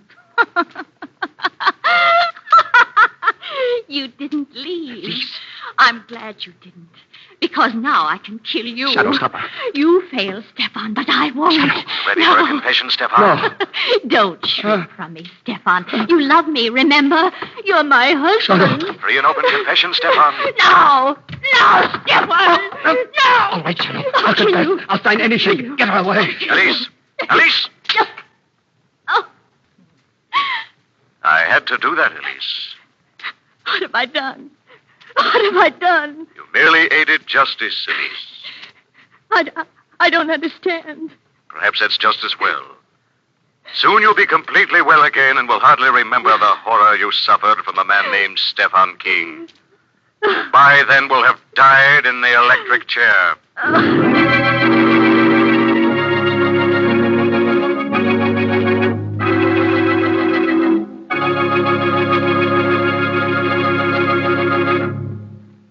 Now let me present Blue Coal's distinguished heating authority, John Barclay. Thank you, Andre Baruch, and good evening, friends. In buying shoes, you make certain that you get the right size. And in ordering coal for your furnace, size is just as important.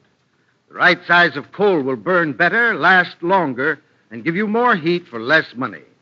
So if you don't know whether your heating plant ought to use chestnut, stove, or egg, better find out.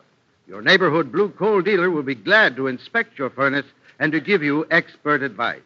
He may be able to show you other ways to get better heating, too, such as better draft control and elimination of small leaks. Yes, to really save fuel and to get better heat, be sure that your furnace is clean, be sure that it's efficient, and be sure that you order the right size of coal. I thank you.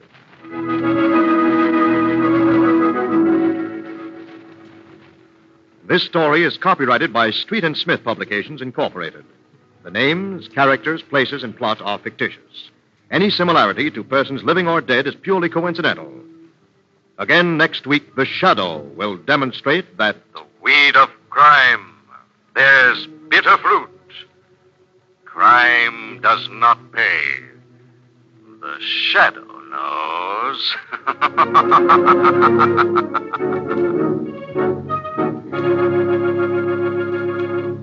Next week, same time, same station, your friendly blue coal dealer brings you another strange and thrilling adventure in the Shadow's daring battle against the forces of evil. The Shadow is presented by the D.L.&W. Coal Company, distributors of blue coal. Lamont Cranston is played by Brett Morrison. Margo by Grace Matthews. Your announcer, Andre Baruch.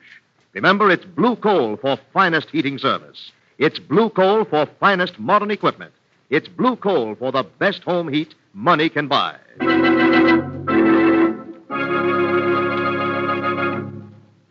Friends, partially handicapped workers are often better workers. Your local public employment office lists many workers who are not handicapped for your business, who are more careful, more reliable, more conscientious. Yes, it's good business to hire the handicapped. This is the Mutual Broadcasting System.